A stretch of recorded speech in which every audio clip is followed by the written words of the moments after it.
Twisted Pride, The Camorra Chronicles, Book 3, by Cora Reilly. Narrated by Tortum and Charlie Angel. Prologue, Serafina. All my life I had been taught to be honorable, to do what was expected of me. Today I went against it all. Dark and tall, Remo appeared in the doorway, come to claim his prize.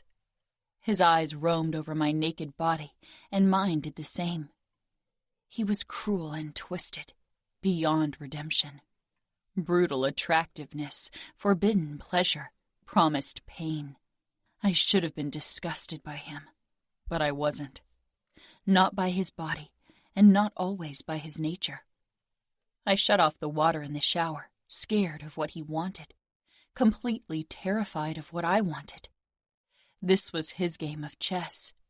He was the king, and I was the trapped queen that the outfit needed to protect. He moved me into position for his last move. The kill. Check. He began unbuttoning his shirt, then shrugged it off. He moved closer, stopping right before me. You always watch me like something you want to touch but aren't allowed to. Who's holding you back, Angel? Chapter 1, Serafina. I can't believe you're getting married in 3 days, Samuel said, his feet propped up beside mine on the coffee table. If Mom saw, she would strangle us. Me either, I said quietly. At 19, I was already older than many other girls in our world when they entered the holy bond of matrimony, and I had been promised to Danilo for a long time. My fiancé was only 21 himself, so an earlier marriage wasn't very desirable. I certainly didn't mind. It had given me the time to finish school and stay home with Samuel for another year. He and I had never been separated for long, except for a few days when he had business to conduct for the outfit. Because of his father's sickness, Danilo was still busy taking over Indianapolis. A later wedding would have been even better for him, but I was a woman and supposed to marry before my 20th birthday. I eyed the engagement ring on my finger, a prominent diamond in the center. We had to widen the band over the years as my fingers grew. In 3 days, Danilo would put a second ring on me. Mom came in with my sister Sophia, who upon spotting us ran in our direction and wedged herself on the sofa between me and Samuel. Samuel rolled his eyes, but wrapped an arm around our little sister as she pressed up against him with big puppy dog eyes, tousling her brown mane. She had taken after Dad and hadn't inherited the blonde hair of our mother like Samuel and I. It's unfair that you're leaving right after Fina's wedding. I thought you would have more time for me. I nudged her. Hey. I wasn't really angry at her. I understood where she was coming from. Being 8 years younger than us, she had always felt like a fifth wheel, since Samuel and I were twins. Sophia gave an embarrassed smile. I'll miss you too. I'll miss you too, Ladybug. Mom cleared her throat, standing tall, her hands linked in front of her stomach. She was dressed in a fitted, elegant green dress, her blue eyes lowered to our feet, resting on the table. She tried to look stern, but the trembling of her mouth made it clear she was fighting a smile. Samuel and I dropped our feet off the table at the same time. I thought I should warn you that Danilo just called. He's coming over because he just arrived in town and is supposed to meet your father and uncle. Now I understood why Sophia, too, was dressed in a pretty summer dress. I didn't even know my father was expecting him. I was leaving for Indianapolis tomorrow. I jerked to my feet. When? 10 minutes. Mom! My eyes widened in horror. How am I supposed to get ready with that much time? You look fine, Samuel drawled, smirking, his short blonde hair purposefully in a disarray. He could pull off the disheveled look, but I definitely couldn't. I narrowed my eyes. Oh, shut up. I ran out of the room, almost bumping into Dad.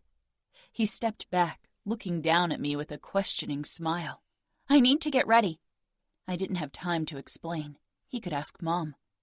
I took the steps 2 at a time. The moment I stumbled into my bathroom and saw my reflection, I cringed. My God. My skin was flushed and my hair curled wildly around my shoulders. My simple jeans and t-shirt didn't scream poised future wife either. Damn it. I quickly washed my face, then grabbed a flat iron.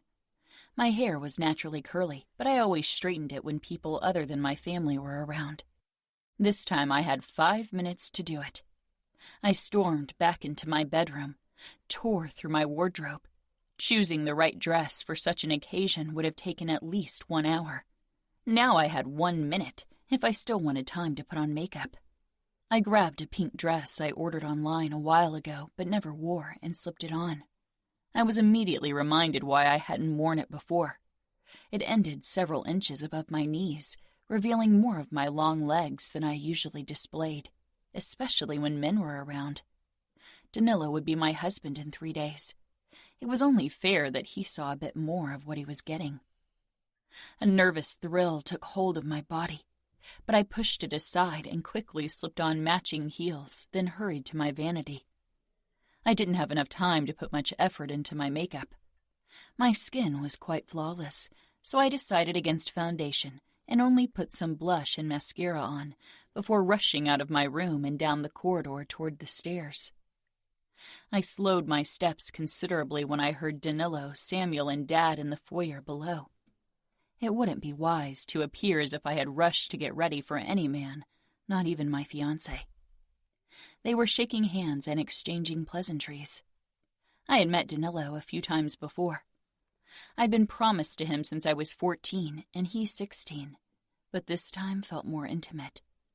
In only 3 days, I would become his wife and share a bed with him. Danilo was very attractive and had much success with women, a ladies' man. But to me, he had always been a perfect gentleman. He wore a white dress shirt and black pants, his dark hair immaculate. I took the first step, placing my foot on the creaky stair on purpose. One long leg extended, my head held high. All eyes turned to me. Danilo's gaze zeroed in on my exposed legs. Then he quickly snapped his brown eyes up to meet my eyes, smiling. Dad and Samuel both looked briefly at my legs, but their reaction was less than thrilled. Dad was patient and loving with Mom and us kids, even Samuel, which made it easy to forget that he was underboss of Minneapolis, and a feared one at that. I was quickly reminded just how scary he could be as he put his hand on Danilo's shoulder, wearing a hard expression on his face. "I'd like to give you something in my office, Danilo," he said in a cold voice. Danilo wasn't impressed by my father's mood change. He was going to be the youngest underboss in the history of the outfit, and he was practically already ruling over Indianapolis because his father was so sick. He gave a curt nod. "Of course," he said calmly, appearing so much older than his years. Hardened, grown up, more man than I felt woman. Danilo gave me another smile, then followed my father. I descended the remaining steps, and Samuel barred my way. "Go change." "Excuse me?" He pointed at my legs. "You're showing too much leg." I pointed at my arms and throat. "I'm also showing my neck and arms." I lifted one leg. "And I have nice legs." Samuel stared down at my leg, then up at my face with a frown. "Yeah, well, Danilo doesn't need to know that." I snorted, then quickly looked around, worried Danilo was close enough to overhear. "He will see more than my legs on our wedding night." Involuntary heat blasted my cheeks. Samuel's expression darkened. "Get out of my way," I said, trying to pass him. Samuel mirrored my move. "Go change, Fina. Now," he ordered in a voice he probably reserved for business with other made men. I couldn't believe his nerve. Did he think I would obey him only because he was a made man? That hadn't worked these last 5 years. I quickly reached for his stomach and pinched him hard, which wasn't easy considering Samuel was all muscle. He jerked in surprise. I used his momentary distraction to slip past him, then made a show of swaying my hips as I headed into the living area. Samuel caught up with me. "You have an impossible temper." I smiled. "I have your temper." "I'm a man. Women are supposed to be docile." I rolled my eyes. Samuel crossed his arms and leaned against the wall beside the window. "You always act like a well-behaved lady when others are around. But Danilo will get a nasty surprise once he realizes he didn't get a lady but a fury." A flicker of worry flooded me. Samuel was right. Everyone outside my family knew me as the Ice Princess. Our family was notorious for being poised and controlled. The only people who really knew me were my parents, Sophia and Samuel. Could I ever be myself around Danilo? Or would that put him off? Danilo was always controlled, which was probably why Uncle Dante and Dad had chosen him for my husband, and because he was the heir to one of the most important cities of the outfit. A knock sounded, and I turned around to see Danilo step in. His brown eyes met mine, and he gave me a small smile. Then his gaze moved on to Samuel, leaning against the wall behind me. Danilo's expression tightened the slightest bit. I risked a look over my shoulder and found my brother glaring at my fiancé as if he wanted to crush him to dust. I tried to catch Samuel's gaze, but he was content killing Danilo with his eyes. I couldn't believe him. "Samuel," I said in a forced, polite voice, "why don't you give Danilo and me a moment?" Samuel tore his gaze away from my fiancé and smiled. "I'm already giving you a moment." "Alone." Samuel shook his head once, his smile darkening, eyes returning to Danilo. "It's my responsibility to protect your honor." Heat rose to my cheeks. If Danilo hadn't been in the room, I would have lunged at my brother and wrung his neck. Danilo stepped up to me and kissed my hand, but his eyes were on my brother. Releasing my hand, he said, "I can assure you Serafina's honor is perfectly safe in my company. I will wait until our wedding night to claim my rights, when she is no longer your responsibility." Danilo's voice had dipped in a threatening way. He had never hinted to sex before, and I knew it was to provoke my brother. Power plays between two alphas. Samuel rocked forward, away from the wall, his hand going to his knife. I turned and stepped up to my twin, placing my hand against his chest. "Samuel," I said in a warning tone, digging my nails into his skin through the fabric of his shirt. "Danilo is my fiancé. Give us a moment." Samuel lowered his gaze to my face, and for once his expression didn't soften. "No," he said firmly, "and you won't defy my command." I often forgot what Samuel was. He was my twin, my best friend, my confidant first. But for 5 years he'd been a made man, a killer, and he wouldn't back down in front of another man, especially not someone he would have to meet as a fellow underboss. If I pushed further, he would look weak, and he was supposed to take over as underboss from Dad in a few years. Even though I hated doing it and had never done it before, I cast my eyes down as if I was submitting to him. Danilo might be my fiancé, but Samuel would always be my blood, and I didn't want him to look weak in front of anyone. "You are right," I said obediently. "I'm sorry." Samuel touched my shoulder and squeezed lightly.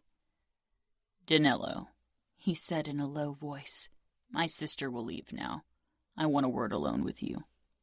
My blood boiling, I gave Danilo an apologetic smile before I left. Once outside, my smile fell, and I stormed through the foyer, needing to vent. Where was Dad? I turned the corner and collided with someone. "Careful," came a drawl I knew well, and 2 hands steadied me. I looked up. "Uncle Dante," I said with a smile, then flushed because I'd barreled into him like a 5-year-old throwing a tantrum. I smoothed my dress, trying to look poised. After all, my uncle was pure control. He had to be as boss of the outfit. Dante tilted his head with a small smile. "Is something the matter? You look upset." My cheeks heated further. Samuel embarrassed me in front of Danilo. He's alone with him now, having a word. Can you please check on them before Samuel ruins everything?" Dante chuckled, but he nodded. "Your brother wants to protect you. Where are they?" "Living room," I said. He squeezed my shoulder before walking away. Anger was still simmering under my skin. I would make Samuel pay for it. I made my way upstairs and into his room. A few knives and weapons belonging in a museum decorated the walls. But apart from that, it was practically furnished. In a week or two, Samuel would move into his own apartment in Chicago and work directly under Dante for a couple of years before returning to Minneapolis and eventually taking over for Dad. I sank down on his bed, waiting. With every second that passed, I became more nervous. I got up and paced the room. When I heard his footsteps, I stopped and hid behind the door, carefully slipping out of my heels. The door opened and Samuel stepped in. I jumped, trying to land on his back and wrap my arms around his neck like I'd often done in the past. Samuel caught me, hoisted me over his shoulder despite my struggling, and threw me down on the bed. Then he actually held me down, tousling my hair and tickling me. "Stop!" I screeched between laughter. "Sam, stop!" He did stop, but gave me a smug grin. "You can't win against me." "I liked it better when you were a scrawny boy, and not this killing machine," I muttered. Something dark passed over Samuel's eyes, and I touched his chest and lightly shoved him. A distraction from whatever horrors he was remembering. "How badly did you embarrass me in front of Danilo?" "I went over the details of your wedding night with him." I stared at Samuel in horror. "You didn't." "I did." I sat up. "What did you say?" "I told him he better treat you like a lady on your wedding night. No dominant shit or anything." My cheeks blazed with heat, and I hit his shoulder hard. He frowned, rubbing the spot. "What?" "What? You embarrassed me in front of Danilo. How could you talk about something like that with him? My wedding night isn't your business." My entire face was burning from embarrassment and anger. I couldn't believe him. He had always been protective of me, of course, but this took things too far. Samuel grimaced. "Trust me, it wasn't easy for me. I don't like to think that my little sister is going to have sex." I hit him again. "You are only 3 minutes older, and you have been having sex for years now. Do you even know how many women you've slept with?" He shrugged. "I'm a man." "Oh, shut up," I muttered. "How am I ever going to face Danilo after what you did?" "If it was up to me, you'd become a nun," Samuel said, and I lost it.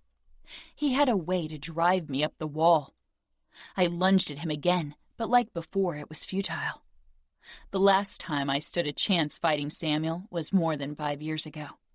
Samuel wrapped his arms around me from behind and held me in place. "I think I'll carry you downstairs like this. Danilo is still talking to Dante. I'm sure he'll love to see his future wife this disheveled. Maybe he'll decide against marrying you if he sees you're not quite the obedient lady you want him to believe you are." "You wouldn't dare!" I kicked my legs, but Samuel carried me, lodged against his chest like I was a puppet. Dad came in, his eyes moving from me pressed against Samuel to my twin gripping me tightly. He shook his head once. "I thought you'd stop the brawling once you got older." Samuel released me and I stumbled to my feet. He smoothed his clothes, riding his gun and knife holsters. "She started it." I gave him a look. Smoothing my hair and clothes, I cleared my throat. "He embarrassed me in front of Danilo, Dad." "I told Danilo I'd rip his balls off if he didn't treat her right on their wedding night." I scowled at my twin. He hadn't mentioned that detail to me. Dad gave me a wistful smile, touching my cheek. "My little dove." Then he moved to Samuel and clapped his shoulder. "You did good." I gave the two of them an incredulous look, stifling my annoyance, and worse, my gratefulness for their protectiveness. I walked out of Samuel's bedroom into my own. I sat down on the bed, suddenly overcome with sadness. I was leaving my family, my home, for a city I didn't know, a husband I barely knew, At the sound of an unfamiliar knock, I stood and walked toward my door, opening it. Surprise washed over me when I saw Danilo's tall form. I opened my door wider, but didn't ask him in. That would have been too forward. Instead, I stepped out into the corridor. "I can't ask you in." Danilo gave me an understanding smile. "Of course not. In case you're worried, your uncle knows that I'm up here." "Oh," I said, overwhelmed by his presence and the memory of what Samuel had done. "I wanted to say goodbye. I'm leaving in a few minutes," he continued. "I'm sorry," I said with as much dignity as my burning face allowed. Danilo smiled with a small frown. "What for?" "For what my brother did. He shouldn't have talked to you about our wedding night." Danilo chuckled and moved closer to me, his spicy scent wrapping around me. He took my hand and kissed it. My stomach fluttered. "He wants to protect you. That's honorable. I don't blame him. A woman like you should be treated like a lady, and I will treat you that way on our wedding night and on every night that follows." He leaned forward and lightly kissed my cheek. His eyes made it clear that he wanted to do more than that. He stepped back, letting go of my hand. I swallowed. "I'm looking forward to being married to you, Serafina." "Me too," I said quietly. With a last look at me, he turned around and left. My heart pounding in my chest, I returned to my room and plopped down on my bed. I wasn't in love with Danilo, but I could imagine falling for him. That was a good start, and better than many other girls in my world got. A few minutes later, someone knocked again. This time I recognized the unabashed pounding of a fist against wood. "Come in," I said. I didn't have to look up to know who it was. I recognized Samuel's steps with my eyes closed. He sank down beside me. "Thank you for obeying me when Danilo was around," Samuel said quietly. He took my hand. "You need to appear strong. I didn't want to make you look weak." I looked up at him, tears gathering in my eyes. His expression tightened. "You hated it." "Of course I did." Samuel looked away, glaring. "I hate the thought that you will have to obey Danilo, or anyone for that matter." "I could do worse than Danilo. He's a gentleman when he's around me." Samuel laughed darkly. "He is as good as the underboss of Indianapolis, Fina. And despite his age, he has his men under control. I've seen him in action. He is a made man like me and Dad. He expects obedience." I regarded him curiously. "You never expected obedience from me." "I wished for it," he muttered jokingly, then turned serious again. "You are my sister, not my wife. That's different." "Will you expect obedience from your wife?" Samuel frowned. "I don't know. Maybe." "How do you treat the women you are with?" I'd never met any of them. Made men took outsiders into their beds before marriage, and those women weren't allowed into our homes. Quickly and unexpectedly, Samuel's face seemed to close off. "It doesn't matter." He stood. "And it doesn't matter how Danilo is used to treating his whores. You are a mafia princess, my sister, and I swear by my honor that I will hunt him down if he doesn't treat you like a lady." I smiled up at my twin. "My protector." Samuel smiled back. "Always." Chapter 2. Ramo. "Are you ready? We've got a wedding to crash," I said, grinning. Excitement sizzled under my skin, a low fire that burned brighter with every second I got closer to my goal. Fabiano sighed, checking his gun and shoving it back into his holster. "As ready as I'll ever be for this insanity." Genius and insanity are often interchangeable. Both have fueled the greatest events in human history. "I think you annoy me the most, when you sound like Nino with your own brand of crazy," Fabiano said. "I can't believe I'm only a few miles from my father and can't rip him to shreds." "You will get him. My plan will bring him to you eventually. I don't like the eventually part. I have a feeling this plan is about more than killing my father and punishing the outfit. I leaned back against the car seat. And what would that be? Fabiano met my gaze. About you getting your hands on Dante's niece for whatever insane reason. My mouth pulled into a dark smile. You know exactly why I want her. Fabiano leaned back in his own seat, expression tightening. I don't think even you know exactly why you want her. But I do know the girl will pay for something she wasn't responsible for. She's part of our world.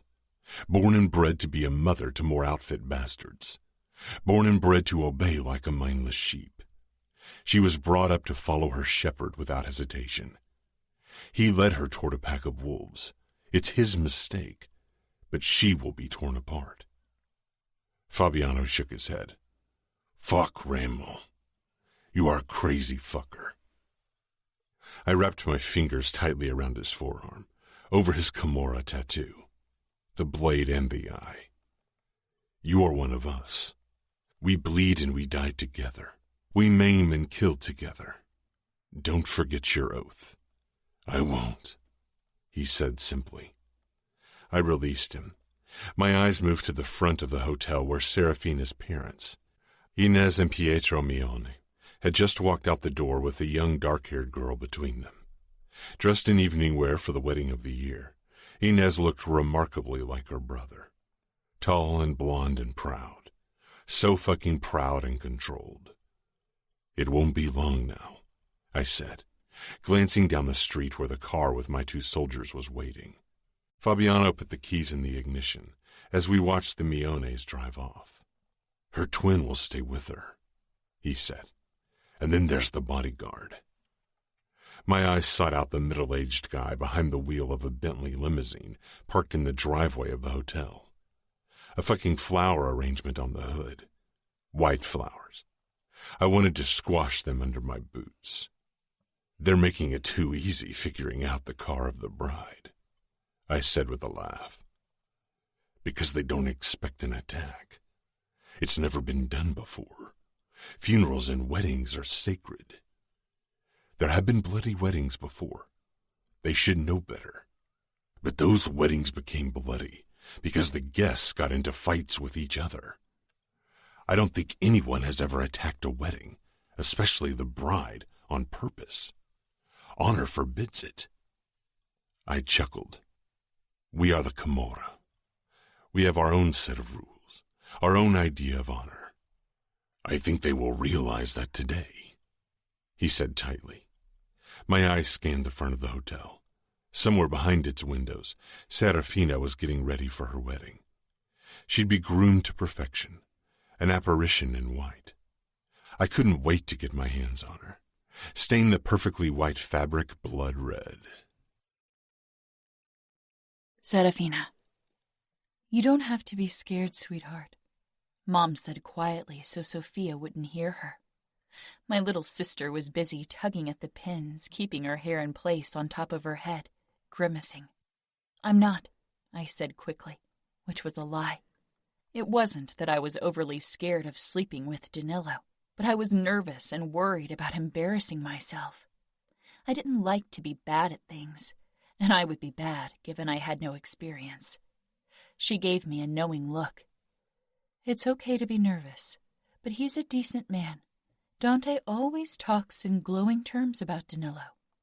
Mom tried to sound casual, but failed miserably. She stroked my hair like she used to when I was little. We both knew that there was a difference between being a decent man and a loyal soldier to the outfit. Uncle Dante was probably basing his judgment of Danilo on the latter. Not that it mattered. Danilo had always been a gentleman, and he would be my husband in a few hours. It was my duty to submit to him, and I would do it. My hairdresser took Mom's place and began pinning up my blonde hair, arranging pearls and strings of white gold in it. Mom noticed Sophia fighting with her hairdo and quickly moved over to her. Stop it, Sophia. You've already untangled a few strands. Sophia dropped her hands with a resigned look. Then her blue eyes found mine. I smiled at her. Avoiding Mom's tugging hands, she came to my side and peered up at me. I can't wait to be a bride. First, you will finish school, I teased her. She was only 11 and hadn't been promised to anyone yet. For her, weddings were about looking pretty and the chivalrous knight she would marry. I envied her the ignorance. Done, the hairdresser announced and stepped back. Thank you, I said. She nodded and quickly slipped out, giving us a moment. The dress was absolutely stunning. I couldn't stop admiring myself in the mirror. Turning left and right, the pearls and silver-embroidered threadwork caught the light beautifully, and the skirt was a dream consisting of several layers of the finest tulle. Mom shook her head, tears blurring her eyes. Don't cry, Mom, I warned her. You'll ruin your makeup, and if you start crying, I will cry too, and then my makeup will be ruined as well. Mom nodded, blinking. You are right, Fina.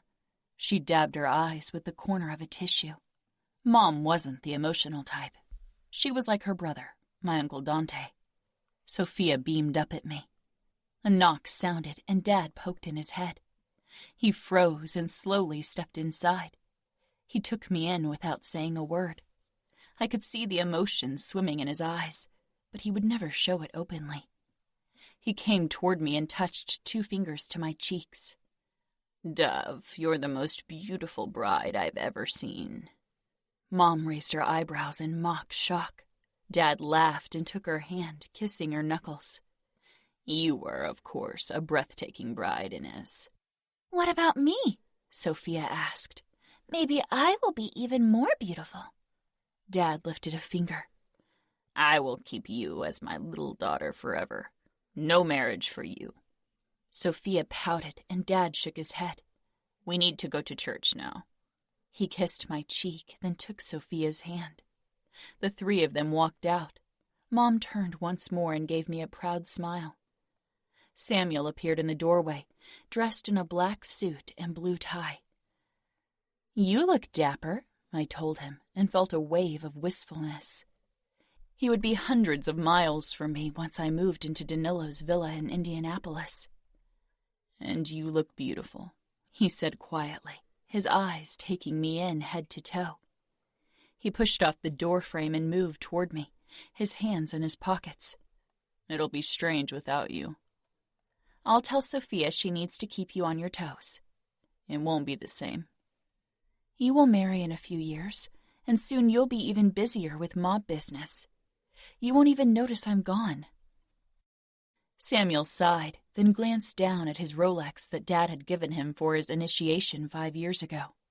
We need to go. The ceremony is supposed to start in 45 minutes. It'll take at least 30 minutes to reach the church. The church was outside city limits. I wanted the celebration to take place in a renovated barn in the countryside, surrounded by forest, not in the city. I nodded, then checked my reflection once more before I took his outstretched hand. With linked arms, we walked out of the suite and down into the hotel lobby. People kept glancing my way, and I had to admit I enjoyed their attention. The dress had cost a small fortune. It was only fair, since as many people as possible would see me in it. This wedding was the biggest social event in the outfit in years. Samuel opened the door of the black Bentley for me, and I slipped onto the back seat, trying to gather the skirt of my dress around me. Samuel closed the door and got in the front beside the driver, my bodyguard. We pulled away, and my stomach burst with butterflies.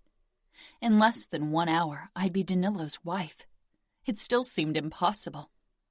Soon the tall buildings gave way to the occasional field and trees. Samuel shifted in the front seat, pulling his gun. Soon the tall buildings gave way to the occasional field and trees.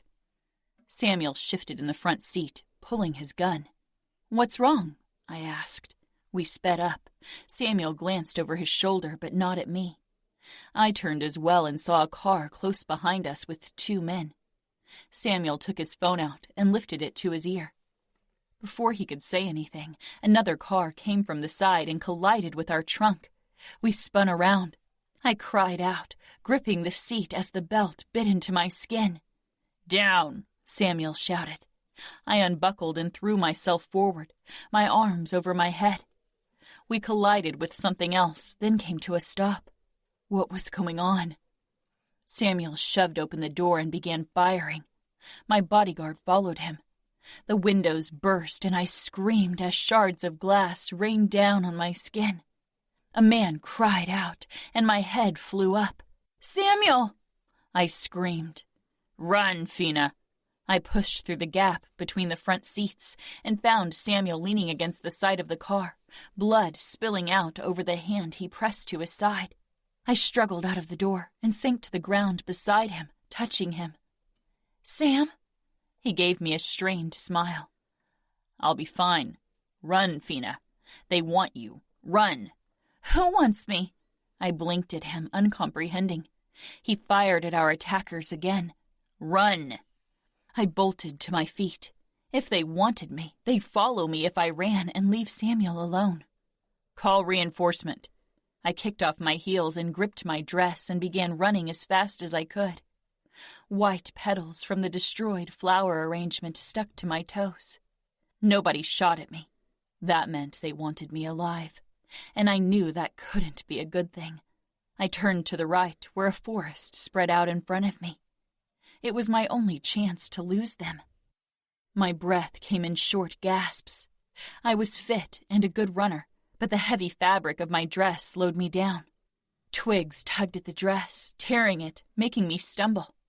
Heavier steps sounded behind me. I didn't dare look over my shoulder to see who was chasing me.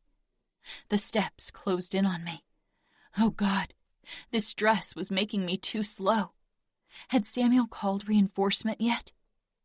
And then a worse thought banished my last. What if Samuel didn't make it? I turned to the right, deciding to run back to the car. Another set of steps joined the first. 2 pursuers. Fear pounded in my veins, but I didn't slow. A shadow appeared in the corner of my eye, and suddenly a tall shape came from my side. I screamed out a second before an arm slung around my waist. The force of it made me lose my balance, and I fell to the ground. A heavy body crushed mine. The air rushed out of my lungs, and my vision turned black from the impact of landing hard on the forest floor. I started kicking, thrashing, clawing, and screamed at the top of my lungs.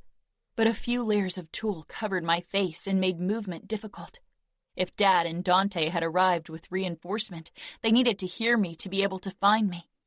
A hand clamped down on my mouth, and I bit down. "Fuck!" The hand pulled back, and the voice was distantly familiar, but I couldn't place it in my panic. The tulle still obstructed my view. I made out 2 shapes above me. Tall, one dark, one blonde. "We need to hurry," someone snarled. I shivered at the stark brutality of the voice. A heavy weight settled on my hips, and 2 strong hands gripped my wrists, shoving them down on the ground. I tried bucking away, but a hand came toward my face. I tried to bite again, but I didn't reach it. My range of motion was limited with my arms above my head. The tulle was removed from my face, and finally I could see my assailants. The man sitting on my hips had black hair and black eyes and a scar on his face. The look he gave me sent a wave of terror through my body. I'd seen him before, but wasn't sure where. My eyes darted to the other man holding my hands down, and I froze. I knew the blonde man and those blue eyes.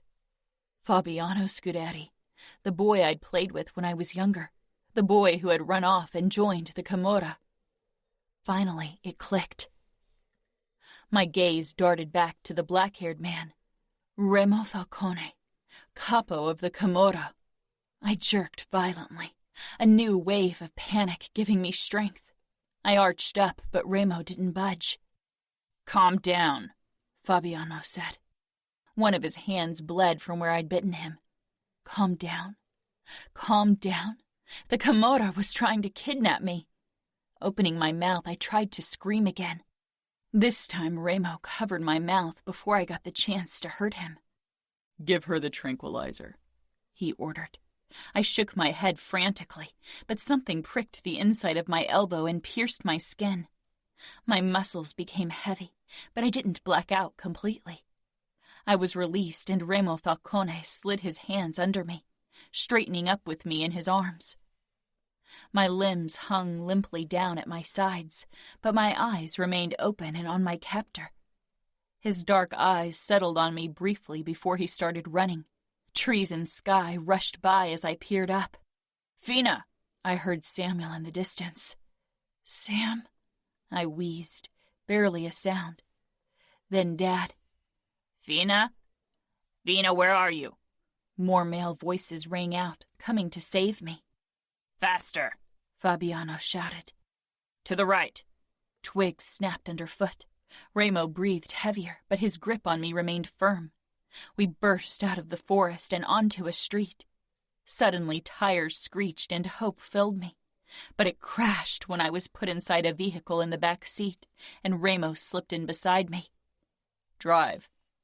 I stared up at the gray ceiling of the car, my breathing ragged. "My, what a beautiful bride you are," Remo said. I raised my eyes and met his, wishing I hadn't, because the twisted smile on his face burned through me like a thunderstorm of terror. Then I passed out. Remo.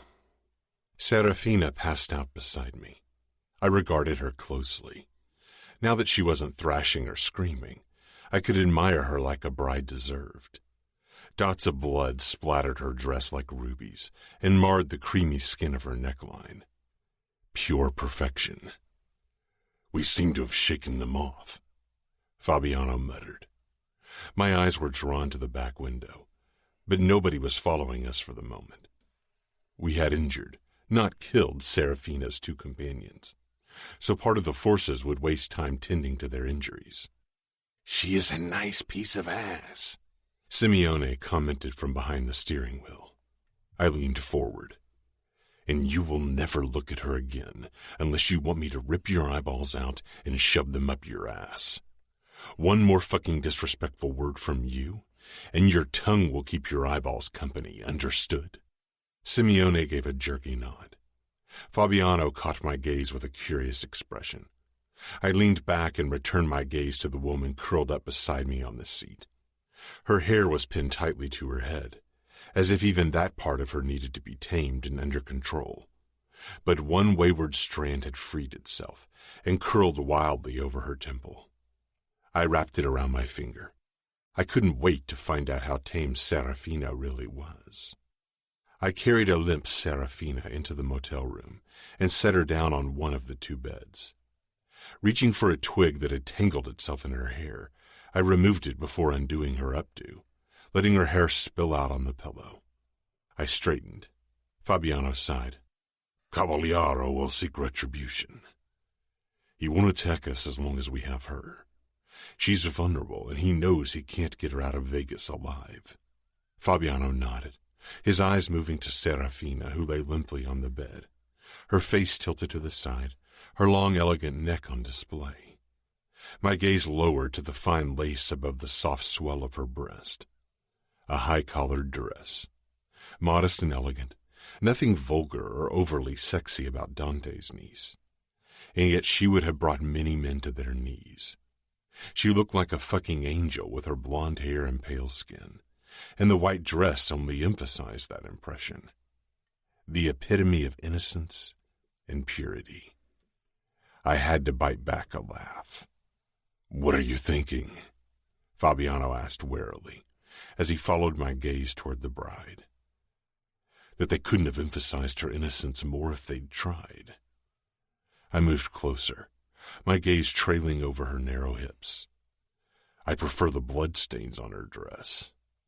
It was her wedding. Of course they would emphasize her purity. You know how it is. Girls in our circles are kept protected until they enter marriage. They must lose their innocence on their wedding night. Cavaliero and her fiancé will probably do anything to make sure she returns to them untouched. Danilo is underboss. Her father is underboss. Dante fucking Cavaliero is her uncle. No matter what you ask of them, they will deliver. If you ask them to hand over my father now, they will do it, and we will be rid of her." I shook my head. "I won't ask for anything yet. I won't make it that easy for them. They attacked Las Vegas. They tried killing my brothers, tried killing you and me. They brought war into my city, and I will bring war into their midst. I will destroy them from the inside. I will break them." Fabiano frowned. "How?" I regarded him. The hint of wariness in his voice was barely noticeable, but I knew him well. "By breaking someone they are supposed to protect. If there's one thing I know, then it's that even men like us rarely forgive themselves for letting people they are supposed to protect get hurt. Her family will go crazy with worry over her. Every day they're going to wonder what's happening to her. They're going to imagine how she's suffering. Her mother will blame her husband and brother, and they will blame themselves. Their guilt will spread like cancer among them, and I will fuel their worry. I will tear them apart." Fabiano lowered his gaze to Serafina, who started stirring slightly. The rip in her wedding dress shifted, exposing her long, bare leg. She was wearing a white lace garter. Fabiano reached for the skirt of her dress and covered her leg. I tilted my head at him. "She's an innocent," he said neutrally. "She won't return to them innocent," I said darkly. Fabiano met my gaze. "Hurting her won't break the outfit. They will come closer together to bring you down." "We will see," I murmured. "Let's call Nino and see which route to choose next." Fabiano and I moved toward the desk and put the phone on loudspeaker. We had just finished our call when Serafina moaned. We turned to her. She woke with a start, disoriented. She blinked slowly at the wall, then up at the ceiling. Her movements were slow, sluggish. Her breathing picked up, and she looked down at her body, her hands feeling her ribs, then lower, coming to rest on her abdomen, as if she thought we'd fucked her while she was passed out. I suppose it made sense. She would have been sore. "If you keep touching yourself like that, I won't be responsible for my actions."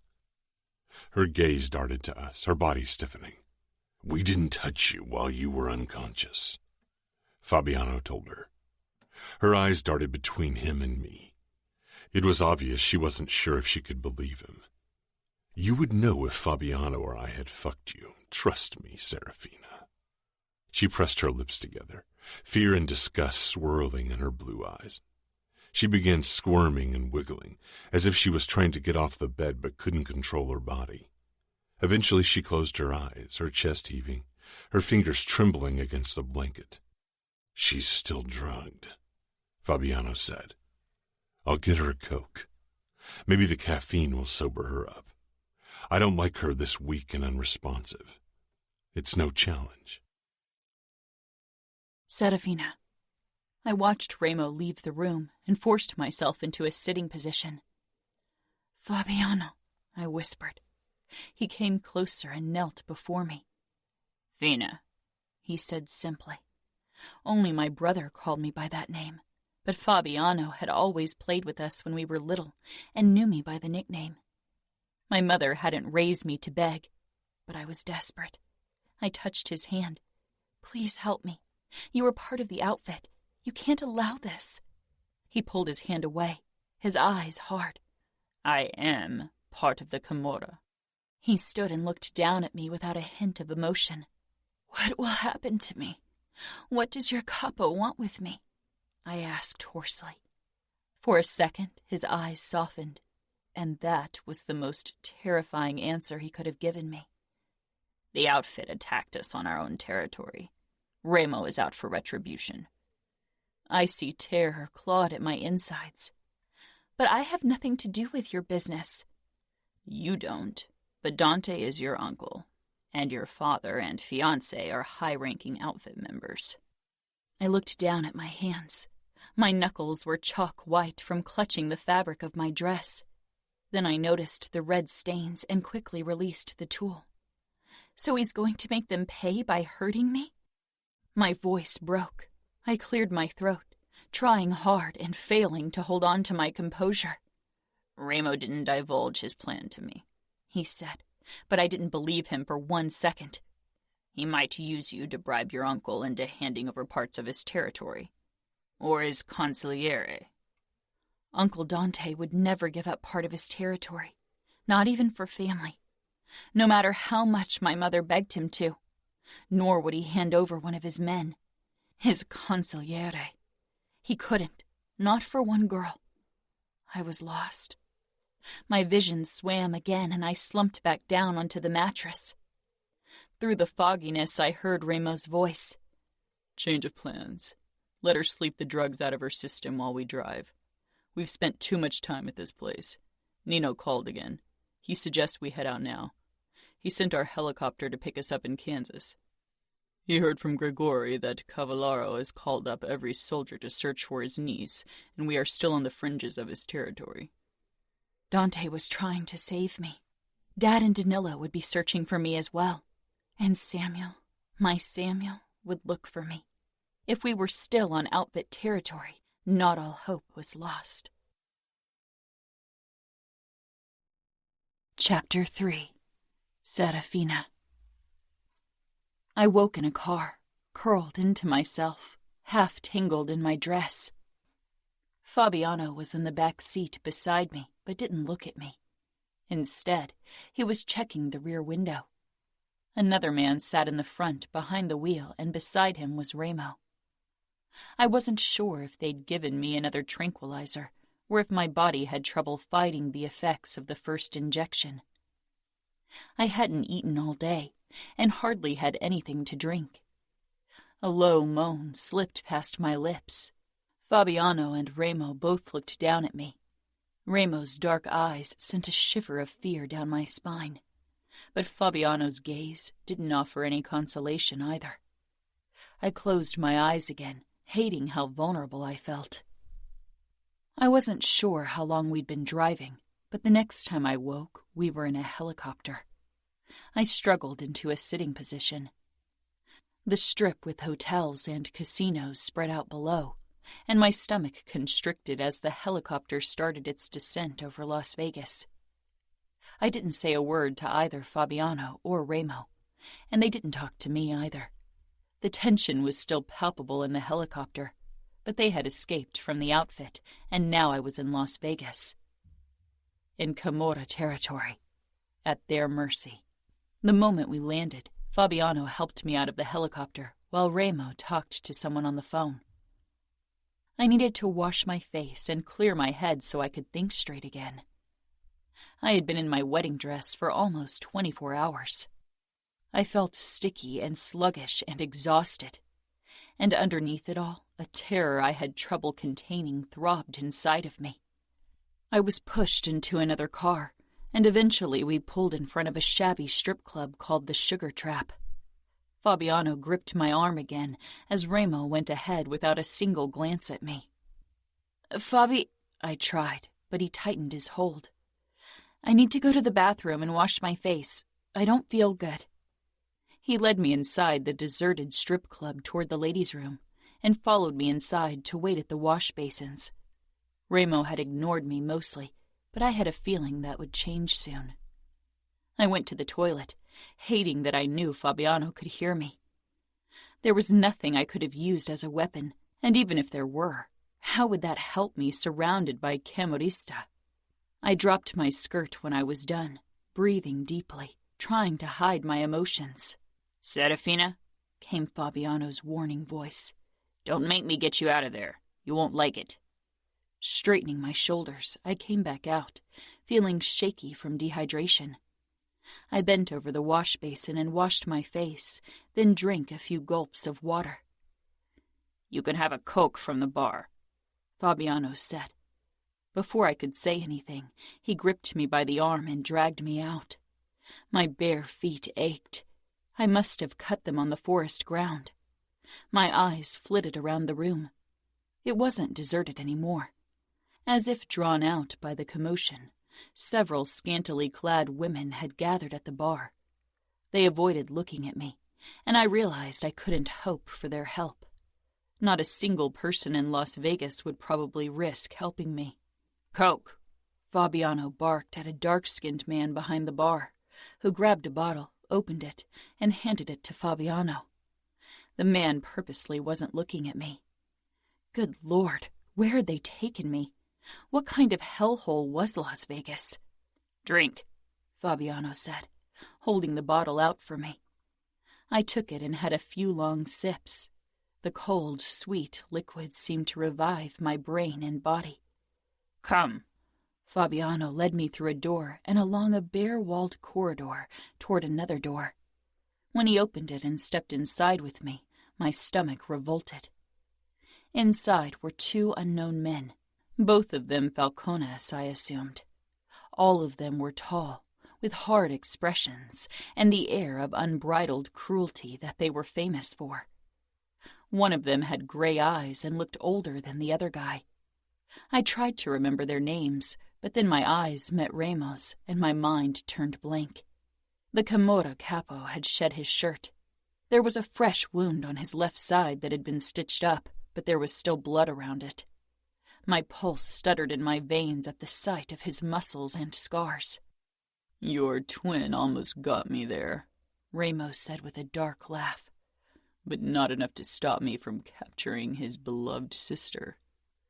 He said beloved like it was something filthy, something worthless. Fabiano released me and joined the other men, leaving me standing in the middle of the room like a piece of meat that needed inspecting. Dread settled in my bones, because maybe that was exactly what I was to them. Meat. Ramo pointed at the gray-eyed man. "That's my brother Nino." Then he gestured at the younger man beside him. "And my brother Savio." Ramos stalked closer, every muscle in his upper body taut, as if he was a predator about to pounce. I stood my ground. I wouldn't give him an inch. I wouldn't give him anything. Not my fear, and not a single tear. He couldn't force those from me. I didn't kid myself thinking that I could stop him from taking anything else. "Serafina Cavallaro." My name was a caress on his lips as he slowly walked around me. He stopped close behind me so I couldn't see him. I suppressed a shiver. "Not Cavallaro. That's my uncle's name, not mine." Ramo's breath fanned over my neck. "In every regard that matters, you are a Cavallaro." I dug my nails into my palms. Nino's gray eyes followed the movement, without a flicker of emotion on his face. Fabiano perched on the desk, looking at the man behind me, but not me. Savio regarded me with a mix of curiosity and calculation. I didn't say anything, only stared stubbornly ahead. Ramos circled me and stopped in front of me. He was a tall man, and I wished for my heels. I wasn't exactly small, but barefoot only the top of my head reached his chin. I lifted my head slightly, trying to appear taller. Ramo's mouth twitched. "I hear you were supposed to marry your fiancé, Danilo Mancini, yesterday," he said with a twisted grin. "So I robbed you of your wedding night." I remembered Mom's consoling words, that Danilo would be good to me, that I didn't have to be scared of him claiming his rights after our wedding, and Samuel's words that he'd hunt down Danilo if he didn't treat me like a lady. As I stared up into the face of Remo Falcone, my worry of having sex with Danilo seemed ridiculous. The Camorra wouldn't be good to me. The name of their capo was spoken in hushed, terrified whispers, even among women in the outfit. And a terror unlike anything I'd ever encountered gripped me, but I forced it down. Pride was the only weapon I had, and I would hold on to it until the very end. "I wonder if you let your fiancé have a taste before your wedding," Ramo murmured, his voice a low vibrato full of threat, his dark eyes raking over me. Indignation filled me. How dare he suggest something like that? Of course not, I said coldly. The first kiss of an honorable outfit woman happens on her wedding day. His grin widened, wolf-like, and I realized my mistake. He'd led me into a trap. My own pride, a weapon he used against me. Ramo. She held her head high in spite of her mistake. Her long blonde hair trailed down her back. Cold blue eyes assessed me like I wasn't worth her attention. Perfect. High-born and about to take a deep fall. So proud and cold, I said, trailing a finger down her cheek and throat. Just like good old Uncle Dante. She turned her face away with a disgusted expression. I laughed. Oh, yes, that stupid outfit pride. I can't wait to rid you of it. I'll take that pride to the grave with me, she said haughtily. I leaned even closer, my body lightly pressing up against hers. Killing you is the last thing on my mind, believe me. I let my eyes travel the length of her body. There are far more entertaining things I can think of. Terror flashed over her face, only briefly. Then it was gone. But I saw it. So death didn't bother the girl, or so she thought. But the idea of being touched by me put a chink into that prideful exterior. So you have never kissed a man before, I mused, leaning in so close that our lips were almost touching. She stood her ground, but a slight tremor went through her body. She pressed her lips together, refusing an answer. This will be fun. My family and fiancé will tear down Las Vegas if you hurt me. Oh, I hope they do, so I can bathe in their blood, I said. But I doubt you'll be worth their trouble once I'm done with you. Or will your fiancé settle for the leftovers of another man? She finally took a step back. My smile pulled wider. Her eyes darted to something behind me. To someone. I followed her gaze to Fabiano. His eyes met mine, his expression hard and unrelenting. But I knew him inside out.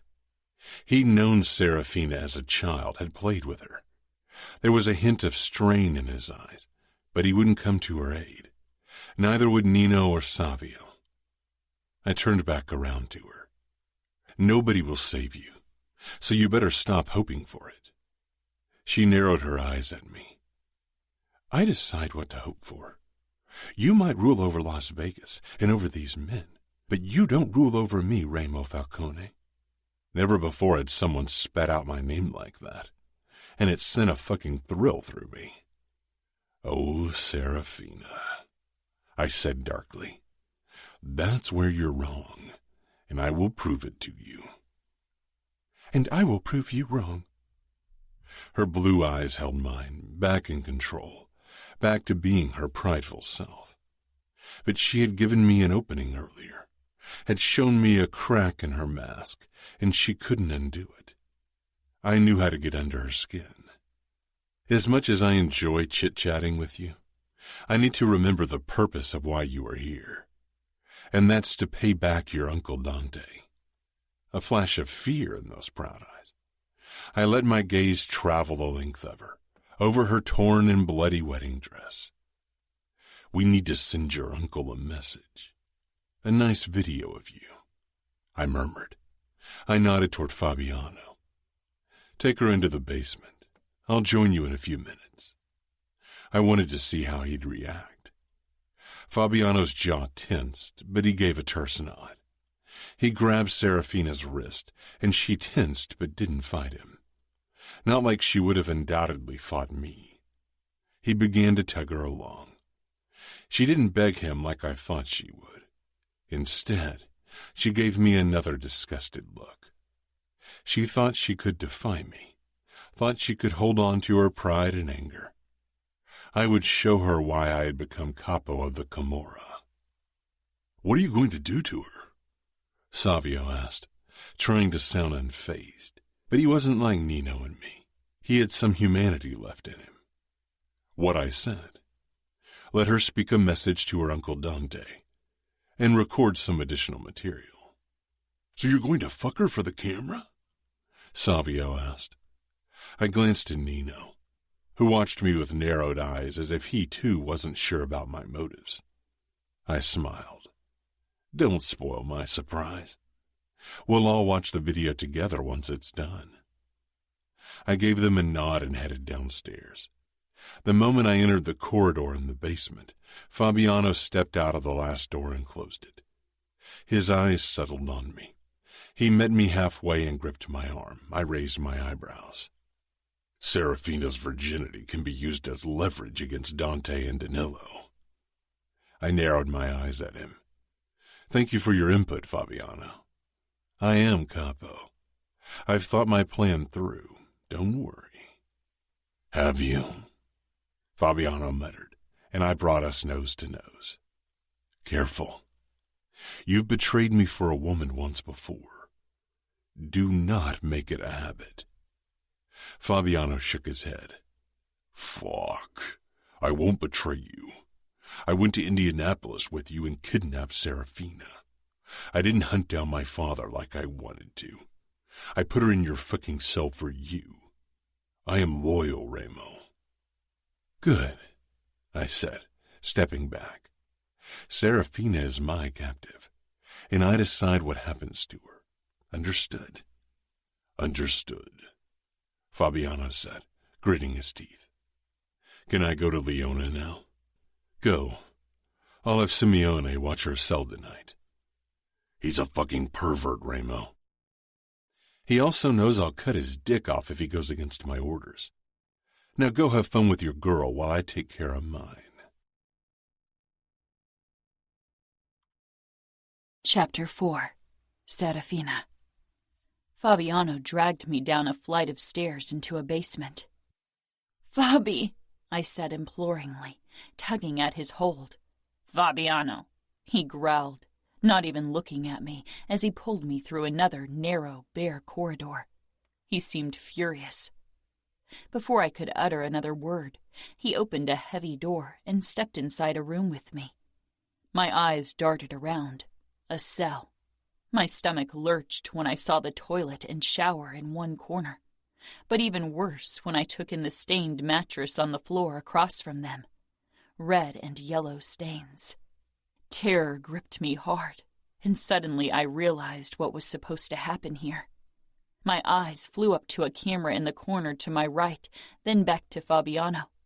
He was enforcer of the Camorra, and while my parents had tried to shelter me, Samuel had been more forthcoming with information.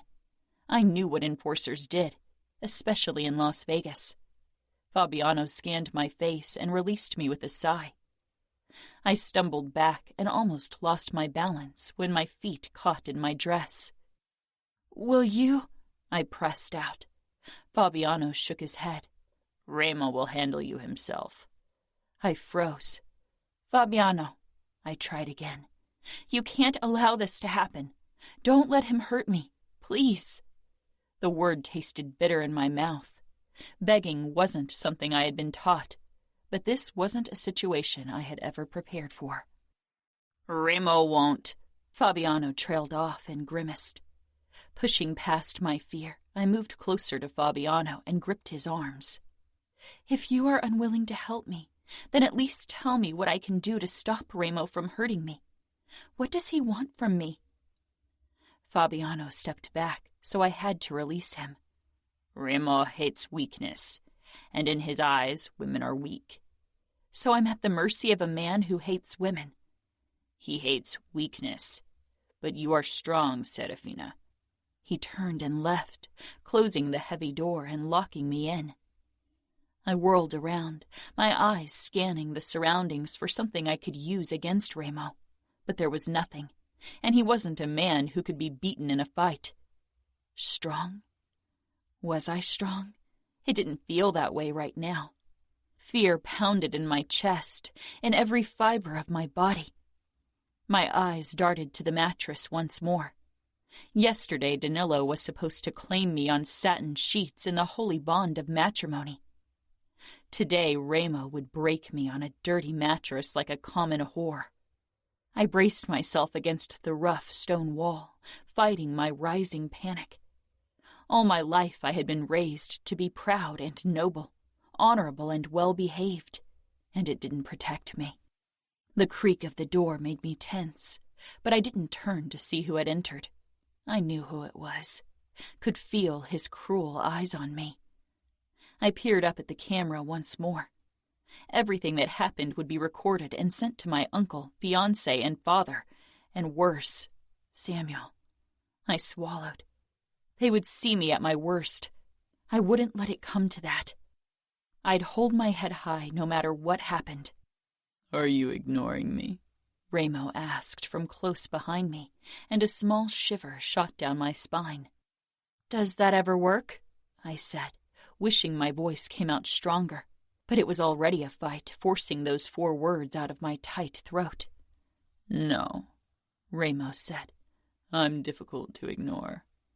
Impossible to ignore. Turn around, Ramo ordered.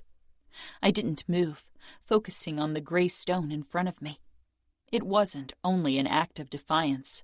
My legs refused to move. Fear kept me frozen, but Ramo didn't need to know that.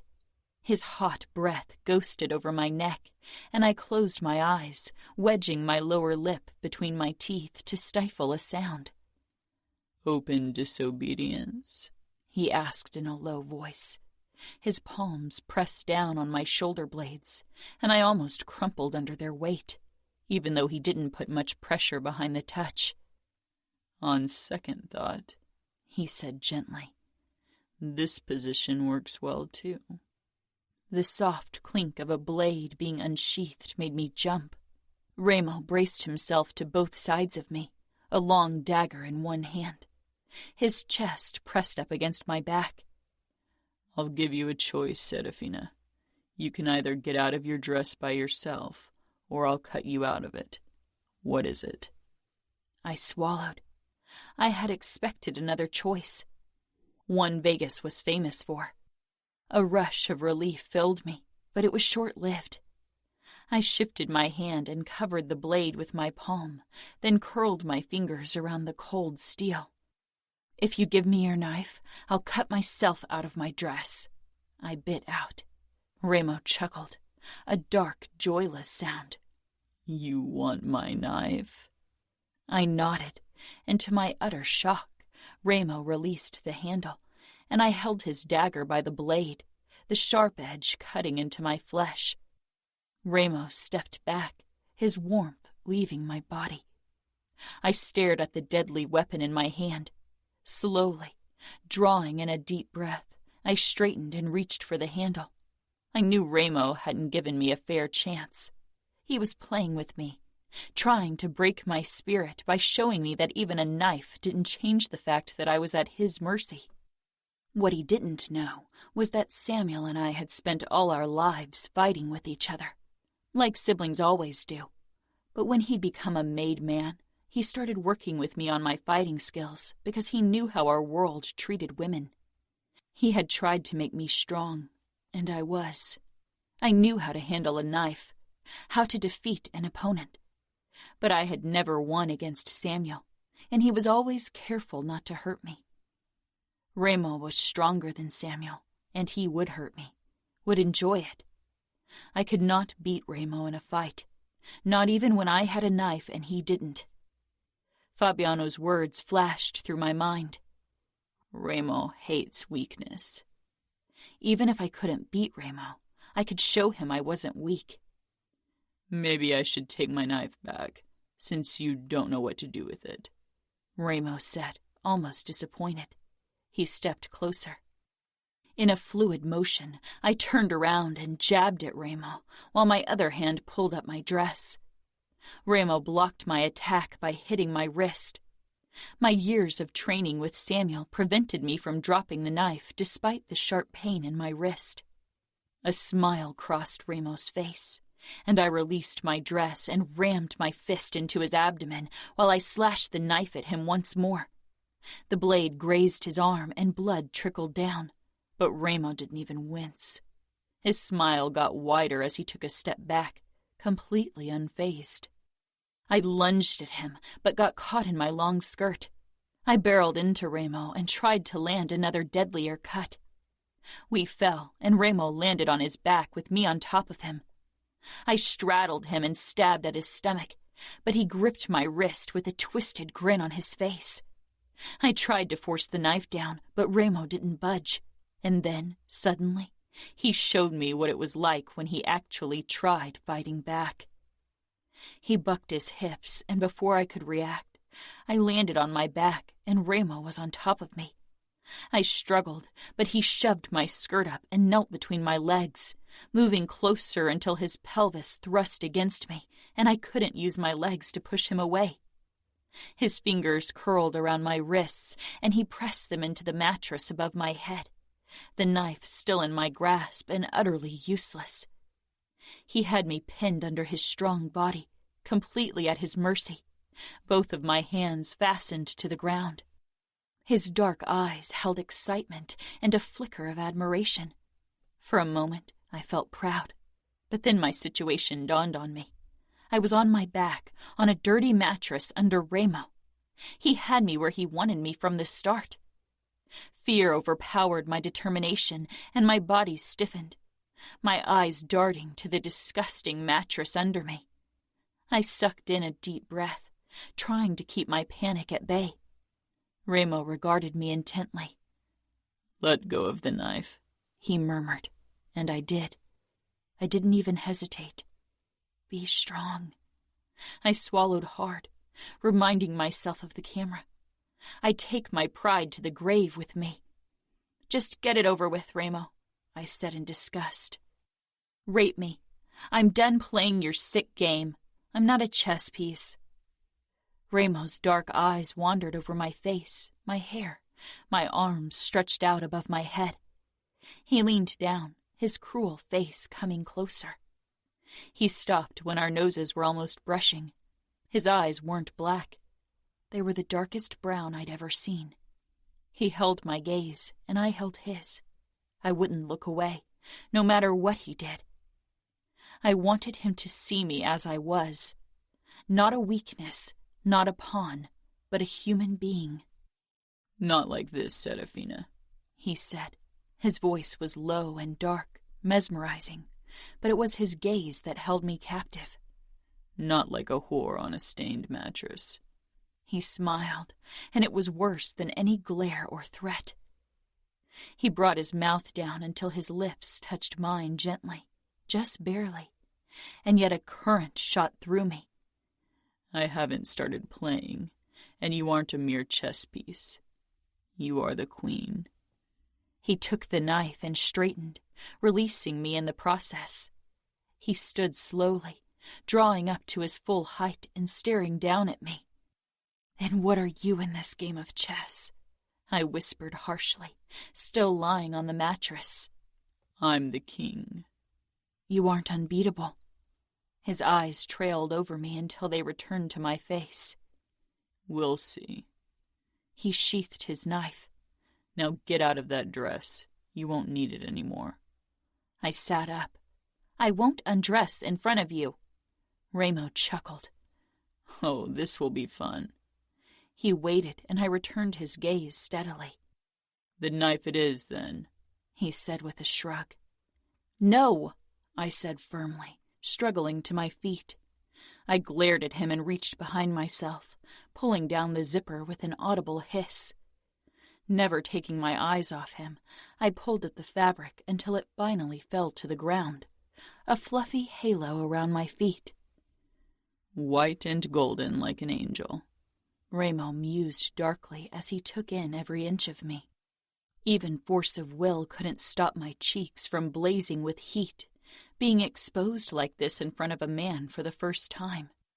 Left in nothing but my white garter, white lace panties, and a corset, goosebumps rippled across my skin at Ramo's scrutiny. He bridged the distance between us, and I held my breath. He stopped close to me, dark eyes tracing my face, and he raised his hand, causing me to stiffen. The corner of his mouth twitched. Then his thumb brushed over my cheekbone. I drew back, away from the touch, which made him smile again. Virgin bashfulness. How endearing, Ramos said darkly, mocking me. Don't worry, Angel.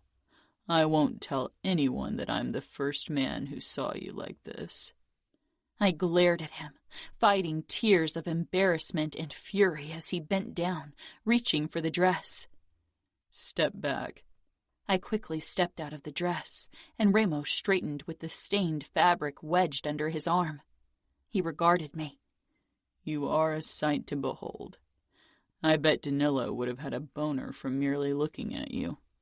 I can only imagine what he feels now, knowing you are in my hands, knowing that he will never get what was promised. I shook my head. Whatever you take, it'll always be less than what he would have gotten, because I would have given myself to him willingly, body and soul, and there's nothing you can do about it. You will have to settle for the consolation prize, Remo Falcone. Remo moved back slowly, a strange expression on his face. You should take a shower, Serafina. I will have one of the whores bring you fresh clothes. He turned and disappeared with a soft click of the door. The air left my lungs in a whoosh. I wrapped my arms around myself, trembling, trying to keep it together. It had taken considerable effort standing up to Remo, and now everything fell off me in waves of emotion. I stiffened when I remembered the camera, but then I decided it didn't matter. Remo knew I was terrified of him. My brave front wasn't fooling him. Remo. Serafina was everything I'd hoped for and so much more. A queen in my game of chess, indeed. Noble and proud like a queen, and arrogant and spoiled like one too. She made me want to break her. Break those white wings. An angel in appearance, but one with clipped wings, happy to be grounded, happy to never roam the sky. Content to become the beautiful tamed bird in Danilo's gilded cage. I emptied my scotch and hit the bar. Jerry refilled my glass. The whores had gathered at the other end of the bar, as far away from me as possible. As usual. She's so beautiful, the whore who had brought Serafina clothes said to the others. She was. Serafina was a masterpiece, almost too beautiful. Her golden hair and unblemished skin against the dirty mattress had felt like sacrilege, even to me, and I had committed almost every sin conceivable. I drank another scotch, considered returning to the basement, to Serafina. Whatever you take, it always will be less than what he would have gotten. You will have to settle for the consolation prize. Her words were an insistent pounding in the back of my head. And fuck, I knew she was right. Taking from Serafina what I wanted wouldn't feel like a victory. There was no challenge in doing so. She was weaker and at my mercy. I could have her in every way by the morning and be done with it. But it would feel like a fucking defeat. It wasn't what I wanted. Far from it. I had never settled for a consolation prize. I didn't want less than what she would have given to Danilo. I wanted more. I wanted everything from her. I slammed the glass down on the counter and turned to the nearest whore. In my office. Now. She nodded and rushed off. I followed her, already painfully hard. Fucking hard since I'd seen Serafina in her underwear. Fucking desperate to bury myself in her pussy and rip her innocence from her. I always got what I wanted. I didn't wait for anything. But if I wanted the ultimate triumph, I would have to try my hand at patience, and it would be the biggest challenge of my life. The whore perched on my desk but got up when I entered. I unzipped my pants and shoved down my briefs. She knew her cue. We'd fucked before. I often chose her. She got down on her knees as I tangled my hand in her red hair and started fucking her mouth. She took all of me as I thrust into her, hitting the back of her throat, making her gag, but for once it did nothing to sate the burning hunger in my veins. I scowled down at her face, trying to imagine it was Serafina, but the whore regarded me with that fucking submissiveness, that disgusting reverence. No pride, no honor. They all got a choice and choose the easy way, never the hard, painful one. They would never understand that nothing could be gained without pain. Weak. Disgusting. I tightened my hold on her hair, causing her to wince as I came down her throat. Stepping back, my dripping cock slid out of her mouth. She peered up at me, licking her lips like I had given her a fucking gift. My fingers itched to reach for my knife and slash her throat, relieve her of her pitiful existence. She lowered her gaze. "Get up," I snarled, losing my patience. She scrambled to her feet. "Desk." She turned around and bent over the desk, sticking her ass out, then reached behind herself and pushed her skirt up, revealing her naked ass. She parted her legs and braced herself against the desk. No pride, no honor. I stepped up behind her, pumping my cock, but I was already getting hard again. I reached for a condom, ripped it open with my teeth, and rolled it down my dick.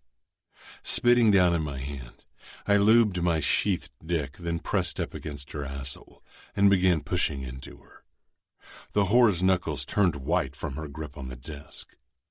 When I was buried up to my balls in her ass, I leaned forward until my chest was flush with her back, and for the first time she tensed. I never got this close to her. I brought my mouth close to her ear as my fingers clamped down on her hips. "Tell me, Eden," I whispered harshly. She held her breath, hearing me say her name. I never had before. They thought I didn't know their names, but I knew every fucker I owned, soldier and whore. "Have you ever considered telling me to go fuck myself?" "Of course not, What did you want to call me?" "Master." I slammed into her once, making her gasp. "Tell me, Eden, am I your fucking master?" She hesitated. She didn't even know how to answer that fucking question, and it made me furious. "I'm not your fucking master," I growled. "Yes," she agreed quickly. I turned her face so she had to stare into my eyes. "Do you have a sliver of honor in that used-up body of yours?" I asked gently. She blinked. My mouth pulled into a snarl. "No, not one fucking ounce." I gripped her neck and started thrusting into her. She winced, and it made me raving mad. Still slamming into her, I muttered in her ear, "Do you ever wonder where Daenerys is?" She tensed under me, but I didn't let up. "Have you thought about her at all?" She let out a sob. She had no right to cry, no fucking right. Because she wasn't crying for her daughter, but only for herself. A fucking disgrace of a mother. "Do you ever wonder if I do to your little girl what I do to you now?" She didn't say anything. I straightened and kept fucking her until I finally came. I stepped back, thrust the condom down on the ground, and cleaned myself with a towel that I kept handy before I pulled up my briefs and pants. She turned. Mascara smudged under her eyes, and I tossed the towel at her. "Clean yourself. And dispose of the fucking condom. It's dripping my cum all over the floor." She picked up the towel from the floor and wiped the floor first, then cleaned herself. "Dirty whore. Get out of my sight before I kill you," I said. She rushed past me, opened the door, and almost bumped into Savio, who stepped back with a disgusted expression. He cocked an eyebrow as he stepped in. "You're still fucking that bitch. Why don't you just kill her like she deserves?" "She doesn't deserve death. It would be too kind to kill her." And I gave Gregory my word that the bitch would suffer. Savio nodded. "Maybe, but I thought you'd be up virgin pussy. Not this used-up piece of trash." "I'm not in the mood for virgin pussy." Savio looked curious. I imagine it'll be really tight and kind of hot, knowing you're the first to be in there. Never been with a fucking virgin, so I can't fucking tell you. Is there a reason why you're here disturbing my post-fuck fury? What's the difference between that and your pre-fuck fury? Or your general mood, for that matter? You're a fucking smartass like Nino. Savio sauntered in and leaned his hip against the desk. I thought I'd tell you Simone went into the basement with a tray of food for your girl and didn't come back up yet. I shoved past Savio. So fucking furious I had trouble not killing every single person in the fucking bar. I raced down the stairs when I heard Simeone's cackling and spotted him in the doorway to Serafina's cell, not inside of it. I slowed, knowing there was no rush. He wasn't that stupid. Stupid enough, but not so stupid to try touching something that was mine. Get out, you disgusting pervert, I heard Serafina's voice. Shut up, whore. You're not in Chicago. Here, you are nothing. I can't wait to bury my cock in your cunt once Ramo is done breaking you in. I won't shower in front of you. Get out. Then I will call Ramo and tell him to punish you. Oh, so he would call me. Interesting. I stalked closer, not making a sound. Simeone's back twitched like he was busy jerking off, which was probably the case. My mouth pulled into a snarl, but I held back my anger. More silence followed, and I approached without making a sound. Simeone's profile appeared in my view, leaning in the doorway with his hand clutching his ugly dick as he rubbed it furiously. I stopped a few steps from him, and there was Serafina in the shower, her back turned to him. Simeone was practically salivating on the ground and jerking off, watching Serafina shower. She was a sight to behold, no argument. Her skin was pale like marble. Her ass two wide orbs I wanted to sink my teeth into. There wasn't a blemish on her body, not a single imperfection, so unlike my own. She had been protected all her life, kept safe from the dangers of this world. And here she was at my mercy. Turn around. I want to see your tits and cunt, Simeone ordered, his hand moving faster on his cock. Simeone was so wrapped up in watching her and wanking off, he didn't notice me. If you don't turn around, I'll call Ramo. I won't turn around, you pig, she hissed. Then get Ramo. I don't care. You little whore. I will turn you around myself. Simeone made a move as if to push off the doorway. When Serafina turned around, one arm wrapped protectively over her breasts, the other hand shielding her pussy. The water pouring down her face almost hid her tears. She gave Simeone the most disgusted look I'd ever seen. Her head held high, and then she spotted me. See, that wasn't so difficult, was it? Simeone rasped. My lip curled. I pulled the knife from my holster, slid my fingers through the knuckle holder, relishing in the feel of the cold metal against my skin. She watched unmoving as I stepped up to Simeone. Her perfect proud lips wouldn't utter a warning. I wrapped my arm around his throat in a crushing grip and pressed my knife against his lower abdomen. He cried out in surprise and let go of his cock. You were going to call me? I asked.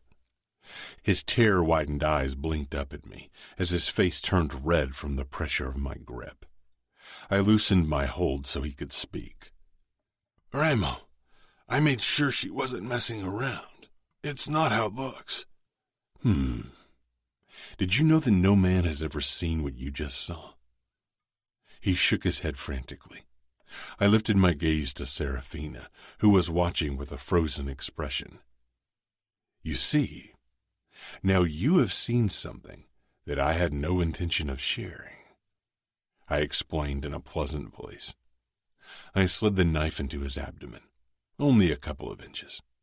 He cried out, flailing in my grip. I held him fast, my eyes never leaving Serafina. Blood trickled down over my hand. His filthy blood. Serafina dropped her arms to her side.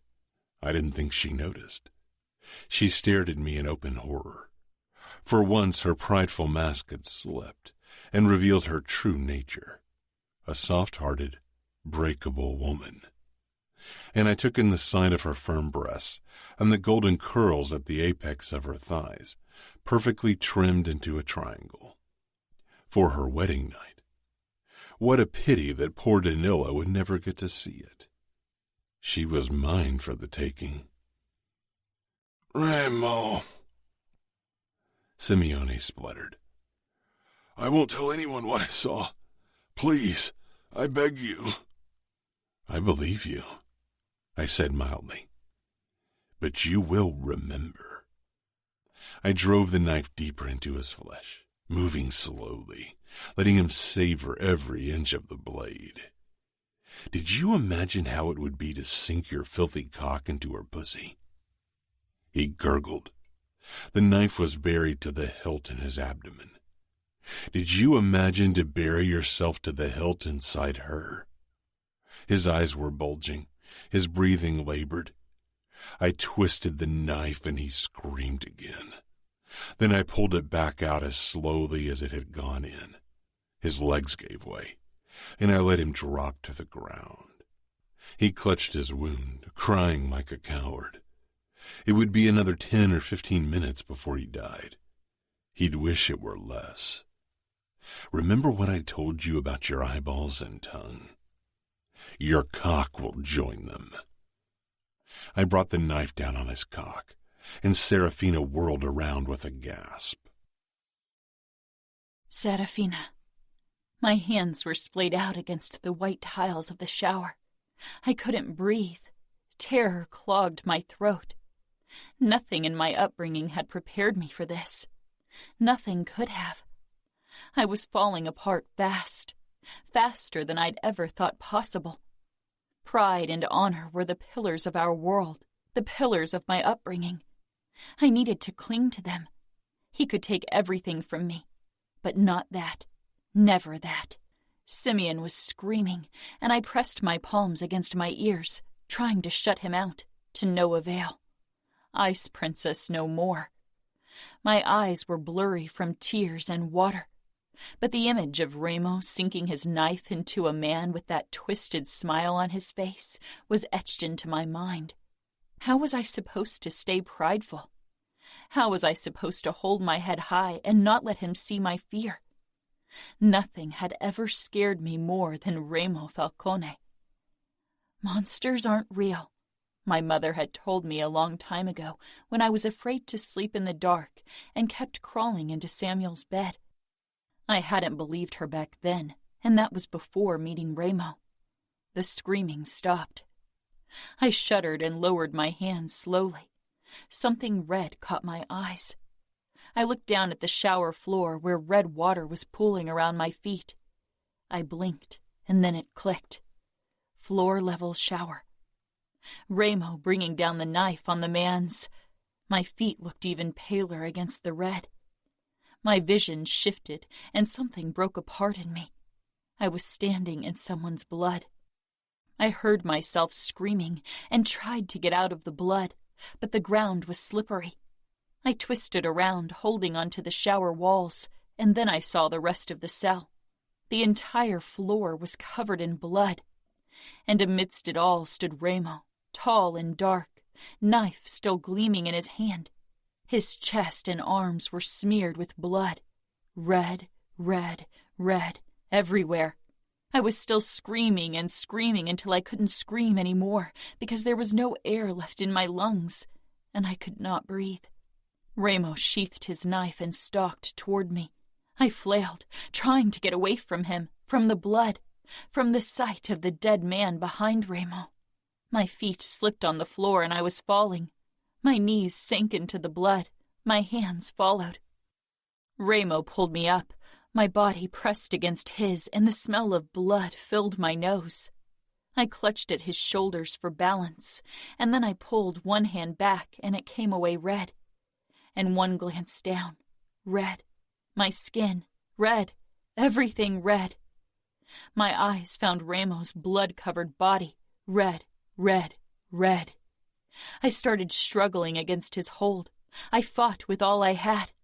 "Please," I gasped out. Ramo lifted me in his arms, and I had no fight left in me. He carried me barefoot through the cell, stepping over the dead man. When had he got rid of his shoes? A hysteric laugh bubbled up my throat, but it turned into a sob. This was too much.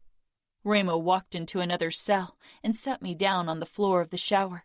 I sank down, curling up on my side, unable to remain in a sitting position. My chest was heaving, but I wasn't breathing. Through my foggy vision, I watched Ramo getting out of his bloody clothes and coming toward me. Naked. I didn't register more than that. I closed my eyes.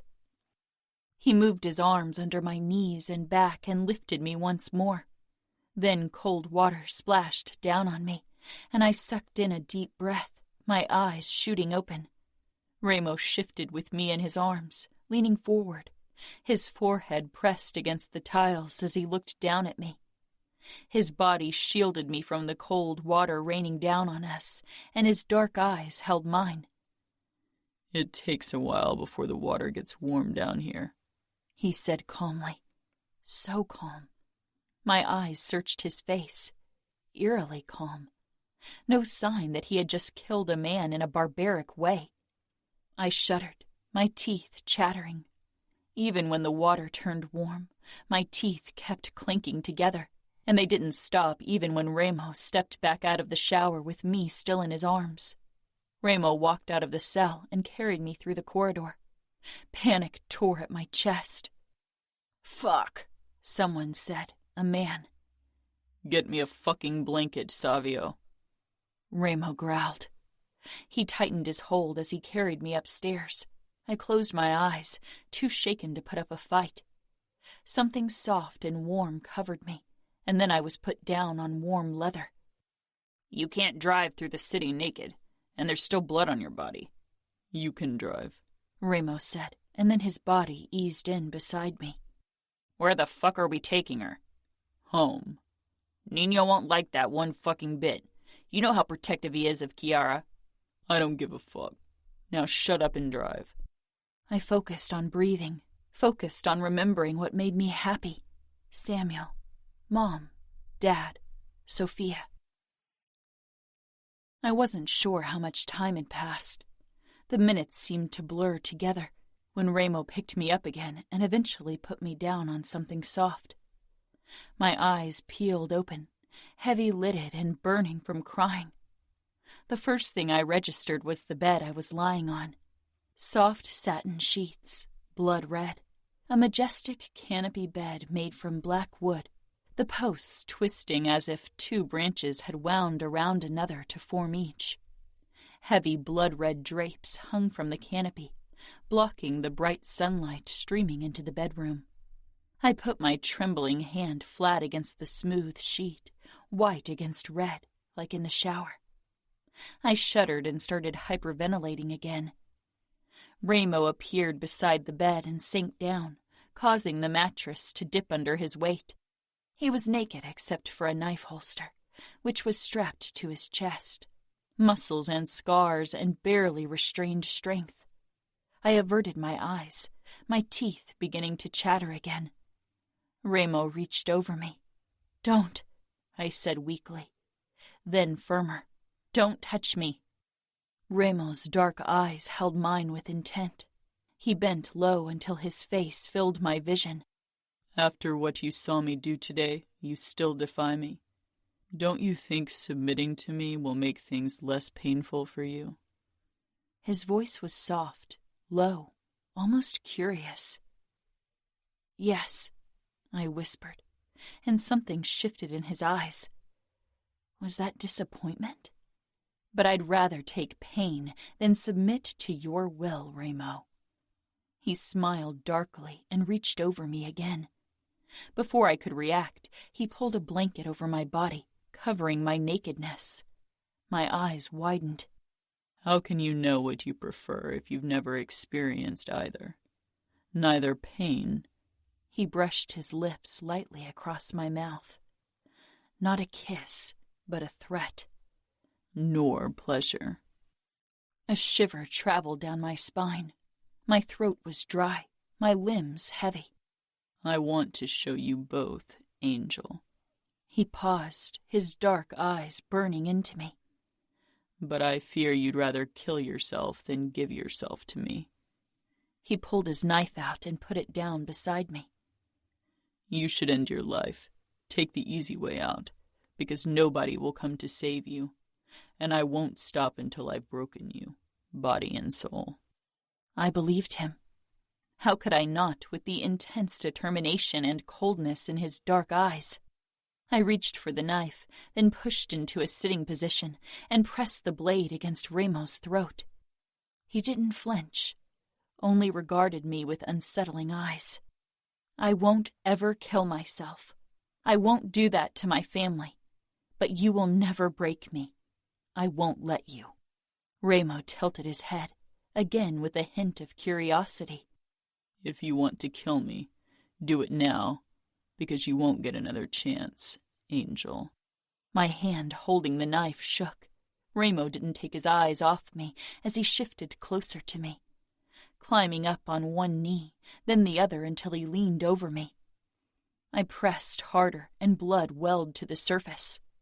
My eyes focused on the red coating the blade against Raimo's skin. Raimo moved over me and drove the knife harder into his flesh. I yielded, fixated on the blood trickling down his throat, on its smell, its bright color. Raimo lowered himself on top of me, the knife between our throats, his body covering mine with only the blanket between us.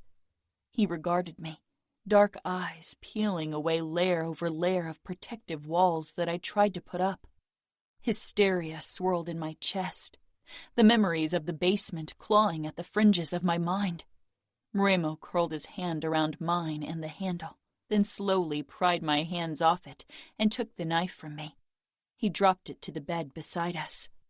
I could feel every inch of his strong, muscled body against mine, but my eyes couldn't focus on anything but the blood on his skin, dripping from the cut I had inflicted. He pressed 2 fingers to my throat, feeling my erratic pulse. Still in the grasp of panic, I swallowed. He pulled away and stood. Then he bent over me. You are safe in your weakest moments, Angel. I don't enjoy breaking the weak. I will break you when you are strong. He grabbed the knife and turned around, presenting his back to me. My eyes traced the tattoo of the kneeling fallen angel. Was that how Raimo saw himself? A fallen angel with broken wings? A dark angel risen from hell? And what was I? Before he left the room, he glanced over his shoulder at me. Don't try to run, Angel. There are more men like Simeon waiting to get their hands on you. I'd hate having to send them after you and hurt you. As if anyone could hurt me worse than Raimo would. I forced a smile. We both know you're lying. You won't let anyone hurt me. Raimo cocked one dark eyebrow. I won't. You won't because you want to be the one to break me, to make me scream. Raimo's mouth pulled into a smile that raised the little hairs on my skin, a smile that would haunt me forever. Oh, I will make you scream, Angel. That I swear. Suppressing a shudder, I dug my nails into my palms and forced more words from my tight throat. Don't waste your time. Kill me now. We all have to let part of ourselves die to rise up stronger. Now sleep tight. I'll return later for a proper video message for your family. Why did you even save me from Simeon? Why not let him start the torture you have in mind for me? Why bring me here to your mansion? Raimo regarded me as if he too was wondering the same thing, and his silence told me that my guess had been right. This was indeed the Falcone mansion. It surprised me that he would risk bringing me into his family's home. Like you said, I will be the one to make you scream, and no one else. He closed the door. I shut my eyes and pulled the covers tighter around myself. A power play, a twisted game of chess. I wasn't going to be a pawn or a queen, and Ramo wouldn't be the king. Chapter 5. Ramo. I grabbed sweatpants to put on before I headed downstairs into our gaming room, where Savio, Nino, and Adamo were sitting.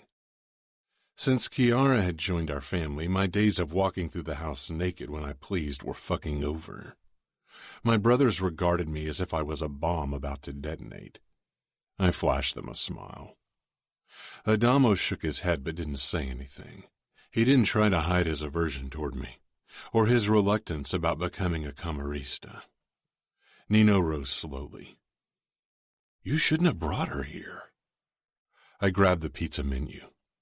Savio, order pizza for us, and an extra one for Serafina. Nino came around the sofa.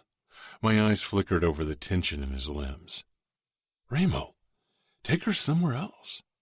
No, I said. She will stay here, under this roof, where I can keep a fucking eye on her. My brother stopped in front of me, a deep frown pulling his brows together.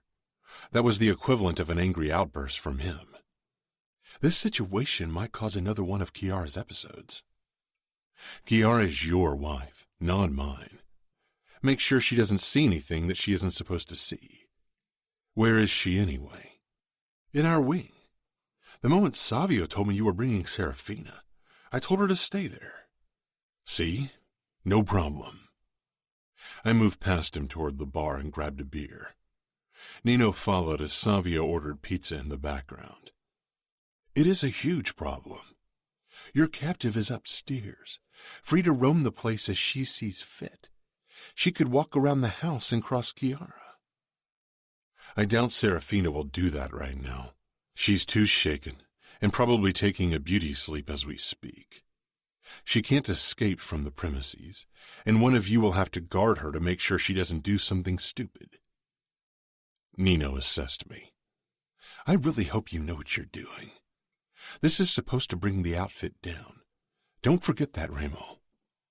My mouth pulled wide. It will crush them. They will bleed out slowly, painfully, without ever feeling my blade. This will destroy them.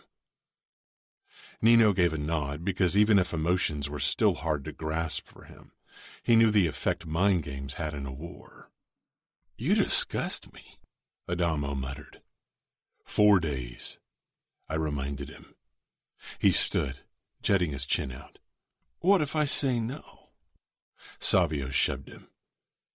You'd be a fucking disgrace, a traitor. What would you do? Where would you go? Adamo shoved him back. I don't give a fuck. Anything is better than becoming like you. I stalked toward him. He lifted his chin. You say this because from the day of your birth, you've been protected. You've never been subjected to true cruelty. You're a falcone, Adamo, and one day you will be proud to be one. I wish I wasn't a falcone. I wish you weren't my brother. Adamo, Nino warned, looking at my face. Fuck you, Adamo shouted and ran off upstairs.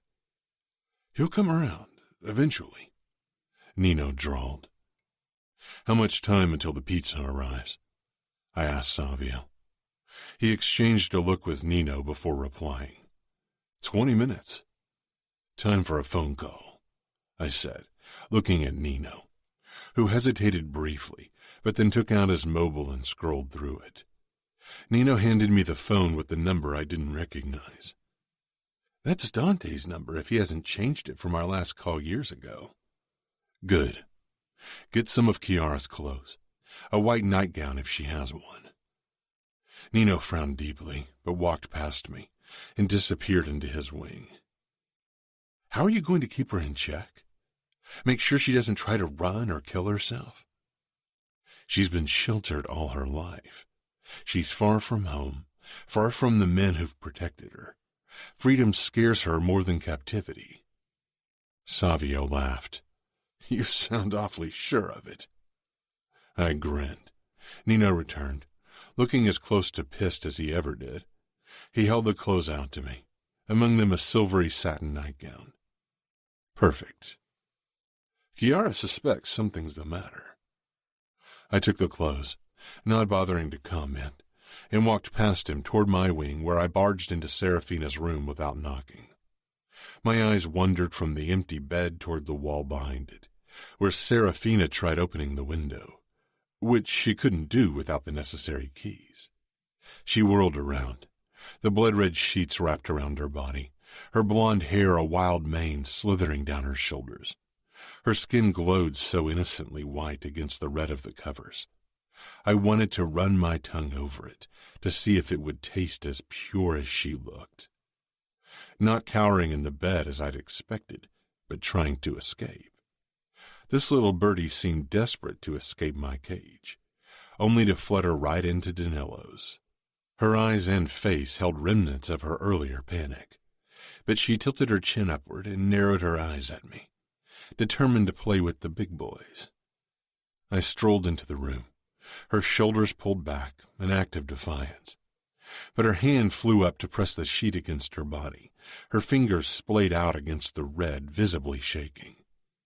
My eyes never leaving her, I set the clothes down on the bed, catching the hint of her sweet scent. I'd caught it earlier, as if she'd been massaged with vanilla oil in preparation for her wedding night. My nostrils flared. Trying to escape my cage, little bird. She tossed me a haughty look. You're awfully fond of creatures with wings. I enjoy breaking them. Her lip curled, and still she managed to be perfectly beautiful. I could guess the images that ran through her mind, of me torturing tiny animals. That was for cowards, for men not capable of facing a worthy opponent. I'm not that kind of psychopath. What kind are you, then? I smiled. You won't be able to open the window. Don't waste your energy trying to escape. Did you have the locks installed specifically for me? Or do you make a habit of locking women in your bedroom so you can rape and torture them for your personal entertainment? I stalked toward her, backed her against the windowsill, then braced myself against the glass, glaring down at her. No, I said. My father had them installed for my mother. Disgust flashed across Serafina's face. You Falcones are all monsters. I leaned down, breathing in her scent. My father was a monster. I'm worse. Her pulse thudded in her veins. I could see her fear throbbing against the unblemished skin of her throat. I stepped back, then nodded toward the clothes. For you. Tomorrow morning you will wear the silver nightgown. Serafina walked toward the bed sideways to keep an eye on me, then scowled at the heap on her bed. I raised the phone to my ear and pressed the call button. After the second ring, Dante's cold voice sounded. Cavallaro. Dante, good to hear your voice. Serafina's head jerked toward me, and she sank down on the bed, her prideful mask cracking as her fingers curled into a fist, gripping the sheet. Silence rang on the other end, and I smiled. I wished I could see Cavallaro's expression as he was being faced with the consequences of his actions, and the realization that his niece would pay for his sins. Remo. I heard male voices in the background, and a hysteric female one. Serafina's mother. I would like a word with you, capo to capo, from one man who had his territory breached to another. Two men of honor.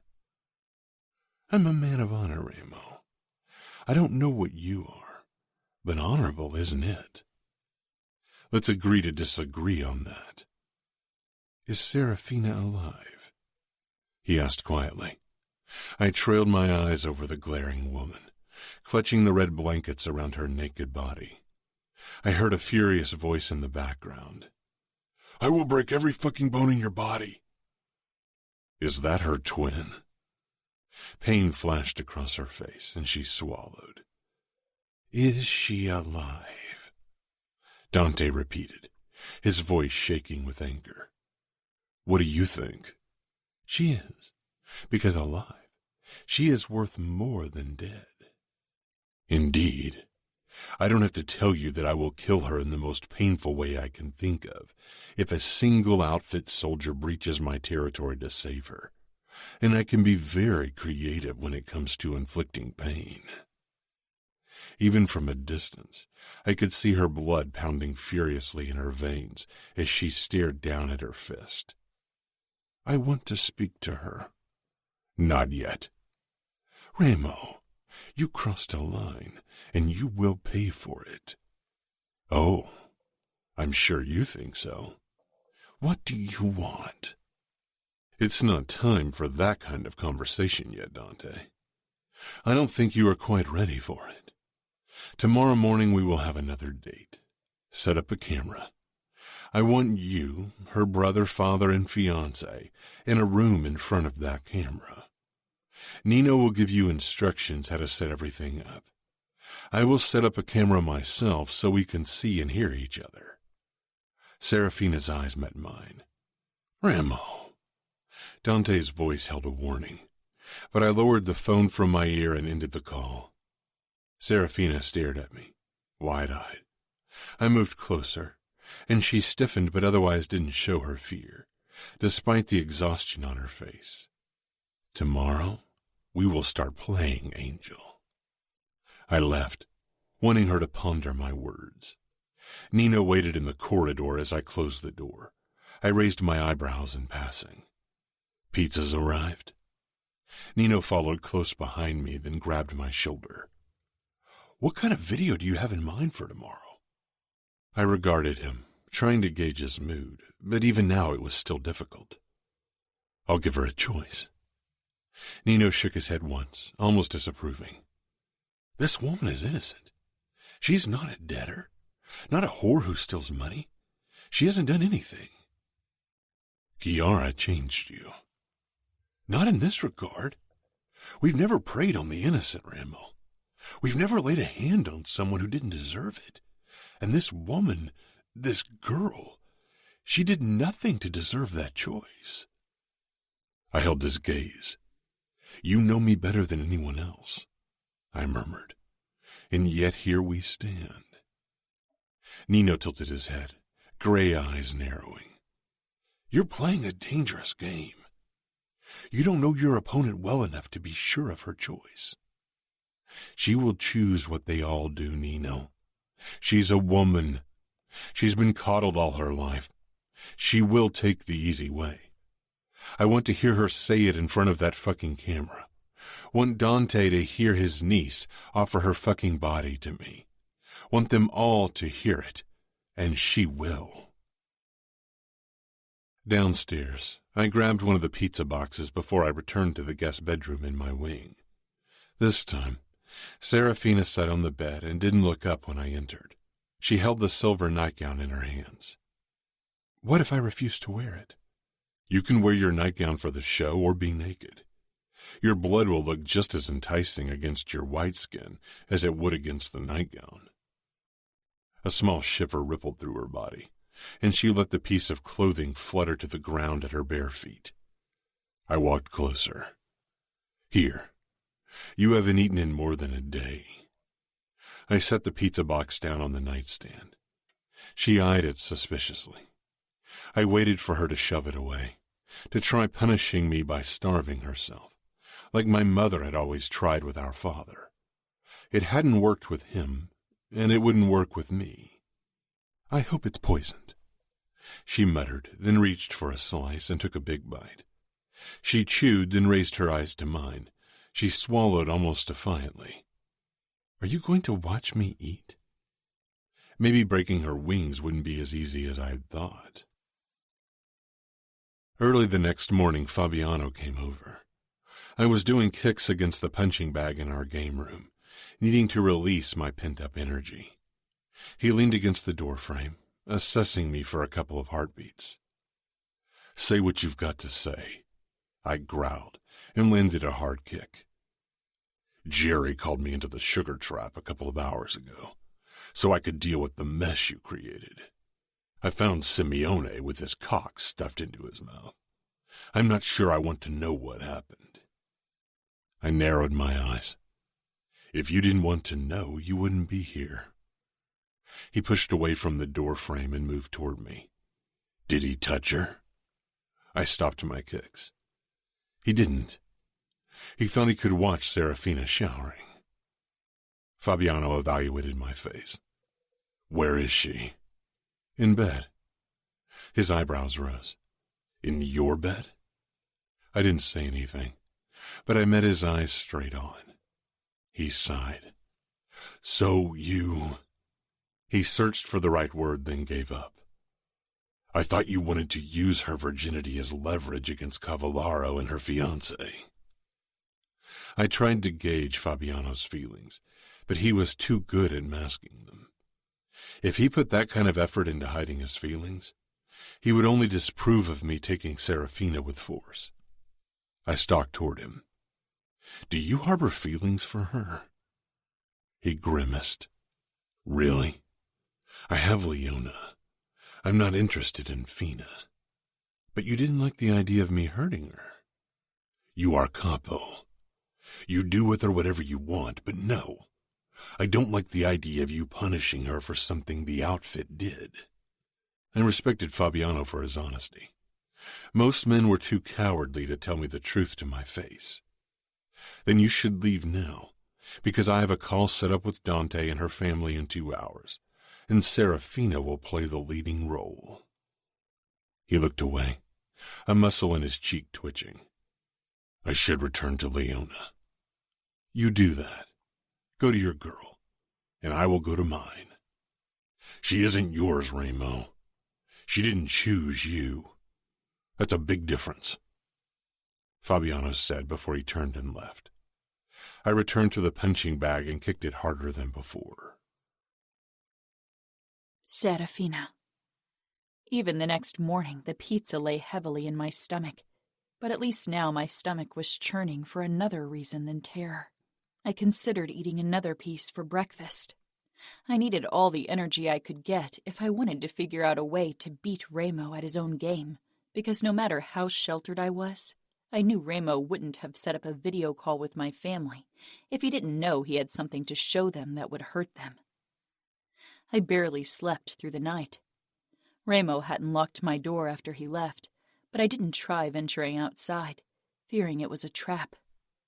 I was still too shaken to plan my flight in a way that would guarantee its success. I slid the satin nightgown over my head, even if I didn't want to give Ramo even that small victory, but I'd have to pick my battles if I wanted to survive. Steps in front of the door made me stiffen, and I got up from the bed, preferring to stand when facing Ramo. But it wasn't the scary capo who entered. Savio Falcone stood in the doorway, his brown eyes taking in the length of me. I wrapped my arms around my chest before I could think better of it. Come, he ordered with a nod toward the open door. I walked toward him, and he made a move to grab my arm. Don't you dare touch me, I hissed. His eyebrows shot up, and he smiled arrogantly. Then move your pretty ass, and take my advice. Don't ever talk to Ramo like that, or you'll find yourself wishing you had never been born. I sent him a scathing look as I followed him through the house, taking in my surroundings. It was a spacious, twisted place that quickly left me confused. I could feel Savio's eyes on me occasionally, more curious than sexual, but still his presence made me nervous. He was tall and muscled and too confident. Eventually, he led me down a steep staircase into a basement. Of course you Falcones have your own underground torture chamber, I muttered, but even I could hear the undercurrent of panic in my voice. A desolate, abandoned smell hung in the air. Thankfully, no excrements or blood. Savio didn't say anything, but he motioned for me to enter a room on the right. Ramo was already inside. Here she is. I'm meeting Diego. Tell me how it went, Savio said with a laugh. You'll get to see the recording, Ramo said. His dark eyes locked on mine. Stand over there, he ordered, pointing at a spot in the center of the room. I followed his command, my brain whirring. The room was empty. No mattress, no chair, nothing except for a table with a camera that was pointed at me. Reilly walked around me, scanning my outfit. The silvery satin nightgown clung to my body, and as my nipples puckered in the cold basement, Reilly's eyes were drawn to them. I shivered.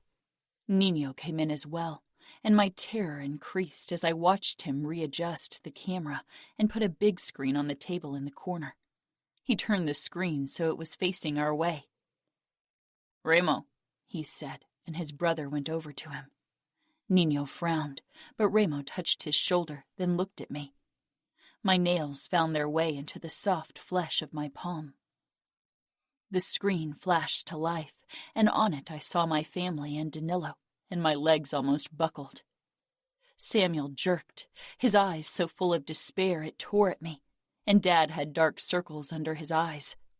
Dante and Danilo were better at controlling their emotions, but they too didn't look their usual composed selves.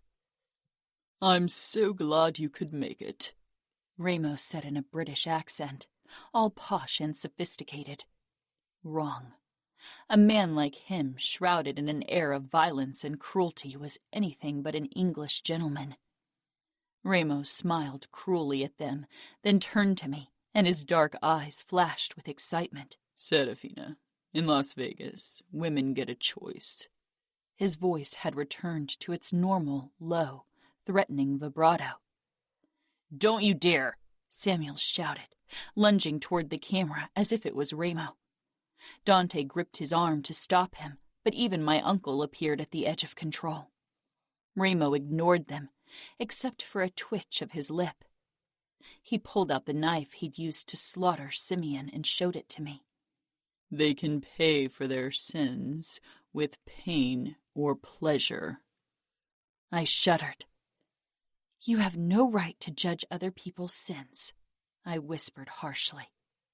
Reilly slowly walked behind me, too close, his breath hot against my neck. My eyes landed on the screen and met Samuel's desperate gaze. He looked on the verge of breaking. I needed to be strong for them, for him and Dad, and even Dante and Danilo, for the outfit. "What do you choose, Serafina? Will you surrender to torture or pay with your body?" I held Samuel's gaze. I'd take my pride to the grave with me. Women were built to give birth. These men could brave pain, and so could I. Reilly stepped back into my view. "If you don't choose, I will make the choice for you." His eyes and face said he knew my choice, was sure of it, because I was a woman, weak and insignificant. I smiled arrogantly. "I will choose the bite of cold steel over the touch of your unworthy hands any day, Reilly Falcone." His eyes flashed with surprise, respect, and terrifying excitement. "I will enjoy your screams." "Reilly, this is enough," Dante ordered. Reilly only stared at me, murmuring, "We have only just begun." Without a warning, he gripped me, whirled me around, and jerked me against his body, his chest, every inch of him pressing against my back and ass. His hand cupped my chin, tilting my head up so I was forced to look at him. He wanted to see my eyes, my expression, my fear and terror when he made me scream. I returned his gaze with all the hatred and disgust I could summon. I hoped I'd be strong enough to deprive him of my screams, prayed for it. "Where would you like to feel my blade?" He held the gleaming steel right before my eyes, letting me see the sharp edge of it. I had seen that both Reilly's and Nino's Camorra tattoos covered scars on their forearms. Maybe it meant something, maybe not. I had nothing to lose at this point. "Or did you change your mind about your choice? Will you pay with your body after all?" I didn't trust my voice because terror clogged my throat, and Ramo could see it. I gripped his wrist and guided the knife to my arm until the cool blade touched the soft skin of my forearm, close to my veins. Something flickered in Ramo's eyes, and triumph filled me, because for some reason, this spot got to him. I kept my hand on his as the blade rested against my sensitive skin. Ramo pressed, and I tensed at the slight burn, but he wasn't really cutting yet, as if he couldn't bring himself to do it. I couldn't believe it was because he had reservations about hurting me. This was the cruelest man in the West, after all. And it definitely wasn't because he couldn't bear to destroy my unblemished skin. I was sure he'd love to be the first to leave a mark. There was something else holding him back, something dark and powerful. I pushed against his hand, pushed it down on my arm, and the blade cut my skin. But Ramo resisted. I searched his dark eyes, wondering what went on in their depths, terrified of ever finding out. Ramo's eyes hardened, turned harsh, brutal, and finally he pressed the blade down and it cut through my skin. Sharp pain burned through me, and I shook under the force of it, my hand still on top of his as he drew the knife across my skin, but not stopping him. For some reason his eyes reflected my pain, as if he could feel it more profoundly than I did. Ramo released my chin, his arms snaking around my waist to keep me upright, but I kept my head tilted up, my eyes burning into his. I bit down on my lower lip as a scream clawed up my throat. Copper filled my mouth. Then it spilled over my lip, down my chin. Ramo stopped the blade, something in his eyes keeping me frozen. "Enough!" Dad roared. "Stop it! Stop it now!" Ramo's brows drew together as our gazes remained locked. He released my waist and stepped back. My legs buckled and I fell to the ground, my knees colliding with the hard floor. I barely registered the pain. I sat back on my haunches as I cradled my arm in my lap. The cut wasn't as deep as I thought, but blood soaked my silver satin gown, and the blood from my lip quickly joined it. I looked up to see Ramo turning off the camera, then the screen. Samuel's desperate face disappeared from view. Niño stood against the wall, his eyes on my wrist and an unsettling expression on his face. Ramo had his back turned to me, facing his brother, but his shoulders were heaving. I forced my body to stand, despite the shaking of my legs, and let my bleeding arm hang in front of me on display. Niño tore his gaze away and stared at Ramo. I wasn't sure what passed between them. Not sure I ever wanted to find out. Ramo slowly turned his head, his cruel eyes meeting mine, dark pools of rage leaving me breathless. For once he didn't smirk or smile, didn't look superior or furious. He looked almost confused in his own terrifying, otherworldly way, and I swore to myself that no matter the price, no matter what it would cost me, one day I would be the one to bring Ramo Falcone to his knees, the one to break the cruelest man I knew. Chapter 6. Ramo. Nino's expression was strange, but he wasn't about to lose his shit again. He was staring into my eyes, no longer at Serafina. He swallowed, then the cold mass took hold of his face and he straightened. My eyes fell to the scars on his wrist covered by our tattoo, then to similar scars on my skin, not as straight, not as focused. I almost touched the fucking scar over my eyebrow, like I'd done in the weeks after. You will have to stitch her up yourself. You played this game and lost. You underestimated your opponent. He drawled, then left, leaving me standing there, fucking furious and fucking ecstatic. I turned around slowly.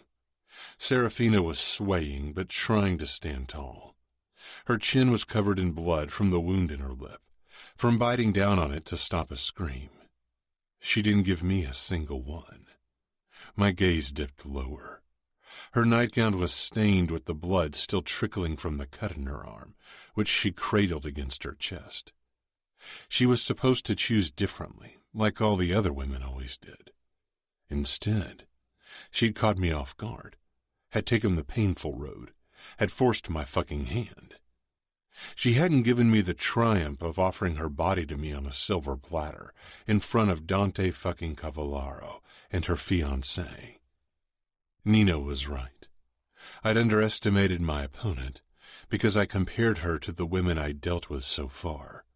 But Serafina was nothing like them. Proud and noble. I wouldn't underestimate her again. And I would get that fucking scream. I would get more than that. My eyes were drawn to her arm. Why had she chosen that spot? When I looked back up, Serafina met my gaze with one of triumph. She knew she had won. I stalked toward her, anger simmering under my skin. She tensed, swayed again but didn't fall. I took her arm and inspected the wound. It wasn't deep. I hadn't put enough pressure behind the blade to cut deep. I hadn't wanted to cut her at all, which was a new experience. Seeing the blood on her perfect skin didn't give me the deep satisfaction it usually did. "How did it feel to hurt me? Does it excite you?" she asked fiercely. I leaned close, cupping her chin. She held her breath as I trailed my tongue over her lower lip, tasting her blood. I smiled darkly. "Not nearly as much as this." She jerked back and stumbled, but I caught her, because this wasn't the fall she would take. "We need to treat your wound." She didn't protest and followed me silently back upstairs to the first floor, and my grip on her arm held her steady. I led her into my bedroom, then my bathroom, where I kept the only medical kit in my wing. Nina was the one who usually handled this kind of shit. She leaned against the sink. "You should sit down," I told her. "I prefer to stand." I let go of her, and she clutched the edge of the sink to steady herself. I bent down to retrieve the medical kit, but my eyes were drawn to the high slit in her nightgown, revealing a long, slender leg. She shifted so her front faced me. I smirked up at her, but her skin was pale and a fine sheen covered her face. I grabbed the medical kit and straightened, regarding her more closely to judge whether she was going to pass out or not. She narrowed her eyes at me and straightened her shoulders with obvious effort. The corner of my mouth twitched. I took out tissue adhesive. The wound wasn't deep enough to require stitches. I couldn't remember the last time a cut from me didn't lead to stitches. Or a funeral. I took out disinfectant spray, and she stiffened but didn't make a sound when the stinging spray hit her wound. But she did bite down on her lower lip again. "If you keep doing that, the result will be twice as painful." She sent me a scathing look but released her bottom lip. I began to put the adhesive on her wound, feeling a strange aversion to seeing the cut I had inflicted. I couldn't quite define the feeling. It was foreign to me. "So is this how it's going to be? You cutting me open and stitching me back together?" She seethed. "I'm not stitching you up. I'm gluing you together." She didn't say anything, but I could feel her eyes on me. She tapped my forearm with my Camorra tattoo, brushing the crisscrossing scars there. "I wonder who inflicted those cuts," she mused. I froze and my head shot up. She held my gaze with the same look of triumph I had seen in the basement. "I wonder who stitched you up afterward. Did you and Nino cut each other in some twisted brotherly ceremony and stitch each other up when you were done? You have the same cuts. Maybe I should ask him." I pushed her against the sink with my body, my hands clamping down on the marble counter as I shook with rage and other emotions I would never allow. Serafina looked at me, despite the fear taking over her perfect features. "Never mention those scars again. And you won't talk to Nino about this. Not a single word, understood?" I growled. She pressed her lips together, not saying a word. A droplet of blood squeezed past her lips and trickled down on her chin. Exhaling, I stepped back, grabbed a washcloth, and soaked it with warm water. I grabbed her chin, but she reached for my wrist. "Hold still," I ordered, and she dropped her hand and let me clean her chin. Then I took a closer look at her lip. Her teeth had only nicked the upper layer of skin. "You are lucky. This will heal on its own." I was so close to her. Her scent hit me again. Her voice snapped me out of it. "How long will you keep me here?" "Who says I'm ever letting you go?" I asked in a low voice, before I drew back and let her out of my room. After returning Serafina to the guest room, which I locked this time, I was about to start doing my daily training, kicking the punching bag, when Cora stormed into the game room. Nino was close behind her and tried stopping her, but she tore away from his grip and stalked toward me, looking furious. I turned to her, raising my eyebrows. She didn't stop until she was right in front of me and shoved me hard, her eyes brimming with tears. I caught her wrists because she looked like she would slap me next, and that was something we both didn't want to happen. A second later, a steely grip closed around my forearm. "Release her now," Nino ordered. I met his gaze, not liking his tone one bit.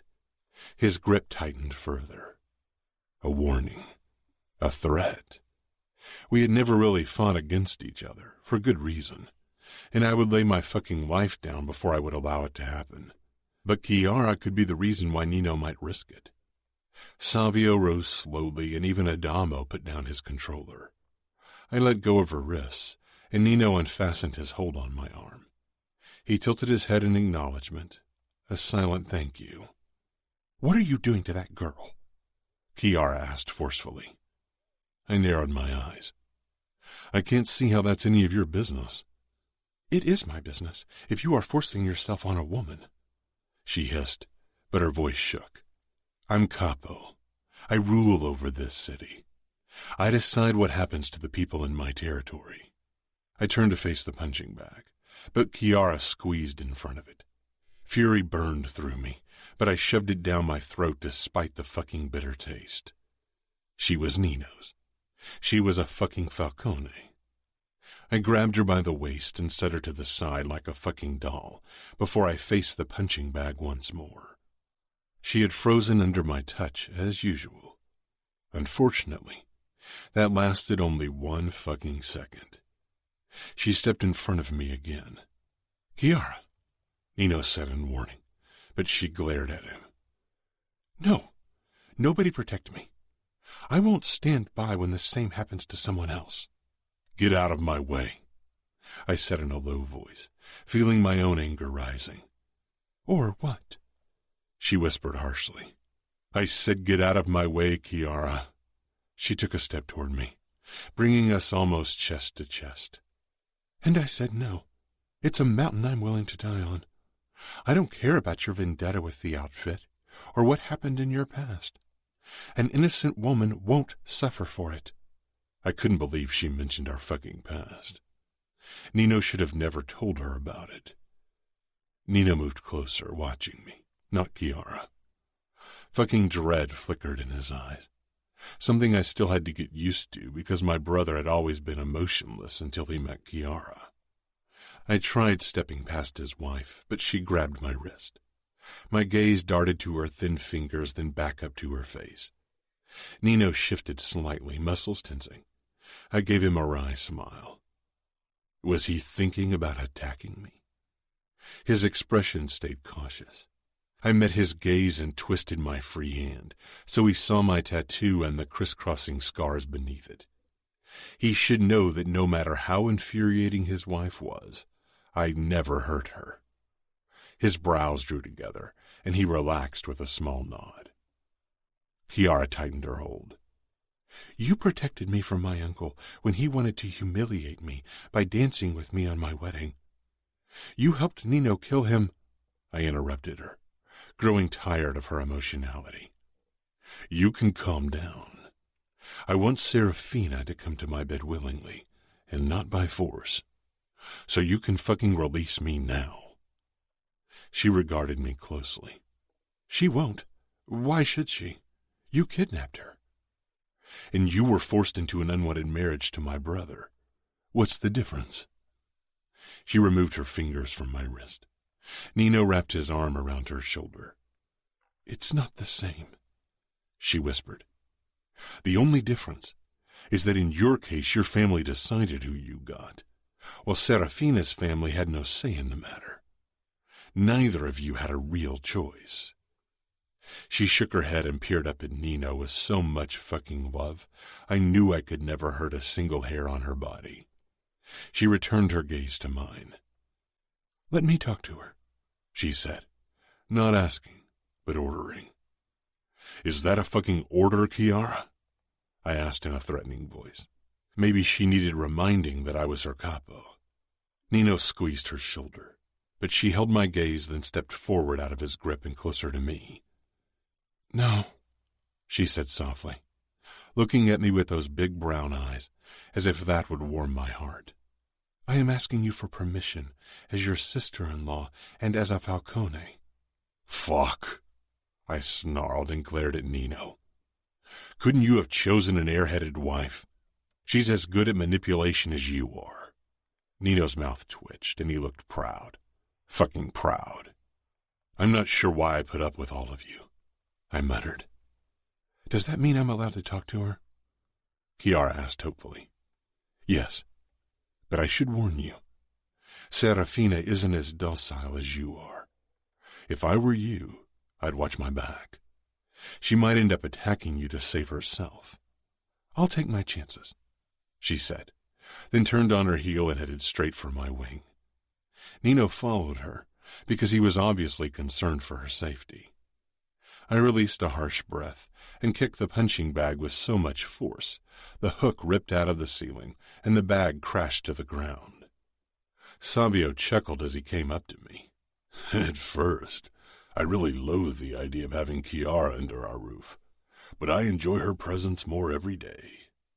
Why don't you call someone to fix this fucking bag instead of grating on my nerves?" Savio grinned. "Will do, capo. I know someone you can release your pent-up energy on. I was supposed to train with Adamo. Why don't you take over? The kid needs a good ass-kicking." "Why don't I just hang you from a hook and use you as a punching bag instead?" Savio laughed and sauntered off. Staring at the mess on the floor for another moment, I turned around to Adamo, who had his arms crossed over his chest and was glaring. "Come on, kiddo. Train with me." Adamo and I had never trained together, unless you counted the mock fights I'd entertained him with when he was a small kid and didn't hate my guts yet. For a moment, he looked like he was going to refuse, but then he pushed up to his feet. He trudged after me in that annoying way he'd adopted recently, just to drive me up the walls. I grabbed my keys, then tossed them toward Adamo. "Catch," he did, frowning. "You're going to drive us there." "Really?" he asked, and for once wasn't glaring at me. "Really. Now move. I don't have all day." Adamo hurried past me, not trudging, and I followed after him, shaking my head and smiling. Nothing got that kid as excited as driving cars, or rather racing them. When I arrived in the driveway, he was already behind the wheel of my new neon green Lamborghini Aventador, grinning like the cat that got the fucking cream. The moment my ass hit the passenger seat, he revved the engine and we shot down the driveway. "There's a gate at the end. You remember that, right?" I muttered, buckling up. Adamo hit the button and the gate slid open, and we raced through them with about an inch between the side mirrors and the unrelenting steel. I shook my head, but Adamo didn't slow down. We weaved through traffic, and honks followed us everywhere. A police car shot out of a side alley and started chasing us with sirens howling and lights flashing. "Oh, man," Adamo whined, hitting the brakes and pulling over. The officer got out, hand on his gun, and strolled toward us while his colleague stayed back, his gun at his side. That was the problem with a new car. Adamo let the window down, and the officer looked at him. "Get out of the car." I leaned forward, my forearm with my tattoo propped up against the dashboard, and smiled darkly at the man. "Unfortunately, officer, we have somewhere we need to be." The police officer registered my tattoo, then my face, and took a step back. "This is a misunderstanding. Safe travels." I nodded and sank back against the seat. "Drive." Adamo looked at me with a hint of admiration in his eyes. Then he pulled away from the curb in a slower pace, but still too fast. His mood soured the moment we got out of the car in front of the abandoned casino that served as our gym. I waited for Adamo in the cage, but he took his sweet-ass time getting ready. When he finally shuffled toward me, I really wished he were someone else, because I wanted to viciously destroy my opponent. Adamo climbed in and closed the door before he faced me. He had grown these last few months. He was still much scrawnier than Nino and me and even Savio, but he was filling out nicely despite his reluctance to fight. His arms hung limply at his side as he watched me with apprehension. "Come on, kiddo. Show me what you got." "Don't call me kiddo," he grumbled. I smiled challengingly. "Make me. So far, nothing I've seen has hinted at you being more than a sulking kid." He curled his hands to fists, eyes narrowing. "Better. At least I don't enjoy hurting girls." So that was what had his panties in a bunch. "You don't enjoy doing anything else with them either," I taunted, trying to finally get him to act on his anger. I couldn't give any less fucks if Adamo was a virgin or not. I didn't understand it one bit, but he could fuck whomever, whenever, however he wanted. "I like girls." "Not their pussies, obviously." He flushed bright red. We still had a lot of work to do. "Have you kissed a girl at least?" I took a step closer to him. He looked away and my smile widened. "Who was it? A girl from school? Or a whore after all?" His eyes flashed with anger and he charged at me. His kick was surprisingly well placed, but I blocked it with both of my forearms, then punched Adamo's side hard. Not nearly as hard as I wanted, though. He gasped, but still sent several punches my way. We found a good rhythm, and I could see Adamo getting into it, as if this was one of his annoying video games. I had to admit I enjoyed the sparring. It wasn't more than that, though, because if I had really fought Adamo, the kid would have been on the ground. Eventually, we leaned against the cage, sipping water and dripping sweat. "I didn't think you'd hold back. I thought you wanted to kick my ass because I'm a fucking disappointment in your eyes." I lowered the bottle. "What makes you think I held back?" He snorted. "You're the strongest fighter I know. I wouldn't stand a chance against you." "Not yet. Maybe one day. And you aren't a disappointment." He shook his head. "I'll never be like you and Nino or even Savio. I don't want you to be like any of us. I only want you to be a Falcone and be proud of it." Adamo stared at me with a frown, then looked down at his bottle. "Can we do another round?" "Sure," I said, even if I was eager to return to Serafina. "Don't hold back as much this time," Adamo said. My lips pulled wide and I set the bottle down. I should have fought with Adamo before. Serafina. I lay on the bed, staring up at the ceiling, worrying about my family, especially Samuel. He was so protective of me. What if he did something stupid like attack and get himself killed? I wanted to be saved, but if something happened to Sam, I wouldn't survive. I'd rather suffer pain and endure Ramo's presence than see my brother get hurt. A heavy weight settled in my stomach when I remembered the look in his eyes when Ramo had put the knife against my skin. That look had hurt so much more than the shallow cut. But the cut had given me an important piece of information about Ramo. He had a weakness, and it had something to do with those scars and his brothers. Steps sounded in front of my door, and someone knocked. I sat up, surprised. Nobody had bothered to knock. The lock sounded and the door swung open as I stood, and a young woman with dark hair and dark eyes, wearing a red summer dress, stepped in. She was shorter than me, and must be the source of the clothes Ramo had brought me to wear. It explained why the maxi dress I was wearing ended mid-calf. I had never met her, but I knew who she was. Not a single person in our world didn't know her. "Chiara Vitiello," I said. The poor Famiglia woman who was thrown to the Falcone wolves to be devoured. Everyone had heard of that union. It had been the gossip of the year among outfit women.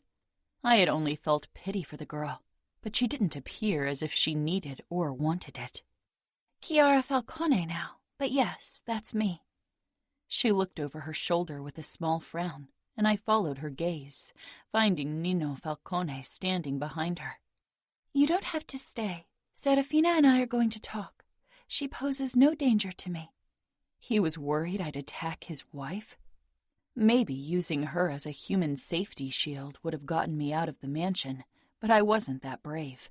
If I failed, I knew what that would mean, because the look in Nino's eyes sent an icy shiver down my spine. "I will stay," he said firmly, looking straight at me as he walked in, closed the door, and leaned against the wall. "And if you make a move toward my wife, the consequences will be very unpleasant." Chiara's cheeks turned red. She gave me an apologetic smile before stepping close to him, touching his chest. I didn't hear what she was saying, but Nino's expression remained stoic. He shook his head once, and she sighed. She came toward me. I eyed her warily. Not only had she been a Vitiello, but she was now a Falcone. Neither were names that set me at ease. "I'm sorry. He's very protective," she said with a small smile. I gave Nino the once-over.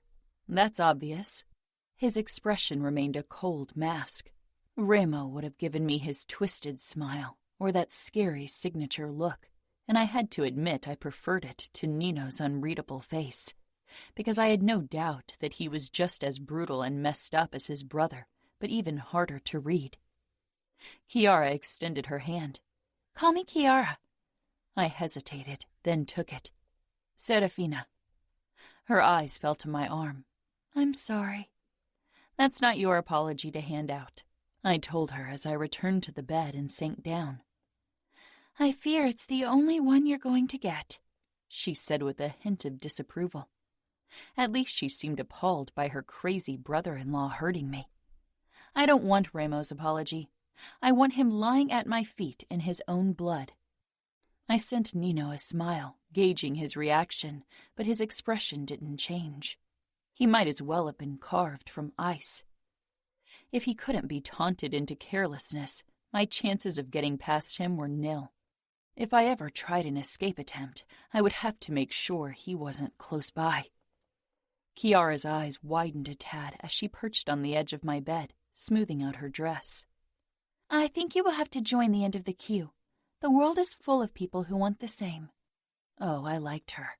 Stifling a smile, I asked, "Are you one of them?" She pursed her lips. "No, I'm not." "He's the one hurting you, then," I said with a nod toward her emotionless husband. Only now something dangerous flickered in his eyes. He definitely wasn't indifferent to his wife. Chiara glanced at Nino, and the smile tugging at her lips surprised me. "Nino would never hurt me. He is my husband." She sounded honest, and more, she sounded in love. I'd heard the rumors of what had happened to her and what the Falcones had done to her uncle. Maybe she was just grateful. "Why are you here?" I asked eventually. "I thought you'd like female company." "I'd like to return to my family, to my home. I'd like Ramo to stop his twisted games. That's what I'd like," I whispered harshly, feeling bad for snapping at her, but not being able to help myself. She nodded. "I know. I doubt you've come to offer your help. You are loyal to the Falcones." Again her eyes moved to Nino. "I am. They are my family."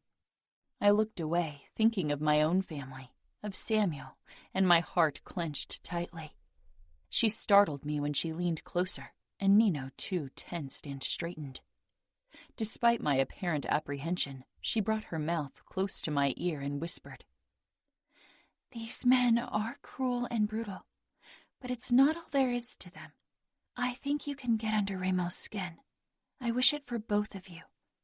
She pulled away and straightened. "I'll see what I can do so you are allowed to spend your days outside of this room. We could sit in the garden. There's no reason why your captivity should be more unpleasant than absolutely necessary." I stared at Chiara. She surprised me, but if she really thought anyone could get under Remo Falcone's skin, then life in Vegas had twisted her brain. Chapter 7. Serafina. There wasn't a clock anywhere in the room, but it must have been early afternoon by now. Except for the cold pizza and the tap water, I hadn't had anything to eat or drink.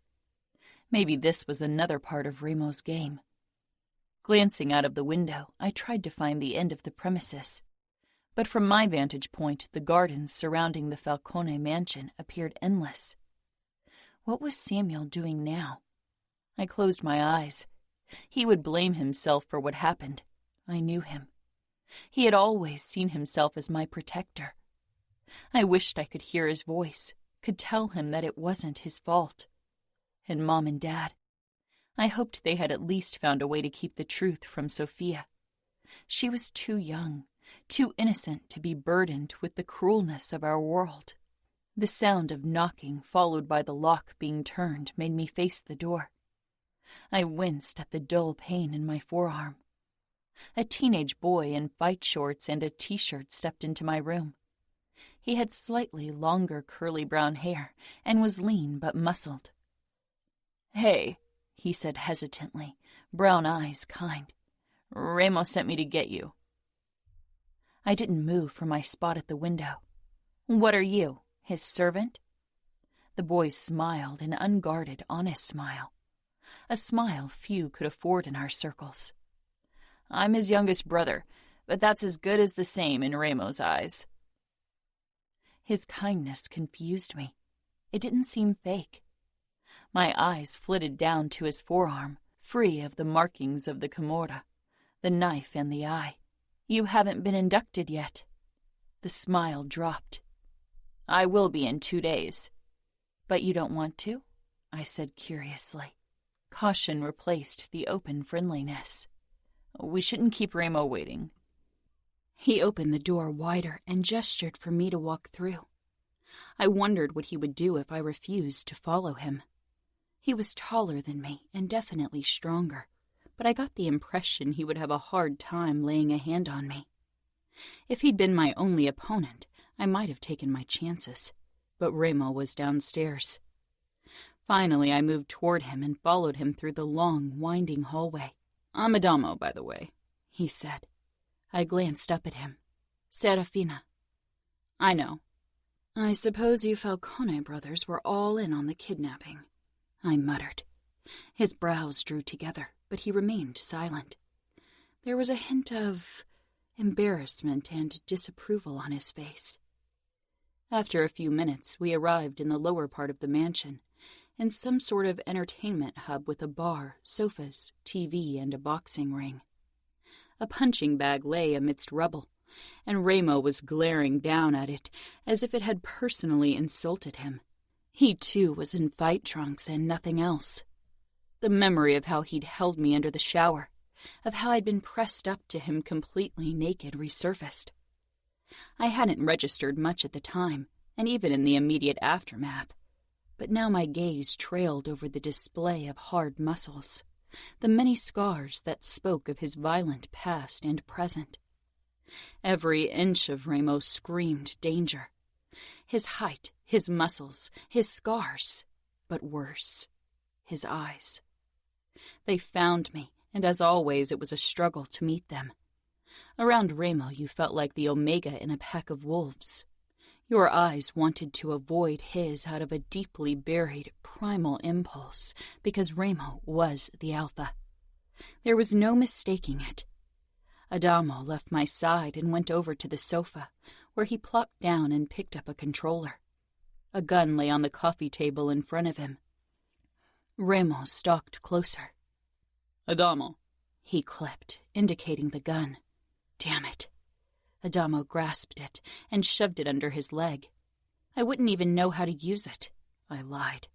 Remo smiled darkly. You are a good liar. His skin glistened with a fine sheen of sweat, as if he hadn't bothered showering after a workout. Why did you call me down? Do you have another torture session planned for me? Remo glanced down at my wound, his expression hardening. All sharp cheekbones and tight jaw. There's food in the kitchen for you, and something to drink. Unless you prefer hard liquor, then this is where you'll get it. He nodded toward the bar to my left, where an array of bottles, most of them less than half full, awaited consumption. Scotch, bourbon, whiskey, gin. I definitely wouldn't get intoxicated while I was being held captive by the Camorra. I'm free to walk around the house? I asked. Remo smirked. I don't think we've reached that level of trust yet. We won't reach any level of trust, Remo. Steps echoed out in the hall behind me, and I turned halfway, but not enough to lose sight of Remo. I preferred keeping him in my line of vision, as if he knew exactly what I was doing. One corner of his mouth twitched upward. Savio walked in with that arrogant swagger. Got someone to fix the punching bag.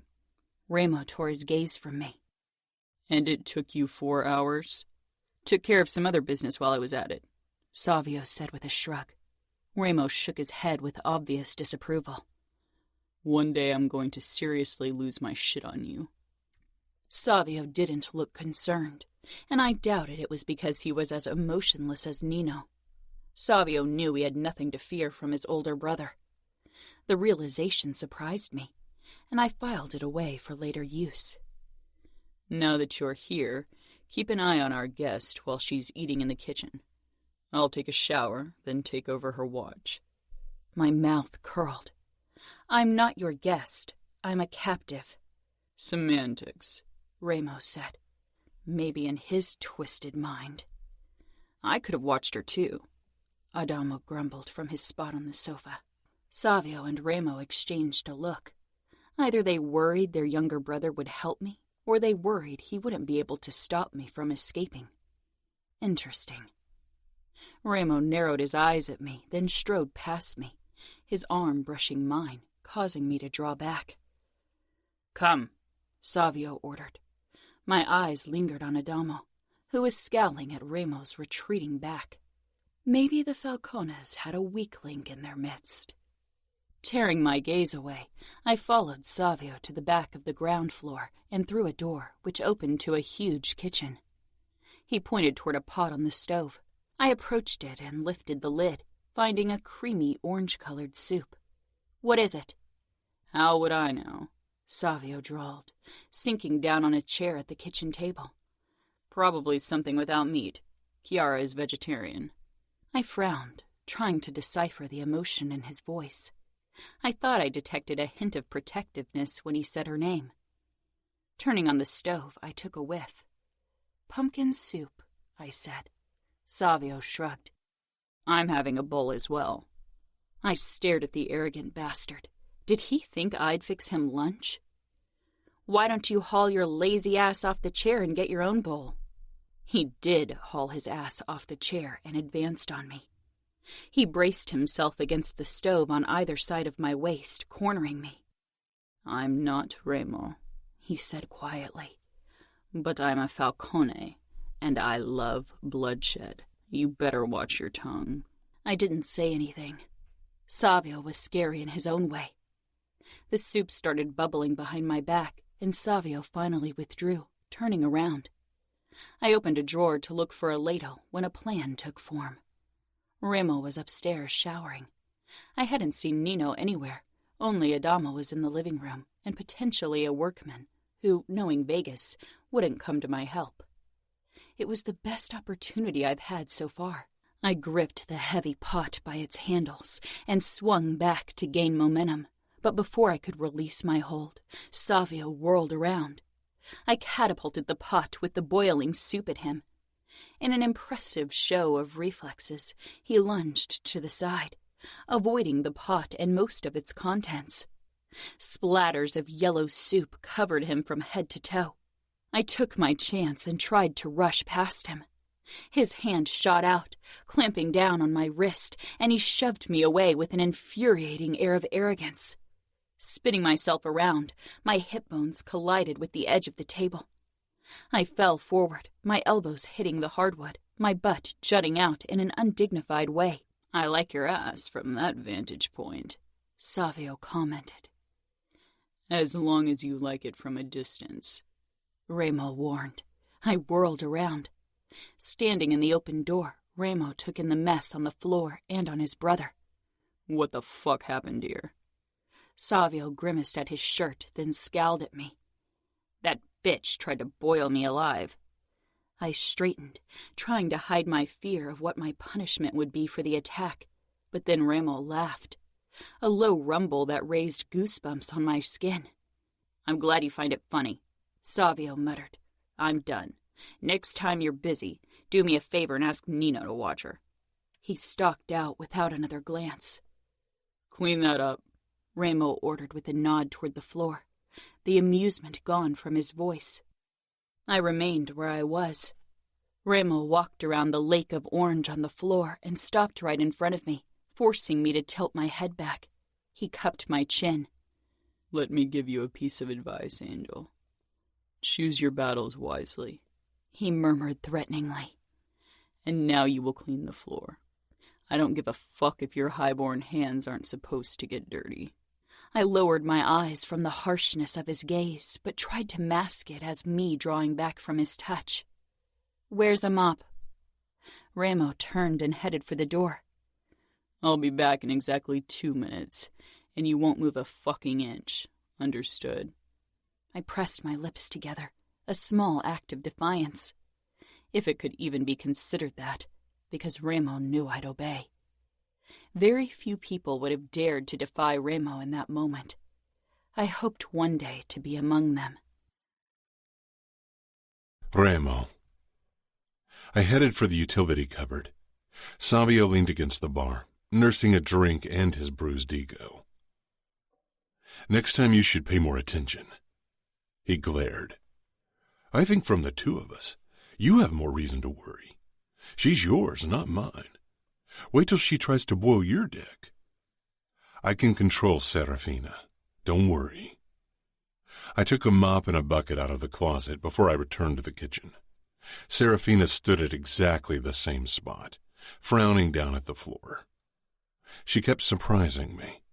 The photos I'd seen of her on the internet and the accompanying articles had suggested she was an ice princess. Cold, prideful, fragile. As easy to crush as fresh snow. But Serafina was like eternal ice. Breaking her with force was difficult, not impossible, because I knew how to break, but that would have been the wrong approach. Even eternal ice yielded to heat. I handed her the bucket and the mop, which she both took without protest. She avoided my eyes as she set out to fill the bucket with water and put it down on the ground. It became apparent pretty quickly that Serafina had never wielded a mop in her life.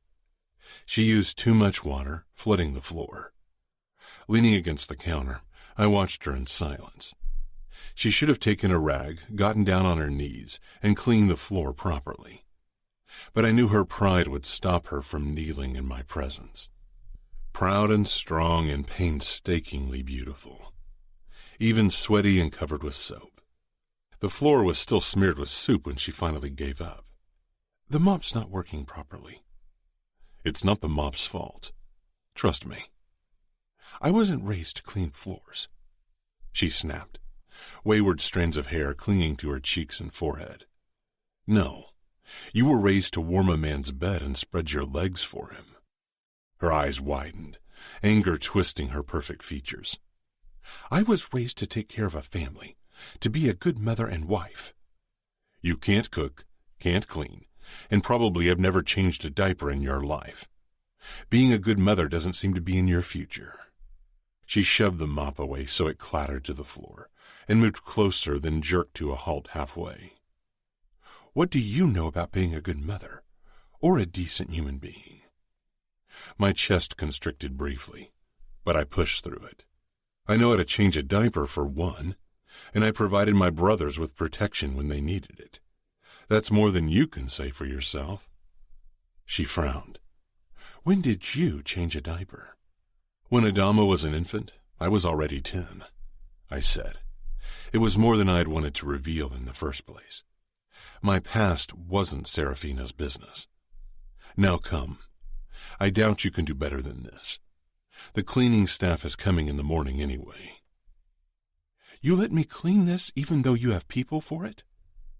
Your pride will be your downfall, I said, and your fury will be yours. Then we'll fall together. Isn't that the beginning of every tragic love story? My mouth twisted at the word. What a waste of energy.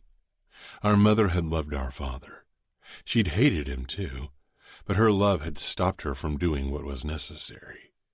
She'd let our father beat and rape her, had let him beat us because it meant he wouldn't lay a hand on her. She never stood up to him. She cowered, and worse, turned his anger toward us to protect herself. Her one act of fucking defiance was to punish our father by killing his sons.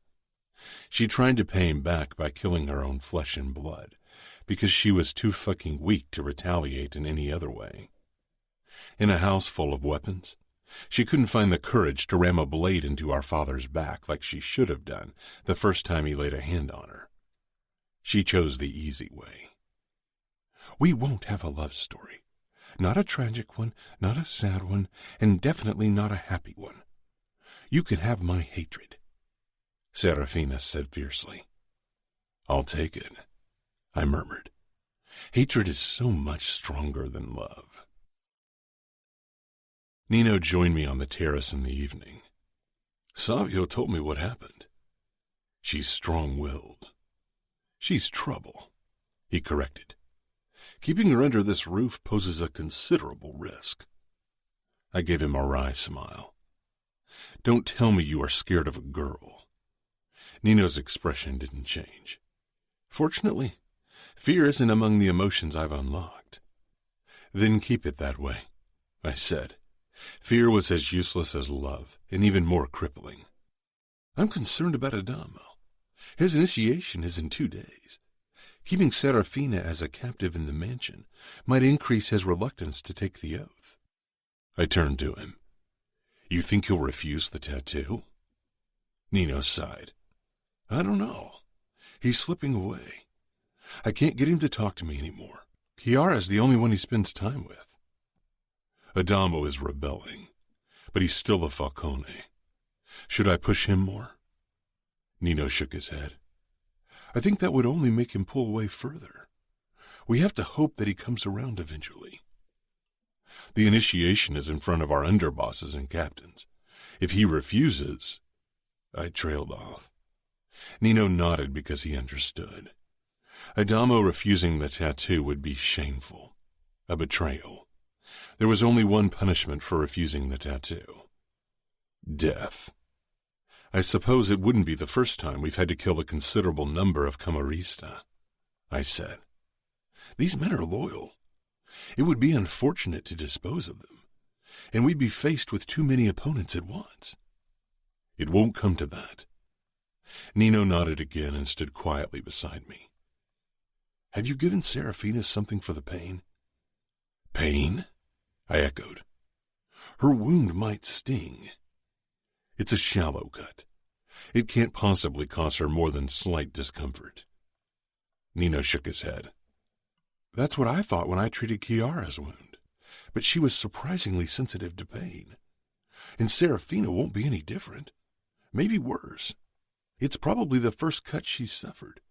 Probably the first act of violence at all, Ramo. She'll feel pain more profoundly than you and I do.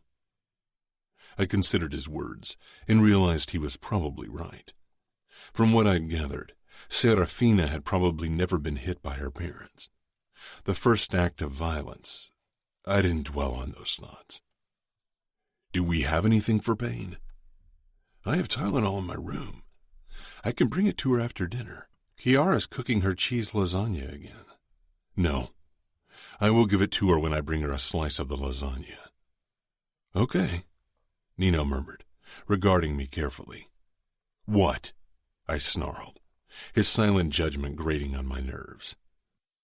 Originally, the plan was to keep Serafina in the sugar trap. Originally, I didn't know what kind of woman she was, and she is safer here. I don't want anyone to get their hands on her. It would ruin my plans. I'll get the Tylenol, Nino said, turning around and leaving me standing there. I went inside and made my way into the kitchen, which smelled of herbs and something spicier. Kiara glanced up from the chopping board. She was slicing tomatoes and throwing them in a bowl with lettuce. No one's eating salad around here, I told her as I strode toward her. The tensing of her body was barely noticeable anymore. I'm eating it, and Nino will too, and maybe Serafina prefers to stay healthy as well, Kiara said. I stopped beside her and glanced into the oven, where a big pan was bubbling over with cheese. Serafina has more pressing problems. Kiara's eyes shot up, and I gripped her hand before she could chop her fingers off. Nino needs to show you how to hold a knife properly, I demanded, then released her. She put down the knife. When will you send her back? I stared down at her. She pushed a strand behind her ear, looking away. Kiara was still quick to submit. You will send her back, right? Nino came in with the Tylenol, glancing between his wife and me. He frowned, but didn't comment. When's the lasagna done? I asked. It should be ready now. She gripped the handle, and I stepped back so she could open the oven. She nodded. Perfect. Nino took oven mitts and gently pushed his wife to the side. Let me. He set the bubbling pan onto the stove, and Kiara smiled at him, touching his arm. Thank you. His expression softened, and I still couldn't wrap my mind around it. My brother loved, or whatever he was capable of, Kiara. Taking the Tylenol from his pocket, he handed it to me. Give me a piece of lasagna for Serafina. Kiara pursed her lips, but did as she was told. Why can't she have dinner with us? She's a captive, Savio muttered as he came in. He was still pissed because of the soup incident. She can be a captive and eat dinner with us, don't you think? She looked up to Nino for help. He touched her waist, and a look passed between them I couldn't read. Sick of their silent exchanges, I left with the lasagna and the Tylenol. When I stepped into the bedroom, Serafina was sitting on the windowsill, her arms wrapped around her legs. I wondered what kind of clothes she'd worn in Minneapolis. I couldn't imagine she'd opt for floor-length dresses like Kiara. Serafina didn't turn my way when I stepped in, not even when I crossed the room and set the plate down on her nightstand. Tell Kiara I'm sorry I wasted her soup. Are you sorry? I asked as I stepped in front of her. Her blue eyes were still firmly focused on the window. I'm sorry for wasting it, not for throwing it at your brother. I'm sorry I missed, though. You can tell him that.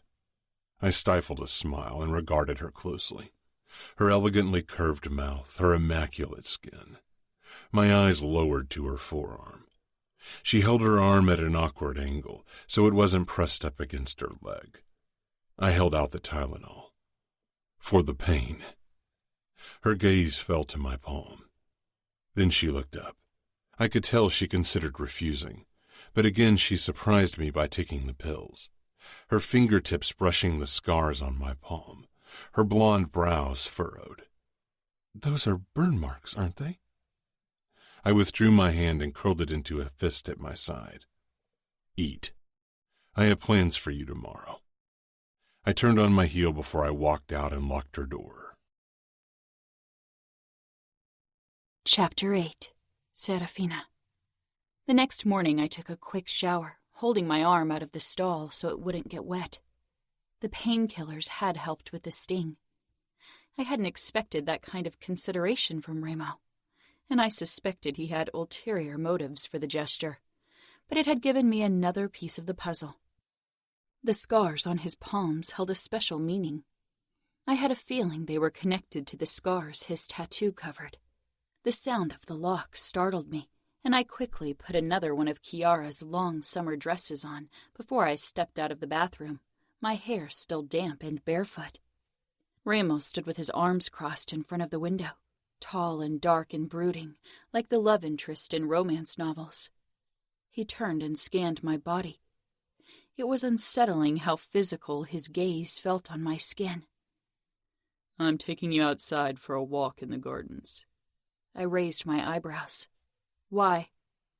Would you prefer to spend your captivity holed up in here? No, but I'm wary of your motives. Ramos smiled darkly. I want to keep you sound of mind and body. It would be a shame if these four walls broke you before I can. I glared at him, glad he couldn't hear my thundering pulse. Now come, he ordered with a nod toward the door, his eyes lingering on my body. I followed after him and almost bumped into him when he paused in the hallway, glancing down at my feet. Won't you put on shoes? I would if I had any that fit me. Kiara is a 6, and I'm a 7.5. Ramo regarded me a moment before touching my lower back, and I lurched forward in surprise. He indicated I walk ahead, the corners of his mouth tipping up, those dark eyes assessing me. My body tingled from his touch, and my heart throbbed in my chest. Ramos' closeness terrified me, and he could tell. I made sure to keep my distance, but Ramo trailed after me, his gaze burning my neck, his tall frame a shadow over my back.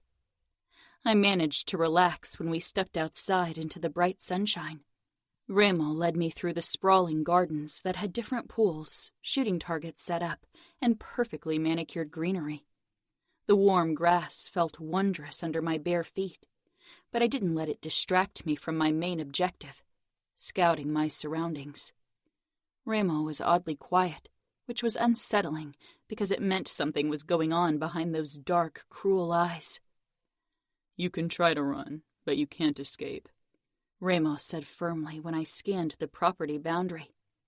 The high walls around the premises were topped with barbed wire, and when we walked close enough, I could hear the hum of electricity. Are you looking for weakness in our safety measures? He asked with a hint of dark amusement.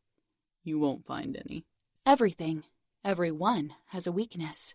It's only a matter of finding it, I said quietly, stopping. Ramo stopped in front of me, his dark eyes triumphant as they slowly traced the length of me. And you are Dante's weakness, Serafina. I'm only his niece. Dante has condemned so many men to death in his life. Do you really think he cares about the life of one girl? Ramo cupped the back of my head, holding me in place as he brought our faces closer. I let him, softened in his hold, knowing it wasn't the reaction he wanted. His dark eyes searched mine, and I had to fight not to look away. I wonder if you really believe it, or if you hope I believe it, he said in a low voice. It's the truth. His lips widened in a harsh smile. The truth is that you are a woman, something precious, something they must protect. It's ingrained in them, burned into them irrevocably from the day of their birth. Their honor dictates they keep you safe, and every second you are in my hands, they are failing you, failing themselves. With every second that passes, the shame of their failure eats away at their honor. As made men, we live on honor and pride. They are the pillars of our world, of our fucking self, and I'm going to tear them down, pillar by pillar, until every fucking member of the outfit is crushed beneath the weight of their fucking guilt. My breath had lodged itself in my throat, and I could do nothing but stare at the man in front of me. Maybe he'd underestimated me, but I feared even the outfit, had underestimated Remo Falcone as well.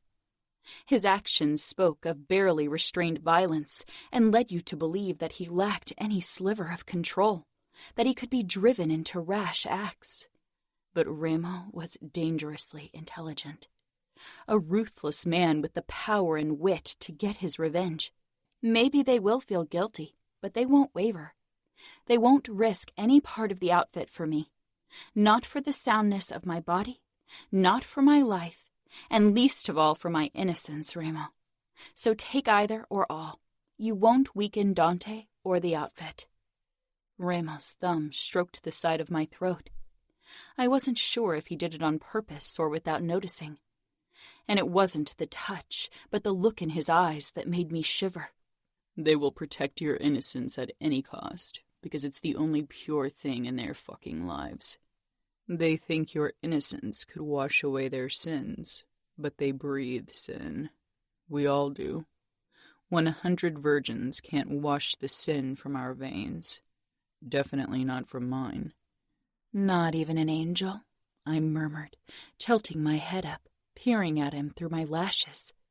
My pulse throbbed in my veins, aware of the risk I was taking. But I was forced into Remo's game, willing or not, and I could either be a pawn or a player. Something in Remo's dark eyes shifted, something hungry and lethal unfurling. He leaned closer, his breath hot against my lips. You are playing a dangerous game, Angel. I smiled. So are you. His lips pressed against mine. I hadn't expected it. Almost kisses, like threats ghosting over my skin, had been his tactic. Until now. This wasn't a ghost touch. It was substantial, and yet it felt like the promise of a kiss, a threat of what lay ahead. Stunned by Remo's action, I held his gaze. Finally, I ripped away and raised my palm to slap him, but he caught my wrist. He jerked me closer once more. That's the kiss Danilo would have given you in church, and maybe even later on your wedding night. Polite, controlled, reverent. His voice dipped low. That's not a kiss. Anger surged through me. You?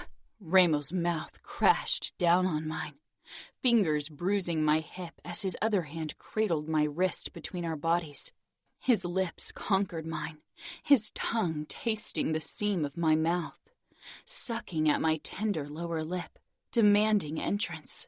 Heat flushed through me, and my lips parted slightly, barely. A flicker of submission, and Remo plunged his tongue into my mouth, tasting me, consuming me. His taste was intoxicating, his body's heat overpowering. His thumb pressed into my wrist, his palm sliding from my hip to my lower back. Small sparks of electricity followed in his touch's wake. My head swimming, I was unable to pull back, unable to move at all. Finally, Remo let me free. I sucked in a desperate breath, lightheaded, confused, my body tingling from head to toe. Remo exhaled. That, Angel, was a kiss. It's the only kind of kiss you'll ever get from me, and it's the kiss you'll use to measure every kiss that follows. I stumbled away from Remo, shaking. What have you done? I stammered. I pressed shaking fingers to my lips, horror striking down on me like lightning. That was supposed to be Danilo's privilege, my first kiss. Remo had taken it. No, I had given it away. Remo shook his head, glowering. I cut you with my blade, and you didn't shed a single tear. But a kiss makes you cry. I turned away, trying to get a grip on my emotions. All my life I had been raised to be the perfect wife, to gift myself to my husband. And just like that, I'd allowed Remo to plunder part of my gift. For a moment, I felt like bawling. Then I felt Remo's warmth against my back, not touching, but lingering between us. Are you scared of Danillo's wrath if he finds out his angel hides a few black feathers beneath the glowing white of her plumage? I glanced over my shoulder at his striking face. You don't know anything about Danillo or me. I know your weakness, and I know his. I faced him once more. You, too, have a weakness, and one day your enemies are going to use it against you with the same cruelty you bestow upon them. Maybe, he growled. Maybe they'll rise after I've burned down their pride, but not everyone is built to rise from the ashes. I scoffed. You sound like a martyr. What do you know about burning? Ramo didn't say anything, only looked at me with cruel intention. The same expression I'd seen when he'd cut me. My eyes darted down to the wound on my arm, and Ramo's gaze followed. Brick after brick, I was tearing down a wall Ramo had no intention of lowering. Ramo grabbed my arm and led me back toward the mansion. I didn't say anything, didn't even look his way.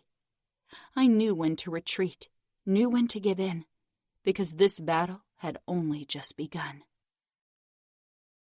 The second I was alone in my room, I headed into the bathroom and splashed cold water on my face to clear my head. Looking up, I cringed at the state of my lips, red and swollen. I could still feel Ramo's touch, could still taste him. How could I have let that happen? I should have pushed him away, but I didn't. Ramo had stopped. Not only had I allowed him to steal my first kiss, I'd enjoyed it in a twisted, all-consuming way. I walked back into the bedroom and dropped down on the bed, staring up at the dark canopy.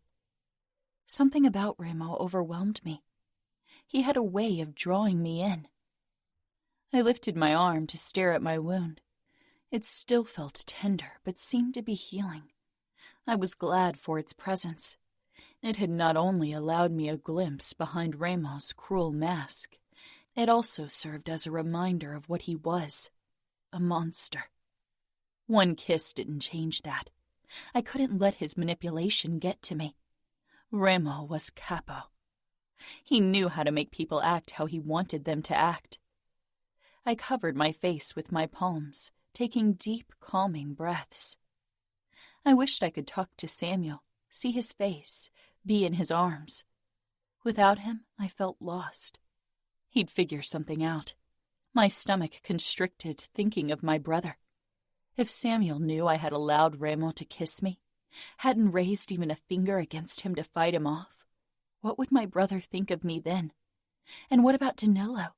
He was my fiancé. That kiss had been promised to him. Samuel remained at the forefront of my mind. He was the person I really cared about. And my family. God, my family. I wished they'd never find out about the kiss, but I had a feeling Ramo would tell them all about it. Ramo. A fucking kiss when I wanted so much more. But kissing Serafina had been like the first hit off a crack pipe. It got you addicted from the very first taste. I wanted to kiss her again, wanted to steal every piece of her innocence. The sound of steps made me look up. Nino was headed my way and sank down on the sofa across from me. He assessed me in that analyzing way he always had. What happened? Got a taste of Serafina. Nino nodded, his eyes narrowing in thought. You kissed her? Yes, but it won't be the last taste I get of her. How did she react? She didn't fight it, if that's what you're asking, I said quietly. He frowned. I didn't come to talk to you about Serafina. It's obviously a topic you won't allow me to reason with you. What do you want to talk to me about, then? I think we should have a conversation with Adamo. Tomorrow is his day, so I want to make sure he's on the same page as we are. I nodded. It's probably for the best. Where is he? Since he wasn't playing his games, he could only be upstairs sulking or wanking off. Probably the latter, considering he didn't get any action. I got something to sweeten the deal for him, I said. Nino raised his eyebrows. Don't tell me you got him a car. I grinned. He's turning 14, so why not? I'm tired of him crashing my cars. Maybe he'll treat his own possessions with more care. The legal driving age is 15 in Nevada. And drugs and homicides are against the law. What's your point? He'll get himself killed in one of our races, Nino drawled. Are you going to discuss the drug issue with him? I will. Why don't you get him? We'll take him on a test drive and have a word with him. Who's going to watch over Chiara and Serafina? Savio went off to meet with Diego again. I'll call Fabiano while you find our little brother. Nino got up and disappeared, and I speed-dialed Fabiano. Ramo, what do you need? I'm busy with that asshole Mason. Make it quick. I need you here to watch Serafina and Chiara while Nino and I have a talk with Adamo. About tomorrow, I assume, Fabiano said. I could hear a man crying in the background. Yeah, be here as quick as possible. 15 minutes. Fabiano hung up. Upstairs I could hear a commotion. Adamo was stomping, and Nino was speaking to him in a calm drawl. I stood and moved into the entrance hall, grabbing the keys to Adamo's first car. Nino appeared on the stairs, a disapproving look on his face. Adamo followed close behind him with a scowl on his own baby face. Nino stopped beside me, and I could see that he wasn't impressed by Adamo's antics, which was why he'd gone upstairs and I hadn't. Losing my shit on him today wouldn't help matters. Adamo came to a halt on the last step, with his arms crossed over his chest. What do you want? I'm busy. Calm, Nino murmured to me. After training together, I thought Adamo and I had come to a sort of truce. Apparently he'd changed his mind again. I grabbed the front of his shirt and jerked him closer. I cut him some slack because he was a kid, but my patience had its limits. Why don't you wipe that soak off your face, kiddo, or I'll give you a reason for it. He jutted his chin out. Do it. Then I'll have another reason to refuse the tattoo tomorrow. Adamo, Nino warned. My fingers tightened and I stared into his eyes long and hard. Do you think you can survive on your own? I have friends, he muttered. Friends who keep you around because you give them weed and crack for free. They don't give a fuck about you. If you can't provide them with free drugs, they'll drop you. I growled. Adamo blanched. Who told you? Do you think I didn't notice that someone's been stealing our shit for months now? Fabiano has been keeping a fucking eye on you. The punishment for stealing from the Camorra is death, he said challengingly. It is, I said, but not for you. The entrance door was unlocked, and Fabiano entered, shirt sleeves rolled up, forearms tinged pink. Blood was difficult to wash off. Adamo's eyes widened. What did you do? Fabiano nodded at Nino and me in greeting. Fabiano talked to one of your friends. That useless piece of shit Mason. You killed him? Adamo asked, horrified. Fabiano raised one eyebrow at me. I shook my head. It wasn't time to divulge information yet. Adamo could do the talking. Don't hurt Harper, Adamo whispered. I frowned at the tone of his voice. That girl in your junkie group? Fabiano grimaced. She was with Mason when I went after him, sucking his cock. You're lying. Adamo jerked out of my grip and lunged at Fabiano, trying to land an uppercut. Fabiano blocked him and shoved him to the ground, but Adamo pushed up to his feet and went for it again. I didn't intervene. Adamo needed to realize that his actions had consequences, and it gave me the time to stomach the fucking truth that my brother had fallen for a useless bitch who probably whispered sweet nothings in his ear in exchange for drugs. Fabiano grasped Adamo's arm and thrust him face first into the wall. Stop this shit, he warned, or I'm going to defend myself for real. He released Adamo, who turned at once, head flushed and eyes full of dread. What did you do to Harper? Fabiano glanced at me. Nino shook his head, obviously worried I was going to lose my shit. Don't tell me the little slut gave you head in return for drugs, Adamo. You should know better. We had so many fucking whores who could suck cocks. Why did he have to find a girl who used him? Adamo glared. Harper and I are in love. You wouldn't understand. She sucked another man's dick. How does that mean I love you? I snarled. She wouldn't. You're trying to ruin things for me. Fabiano sighed. I'm not lying. Mason had his cock shoved up to his balls inside her mouth. Shut up, Adamo said fiercely. I told you it's difficult to find what you're looking for. Nino told our brother. People will always try to gain something from being with you. Adamo shook his head, a stubborn gleam in his eyes. What did you do to her? I nodded at Fabiano. Nothing. I sent her away before I beat some sense into your friend. He's alive. Broke a few of his bones, but alive, yes, Fabiano said. I should have had him killed. If I had known the exact details, I would have given the kill order. Adamo looked relieved. You kept them alive, so I'll take the tattoo tomorrow, right? That wasn't the plan, I said. I thought you'd want to be a Falcone. Adamo looked away. You never spare anyone without good reason. Get a drug test, Nino, I ordered. Nino disappeared into his wing. I'm clean, Adamo blurted, but his voice shook. I turned my back to him, my fingers curling to fists. Why did Adamo have to make this so fucking hard? I wasn't sure how to deal with his shit, especially the drugs. He needed to realize that he was treading a dangerous path. I told the truth, Fabiano said to Adamo. Maybe Mason forced her. You don't know anything, Adamo muttered.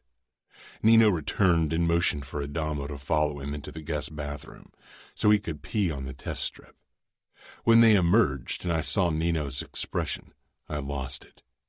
I grabbed Adamo by the collar and threw him to the ground. What did I tell you about taking drugs?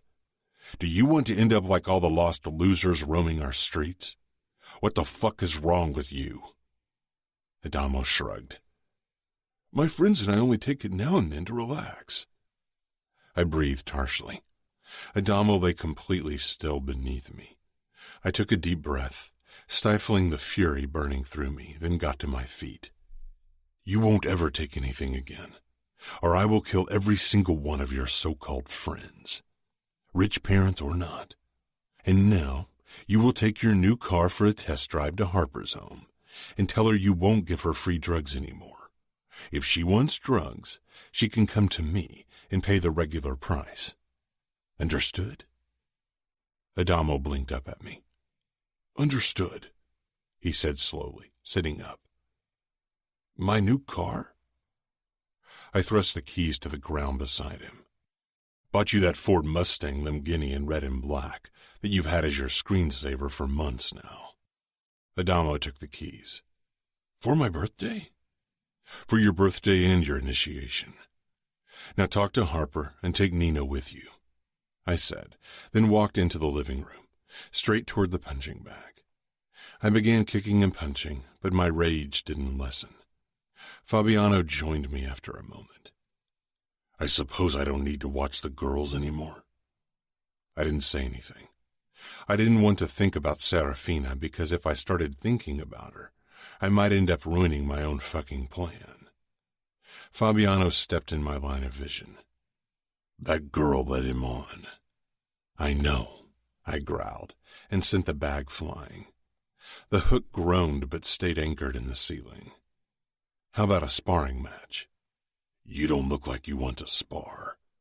You look like you want to destroy someone, Fabiano commented, but he began unbuttoning his shirt.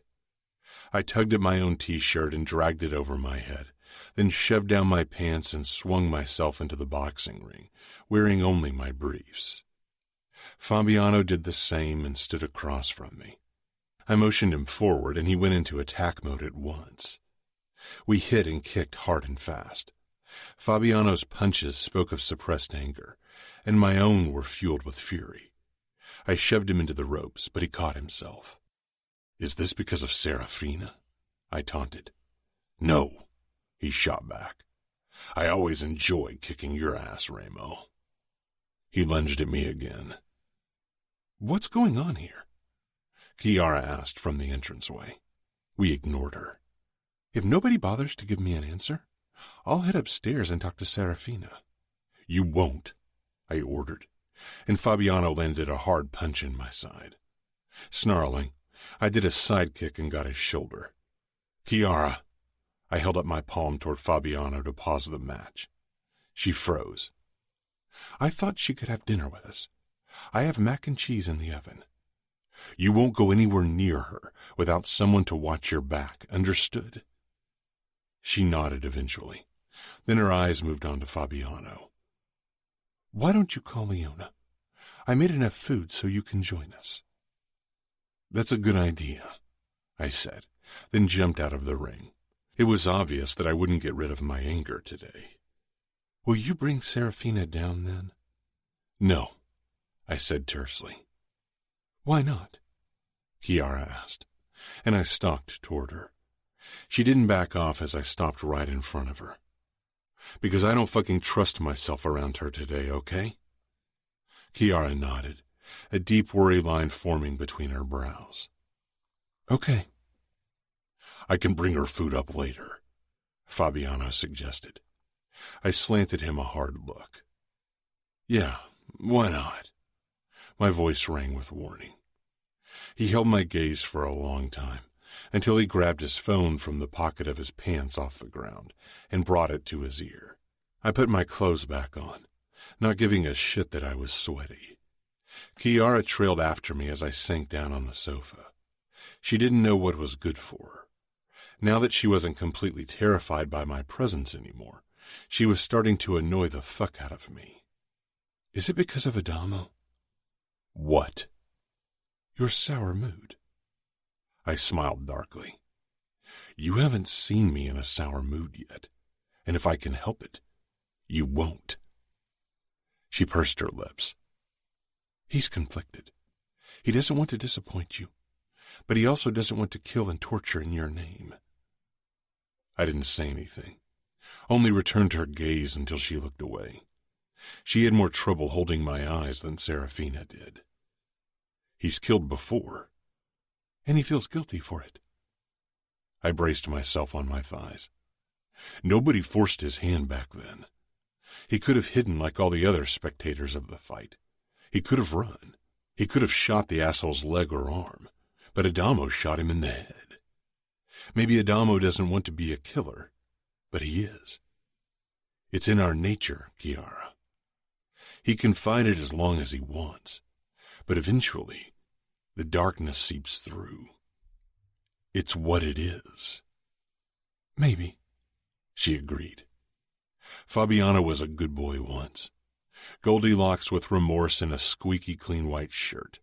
But now he's my enforcer. Fabiano snorted. "I was never good, and definitely not Goldilocks." "I should get dinner ready. Can you help me with the mustard jar in the kitchen? I can't open it," Kiara said. I nodded toward Fabiano. "He can help you." Kiara shifted nervously, her eyes sliding to Fabiano, then back to me. My eyebrows shot up. I got to my feet. Fabiano gave a small shrug. "Leona will be here in 5 minutes." I followed Kiara into the kitchen and took the mustard jar she held out to me. I didn't think I'd live to see the day that someone was less scared of me than of Fabiano, or anyone else for that matter. Kiara flushed. "I know I'm safe with you," she said quietly. Fuck, she was. I held out the open jar. "Here." "Thank you."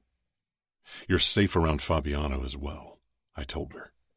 "I know," she said, "but it takes a bit longer for the message to get through to my brain." "You should be wary of a brain that makes you love my brother and trust me, Kiara," I muttered. She laughed. It's not my brain. It's my heart. I narrowed my eyes, then turned on my heel and walked out. Not in the mood for emotional nonsense. Chapter 9, Serafina. I wasn't sure if it was Ramo's plan to break me by letting me stew with my own thoughts all day. I had nothing to do except relive this afternoon's kiss, torn between guilt and a flicker of terrifying excitement, because that kiss had been unlike anything I'd ever felt before. And every time that realization hit me, my guilt doubled. I knew I wasn't supposed to enjoy it, not only because Danilo was the man I was supposed to be kissing, but also because Remo was the last man I was allowed to kiss. Whenever Samuel had returned from a night out with friends while I was stuck at home, I'd be overwhelmed by a wave of longing and jealousy. I wanted to be free to party with him, but that would have been my ruin, even if Samuel had been at my side to protect my honor. I couldn't be seen in a club dancing the night away.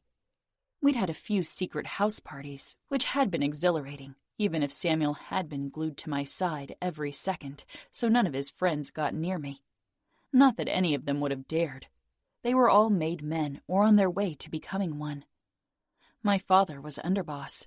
My uncle was the boss of the outfit. My fiancé as good as the underboss of Indianapolis, and my brother a made man. No guy ever looked at me twice, at least not the guys allowed near me. I could have been naked and thrown myself at these guys, and they wouldn't have batted an eye, from fear of losing it, and their life. And I had been okay with it, had accepted it because we were bound by the rules of our world. It wasn't as if I wanted to sleep around like Samuel, even if the few stories he'd shared with me in the beginning when he was overexcited about losing his virginity had made me curious. The lock clicked and I quickly sat up, bracing myself. I wouldn't allow Remo to catch me by surprise again. My eyes widened when Fabiano stepped inside, carrying a plate. I stood. Why was he here? Would he help me after all? Fabiano regarded my face, then shook his head as if he could read my mind. I'm bringing you dinner. He came in but left the door ajar, and I wondered why he did it. I doubted it was so I could run. Was he worried of being alone in a room with me? Here. He held out the plate with steaming mac and cheese to me. I glared. Do you remember how you, Samuel, and I played together? Do you remember how you and him pretended to be my protectors? Do you remember that? For a moment, we did nothing but stare at each other, but he didn't allow me to glimpse behind his emotionless mask. With a sigh, he walked past me and put the plate down on my nightstand.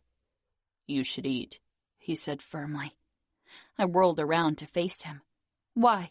So I stay healthy just so Remo can break me?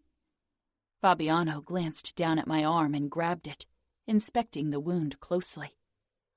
That's Remo's doing? Who else enjoys slicing up people? Fabiano's mouth switched into a wry smile. Pretty much every man in the mob, Fina. He touched the wound lightly. It's not deep. I'm sorry that my wound doesn't fulfill your high standards. Next time maybe you should cut me.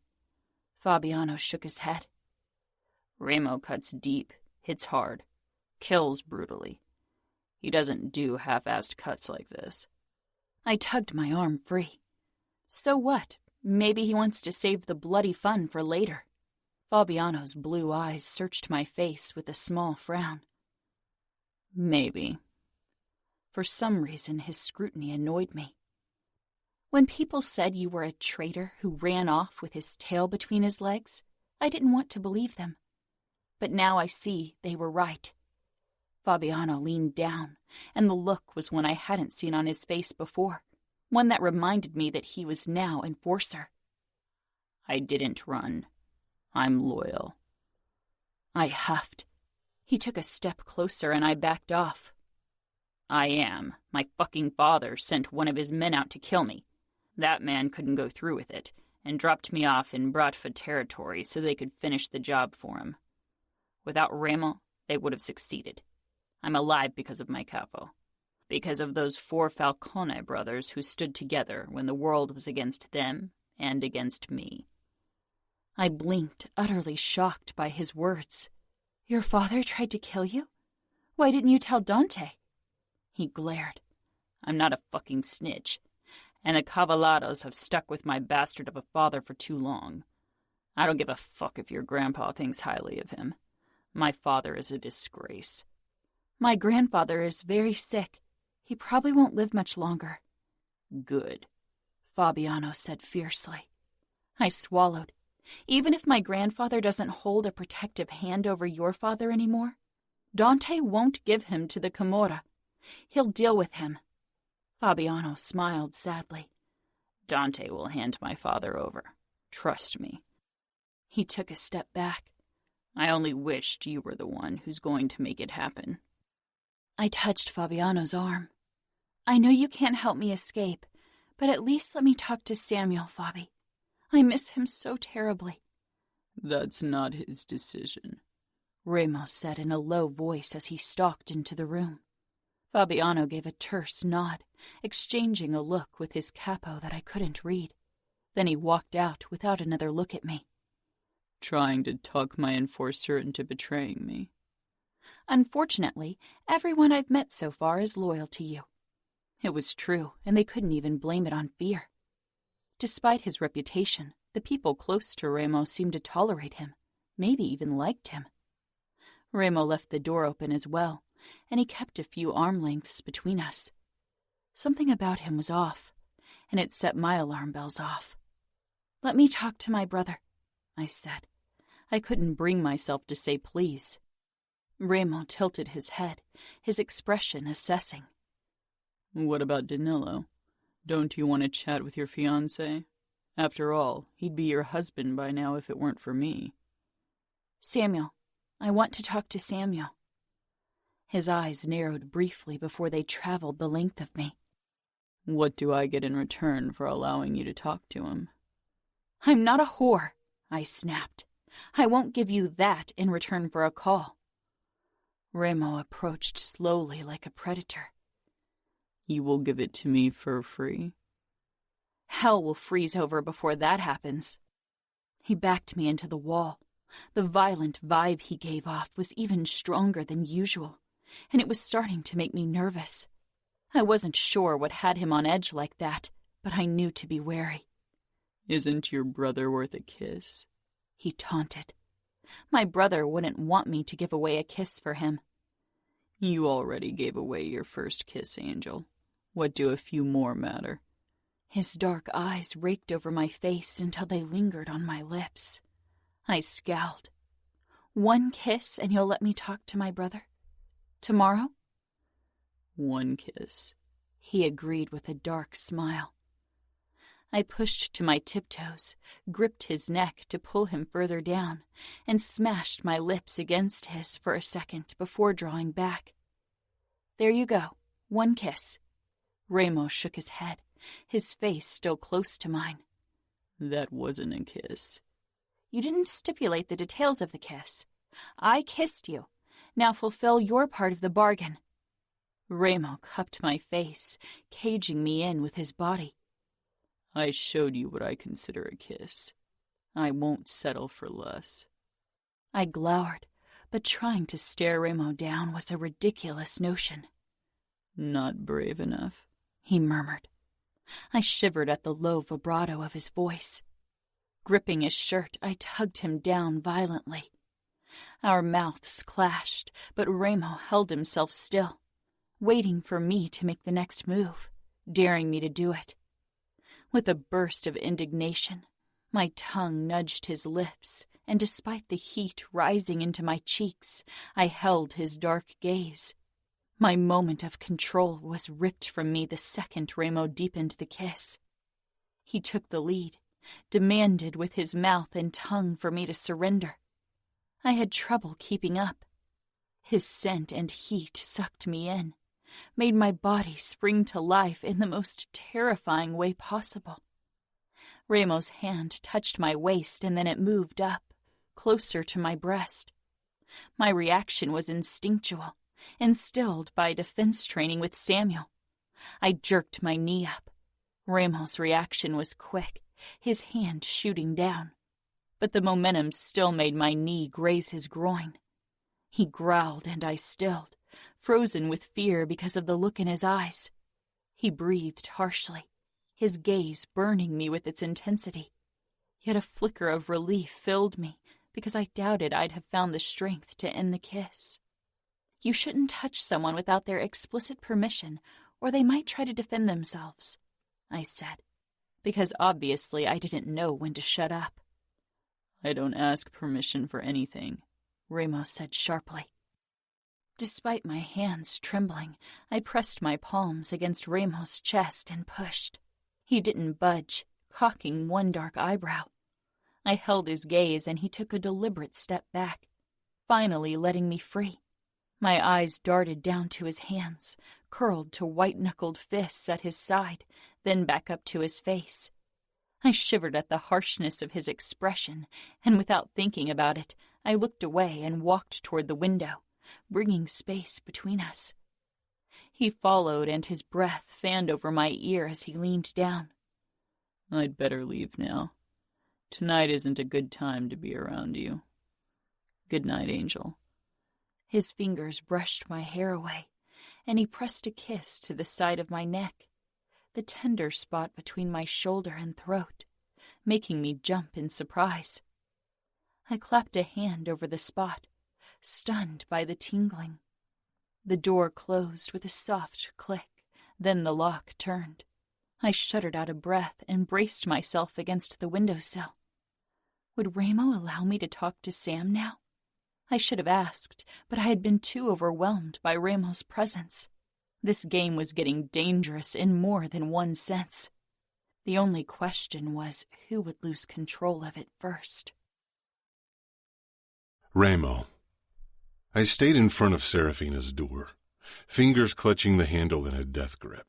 I had half a mind to walk back in and see how much else I could coerce from Serafina with her brother, but I resisted the urge. Taking a deep breath, I leaned my forehead against the wood. That was how Nino found me. I saw his legs out of the corner of my eye, and even without looking up, I could imagine the analyzing expression he was giving me. How did things go with Adamo and Harper? I straightened, and as predicted, Nino was regarding me with that quiet scrutiny that drove me up the wall. Dante called. He wants another word with you. He seems to be losing his patience. He said, he won't risk an attack, not if it means I could kill Serafina. Nino inclined his head. Still, we should start making demands. Maybe you're right. Think of some ridiculous demand he won't possibly agree to. I'm not done playing yet. Ask him for Indianapolis or Minneapolis. I don't care. A muscle in Nino's jaw tightened, a clear sign of his annoyance with me. All right, I'll send him a message. Tell him that I'm allowing Serafina a video chat with her brother tomorrow. He better be ready at 8 a.m. You're cutting it close. Adamo's initiation starts at 11. Enough time, I said, then frowned. You didn't tell me what happened with Harper. As expected, she used Adamo to supply her with drugs. The moment he told her he couldn't give her anything, she dropped him and admitted to fucking around with that other guy. Adamo is crushed. He takes these things too personal. Is he angry? Angry at Mason, not at the girl. I smiled. That's enough. We still need someone Adamo can deal with tomorrow. Tell Fabiano I want him to bring Mason to the initiation. Nino looked thoughtful. Maybe it'll work. Jealousy and a broken heart are good motivators for brutal acts. Where is he? Outside, smoking. I allowed him one cigarette. I'll go talk to him.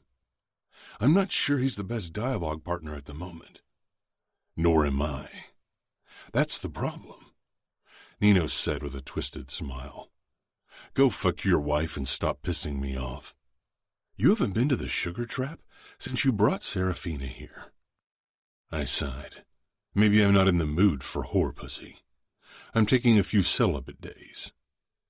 You haven't done that since you started fucking. Stop analyzing everything, Nino. I growled and stalked off before I punched him. I found Adamo on a lounge chair beside the pool, scowling into the dark, the cigarette dangling from his mouth, giving his face an eerie glow. He didn't look up when I sank down beside him. He took a deep drag of his cigarette, and it took every ounce of my almost non-existent control to not rip the fucking thing out of his mouth. I hate it, he muttered. Hate what? Hate that with our last name, people always want something from us.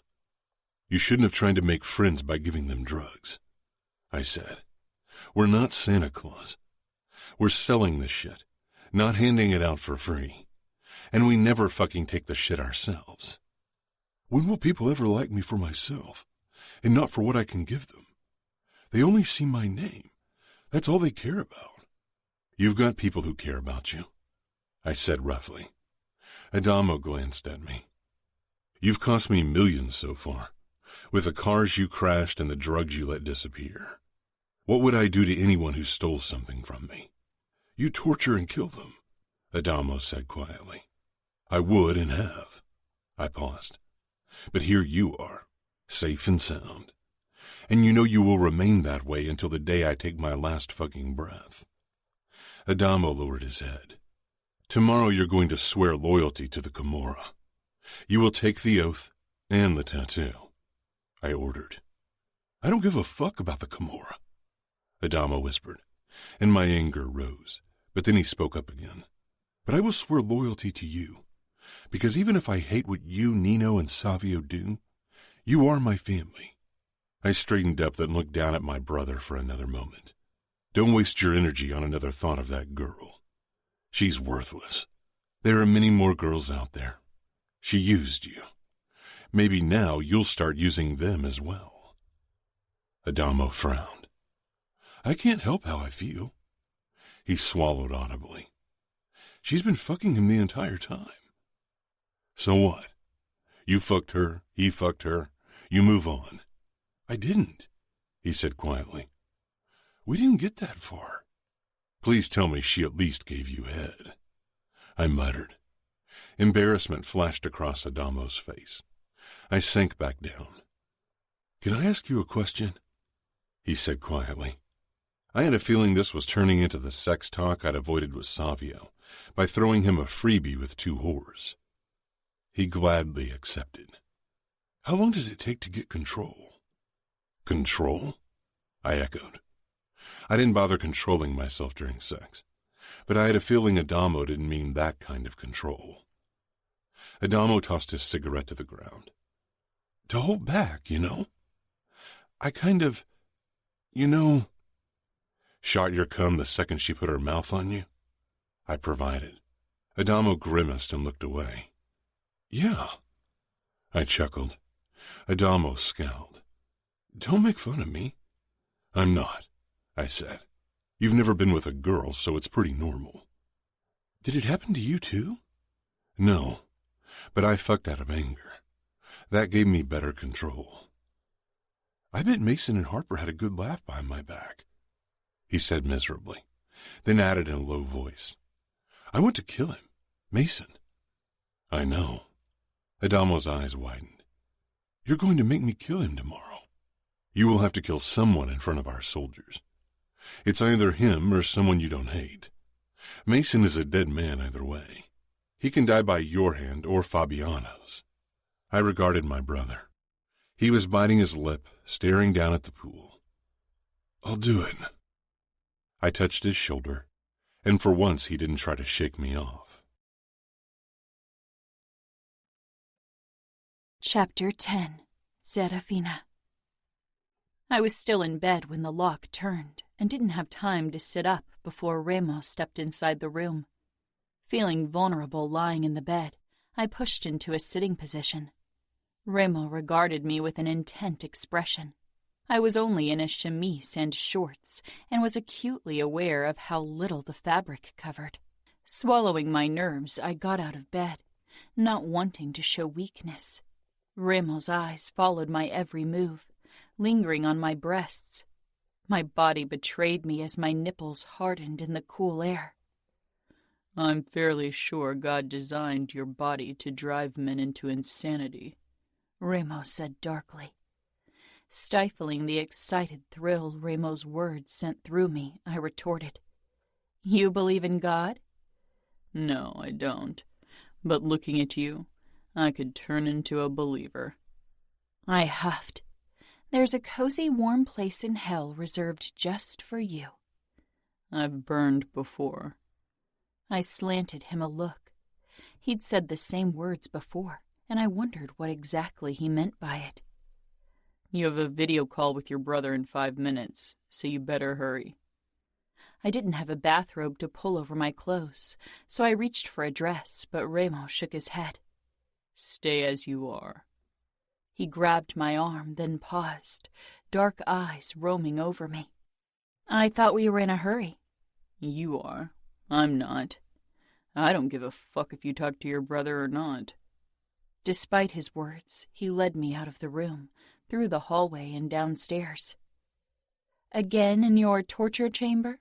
I asked, shivering violently when my bare feet hit the first stone step leading down into the basement.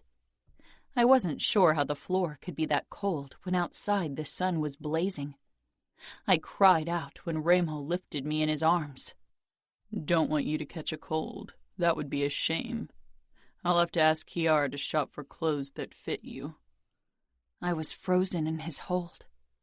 You can send me back to Minneapolis. I have enough clothes there. I think Danilo wants you in Indianapolis, Angel. Or have you forgotten? I realized I had. My wedding seemed so very far away, and it was the last thing on my mind. Remo chuckled joylessly. His stupid manipulations were getting to me. How was he doing it? I didn't answer his question because he knew. My traitorous body mourned the loss of his warmth when he set me down on my feet in the cell where he'd recorded the last message to my family. I wrapped my arms around myself, suddenly overwhelmed by the memories. My gaze flitted to my wound. With the Tylenol, I barely noticed its existence, and it was scabbing over. It wasn't the pain or the cut that bothered me. It was the memory of Samuel's and Dad's expressions when they'd seen me in Remo's hands. They were suffering more than I did, and that was the worst thing about all this. Remo stepped up to me, his body a warm presence at my back, and he took my wrist, lifting it so he could inspect my wound. His thumb lightly traced my skin. He leaned in. I won't cut you again, Angel. Don't be afraid. That wasn't what I was scared of most. You won't? I asked curiously, tilting my head so I could evaluate his face. Why would Remo say something like that? Remo cuts deep, hits hard, kills brutally. Remo dropped my wrist, something in his expression shifting, his guard slipping in place. Time for your call with Samuel. He went to the screen on the table and turned it on, followed by the loudspeakers. I moved closer when Samuel's face appeared. My heart clenched violently at the sight. His hair was a mess, his expression haunted, and dark circles spread under his eyes. He probably hadn't slept at all since my kidnapping. Guilt crashed over me for not being as bad off as they all imagined. I could tell Samuel was struggling to keep his expression controlled. He wouldn't show weakness in front of his enemy. "Sam," I said quietly, my voice shaking. "Fina," he got out. His eyes scanned me in the skimpy outfit I was in. He swallowed, a muscle in his jaw flexing. "How are you?" "I'm okay," I said. His brows drew together in disbelief. How much longer she stays that way depends on your capo's willingness to answer my demands, Remo added. What demands? Samuel began shaking.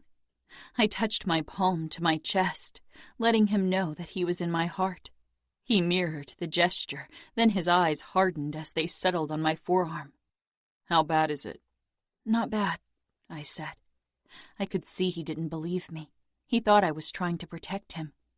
I could feel Ramo's eyes on us the entire time, but I tried to ignore him. How are Mom and Dad doing? Samuel's expression was cautious.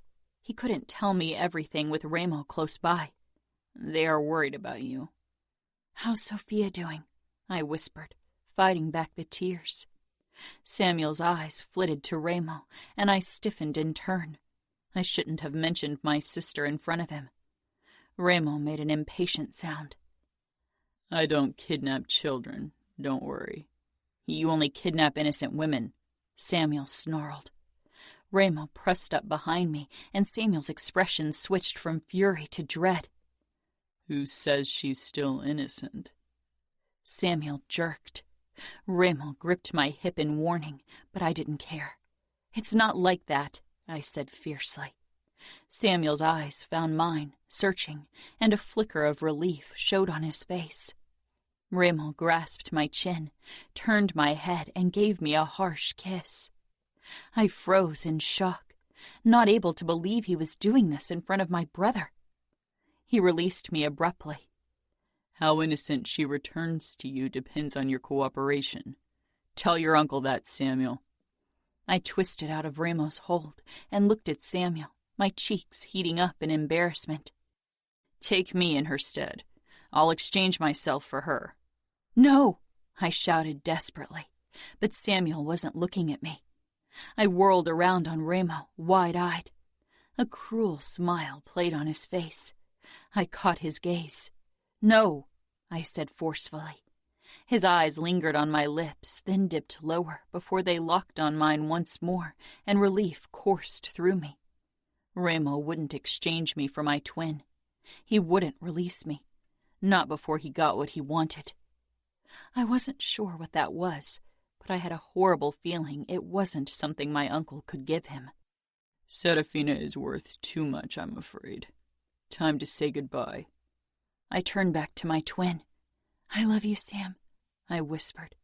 Words I'd never said to him when other people were around, because emotions didn't belong in public, but I didn't care anymore. Let Ramo see how much I loved my family. A haunted look passed Samuel's face, and he surprised me by rasping, And I love you, Fina. I'll save you.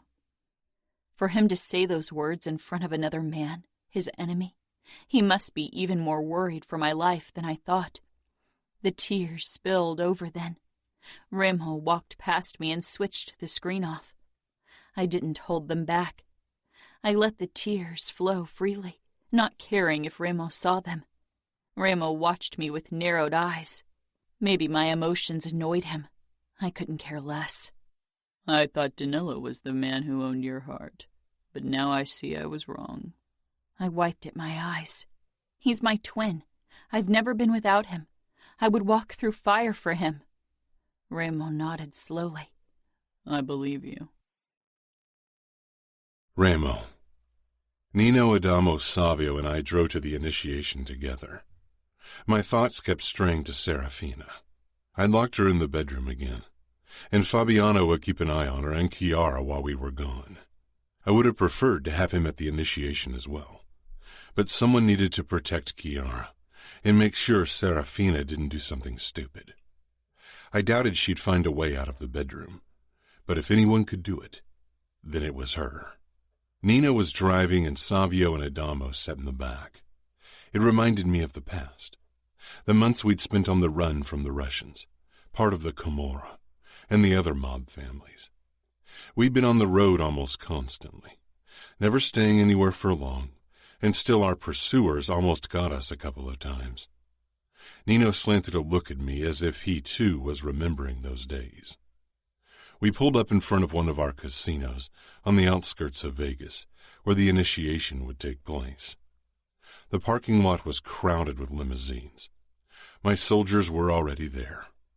I got out first, not waiting for the bellhop to open my door, and stalked inside the casino with my brothers on my heels. The place had been closed since yesterday for the occasion. Inside, familiar faces greeted me. Some of my men were nursing drinks at the bar. Others were engaged in conversation with each other. None of them were playing poker or roulette, even though the croupiers were there just in case. They knew it was a test. An alcoholic shouldn't run a bar, and my underbosses and captains better not gamble or do drugs. Lower soldiers had more leeway. 11 underbosses and their consiglieres were invited for the initiation. Most of them were barely older than me. When I'd taken over power, I removed most of the old underbosses and chose their young ambitious heirs or bastards. Similar to me in my relationship with my father, only a few of them had been sad to see their fathers gone. Only 3 cities fell under the rule of older underbosses, who were loyal to the bone. I shook their hands before we gathered in the center of the room. I put a hand on Adamo's shoulder. He stood tall, for once his expression not betraying his emotions, but I could feel his tension under my palm. Today we've come here to initiate my brother Adamo. The men nodded a greeting at him. They had all dressed in suits for the occasion, and my brothers and I followed the tradition of dressing up. As with every initiate, blood has to be paid. Nino dragged a struggling mason toward us. Fabiano had locked him in the utility closet. Adamo tensed under my hand, and I squeezed his shoulder lightly. Nino threw the asshole to the ground. He wasn't in school anymore. A dropout who'd managed to gather a posse of well-off, much younger kids around himself and introduce them to drugs. His father had been a made man before I disposed of him in my claim for power. But the son was even more useless than the father. His mouth was covered by tape, and his eyes were wide with terror. I handed Adamo one of my guns. As an initiate, he wasn't allowed to bring his own guns. Adamo pointed the barrel at Mason's head. I was close enough to see the slight tremor of his hands. I squeezed his shoulder again. Encouragement, as much as a reminder not to show weakness, and then he pulled the trigger. Mason slumped forward dead. Adamo shuddered under my hand and slowly lowered the gun, his expression hard, but in his eyes I could see the hint of conflict. It would get easier with time. The men nodded their heads in approval, and Adamo met my gaze. It's time to get the tattoo. Nino came forward with the tattoo equipment, and Savio carried a chair over. Adamo sat down, rolled up his sleeve, and held out his forearm. I think it's time for some entertainment, while we wait for Nino to finish the tattoo. I clapped my hands, and one of the bartenders opened another door. A row of our most beautiful whores streamed into the room, half naked. Most of my men took me up on my offer, but a few chose drinks over female entertainment. I stepped over to my brothers. Nino was still outlining the knife. He was quick and accurate. I wouldn't want anyone else to do our tattoos. Even Savio stayed beside Adamo, but his eyes strayed through the room to look for a whore for later. Adamo's jaw was clenched as he watched Nino ink him. The kill bothered him more than it had Savio, Nino, or myself, but like all of us, he would get over it eventually. "Do you want a drink, Adamo?" Savio asked. Adamo looked up in surprise. "Sure. Whiskey neat?" Adamo gave a nod, then winced when Nino started filling in the pupil of the eye. Savio came back with 4 glasses on a tray and handed one to each of us. I raised my glass. Us against the world. Us against the world. We downed the whiskey, and Adamo started coughing, not used to hard liquor. Nino lifted the needle with a frown. "I'll mess this up if you keep moving." He set his empty glass down and waited for Adamo to calm himself before he continued. When the tattoo was done, Nino stood and I called my men over. The whores remained in the back. They knew they weren't welcome. Adamo stared down at his inked arm. I held out the arm with my tattoo. Adamo closed his fingers over it, and I closed mine over his, causing him to hiss with pain. "Will you be my eye?" "I will."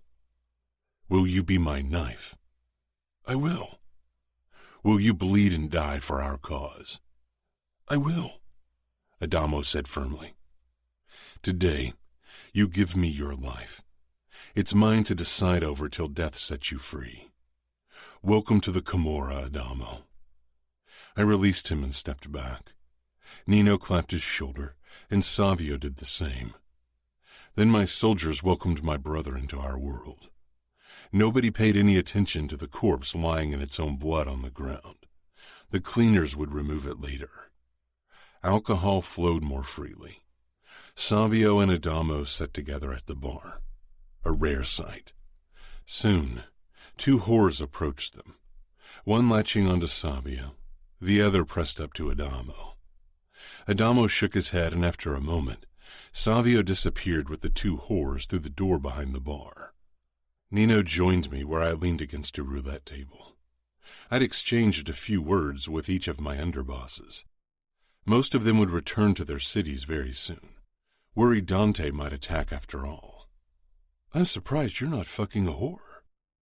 My eyes strayed to the gathered women, but none of them got my attention. I've fucked all of them before. It's getting boring. Nino raised his eyebrows but didn't comment. We should go to Adamo. I nodded, but we both stopped when one of the whores, CJ, sat down beside him at the bar and they began talking. Maybe she can talk him into losing his virginity, I muttered. Nino shrugged.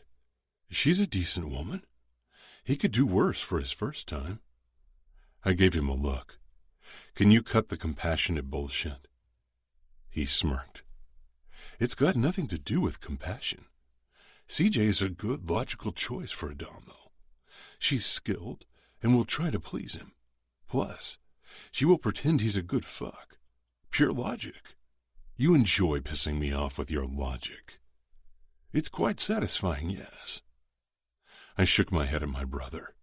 One of these days, you, Savio, and Adamo will be my death. The only thing that will kill you is your lack of control. My thoughts drifted back to Serafina, the sight of her in the skimpy nightclothes, the way her nipples had puckered in the cold. Fuck control. Fuck patience. I never wanted anything as much as Serafina, and yet I couldn't have her. Nino shook his head. Exchange the girl for Scuderi, before you're in too deep. I'll exchange her the moment she lets me deep inside her. Telling you I told you so one day will be as satisfying as annoying you with my logic. It's my game, Nino. I'm the best player on the field. I will win. There won't be any winners, Ramo. Chapter 11. Serafina. It was around lunchtime when someone knocked. I hadn't seen Ramos since he'd brought me back to my room after my call with Samuel yesterday. Savio brought me breakfast in the morning without a word. He was probably still pissed. Chiara opened the door with a shy smile and 2 bags in her hands. I bought clothes for you. I hope they fit. She stepped in, followed by Nino. I hopped off the windowsill. My limbs were starting to feel sluggish from lack of use. I'd worked out almost daily before my kidnapping, and now all I did was sit around. I assume that means my stay won't be ending any time soon, I said bitterly. Chiara sighed. I don't know. My eyes moved over to Nino, who looked his usual stoic self. Not that I had expected an answer from him. Chiara held the bags out to me. I got you sandals and a pair of sneakers, a few pairs of shorts, tops, and dresses, and underwear. I really hope I got the right size. I took everything from her and went into the bathroom to change. The clothes fit, even if they weren't my usual style. I left the bathroom wearing shorts and a top as well as the sandals. And? Chiara asked hopefully. It all fits. Why don't you join me in the gardens? It's beautiful outside, and I'm sure you can't stand these walls anymore. I frowned. I can't stand this city, but I'd love to join you. My eyes darted to her husband, whose expression had tightened at her suggestion. If he allows it. Nino gave a quick nod, but it was obvious that he didn't approve. I followed Chiara outside while Nino walked behind us to keep an eye on me. "Let me get this salad I prepared so we can have lunch," Chiara said when we arrived on the ground floor. I made a move to follow her into the kitchen, but Nino grabbed my wrist, stopping me. "You'll stay here." I wrenched my wrist out of his grip, narrowing my eyes at him. "Don't touch me." Nino didn't as much as twitch. "If you think about trying something, don't. I don't want to hurt you, but if you hurt Chiara, I'll make it very painful for you." "It's not her I want to hurt. She can't help being married to you." "Indeed," Nino agreed. Chiara returned with what looked like a Caesar salad, her gaze flitting between her husband and me. "Everything okay?" "Yes," I said, because even if I hated the Falcones, Nino's protectiveness was something I could respect. Soon we were seated around the garden table, eating salad. My eyes began wandering the premises once more, but I knew there was no easy way to escape. To my surprise, Nino gave us more space. He settled on a chair in the shadows with the laptop he'd grabbed on the way out. "I can't imagine how horrified you must have been when you were told Nino Falcone was going to be your husband," I said. Chiara chewed slowly, then swallowed. "It was a shock at first. The Camorra doesn't have the best reputation." I huffed. "They are monsters." "The monsters in my family hurt me. I haven't experienced any kind of humiliation or pain in Las Vegas," she said firmly. "Still, I was already nervous on my wedding day. I can't imagine how it must have been for you." Chiara shrugged. "What about your fiancé? What kind of man is he?" "He's underboss of Indianapolis." "That doesn't answer my question. Or maybe it does." "I don't know him very well," I said when Ramos stepped outside. "But I have every intention of getting to know Danilo better once I'm finally married to him." Ramo gave me a hard look. "I'm sure he'll be a delight." I narrowed my eyes. "He is." "I'm taking Serafina for a walk around the property," he said to Chiara. She nodded and he turned to me. "Come on." Despite my annoyance at his commanding tone, I stood, glad to move my legs. Ramo's eyes scanned me from head to toe as he led me past the pool. "Chiara got you clothes." "I need to work out," I said, ignoring his comment. "I can't sit around all day. I'm going crazy. Unless that's what you want, you need to let me run on a treadmill." Ramo shook his head. "No need for a treadmill. I run every morning at 7. You can join me." I allowed myself a quick scan of his body. Of course he worked out. His body was all muscle. I knew he and his brothers were into cage fighting, and running was a good way to improve your stamina. "That sounds reasonable." Ramo's mouth twitched. "I'm glad you think so." "What did you demand of my uncle for my freedom?" I asked him after a while. "Minneapolis." I jerked to a stop. "That's ridiculous. My uncle won't give you any part of his territory. Even my father wouldn't give up his city to save me." Ramos' smile darkened. "I think your father would gladly give me his city if it were up to him." I swallowed. I didn't want to think of my family. Not when Ramo was watching me closely. I'd cried enough in front of him yesterday. "You know Dante won't meet your demands." Ramo nodded. "Then why make them?" "This is a game of chess, Angel, like you said. I need to bring my pieces in position before I strike." Ramo sounded so awfully sure of himself, it made me worry that maybe he'd really win in the end. I turned away from him and continued walking. "I'm surprised Luca Vitiello agreed to your plan. I used to think the Familia was honorable, but apparently they are stooping as low as the Camorra now." Ramo touched my shoulder and pulled me to a stop. "Tell me, Serafina, what's the difference between an arranged marriage with Danilo and being my captive?" I stared at him incredulously, but before I could deliver a reply, he spoke again. "You didn't choose Danilo. You will be given to him like an unwilling captive, and the ring around your finger will be your shackle, the marriage your cage." His dark eyes held triumph, as if I couldn't possibly argue my defense. My eyes darted to the ring around my finger. Its sight didn't hold the same pride and excitement it used to. You will have to surrender to his body, whether you desire him or not, and your body and soul are at his mercy.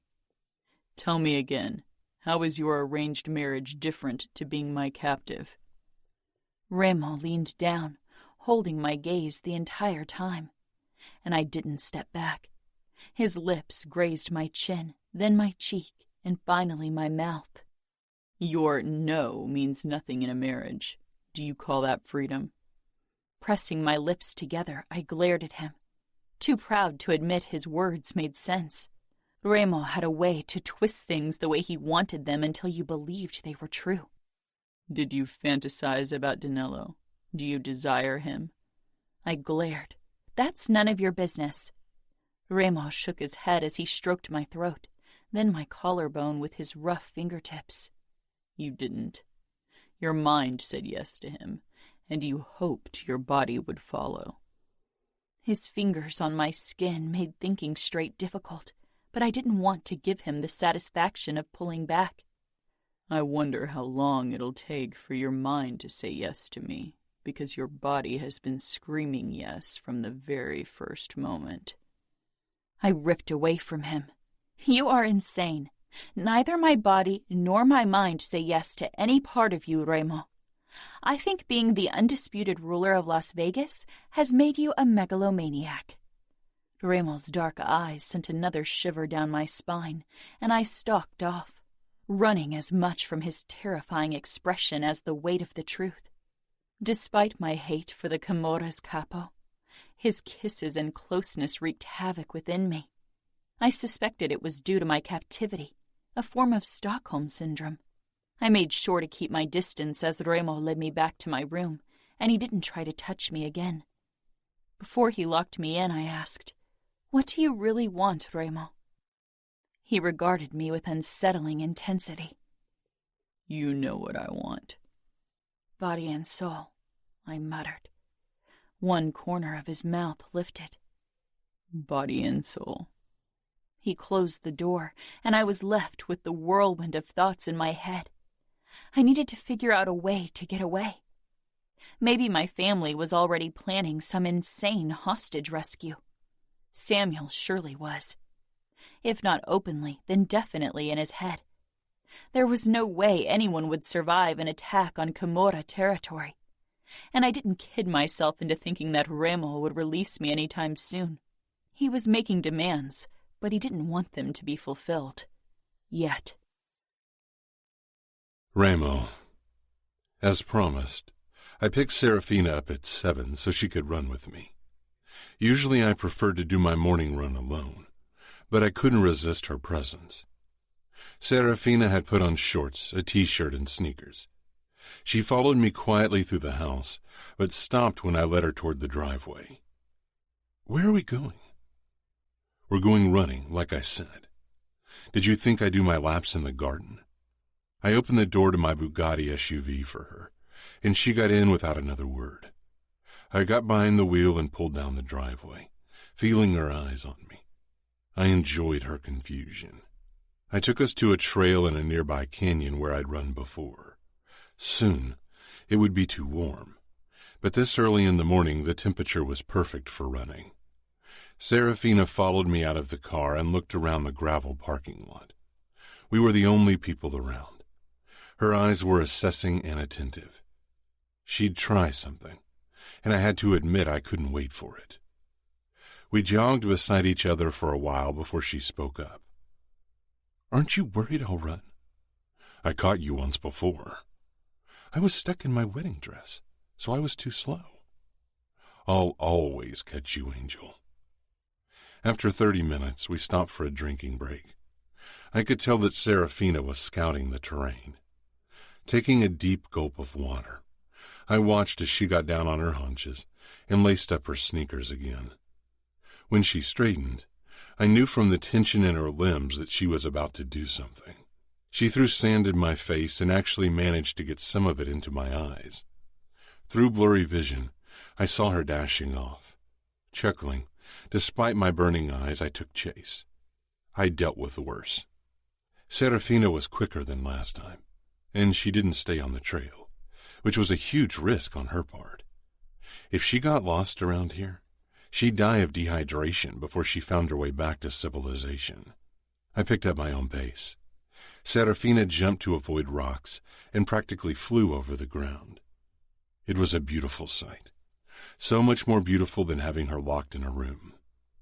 Eventually, I caught up with her. Her legs were much shorter, and she was less muscular. When I was close enough, I slung my arm around her waist like last time. We both lost our balance from the impact and fell.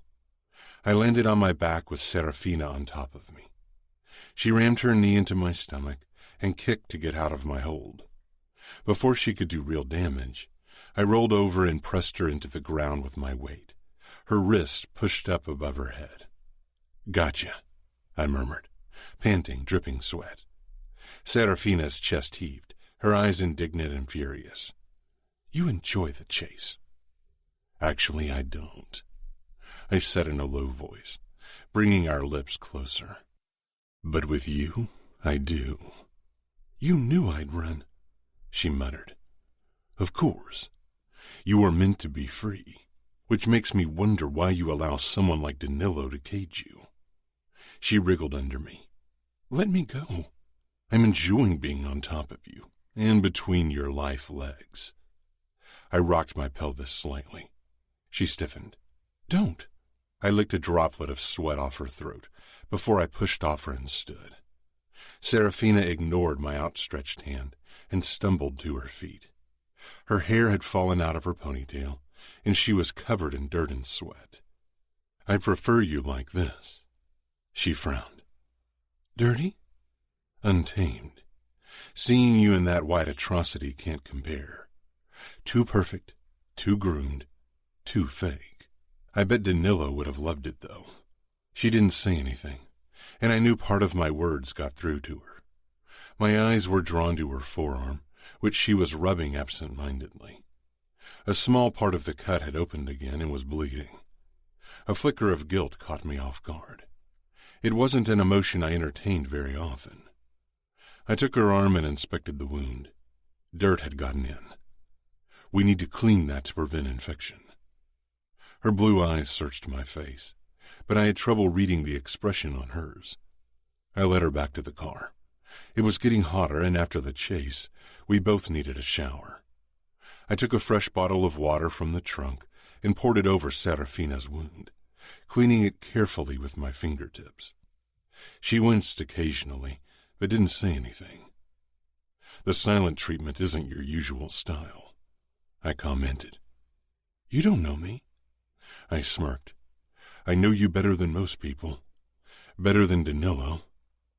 She didn't contradict me. "Hate can set you free," I said. "So can love," she said, "but I doubt you'd understand."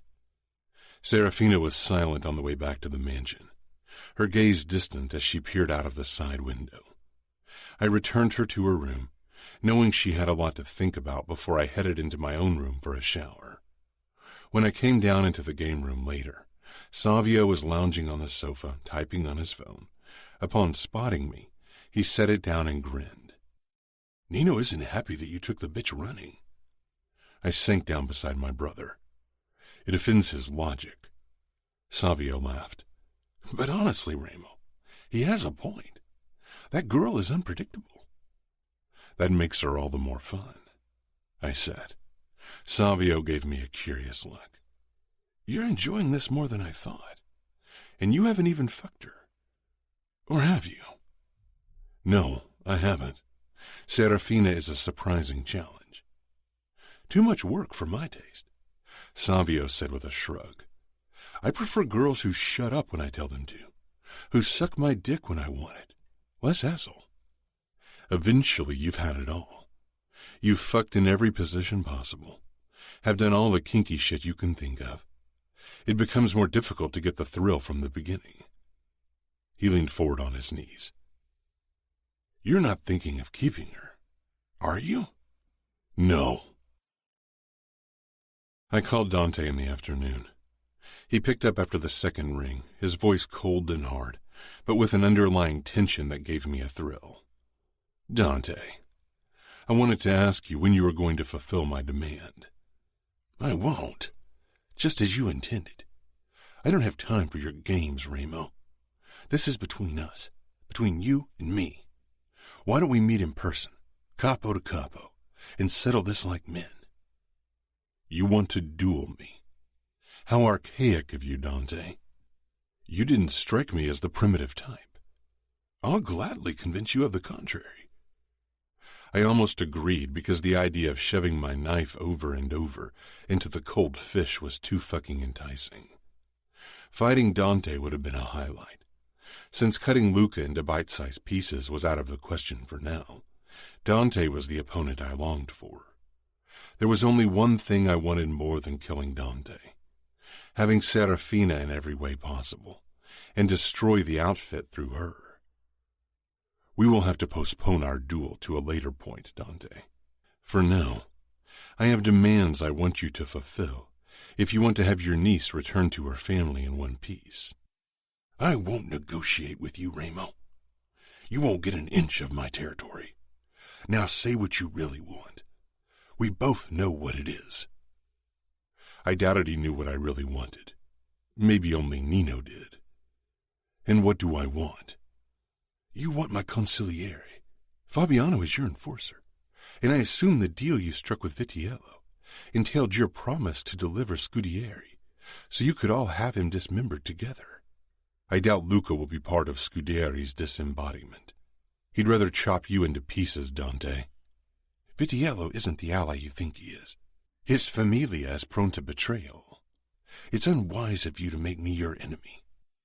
Dante, we've been enemies from the moment I claimed power. And the moment your fucking soldiers breached my territory, it got personal. I don't need Luca as an ally, as long as I know his hatred for you trumps his hatred for me. One day his and your rashness will be your downfall. Very likely, I growled. But until that happens, your conscience will have to live with Serafina's gradual downfall. I hung up. With every day that Serafina was in my hands, my position got stronger. Chapter 12. Serafina. The next few days after my attempt at running away, I fell into a strange routine.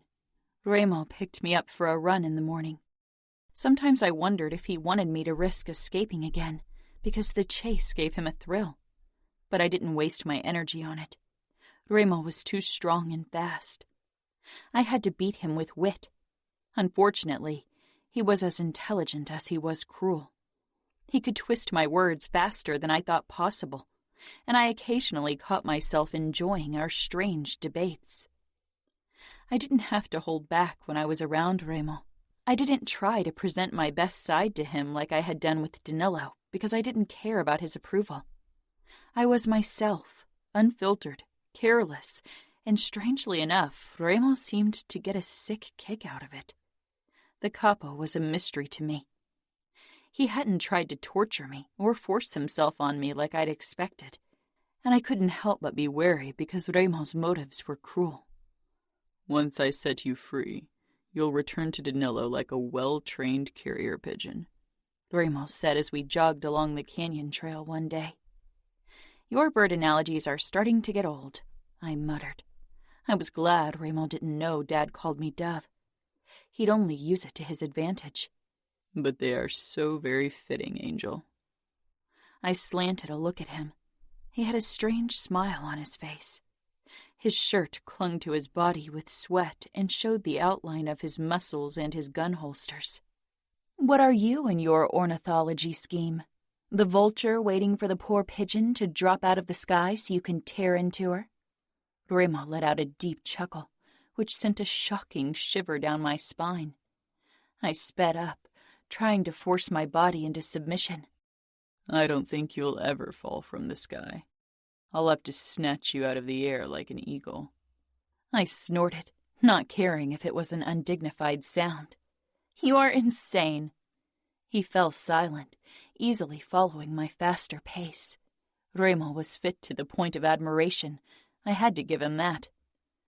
After we returned to the car, we shared a bottle of water. "Why are you doing this?" He cocked one eyebrow. "Giving you water." "Treating me decently." He smiled darkly. "Why do you sound almost disappointed?" Part of me was, because I knew the man in front of me was ruthless and cruel to the very core, more monster than man. The weaker part was relieved and didn't want to question his motives. "When will the torture begin?" Reilly propped his arm up against the roof of the car and stared down at me. "Who says the torture hasn't already begun?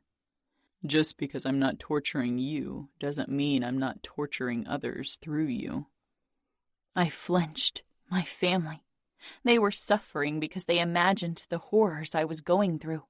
Horrors that weren't taking place. Yet. "You are a monster," I bit out. Reilly leaned even closer, radiating heat and power. The scent of fresh sweat and his own forbidden aroma wrapping around me. I returned his gaze. Dark eyes. Monster eyes. But God help me. They always kept me frozen with their intensity. "You know, Angel, I think you enjoy my monstrosity more than you want to admit." I didn't have a chance for a comeback. Reilly's lips crushed mine, his tongue sliding in, and my body reacted with a wave of heat. I clutched his shoulders, meeting his tongue with the same fervor. Then realization struck me. I tried to shove him away, but Reilly didn't budge. He wrapped his arms around me, molding our bodies together. Breathtaking, terrifying, intoxicating. I bit down on his lower lip, but Reilly didn't pull back. He growled into my mouth and tightened his hold, his kiss turning even harder. The taste of his blood swirled in my mouth, and I pulled away in equal disgust and sick fascination. Reilly's mouth was covered with blood. He truly looked the monster then.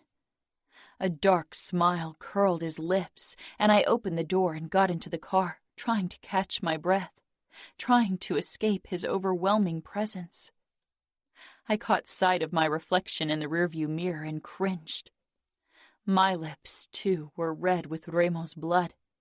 In that moment, I didn't look any less a monster than he did. The moment Reilly picked me up the next morning, I knew it wasn't for a run. For one, he was too early, and second, he was only in his briefs. I tore my gaze away from his body. "We need to record additional motivation for your uncle," Reilly explained. "Come." I perched on the bed, not moving an inch. Another recording? When I didn't follow his command, Reilly raised his eyebrows. "Come," he said with more force, and it took considerable effort to remain motionless. I stubbornly returned his gaze. He stalked toward me and bent over me. "Maybe I'm being too lenient with you," he murmured, fingers nudging my chin up. I smiled, then gasped when Reilly jerked me to my feet and threw me over his shoulder. His big, warm hand rested on my butt as he carried me, and for a few moments I stilled in shock, more because of my body's reaction to the feel of Reilly's palm than to my head hanging down over his shoulder. I started wiggling, and Reilly squeezed my butt cheek in warning. I rammed my elbow into his side, but apart from a sharp exhale, Reilly didn't falter. "Let me down," I wheezed, horrified by the way my center tightened at the feel of Reilly's hand on my backside. If he found out, I'd die on the spot. Reilly didn't set me down, however, until we were back in the cell. My head swam for a moment, but when my vision cleared, I noticed the shackles hanging from a chain at the wall. Reilly nudged me forward. "Arms up," he ordered. "What?" I gasped out. He didn't wait for me to comply. He grabbed my wrists and secured me. Confusion, then terror shot through me. Maybe he was finally sick of torturing others when he had me to have fun with. Reilly leaned down and I shivered. His dark eyes roamed my face, and he gave a shake of his head. Calm down. We need to give your family a show. I'll give that perfect throat a hickey for a few convincing photos. Nothing else. Don't get your panties in a bunch over nothing, Angel. You want to make my family believe I'm shackled up in a cell? Among other things, he murmured. His hands reached for the hem of my chemise and tugged hard. The fabric came apart until only the seam of the neckline held it together. My nipples hardened, and Reilly watched silently, then released a harsh breath. I swallowed. These photos are fake. I'm not dangling from chains all day, and you're not ripping my clothes off, I muttered. He smiled down at me. Would you prefer if I didn't have to fake them, Angel? I swallowed again, goosebumps rising on my skin. I didn't think so, he said in a slightly rougher voice, then carefully brushed my hair away from my throat. I held my breath when his lips were almost at my skin.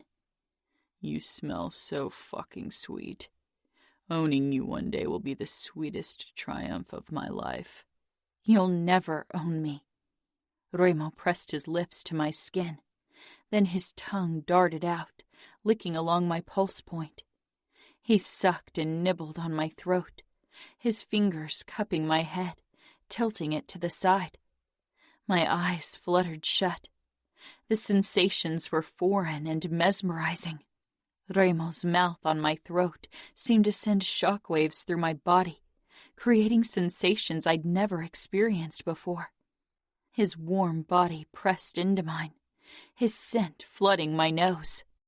I was motionless, stunned, confused by my body's reaction. How could my throat be such a sensitive spot of my body? How could it fill me with so much forbidden desire? He pulled back, but didn't straighten immediately. His face still close to my throat as he exhaled. When he finally stood, his dark eyes sent a new ripple through my body. His fingertips brushed over my tender throat, and my lips parted in a small exhale. Our eyes locked, and one corner of his mouth lifted. Did you like that? Of course not, I snapped. I thought you were a good liar. My cheeks heated, and I glared, but didn't say anything because I wasn't sure if my next lie would be any more convincing. It's okay, Angel, Reilly said in a low voice. There are worse things than enjoying pleasure. I wanted to lash out at him, but he wasn't even the main reason for my anger. I was furious at myself, enraged by my body for its reactions. I'm Danilo's, I said firmly. Reilly narrowed his eyes. Are you reminding me or yourself? I'm promised to him. I want him, not you. You can have an underboss, someone who's learned to do another man's bidding, or the capo, a man who has men follow his command. I can have a monster or a man. Do you really think Danilo isn't a monster? He isn't a monster like you, Reilly nodded. He's a lesser monster. Who'd want to settle for less? You don't even want me, Reilly. All you want is to hold my fate over my family's head. Stop toying around. He stepped back, turned around, and picked up his phone. Look broken for a moment. I glared. That's not the look we're going for. He waited. Then his jaw tightened, and he came toward me again, holding my chin. I said it before. Choose your battles wisely. I'm not a patient man, nor a decent one. He retreated, and finally satisfied with my expression, he took a few photos. Guilt left a bitter taste in my mouth, but I wasn't sure how long it would take for my family to free me, if they succeeded at all, and I had to think of self-preservation even if I hated myself for it. He unshackled me and I rubbed my wrists, then touched my tender throat. Reilly watched me. I like seeing my mark on you. I didn't say anything. Later, I spent a long time staring at my reflection in the bathroom mirror. Remo had left his marks like he'd said. They were red and purple, and made me feel a wave of shame because of how my body had reacted. I wasn't sure what was wrong with me. A knock drew me out of my reverie. Dragging myself away from the mirror, I went into the bedroom, where I found the youngest Falcone. He looked somewhat lost in the middle of my room. "I have a few books and ice cream for you. It's one of the hottest days of the summer. I thought you could use cooling off," he said, holding up 4 books and a bowl filled with ice cream. His gaze moved to my throat, and his brows drew together. He walked past me and put everything down on my nightstand before he shoved his hands into his pockets, looking awkward. My eyes lingered on the fresh tattoo on his forearm. "You are a made man now." He glanced down, then nodded slowly. "I'm a Falcone." I went over to the nightstand to take a look at everything. "It's chocolate chip. It's all we got. Savio's got a sweet tooth. The rest of us not so much." "So you gave me Savio's ice cream? He'll love that after the soup I threw at him." Adamo burst out laughing. I wish I could have been there. He's so full of himself. I bet his expression was hilarious. He sobered, then cleared his throat. I smiled. He was shocked. It was difficult to believe that Adamo was related to Remo. There was a slight resemblance, but Adamo's hair was curly and not as dark, and his eyes were a warmer brown. But the biggest difference was their personality. I picked up the bowl and pushed a spoonful of the sugary treat into my mouth before sinking down onto the bed. Adamo came a bit closer and leaned against one of the posts. "I wasn't sure what kind of books you like, so I brought a memoir, a thriller, a romance, and a fantasy book.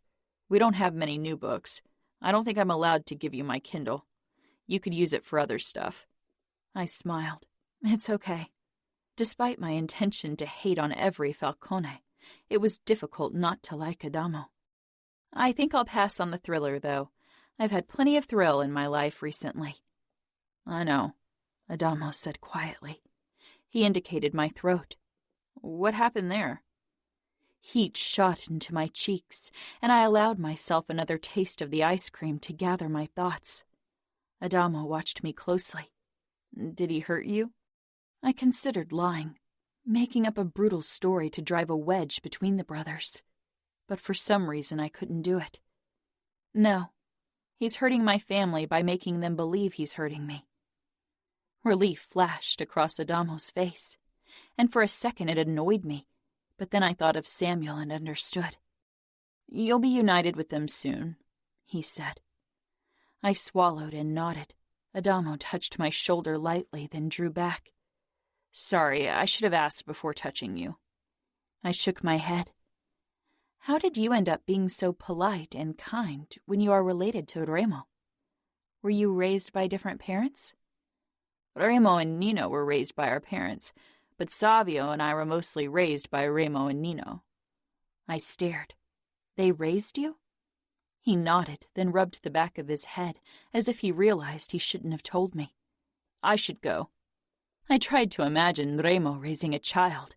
It blew my mind, especially since they all must have been on the run at the time. Night had fallen and I was reading in bed when suddenly the lights went out. I blinked into the unexpected darkness and climbed out of bed, putting the book down on the nightstand. Following the trail of silvery moonlight, I glanced out of the window. The lights in the garden and every other window of the mansion that I could see were out as well. In the distance, I could make out lights from other houses. My pulse picked up. What was happening? My eyes searched the shadows of the perimeter, and then I saw 2 figures running across the lawn toward the house. The outfit. It had to be. They had come to save me. Euphoria pulsed through me, followed by fear. This was Remo's territory. The Falcones knew every inch of their property, and the outfit didn't. What if Samuel was among the attackers?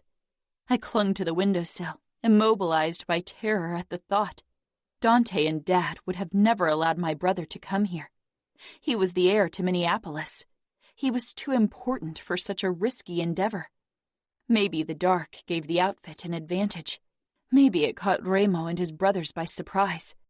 Who knew how many of them were even in the mansion? The lock of my room turned and I faced the door. This was my chance to run. The outfit didn't know where in the house I was being kept. They probably expected to find me in the basement. I needed to find them first.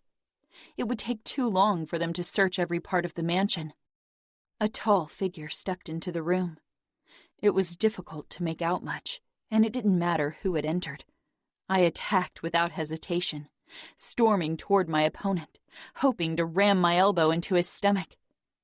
Unfortunately, backlit by moonlight, I was an easy target. My opponent sidestepped me, then grabbed my shoulder and thrust me forward. I collided with the wall, and a firm chest pressed against my back. "No soup today?" Savio taunted, but his voice was filled with tension. I tried shoving away from the wall, but Savio didn't budge.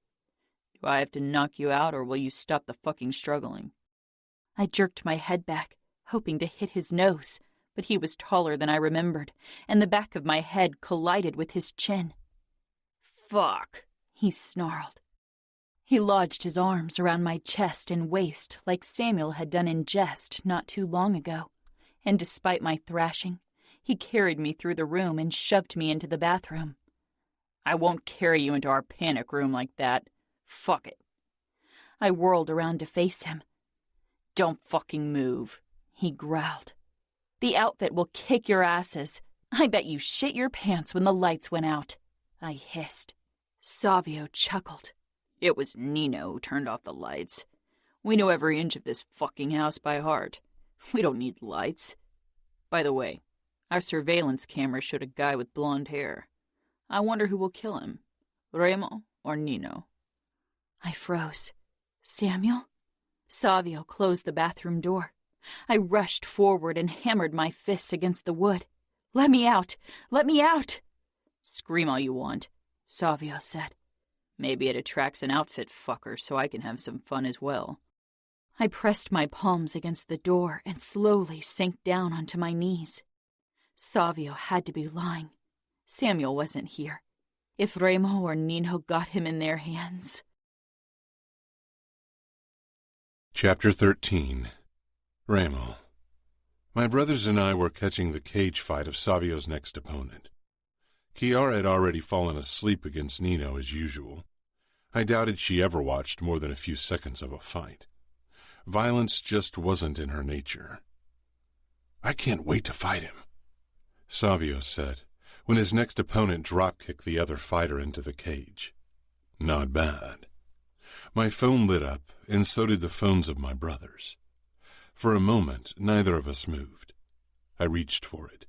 An alarm had been raised. What the fuck? I opened the alert. Someone or something had touched the electric barbed wire at the top of the walls. Nino was faster. He held up his phone with a live recording of the affected area. 4 men had put a ladder over the fence, laid a wooden board over the electric wires, and climbed over the wall. I stood, drawing my gun and a knife. Nino shook Cora awake, then turned to Adamo. "Take Cora into the panic room. Shoot for the kill, no questions asked." "What's the matter?" Cora whispered. Nino shook his head, kissed her, then pushed her toward Adamo, who grabbed her hand and tugged her along, his own gun pulled. "I'm going to turn off the lights on the premises," Nino said. "We can ambush them more easily that way." I nodded. "Savio, go get Serafina. I want her in the panic room as well." Savio frowned. "I want to kick outfit asses." "Savio," I snarled. I couldn't fucking believe the outfit really dared to attack our mansion. It wasn't Dante's style. Way too risky. With a glare, Savio ran up the stairs. Nino entered the code into his phone that was connected to our central control system, and blackness fell upon us. It took my eyes a few seconds to adapt. Moonlight streamed in through the windows, and soon my brother and our surroundings became more than abstract shapes. I stepped up to Nino. "They're heading toward the north wing," he said. The cameras had night vision, so we had no trouble following the attackers' progress. A blonde head was among them, and I had a feeling I knew who it was. Samuel had come to save his twin, probably without his capo's orders. If they were here on Dante's plan, they would have retreated the second the lights went out. That they still continued with it meant someone who didn't care about his life was the leader. "Come on," I said. Nino and I crept into the garden, past the pool, in the direction where the attackers were headed. "Samuel is mine," I said quietly. Nino didn't say anything, only shut down his phone so the glow of the screen wouldn't give us away.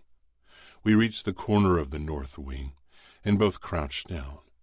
I peered around and found two men, one of them blonde, working on the terrace door to Savio's domain, while the other two scanned the area, guns pointed ahead. They had turned over the table and were half hidden behind it. It was massive wood. Maybe it would hold back the bullets. "Two alive, Samuel and another," I ordered. Nino gave a terse nod. He'd give me a lecture later. He was pissed that we were being attacked because I'd brought Serafina here, that I'd put his wife in danger. Nino and I raised our guns and began firing. Whoever our opponents were, they weren't the best shots. The first one went down almost immediately. The two at the terrace door dropped behind the table and began firing as well. Eventually, we ran out of bullets. The fun was about to begin. Nino pulled his knife. Clutching my own knife, I ran toward the remaining three attackers. Two went for me, one for Nino. Samuel slashed his knife at me, and I blocked it with my own. The other outfit fucker jabbed toward my stomach. I dodged that attack as well and rammed my blade into his thigh. He went down with a cry, but I grabbed him by the collar and jerked him up to block Samuel's next attack. His knife went straight into his companion's stomach. Before Samuel could attack again, Nino grabbed him from behind, one arm locked around his throat, the other over his arm with the knife. I dropped the outfit bastard and jumped forward, hitting Samuel's wrist and breaking it so he would drop the knife. He grunted, but didn't drop the knife. He struggled like a madman, and Nino lost his balance. Fuck. They both landed on the ground, Samuel on top of Nino. Grabbing my gun, I lunged at Samuel, grasped him by the throat, and hit his temple with the butt of the gun. With a groan, he went slack. Nino shoved him off himself. I touched Samuel's throat to make sure he was alive. "Did you keep your opponent alive?" I asked Nino, panting. "Of course. I knew it was unlikely that you'd not kill at least one of them." I chuckled. Nino stepped up to me. "If we torture him slowly, send pieces of him to his parents in Dante, the outfit will do our bidding. I can't imagine they'll risk losing both Serafina and Samuel. I don't think he acted on Dante's orders." "Probably not. But Dante won't abandon his nephew because he tried saving his twin." I nodded. "Take the other survivor into a cell and wake him. Find out everything he knows. I'll send Savio to join you, or else he won't stop bitching." "What about Samuel?" "I'll take him to another cell. Then I'll have a word with Serafina." "Are we going to deal with him together?" I regarded the blond man on the ground. "Yes. If he's anything like Serafina, he'll be fun to break." Serafina. The lights came back on. My eyes burned from the onslaught of brightness. I was still kneeling on the bathroom floor when Remo's voice rang out. "Go into the basement and help Nino torture the outfit asshole." I could feel the color draining from my face. I'd heard the shooting, had prayed that the outfit would win. I forced myself to stand when the lock turned. Remo came in covered in blood, and I started trembling, terrified my greatest horrors had come true. For a couple of heartbeats, Remo regarded me. "Your brother tried to save you." Terror gripped me like a vice. I could not breathe. I didn't want to believe it. "You're lying," I gasped out, voice broken and hollow. A dark smile curled his lips. "He's a brave one." I rushed toward Remo, clutched his bloody shirt. Remo's dark eyes held mine. The predatory gleam in them made my heart thud even faster. No, I said again. Samuel isn't here. He wouldn't risk it. Dante wouldn't allow it. I think your twin would gladly put his life down for you, Angel. I doubt he came on your uncle's orders. That means no reinforcement. I swallowed. Oh, Samuel, my protector. How could you be so stupid? If Samuel was dead, I couldn't go on living, not with the knowledge that he died to save me. Tears burned a hot trail down my cheeks. If you... I couldn't even say it. Then kill me now.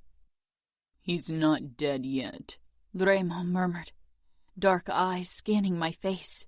We'll see how long he lasts, though. Samuel wasn't dead. Not yet. My eyes widened. Let me see him. Remo touched my throat, coming closer. Why? So you can say goodbye? I bit my lip. To see the truth. Remo smiled. I'm not lying. He grabbed my wrist and dragged me out of my room. He led me down into the basement, and holding me by the arm so I couldn't storm inside, he opened one of the cells.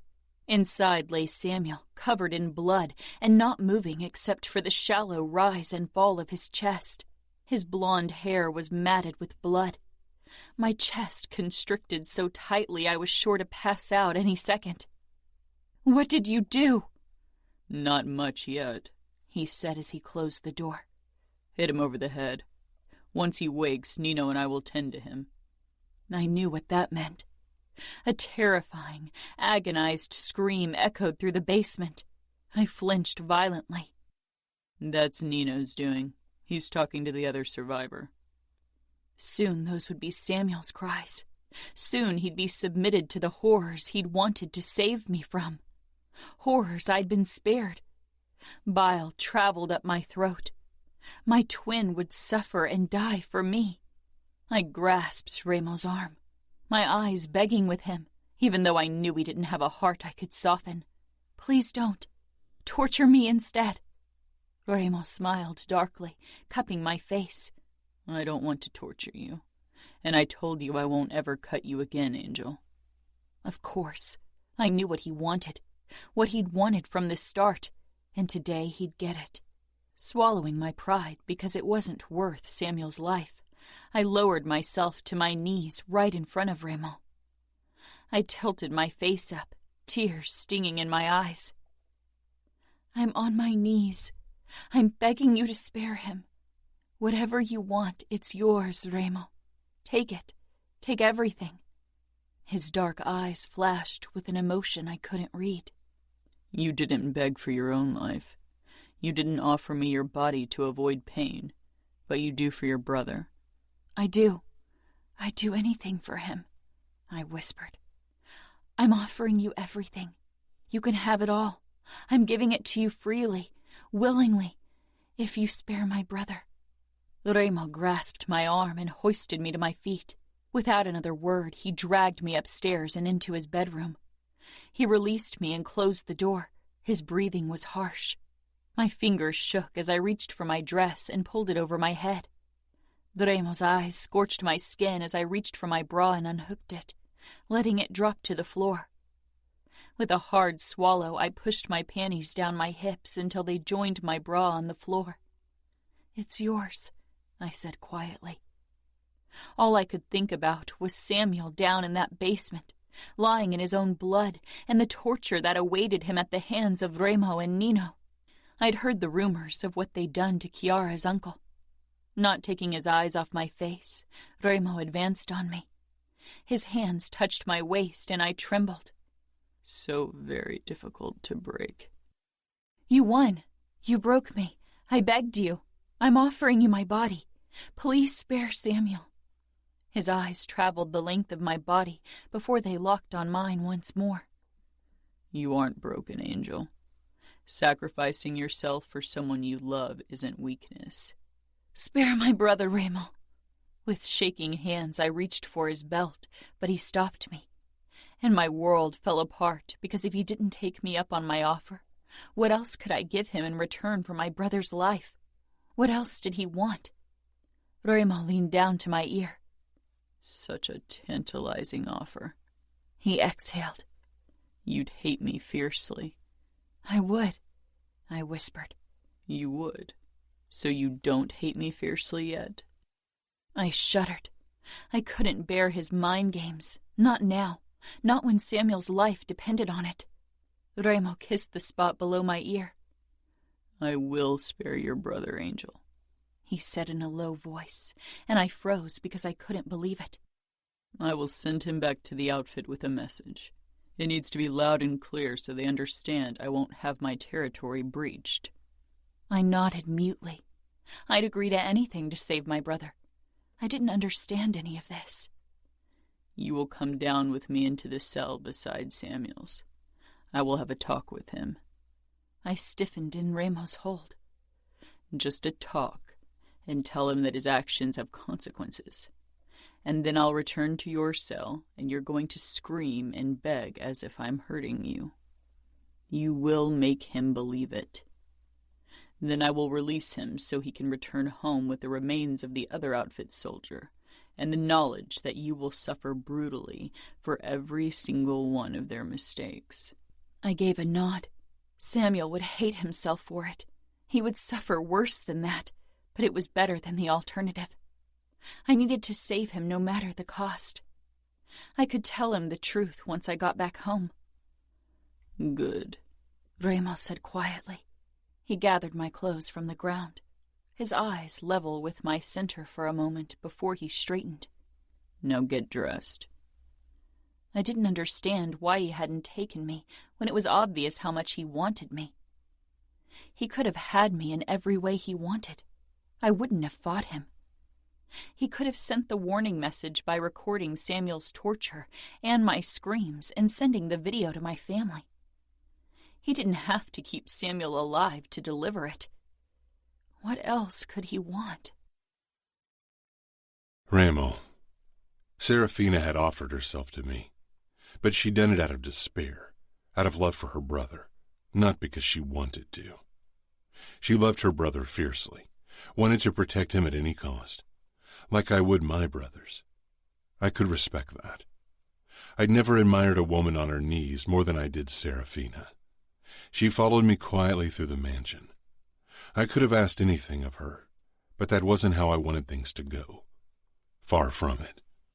I opened the door to the cell beside Samuel's, and Serafina stepped in. The door to the third cell swung open, and Nino stepped out, covered in blood, his brows drawing together when he spotted Serafina. I closed the door and faced him. "What's going on?" he asked. His eyes scanned my face. "Ramo?" I smirked. "Change of plans." He moved closer. "We're not letting him go. We will." Savio joined us in the hallway, clothes drenched in blood as well. He didn't say anything, only regarded us carefully. Nino shook his head. "You're losing yourself in your game." "I'm not. I know exactly what I'm doing, Nino. Torturing and killing Samuel won't make the same impact as my plan does. He'd become a martyr. His death would forge Dante and his family closer together. They would unite in their loss. But shame and guilt will rip them apart." "So this isn't about Serafina?" "Of course it is. She's the center of my game." Nino shook his head again. "We promised Fabiano his father, and I want this game over. I want her out of our mansion. Speed up the process." "Some things take time." "Your game has been evolving a lot since we kidnapped her. Are you sure it's because you think it necessary? Or is it because she's making you?" "She's not making me do anything. You know me. I can't be coerced to do anything. I'm going to Chiara. Adamo took her back to our wing. I don't have the necessary patience for you tonight." Nino stalked off. Savio raised his eyebrows. "What did the outfit bastard say?" I muttered. "He was one of the younger soldiers. Made men from Samuel's group. Apparently, the blonde asshole has already quit the loyal following in the Minneapolis outfit." "I assume Dante and Pietro Mione don't know?" "They didn't. You can leave. I'll handle this alone." Savio hesitated. Are you really sure your plan is going to work? Nino is the logical genius. He doesn't take emotions into consideration. Emotional warfare is far more effective in this case than open violence. Not as much fun if you ask me. I shook my head. Oh, it's fun for me. Trust me. Savio snorted. I'll go take a shower. You have whatever kind of fun you prefer. He sauntered off, and I stepped into Samuel's cell. His wrists and ankles were tied together, but his eyes were open in his bloody face and full of hatred. You fucking bastard, he rasped. I smiled. I'd be careful with the insults if I were you. Fuck you, Samuel spat. As if anything I say matters. You're going to torture me to death anyway. I knelt beside him. I don't think that's the right punishment for you, Sam. Fear replaced the hatred in his eyes. He arched up. Don't you dare touch her. I straightened. Someone will have to suffer for this. And I know you will suffer twice as much if I hurt your twin. No, torture me, kill me. Unfortunately, that's not an option. You will return to the outfit with the memory of your sister's screams. Samuel froze. No, he gasped out. I turned. Ramo, he roared, but I closed the cell door. I stepped into Serafina's cell. She was pale and still so painstakingly proud and beautiful. I allowed myself a moment to admire her. She tilted her head toward me, her blue eyes burning with emotion. Samuel will be safe? By my honor. Her lips curled, but she didn't say anything. I hope you can be convincing. I want your best screams. Her eyes narrowed briefly, giving me a fucking kick as usual. It was so much better than her desperate surrender. She closed her eyes, chest heaving, elegant throat flexing. I needed to own this woman. Body and soul and everything else she could offer.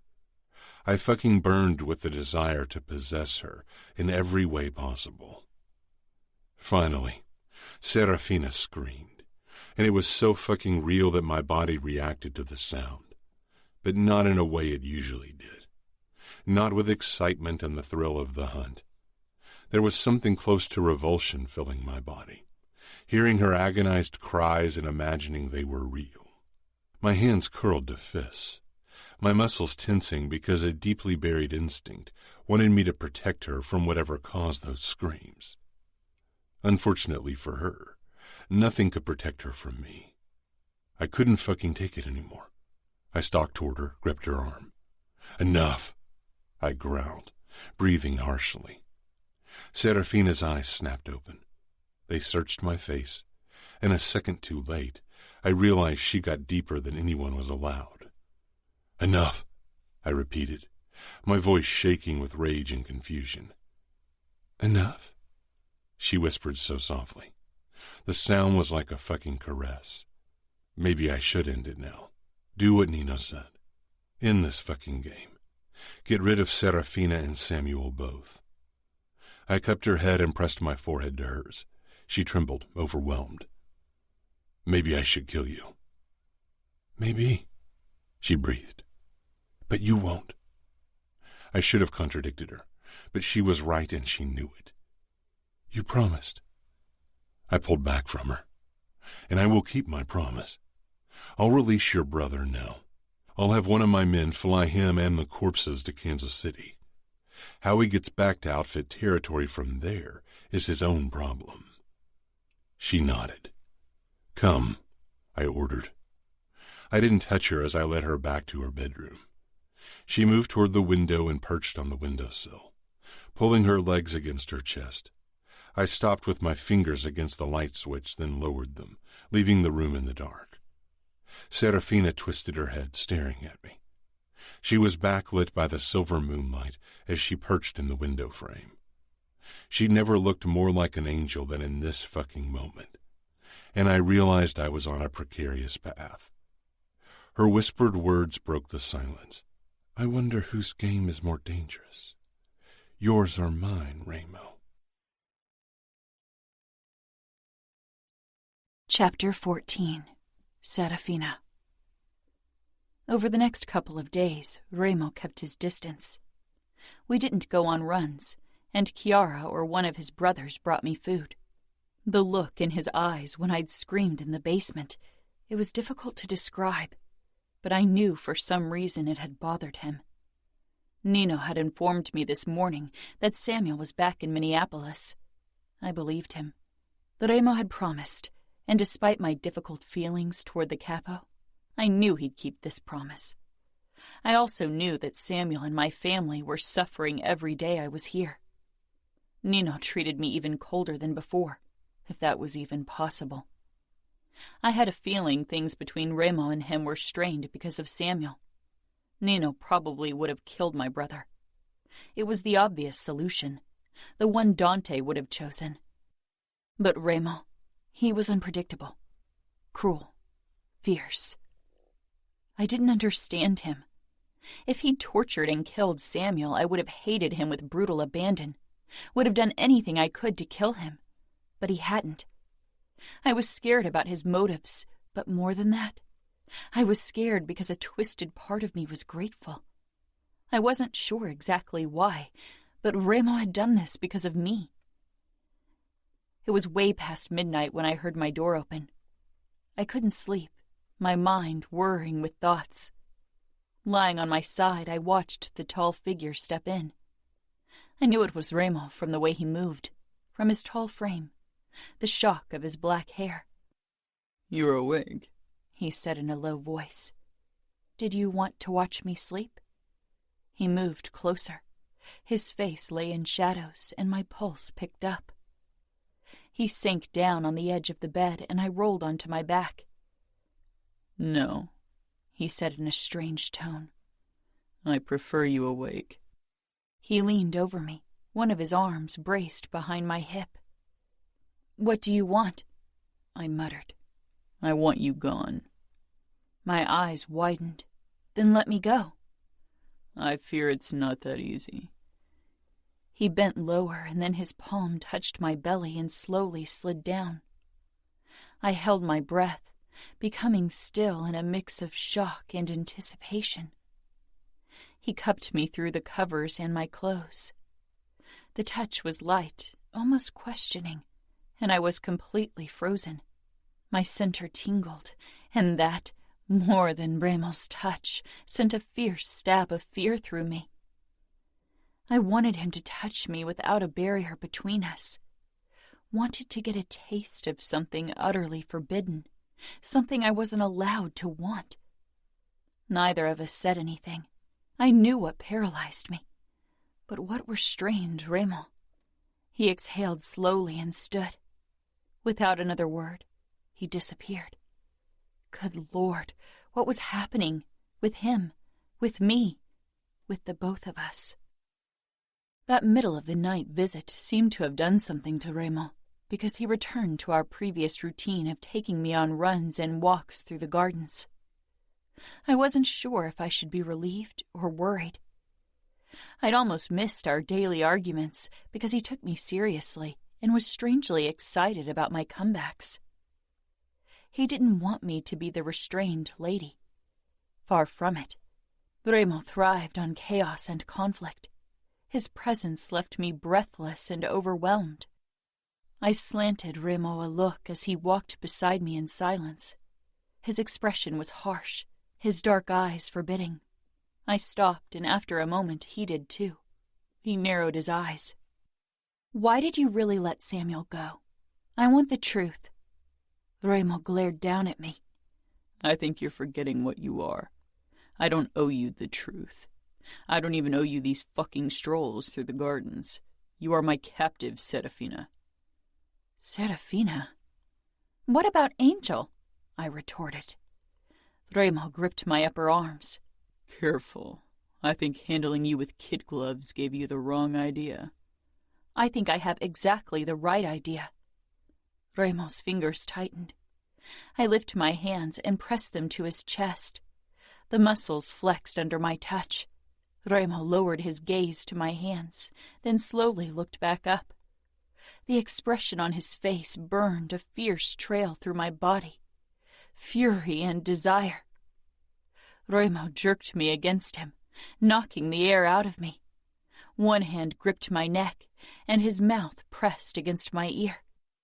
I don't remember you pushing me away when I touched your pussy a few nights ago, Angel, he growled. Shame washed over me from the memory, but worse, so much worse, longing. Every fucking day you want me a little more. I can see it in your eyes, can see the struggle in them. You aren't allowed to have me, like I'm not allowed to have you. You are Remo Falcone. You are capo. You rule over the West. Who could stop you from having me? I murmured. My God, what was wrong with me? His fingers shifted on my neck, loosening, and he pulled back to meet my gaze, and I wished he hadn't, because the fierceness in his eyes was like the first breath of air after holding your breath for too long. The only force on this earth that can stop me is you. You're the only one I'd allow to do so, he said in a dark voice. He kissed me, a slide of his lips over mine. How much longer will you? I wanted to deepen the kiss. My fingers trembled against Remo's chest.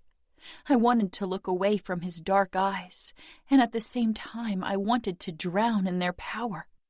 I wanted so many things when he was around, things I'd always be forbidden to want.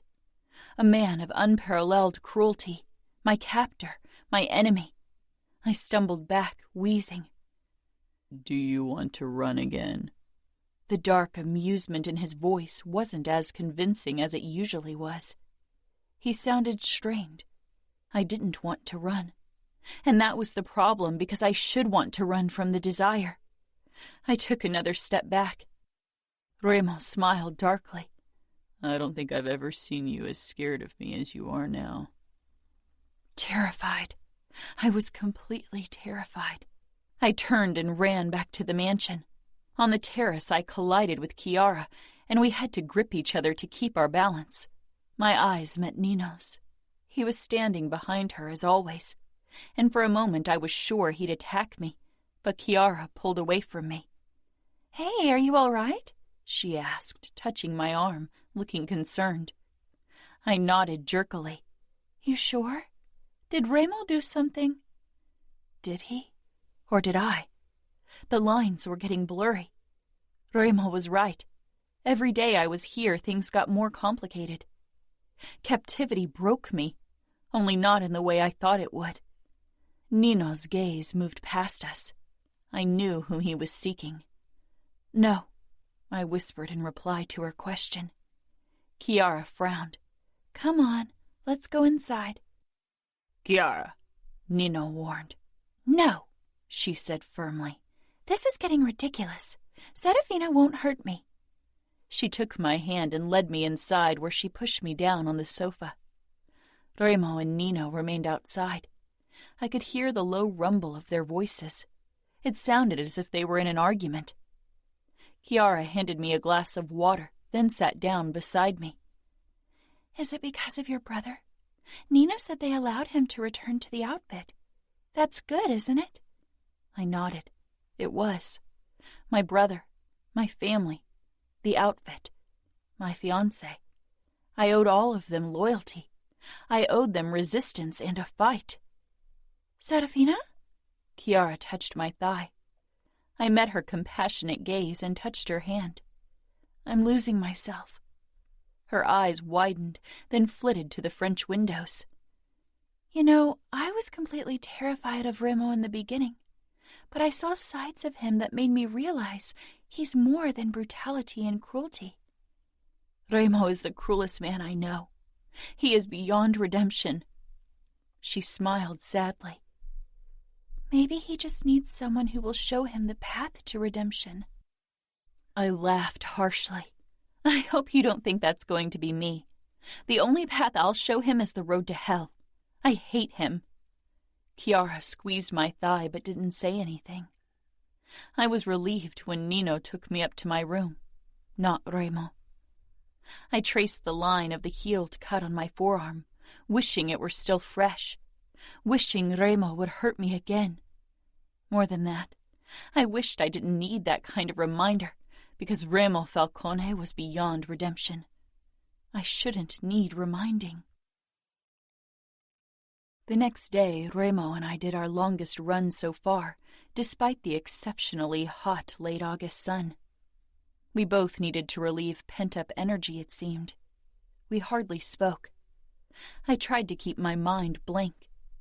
Tried not to think of my family who was suffering because Remo refused to make a new demand. Guilt became harder to bear every day. The guilt over not suffering the way I should be. My eyes registered a shadow above our heads. A large black and white bird of prey with a red head. "Look," I panted. "There's your spirit animal. A vulture." Remo stopped and laughed. A real laugh. Not dark, taunting, or cruel. "Good to know you find me that repulsive." I wished. He took a bottle of water from the small running backpack and handed it to me. God, how I wished I found Remo's body repulsive. I took a sip of water, then handed him the bottle back. "When are you going to ask my uncle for Rocco Scuderi?" I asked to distract myself and him. Remo's expression hardened, his eyes returning to the sky. "Vultures wait for their prey to drop dead. I think the outfit's almost there." "You can't win this game. The moment you return me, the outfit will rise and strike back. An endless spiral of violence will start." "Why would you say that, Angel? Don't you want to be returned? Danilo is waiting eagerly to wed and bed you." I followed the large bird's flight, wondering how it would feel to be free like that. A marriage to Danilo seemed so unreal in that moment, so far away, when I had already been less than 40 minutes away from being married to him. That girl in the beautiful white wedding dress, she felt like more of a stranger every day. My eyes were drawn to my hand, but the ring wasn't there. For the first time since my engagement to Danilo, I'd forgotten to put the ring on in the morning. 1 month, Remo reminded me as he led me through the garden. It took me a moment to understand what he meant. "Since you captured me," I said quietly. 1 month. Sometimes it felt so much longer, sometimes like only yesterday. I had never thought I'd survive a single day in the hands of the Camorra, in Remo Falcone's hands, and now I'd survived so many more. Remo was more patient than I'd thought. I was fairly sure my family and the outfit was at a point by now that they'd hand Scuderi over, even if my grandfather disapproved. He was an old man close to death. I stared down at my bare feet in the grass. As a child, I'd loved to run around barefoot, but eventually I had stopped because I was told it was undignified. Ice Princess. I'd enjoyed being her in public, even if she wasn't a reflection of my true self. It was who I was supposed to be as Dante's niece, as Danilo's wife. Controlled, dignified, graceful. I caught Remo watching me. No control, unbridled emotion, furious passion. 1 month. I averted my eyes. Remo led me closer to the mansion. "I want to know what's going on in your head," Remo said. I was glad he couldn't. "Maybe I'll tell you if you tell me what's going on in yours." Remo stopped. "Right now I'm imagining how it would feel to bury my face between your legs, Angel." I froze. Remo obviously enjoyed my shock, if his smirk was an indication. I didn't get a chance to retort because a low moan sounded above us. My eyes darted to the open window, my brows pulling together. Remo moved behind my back, standing very close and leaning forward slightly so his face was beside mine. He nodded up to the window. "That's Nino and Chiara's bedroom." A woman moaned again, an abandoned, uncontrolled sound full of pleasure. I took a step back, but bumped into Reilly, who didn't budge. That's the sound a woman makes when a man is eating her out. You are disgusting, I gritted out, trying to get away, but Reilly's arms wrapped around me from behind, keeping me in place. Please, Cora gasped out. Please, more. Do you want to know why I know Nino is currently licking pussy? It's because you don't hear him. His face is buried in it. Cora's moans turned louder, desperate, and then she cried out. I wanted to be disgusted, but my body reacted hearing these sounds. Heat gathered between my legs. Have you ever made this sound, Angel? He murmured. No, you haven't. But don't you wonder how it would feel to be overwhelmed with so much pleasure, to force these kinds of moans from your lips? I stopped struggling, but Reilly didn't loosen his hold on me. His firm chest, warm and strong, still pressed up against my back. A tongue between your thighs, licking, sucking. Don't you want to know how that would feel? I pressed my lips together, but I could do nothing about the trickle of wetness between my thighs. Above us, new moans rang out. Cora, followed by deeper, more restrained grunts. You are a grown woman, and you've never come so hard you lost yourself. You've never had a man buried between your thighs, eating you out. Reilly's mouth brushed my ear. Then his tongue slid along the outer rim until it reached my earlobe. He circled it, then drew it between his lips and sucked lightly, and I felt it all the way between my legs. He released my earlobe and exhaled. Something hard dug into my lower back. I should have drawn back in disgust, but I was utterly frozen. Are you wet, Serafina? Wet for me? Reilly rasped in my ear, and a small shiver passed through my traitorous body upon hearing his voice. I won't ever bow to your will, Reilly, I whispered harshly. Who says I want you to bow, Angel? I want you to give me yourself freely, because you want to, because you choose to. Have you ever chosen anything only because you wanted to, without heeding the consequences, without regard to what's expected of you? All your life, you've bowed to your parents' will, your uncle's will, the outfit's will, and once I'll release you, you'll bow to Danilo's will. I hated Reilly, hated him for making sense, hating him for getting under my skin, and I hated myself for letting him. One day you will realize that you were never freer than in your time with me. Whatever you do, no one from the outfit must know, and even if they find out, they won't blame you, Angel.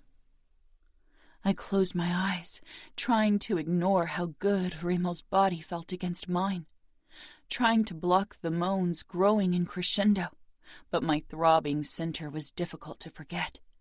Reilly's arms around me shifted until his thumb brushed the underside of my breast.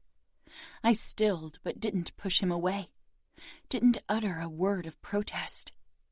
His mouth found my throat, nibbling, licking, biting, and his hand slipped under my shirt.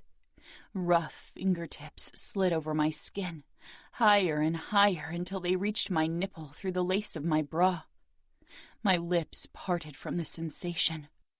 Won't you tell me to stop? Reilly murmured in my ear before his tongue led a wet trail down my throat. His free hand cupped my cheek and twisted my face around so he could assault my mouth with an all-consuming kiss. His tongue licked every crevice of my mouth, tasting, consuming, owning my lips.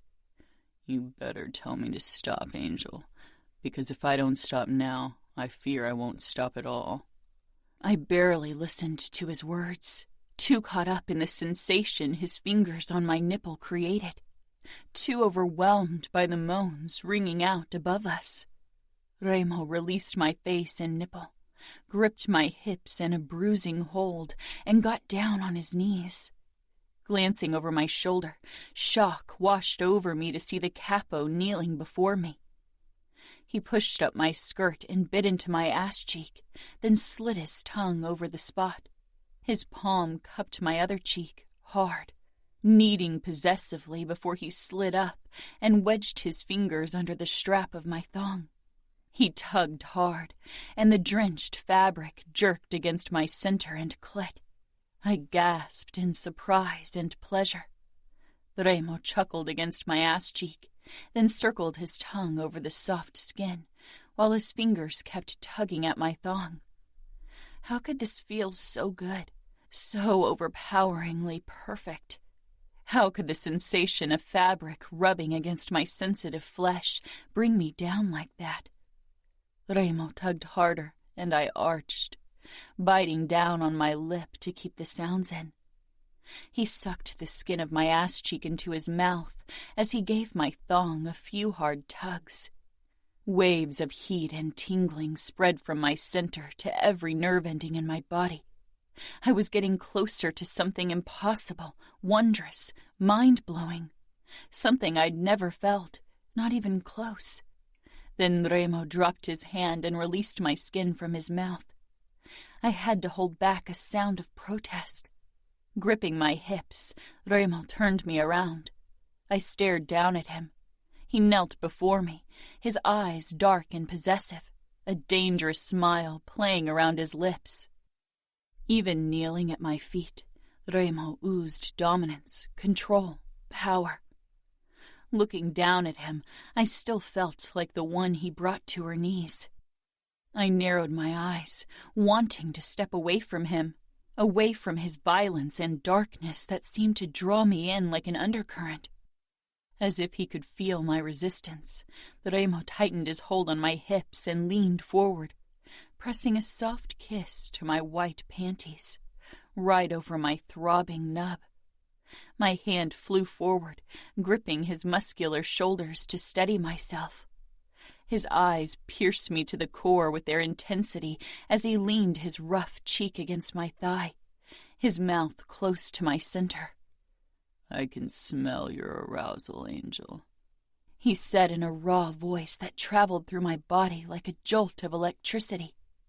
As I watched, he smirked, parted his mouth, stuck his tongue out, and traced the small valley where my panties clung to my folds. I began to tremble. "Will you let me pull down your panties and taste your pussy?" I didn't say anything.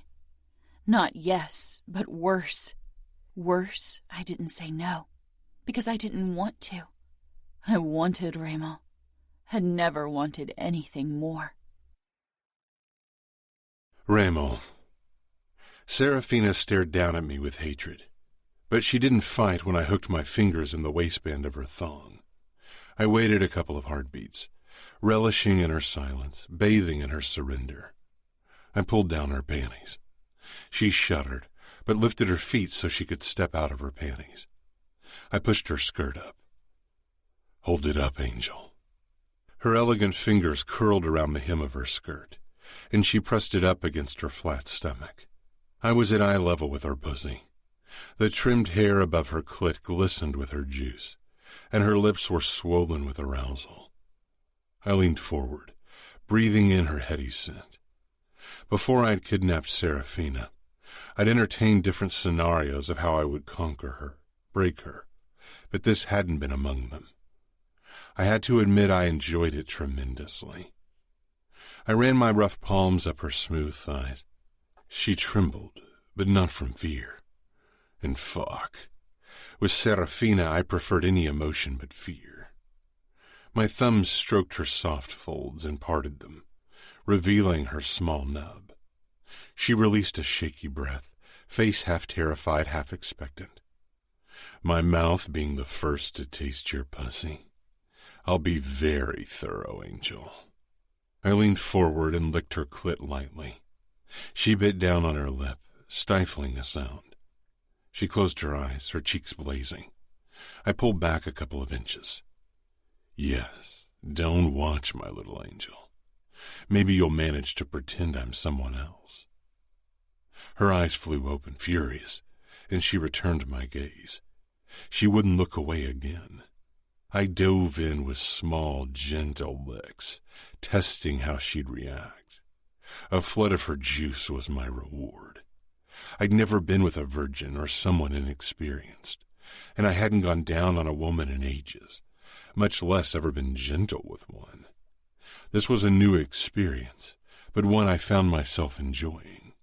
My cock throbbed every time my tongue delved between her lips, from her opening up to her clit. I tasted every part of her sweet pussy, traced the smooth inside of her lips, her opening, knowing my cock would soon claim that part of her. Serafina shook, her legs starting to give in. "Hold on to the wall," I ordered, and she complied without protest, leaning forward, her forearms braced against the rough facade, golden hair curtaining her face as she glared down at me while I ate her pussy. My teeth grazed her clit lightly, and she jerked, a small moan slipping out. I brushed the inside of her knee and pushed. She parted from me until she stood with her legs in a V over me. I tilted my head up, my hands curling over her hips, and firmly pulled her down on my mouth, and sucked each fold lightly before I closed my lips around her clit. She started rocking against my face almost desperately, and I complied with her silent demand by practically burying myself in her pussy, lapping at her, diving into her tightness, sucking. Then her lips parted, her brows pulling together in shock and astonishment, and she tensed. My eyes drank in the expression on her face, the wild abandon of passion on her perfect features, the shock, the resignation, the delight. Possessiveness wasn't one of my character traits, because I owned everything that mattered. But seeing Serafina in the throes of her orgasm, and knowing I was the first man to give it to her, I felt fucking possessive. She was mine, body and soul, and would be until I decided to set her free. I smirked against her as her pussy throbbed. After another long lick, I leaned my head back against the rough stone and licked my lips. Realization filled Serafina's eyes, and her face twisted with horror and shame. I smiled darkly. She shook her head, stepping back, tugging at her skirt until it covered her pussy again. I stayed on the ground, my cock throbbing in my pants, my chin coated with her juices, and my body swelled with sweet triumph. "Run, angel. Run from what you've done," I murmured with a dark smile, and Serafina did. She whirled around, blonde hair whipping through the air, and stormed away. No one knew better than I did that you couldn't run from what you've done. I pushed to my feet, wiped my chin with the back of my hand, and set out to find my angel. She'd received pleasure. Now it was time she gave something back.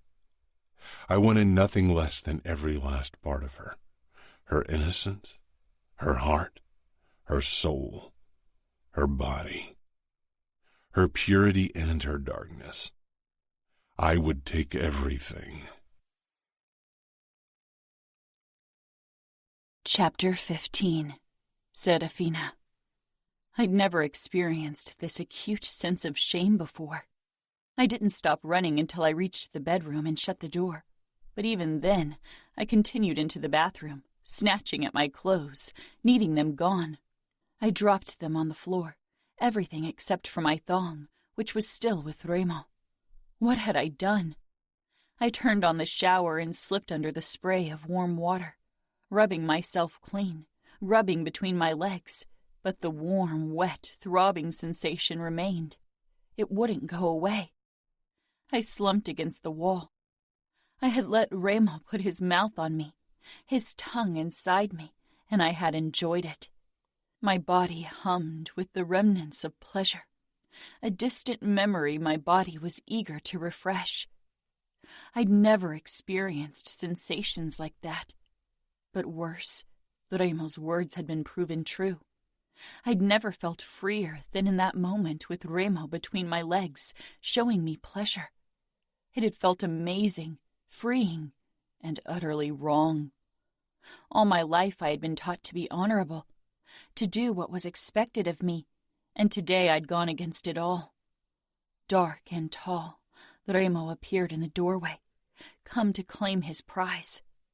His eyes roamed over my naked body, and mine did the same. He was cruel and twisted, beyond redemption.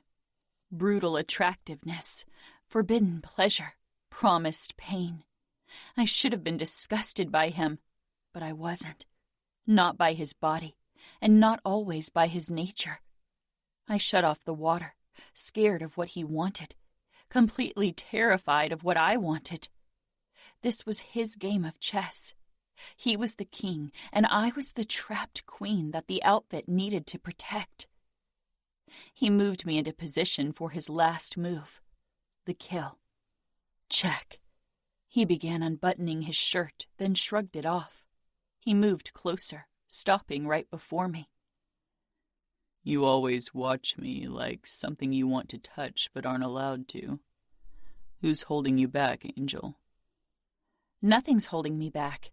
I don't want to, I muttered with false bravado, the lie ringing loud and clear. Is that so? Remo asked quietly.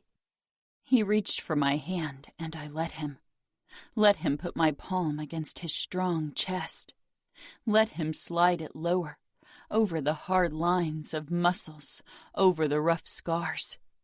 He placed my palm over his belt, then released me. Don't you want to be free of society's shackles for once? To do something forbidden? What I wanted more than anything was his twisted smile gone.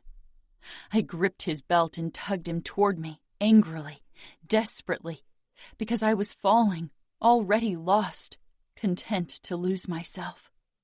His lips crashed down on mine, tongue domineering my mouth, hands rough against my ass. He jerked me up and against him so his erection pressed against my center. I gasped, which he swallowed with his lips. My fingers hooked in his waistband, scared and curious. Remo caught my gaze, his full of hunger and harshness. He ripped his mouth away from mine, backing me into the wall. Be brave, Angel. I curled my fingers in his belt and held his gaze as I opened the buckle. The clink was the sound of my last wall crumbling. Gripping his zipper, I pulled it slowly down, terrified and aroused. Then I paused. Remo bent low, his mouth brushing my ear. I'm not a patient man. You are playing with fire. Forcing down my nerves, I turned my face, bringing my own lips to his ear. Oh, Remo, I will be your first angel. Patience is a virtue, and you will be rewarded for it. I kissed his ear, then trailed my tongue over the rim. He exhaled and pulled back so he could look at my face. And the look in his eyes, it almost made my knees buckle. For a second, I had him.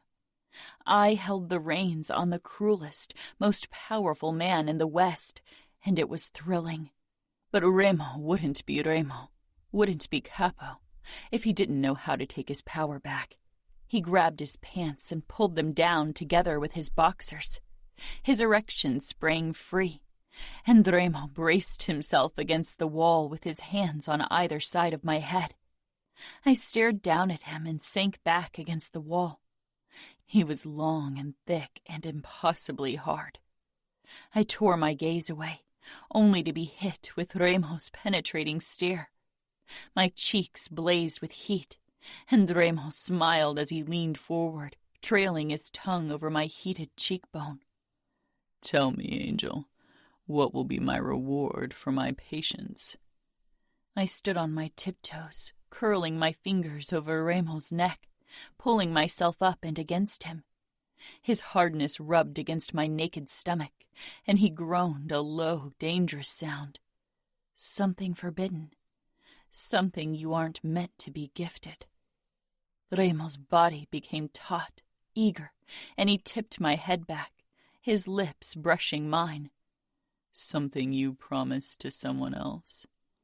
My throat tightened, but Reilly kissed me hard, not allowing me to dwell on it. He hooked one of my legs up over his hip, opening me up. His fingers brushed my center, and then 2 fingers breached my opening. Pain shot through me. I ripped myself from his mouth, tensing, a choked sound bursting from my throat.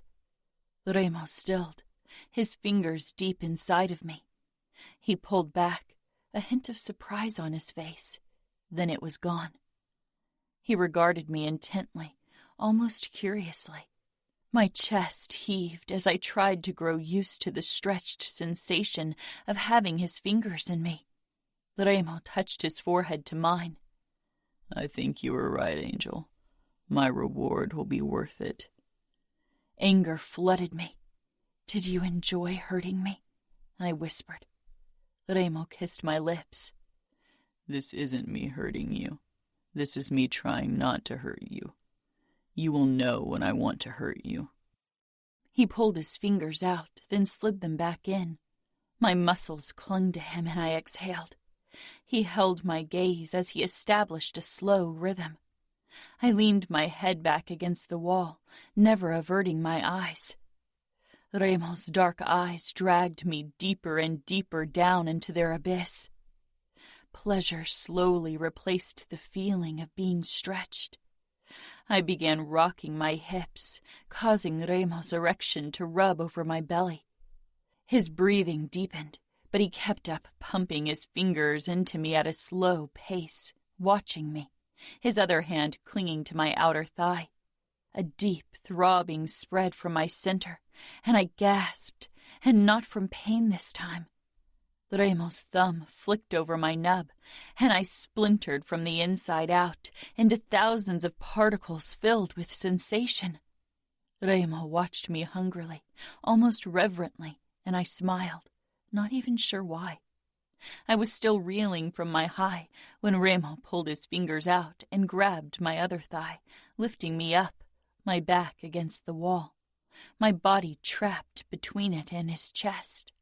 And I knew what he wanted. My hands flew up to his chest, resisting. When his erection brushed my inner thigh, I gasped out, "No!" Reilly's dark eyes flew up to mine, angry, incredulous, but he did pause. "Not like this," I said quietly. "Not against a wall. This would happen on my terms, not his." The anger lessened. You are right, he said darkly. He hoisted me higher so my legs wrapped around his middle and my center pressed up against his six-pack. Then he walked with me out of the bathroom and into the bedroom. I will fuck you on the bed, Angel. I put white sheets on for the occasion. What a pity it would have been if I didn't stain them with your blood. Shock and indignation shot through me because I realized my sheets had been white for a few days now. But then Reilly kissed me. I dug my nails into his shoulders angrily and battled his tongue. We tugged and kissed, and suddenly we were on the bed. Reilly knelt between my legs, shoving them further apart, his mouth harsh against my throat, and I became still, soft, scared. This was it. Reilly stilled above me and raised his head. Our eyes met. I don't know what he saw in mine, but he cupped my cheek, startling me. His kisses became light, gentle, almost caring. So wrong. That wasn't Reilly. That was a lie. Shh, Angel. I'll be gentle. His fingers stroked my breasts, my side, oh, so gently, and his mouth dusted me with loving kisses. Even though I knew them to be false, knew I was supposed to shove him away, to put up a fight, I kissed him back. Lost. Reilly molded our bodies together, shifting, and then I felt a light pressure against my opening. I gasped and tensed. Reilly watched my face, full of intent, and his eyes, they quieted my hesitation, my fear, any protest I might have come up with. He slid into me slowly, inch by inch, never taking more than my body could give. But still he seemed to tear me apart. A slow conquest, but a conquest nevertheless. I'd expected brutality and cruelty. I wished for it. But this gentle Raymond, he terrified me the most. He didn't let me escape, not even the only way I could. He wanted to consume me with his eyes. He sunk all the way into me, and then he paused as I shivered under the force of the intrusion. His dark eyes said what I'd known all along. He possessed me. He owned me. I was the queen. He was the king. Checkmate. Raymond. This was the ultimate victory over the outfit. They didn't know it yet, but they would soon. Serafina trembled under me. Her marble cheeks flushed, lips parted. She was in pain, and somehow it didn't please me because I had tried not to hurt her. I gave pain willingly, deliberately, freely, not by accident. I held myself still, content in the feeling of her tight walls squeezing my cock mercilessly. I was fucking ecstatic, feeling the slickness around me and knowing it was her virgin blood. The sweetest reward for my patience I could imagine. My eyes roamed Serafina's perfect features, and her blue eyes met mine, searching, wondering. I pulled out of her slowly, recognizing the signs of pain in her expression, then pushed back in even slower. I rocked my hips slowly, keeping my movements as controlled as possible. Her face twisted with pain and pleasure, and I angled my hips to increase the latter. She gasped, surprised. I kept up the slow rhythm. Patience wasn't my forte, but I knew this prize would be worth it too. She gasped again. Her pale blue eyes rose to mine, questioning and confused and scared of my consideration of my gentleness. She hadn't expected it from me, had accepted her fate. She had braced herself for me fucking her like an animal. She had expected agony and bruises, humiliation and cruel words. She had prepared herself for it, had promised herself to fight me. This was something she hadn't prepared for, something she couldn't fight because she was too desperate for it. She was proud and noble, but she was still only a sheltered woman. Showing her kindness was like giving her water in a time of drought. It was something new to me. I fucked hard. Women were pleasure and money, bargain and burden. They weren't allowed to be more than that.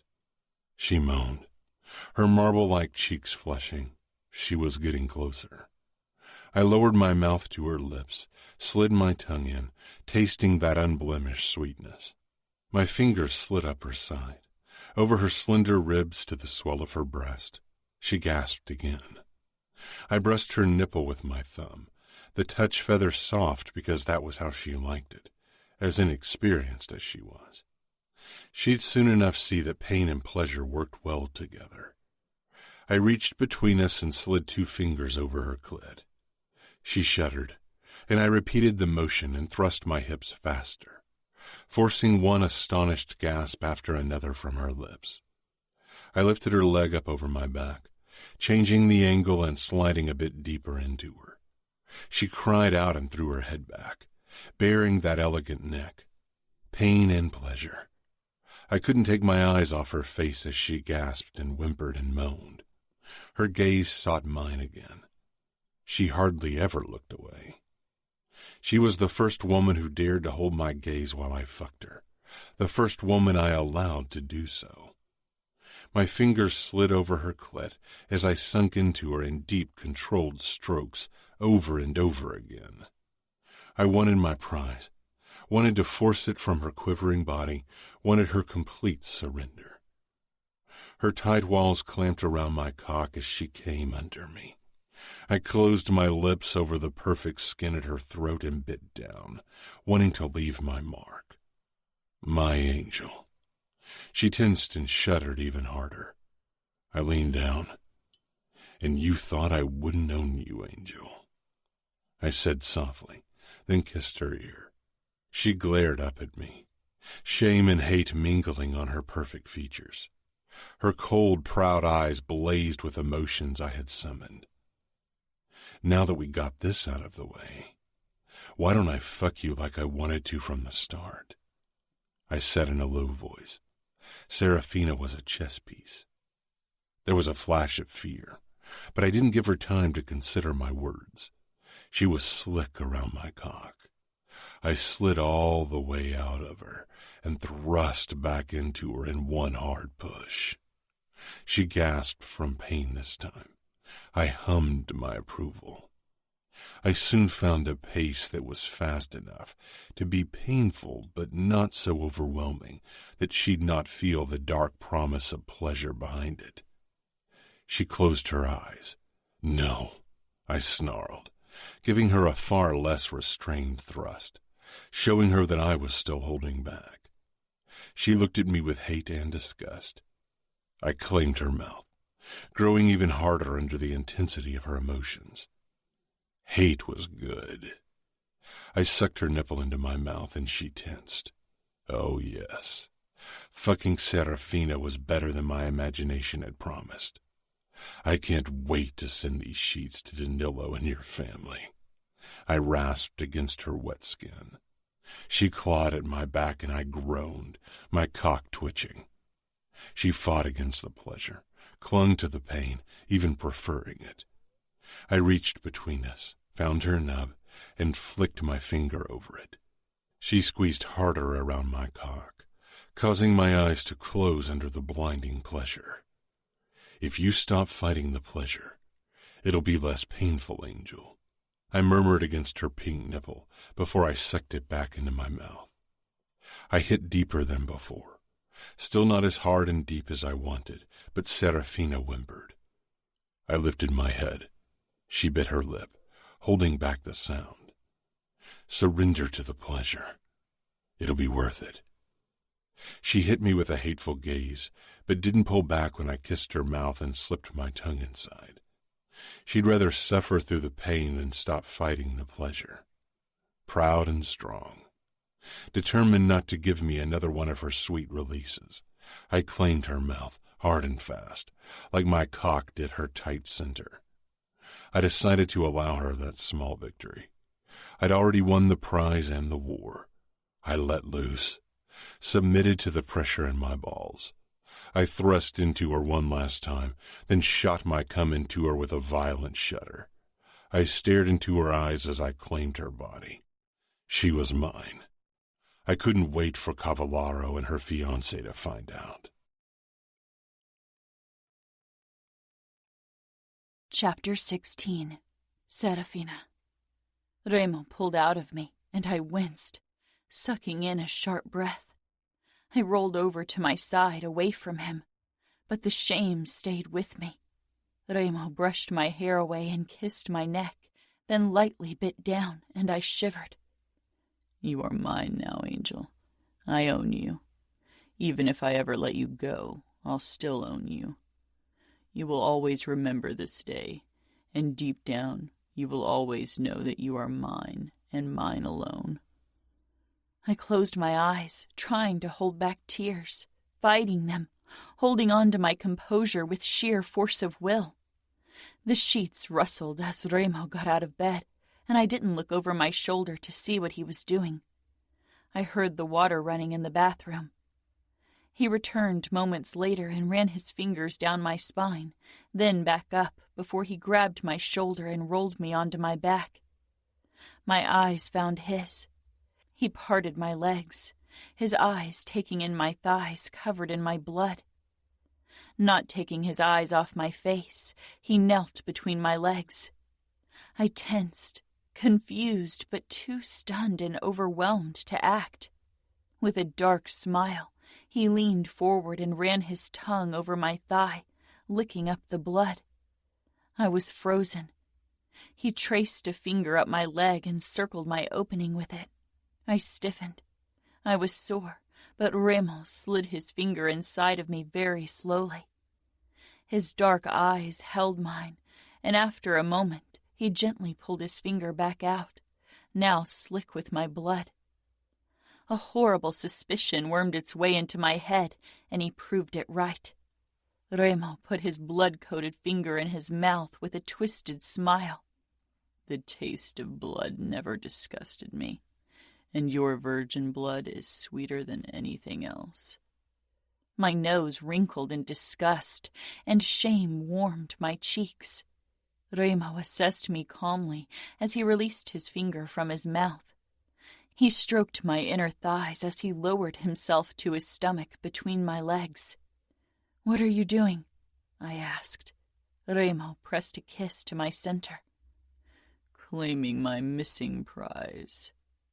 My hand shot out, wanting to shove him away, but he caught my wrist and pressed it to my thigh. His mouth gently moved over me, followed by his tongue.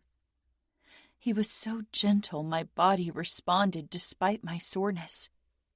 He held my gaze as he traced his tongue along my slit over and over again. Then he closed his lips over my clit and began sucking softly. I moaned, unable to hold it in. Reilly smiled against my flesh. I stopped fighting it and sank into the mattress, my legs parting further. Reilly kept up the soft touch of his tongue and mouth, but pulled back slightly. "There you go. Let me make you forget the pain." And he did. There was still an undercurrent of a dull ache, but somehow it heightened every spike of pleasure Reilly's tongue brought me. "Look at me," Reilly ordered, his lips brushing against my folds. I met his gaze and started trembling as my core tightened. Pain and pleasure mingled as Reilly's tongue worked my nub. My lips parted, and I cried out, unable to contain it. Reilly's eyes flashed with triumph, and he pressed closer to my center, devouring me. I thrashed under him, gasping. It was painful and mind-bendingly pleasurable. I was torn apart and put back together, mismatched and wrong, but back together. I slumped against the bed, resigned, exhausted, my body throbbing with pain and the remnants of my orgasm. Reilly stayed between my legs, but his tongue had slowed. His fingers pulled me apart, and he lapped at my opening.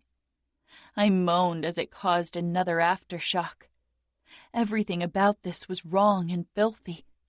With a last kiss to my clit, Reilly climbed over me and claimed my mouth. The taste of blood and my own juices made me shudder. Reilly pulled back. "Pain and pleasure," he rasped. "What do you prefer, Angel?" Shame crashed down on me hard and fast. "I hate you." Reilly smiled darkly and pushed off me. "There is a washcloth on the nightstand." His erection and upper thighs were smeared with my blood, but he didn't bother covering himself as he walked out of the room, leaving me alone. The door clicked shut. I sat up, wincing again. My eyes were drawn to the sheets, and I closed my eyes again. This was supposed to happen on my wedding night. It was supposed to be Danilo's privilege, and I had given it away because that was exactly what it was. Giving, not taking. I got up and moved slowly toward the bathroom. The soreness wasn't even the worst part, not even close. That was the shame, the guilt over what I let happen. I stepped into the shower and turned it on. The water was hot, on the verge of being painful, but it felt good. I leaned back against the wall and slowly sank down. Pulling my legs up against my chest, I cried because Reilly was right. What I'd done today, I'd never forget. Even if I returned to the outfit, how could I face my family again? How could I face Danilo, my fiancé, the man I had promised myself to? I wasn't sure how long I sat like this when Reilly stepped into the bathroom. I didn't look up, only saw his legs in my peripheral vision. He moved closer, and then the water stopped. He crouched before me. I still didn't look up.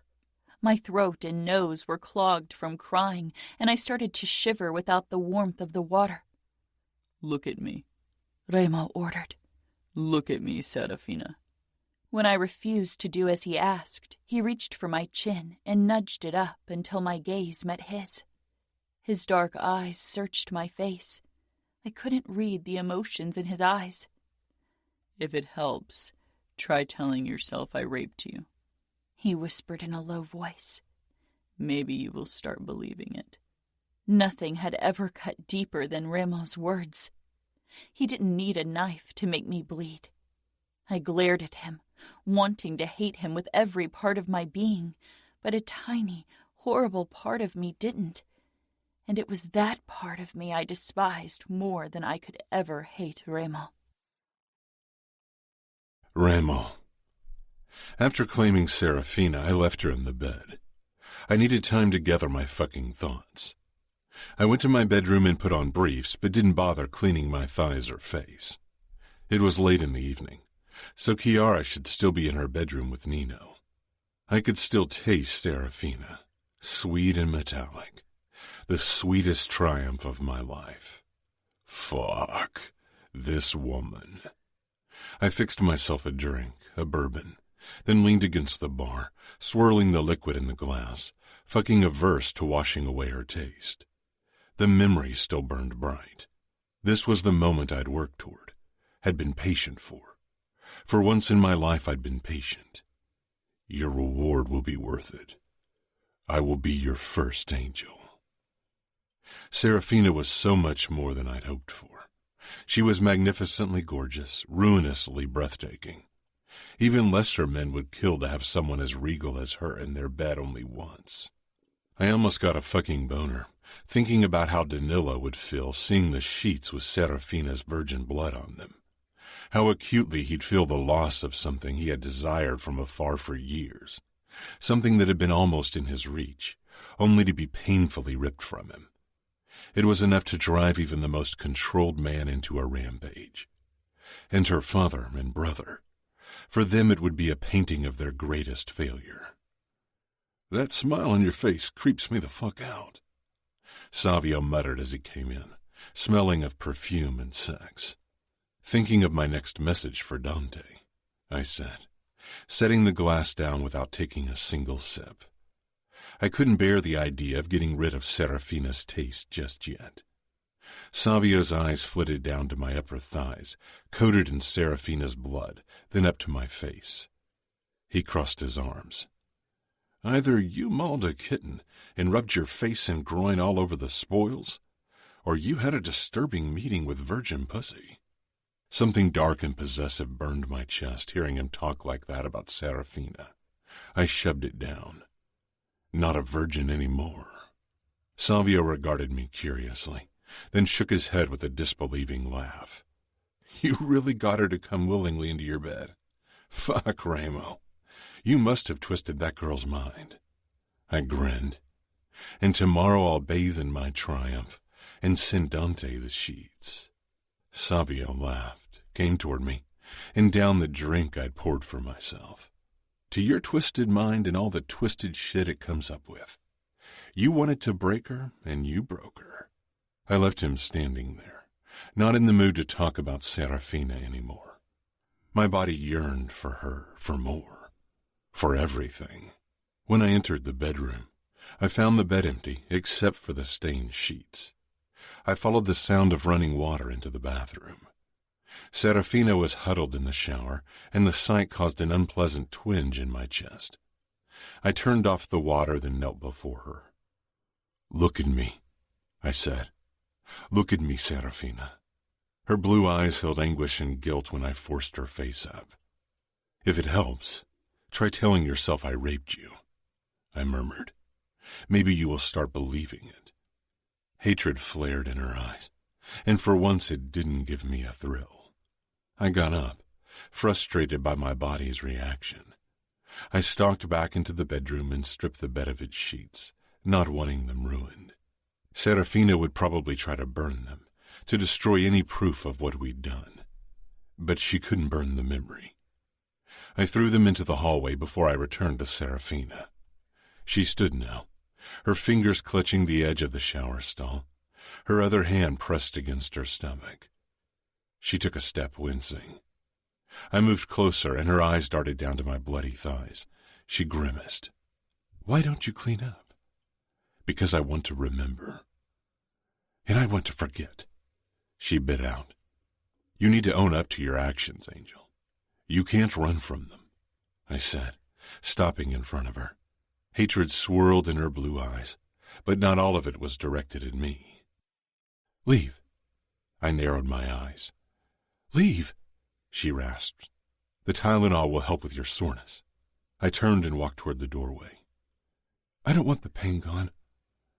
I deserve it," she muttered.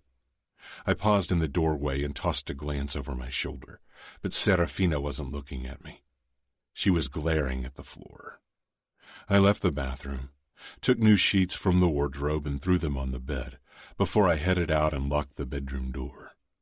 Stuffing the discarded sheets under my arm, I hesitated. I couldn't pinpoint exactly what, but something didn't sit well with me. Ignoring the sensation, I went downstairs. Nino crossed my path as I headed into the game room. He, too, was only in his briefs.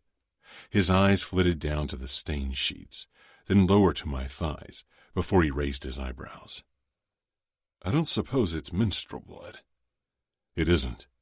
It's Dante's downfall." Nino trailed after me in that annoying, brooding way he had when he disapproved of something I did. "Not only his downfall." I moved on into the office, our father's office. It was one of the few rooms we'd left mostly as it was, but neither of us worked out of it. I narrowed my eyes at him. "Are you referring to Serafina?" "She will be ruined in her family's eyes, in her circles. Some might even consider her actions betrayal. She is a woman, and Dante won't kill her for it. But she will be shunned, if she's allowed to return to her home at all. I assume you intend to send her back now that you've got what you wanted?" Something in his voice set me off. I haven't gotten everything I wanted from her yet. Not even close. And she will stay until she gives me every little thing I desire. Nino stepped in front of me. "Is this even still about revenge?" "It has never been only about revenge. It's about obliterating the outfit from within, not mere revenge." I sidestepped him and went in search for something I could wrap the sheets in. Finally, I found a box and stuffed them inside. "Don't lose yourself in a game you don't have full control over, Ramo." The worry in his voice made me look up. I touched his shoulder. When have I ever been in control? Losing control is my favorite pastime. Nino's mouth twitched. As if I don't know it. His expression turned serious again. "In these last few weeks, you've spent a lot of time with Serafina. We need you, Ramo. The Camorra can't risk an endless conflict with the outfit. Go in for the kill. These sheets are the point of my knife. Are you going to help me with that note to Dante and her family?" Nino sighed. "If it puts an end to this, then yes." I rummaged around for a fancy piece of stationery in the old wood desk, then took out a pen. "Now, let's figure out the best words to crush them. I thought we could start with a reference to the bloody sheets tradition of the Familia for an additional kick." Nino shook his head. "I'm glad you are my brother, and not my enemy." Chapter 17. Serafina. I hovered beside the bed, unable to move. The white sheets were gone, sheets covered in my blood. Ramo had taken them, and I knew why. I closed my eyes for a moment. He would send them to my family. They would find out what had happened. What would they think? Would they hate me? Banish me? This wasn't rape. I could not defend my actions. There was no force, no torture, no violence. Samuel had risked his life for me. Men had died because of me, and I had betrayed them all. I turned away from the bed, unable to bear its presence, and headed toward the window. I climbed on the windowsill, wincing at the sharp twinge between my legs, a painful reminder I didn't need. Every moment of what I'd done was burned into my memory, blazing fiercely when I closed my eyes. I slept with Remo Falcone, capo of the Camorra, my enemy. Not Danilo, not my fiancé. My eyes found my engagement ring discarded on the nightstand. I hadn't worn it today, and now I could never wear it again without feeling like a fraud. I swallowed. He would see the sheets as well. I had given away what had been promised to him for 5 years. What was worse was I had wanted to give it away. I could still feel Remo's body on mine, the way he moved in me. It was wondrous, freeing, intoxicating. Sin, betrayal, my ruin. What I did couldn't be undone. A kiss could be denied. A touch could be concealed. This had left scars. There was tangible proof, and Remo would flaunt it in my family's faces. You have to own up to your actions, Angel. I knew I needed to, but I wasn't sure if I could. Remo. The next morning I found Serafina perched in her usual spot on the windowsill. The sheets weren't rumpled. She must have slept leaning against the window or not at all. You sent out the sheets, Serafina said quietly, not looking my way. Of course she knew. She was not only beautiful, she was stunningly intelligent, a lethal combination. I did. Express delivery. They should arrive at your family's home tomorrow morning, or maybe even tonight. She didn't turn, didn't react, only looked out of the window. Her hair was brushed over her other shoulder, her slender neck bared to my view. My teeth marks marred her unblemished skin. Her shoulders gave a small twitch. Then she stiffened her spine. What did you tell them? I assume you sent them a note with your gift. There was the slightest waver in her tone, a chink in her cool voice. I stalked closer. What would you have wanted the note to say? She peered over her shoulder at me, a beautifully hateful expression perfectly frozen on her face. Who knew hatred could be this beautiful? I said, as my fingertips slid over the soft bumps of her spine, through her thin satin robe. She jumped up, whirled around, and slapped my hand away. Don't touch me. I pressed her into the wall, one hand curled around her wrists as I shoved them into the wall above her head. Yesterday you let me touch you. Let me eat your pussy. Let me fuck you. You gave me yourself willingly, desperately, wantonly. The last word broke through her mask. You would have forced me eventually. My eyes locked on hers, my grip on her wrist tightening. I thought you were brave, Angel. I thought you wouldn't choose the easy way. But now I see that you can't even stand down the truth of what you did. She didn't look away. Now tell me again. Why did you give yourself to me yesterday? And be brave. Was it because you feared I'd take your gift without asking? Or because you wanted to be the one who decided to whom you wanted to gift it to? She swallowed hard. I wanted to gift it to Danilo. It was his privilege. Did you really? Or did you feel obligated to gift it to him because someone promised that gift to him without your consent? Don't you dare talk about consent. I moved closer. Why did you give it to me? Her eyes flashed and tears sprang into her eyes. Because I wanted to. She snapped her lips shut and finally looked away. A tear slid down her perfect cheek, and she took a shuddering breath. They won't forgive me for it. They will hate me fiercely, but never as much as I hate myself. Never enough. I leaned down and grazed my nose over her pulse point, my hand cupping her face. Do it, she whispered, begged, and I drew back, looking into the blue pools of despair. Do what? I nuzzled the soft spot behind her ear. Hurt me. My mouth brushed her chin and higher over her lips.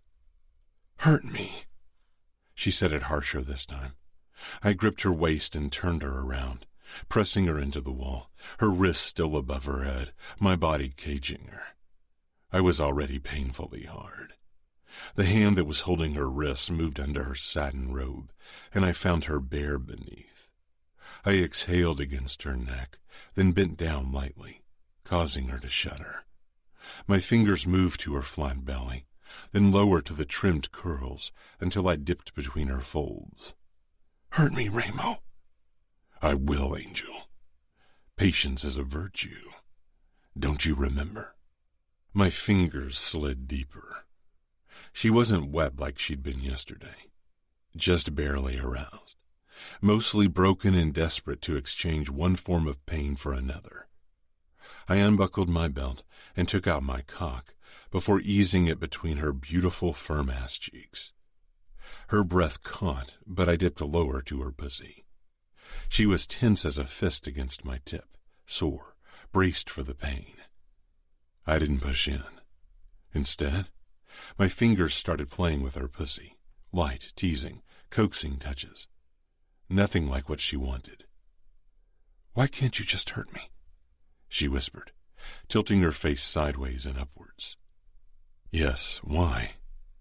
My hands always gave pain readily. I held her in place, arms raised above her head, her front pressed to the wall, my cock wedged between her thighs, and watched her cry. I claimed her mouth for a kiss, tasting her tears as my fingers stroked between her pussy lips. Soon, I could feel her surrender. My fingers slipped through her wetness, and her pussy loosened against my tip. Using my foot, I shifted her legs further apart, then looked into her teary blue eyes as I eased into her. She winced, and I kissed her mouth again, slow and languid, until I was sheathed in her up to my balls, my cock buried deep inside her. "Now your patience will be rewarded, Angel." She smiled joyously against my mouth, and I pulled all the way out of her, then slammed back in. She gasped, her body coiling tight, trapped between my chest and the wall. Her pussy clenched mercilessly around me. I stroked her clit as I drove into her again. My body longed to go even harder, and so did she. But I held back, not wanting to do any lasting damage. Fuck. What the fuck was Serafina doing to me? Her eyes held mine as if she could find salvation there. But we were both damned, and I was dragging her closer to damnation every day. My balls slapped against her with every thrust, and I was losing control, not just of my fucking dick, but also of everything else. Serafina was still tight, and her moans hesitant, pain stronger than pleasure. Claiming her mouth for a kiss, I abandoned control and came with a violent shudder. She shivered in my hold as my cock twitched inside her. I pressed my forehead to hers, staying inside for a few moments. Her warm breath fanned over my lips, and finally I pulled out of her. Her whimper made me kiss her shoulder blade. Then I lifted her into my arms. I carried her over to the bed and laid her down, then pressed up to her back, and she let me. She was quiet. I ran my fingertips over her smooth arm. Her sweet scent mingled with mine and the muskiness of sex. The perfect mixture. "And do you feel better? Did the pain help?" I murmured against her shoulder blade as I kissed it again. I wasn't sure why I felt the urge to kiss her like that, but I simply could not stop. "No," she said quietly. "I could have told you that." "You know all about pain and its effects, don't you?" "I don't think one person can ever know everything about pain. Everyone feels pain differently, reacts differently. It's a curious thing." Serafina's body loosened further in my embrace. "I think I prefer pain. It doesn't make me feel as guilty as pleasure does." I buried my nose in her hair. "You have no reason to feel guilty." She didn't say anything, and eventually her breathing evened out. I lifted my head carefully and found her asleep. Her pale lashes fluttered, her face peaceful. I'd never understood the appeal of watching someone sleep. Had always found it dull, lacking. I had been so fucking wrong. I kept stroking her arm, then kissed her skin again. Fuck.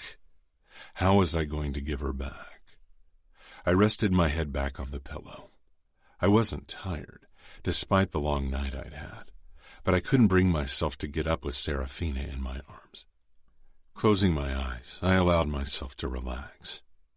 I had fallen into a light slumber when Serafina stirred, jerking me awake. She stiffened in my hold. "It's strange when your nightmares are less horrendous than reality," she whispered. "I've lived it, Angel. It makes you stronger." "I wished you had taken me on the first day, back in that basement, on that dirty mattress like the whore that I am."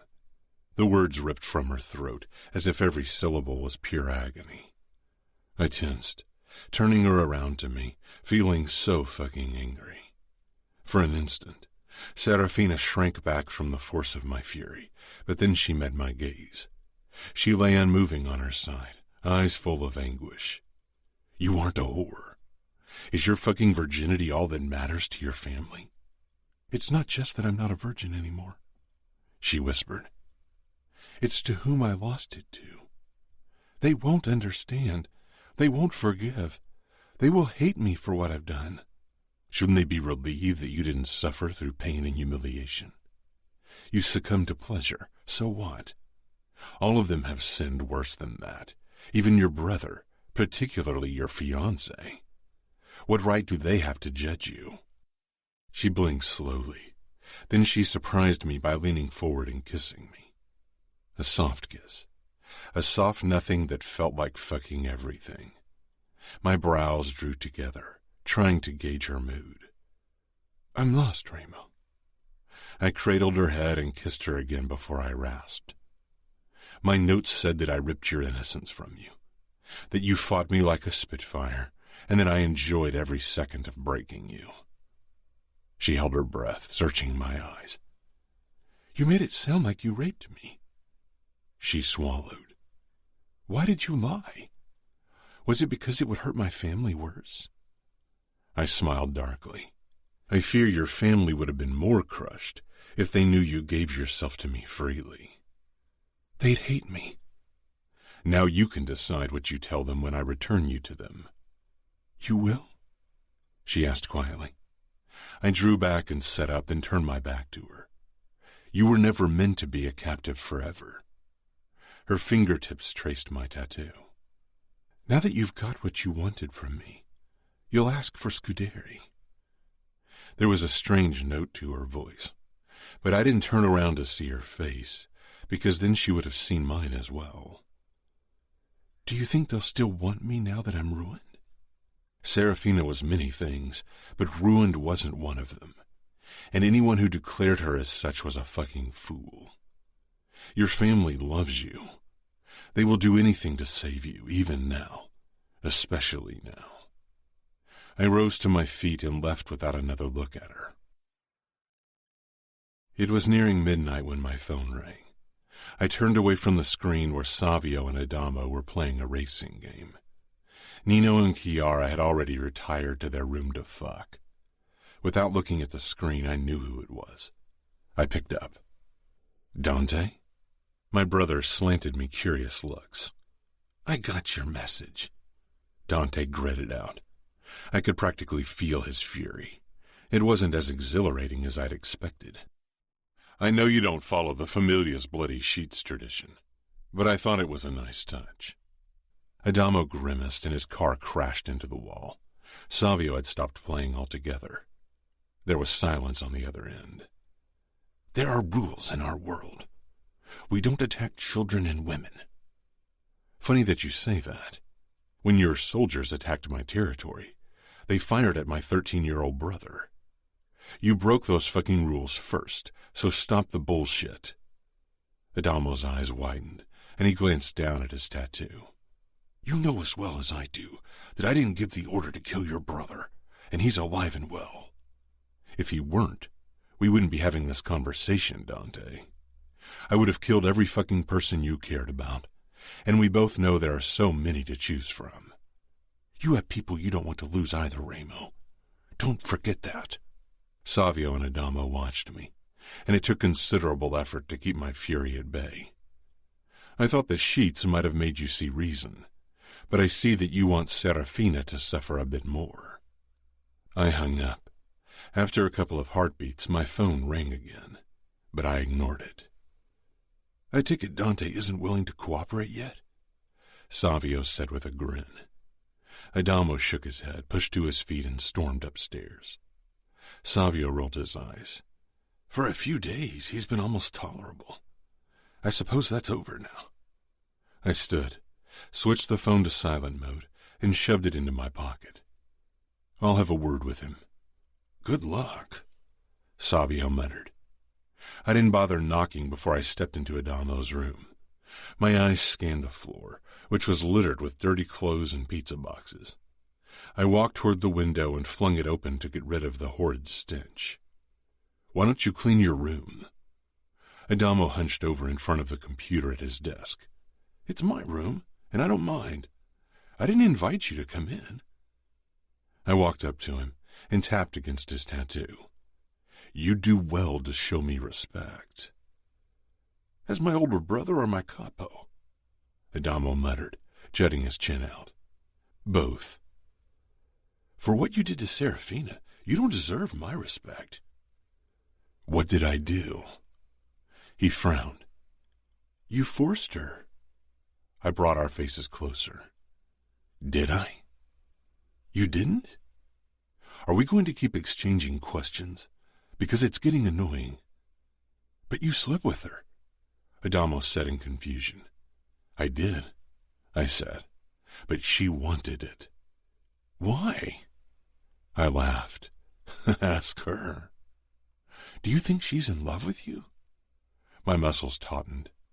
Of course not. Love was a delirious game for fools, and Serafina was many things but not a fool. I like her. Adamo regarded me almost hopefully. I wondered when our world would rid him of the last shreds of his innocence. Adamo, I said sharply. I kidnapped her so she could serve the purpose of getting revenge on the outfit. She won't stay, so don't get attached. He shrugged. Sighing, I touched his head, then left.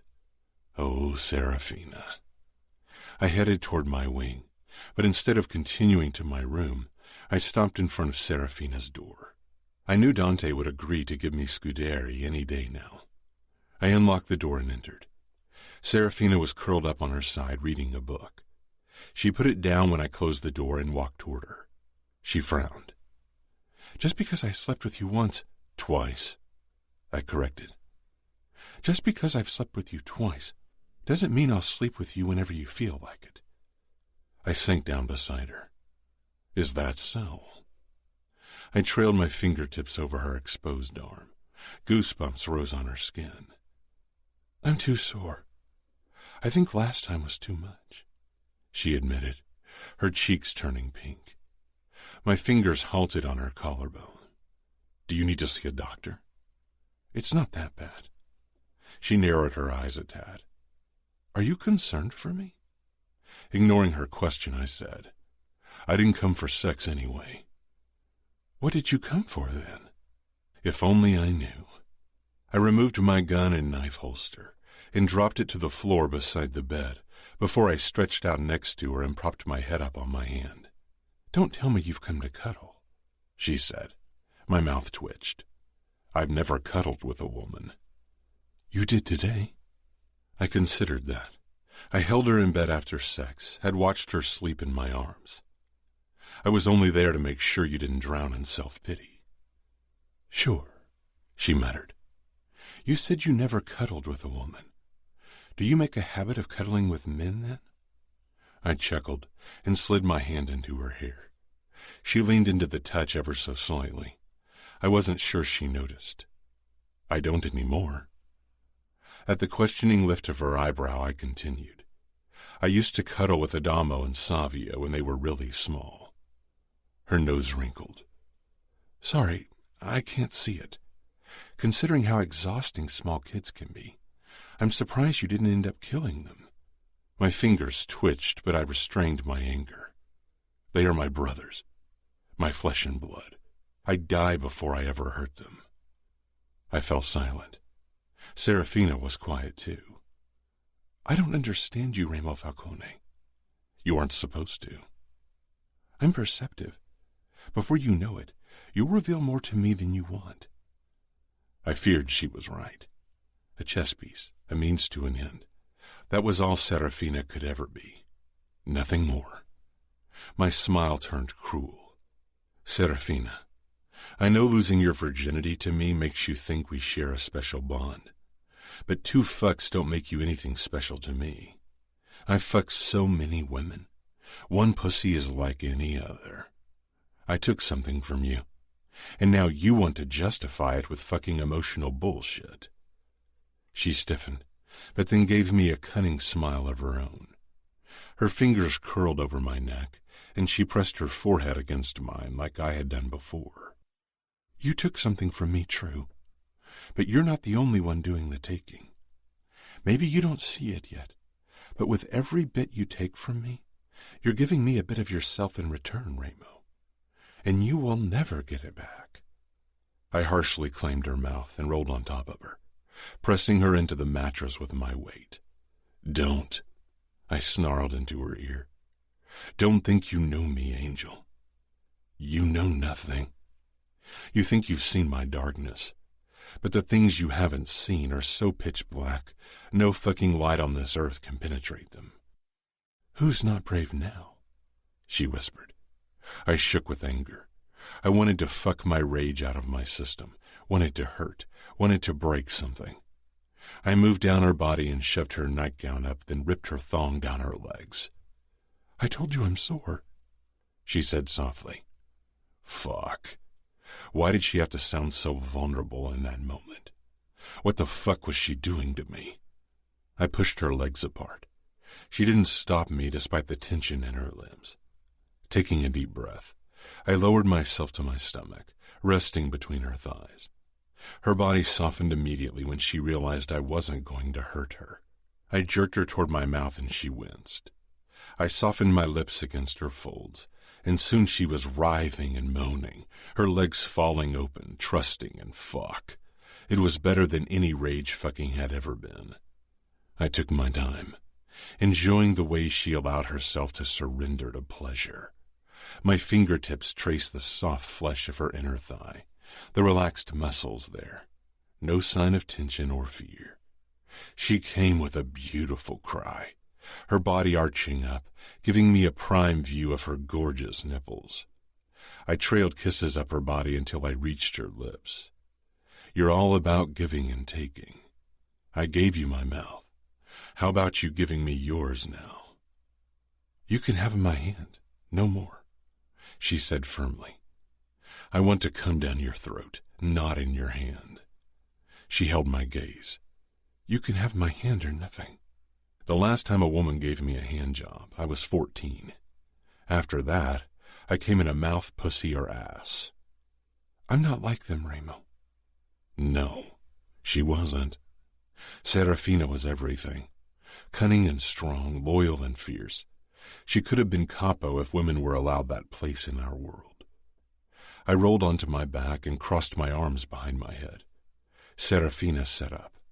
She tried to mask her inexperience, but her nerves shone through when she fumbled with my belt. I didn't help her.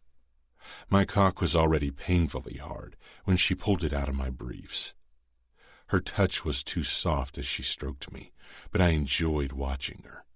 Soon, she found the right pressure and tempo, and I reached down between her legs and drew small figure eights along her clit and folds.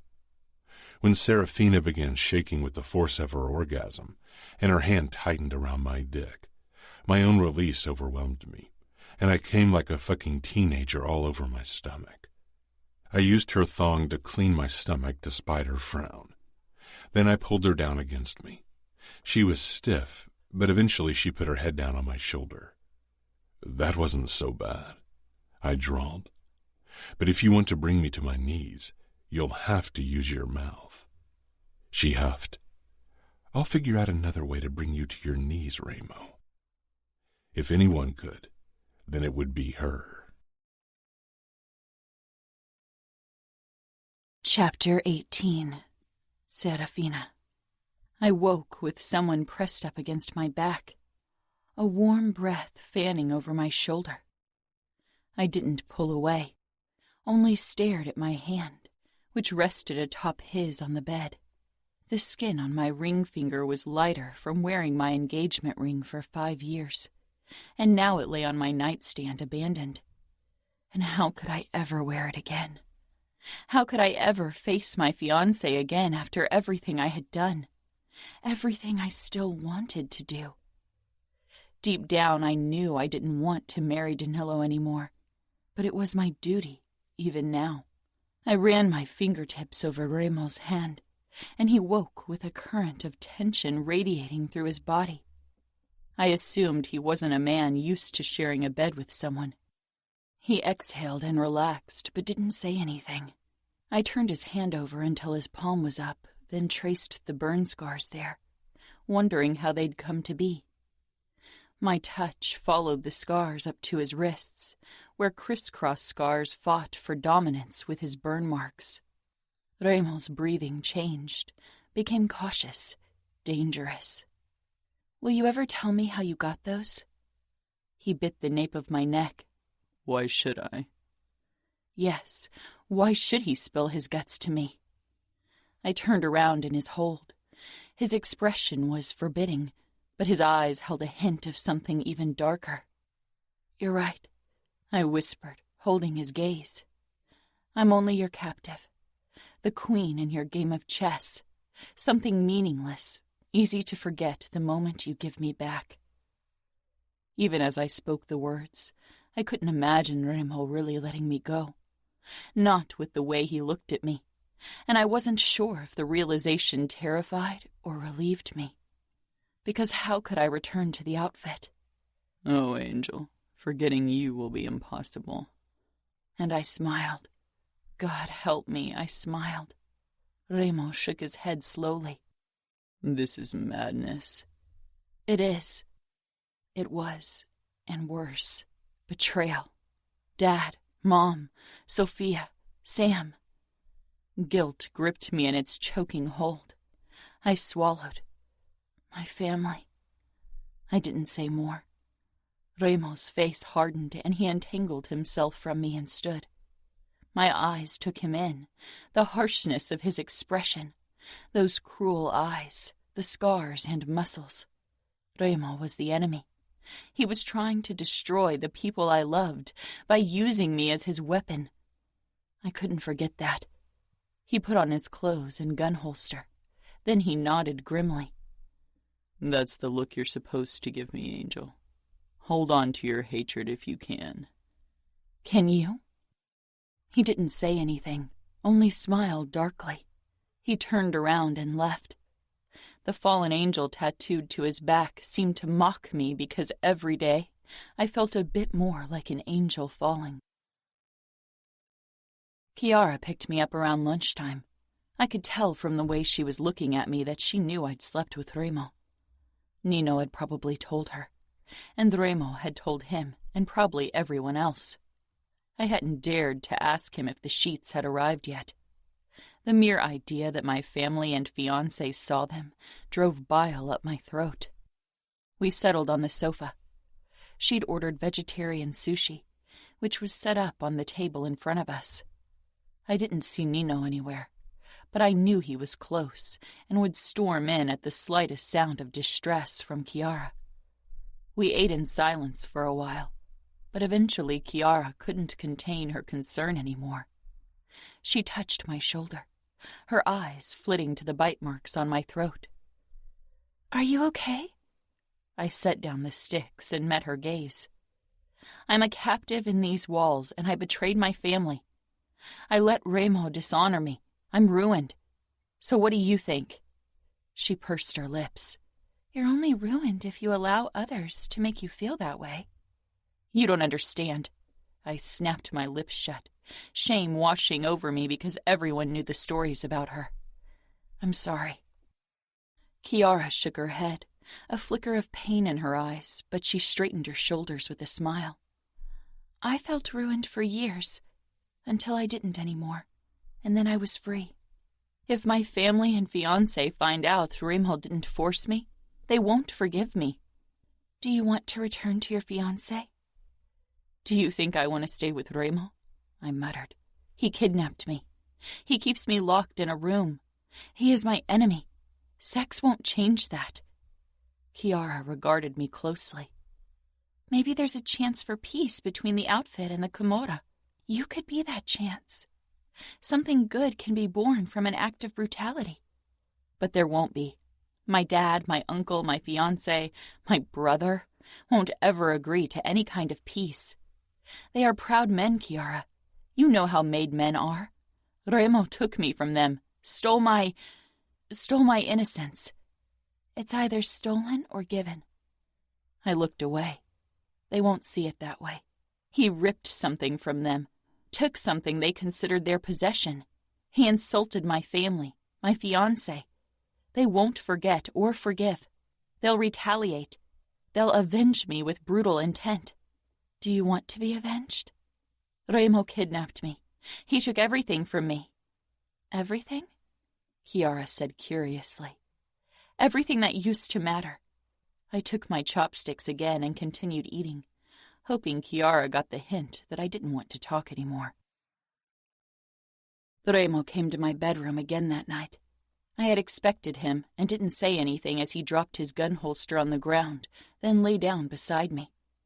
I only regarded him, trying to understand him, myself, us. But I saw the same confusion in his eyes that I felt every time he was close. We were both caught in an undercurrent, dragging us down into its unforgiving depth, unable to swim to the surface on our own. The only people who could save us only wanted to save one of us and see the other drown, but we were entangled. One of us would have to let go first to reach the surface.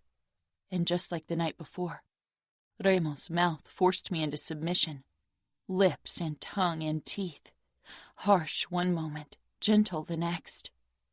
He didn't try to sleep with me, and for some reason it made things worse because I didn't want him to hold back.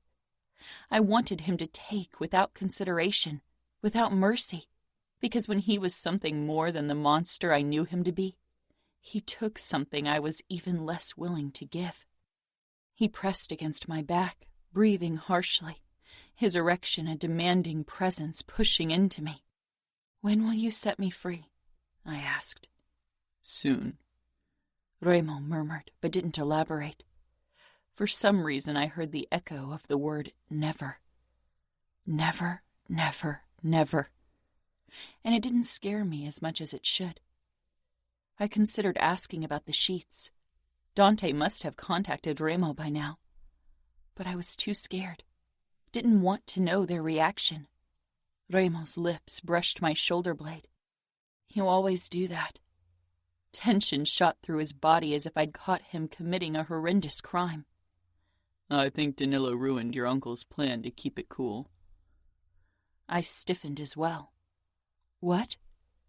Reilly's hold tightened, not allowing me to turn around. Dante tried to pretend the sheets didn't have the desired effect, but this afternoon Danilo called me, and he wasn't as controlled as the cold fish wanted me to believe.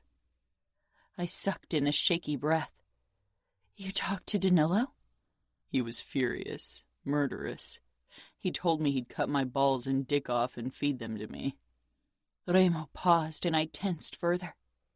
And I told him that he could try, but that it wouldn't change the fact that I was the first man inside you. I wrenched myself out of his embrace, whirled around on him, kneeling on the bed. Reilly smiled darkly. My eyes caught the holster on the floor. I lunged, ripped the gun from the holster, released the safety, and pointed it at Reilly's head. He rolled on his back, arms stretched out in surrender. There was no fear, no apprehension in his eyes. I straightened on my knees beside him. If you think I can't go through with pulling the trigger, Reilly, you're wrong. I'm not the girl from before who couldn't cut your throat. Reilly held my gaze. I don't doubt you can kill me, Angel. Then why aren't you scared? I asked fiercely. Because, he murmured, gripping my hips. I tightened my hold on the gun, but I allowed him to keep his hands on my skin. I'm not scared of death or pain. Without lowering the gun, I straddled his stomach, and my core clenched at the feel of his muscles. Reilly's eyes flashed with desire. I leaned forward, resting the barrel against his forehead. If I kill you now, I'm free. There are still my brothers and hundreds of loyal men who will hunt you down, Reilly said, his thumbs stroking my belly in a distracting way. I had already been wet from Reilly's earlier ministrations, but a new wave of arousal pulled between my legs now. But I'd still be free of you, and that's all I care about. Reilly smiled darkly again. He lifted one arm, and I tightened my finger on the trigger. You can't be free of me, because I'm in there. He touched my temple lightly, though it was another spot he should have touched, because it was his presence in another place that scared me far more. You will always remember that I'm the one you gifted yourself to for the very first time. I gave him the cruel smile he used on me whenever I got too close. The memory will fade. 2 times don't matter after a while. I'll sleep with Danilo for the rest of my life, and I'll forget that there ever was a man before him. Reilly jerked into a sitting position, his eyes flashing with fury. The gun dug into his forehead, but he didn't care. His grip on my hip tightened, and his other hand cupped my head. Oh, Angel, trust me when I say you'll remember me for the rest of your existence. I lifted up and positioned myself over Reilly's erection. I touched my palm to his cheek, causing his eyes to flash with an emotion that scared him and me equally. I released the trigger, but didn't drop the gun. I lowered myself on Reilly's length slowly, despite the fierce twinge. My head fell back when he was buried all the way inside me. Devastating. I lowered my head, locking gazes with Reilly. Devastatingly beautiful, he murmured. I lowered the gun and pressed it to his chest. There's nothing in there for you to shoot. I engaged the safety, wrapped my arms around his neck, and rocked my hips, the gun dangling loosely in my hand. Pain and pleasure shot through me. Reilly groaned.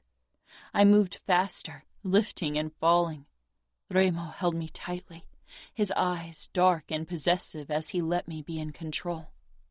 Reilly's teeth scraped my throat, leaving marks, and my nails raked over his back, leaving my own marks in turn. It was painful, but I rode him hard and fast, relishing in the burning sensation. Reilly sucked my nipple into his mouth, and his thumb rubbed my clit. Pleasure spiked fiercely, mingling with the pain in a delicious dance. Both were spiraling higher and higher, and I knew one of them would eventually shatter me, and I longed for it, needed it. Reilly flicked my nub, and pleasure overpowered all else. I cried out, dropping the gun as I desperately held on to Reilly's shoulders, my nails digging in. Reilly held my gaze with fierceness and hunger, and I felt alive and free and weightless. I was still shuddering from the force of my orgasm when Reilly flipped us around, locking my knees under his arms, parting me wide and thrusting into me in one hard push, going so much deeper than before. I arched up, lips parting in a choked sound, half moan, half whimper. Reilly didn't pause. He slammed into me hard and fast, shoving me into the mattress over and over again, ripping every last shred of innocence from me. The gun lay beside us on the bed. Reilly had been right. A bullet to his head wouldn't free me of him. At this point, I wasn't sure if anything could. Reilly. Sitting on the sofa in the game room, I stared down at my phone. 2 missed calls from Dante. The last from yesterday. 3 days since my entertaining call with Danilo. I couldn't bring myself to talk to Dante, knowing I had him right where I wanted him. It's time to end this. Dante called me today. He'll exchange Scuderi for Serafina. I'm capo. I decide when and how to set her free. Nino leaned forward, arms braced on his thighs. Reilly, if you have feelings for her, I cut him off. I'm not like you. One woman won't turn me into an emotional mess. He narrowed his eyes, but his expression remained calm. Then send her back. Fabiano is getting impatient, and so am I. There's nothing else to gain from this. Dante won't give us more than Scuderi. You already made them believe you tortured and raped Serafina. They're on their knees, but Dante is capo. He won't give up more than his consigliere. Next time he calls, I'll take his call, I said with a shrug. Nino assessed me. I told you there would be no winners in this game. We are the winners. He shook his head but didn't say anything. I stood and went over to the boxing bag.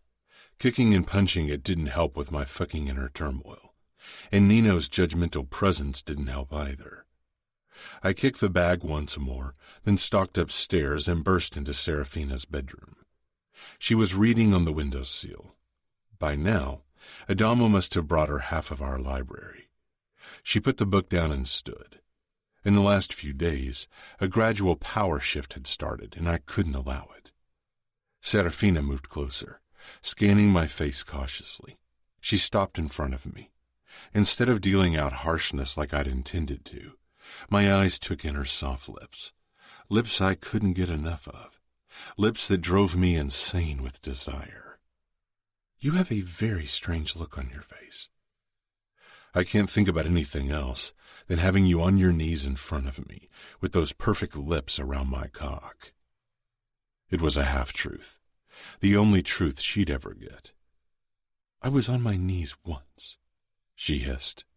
I shook my head. That doesn't count. You can be on your knees and still be in control. I won't kneel. That's a shame, considering there's no better way to bring a man to his knees than to kneel in front of him while you suck his cock. Didn't you want to bring me to my knees? She pushed me back, and I sank down on the edge of the bed. I pulled her between my legs so her knees pressed up against my erection. I slipped my palm between her closed thighs and rubbed her through the fabric of her panties.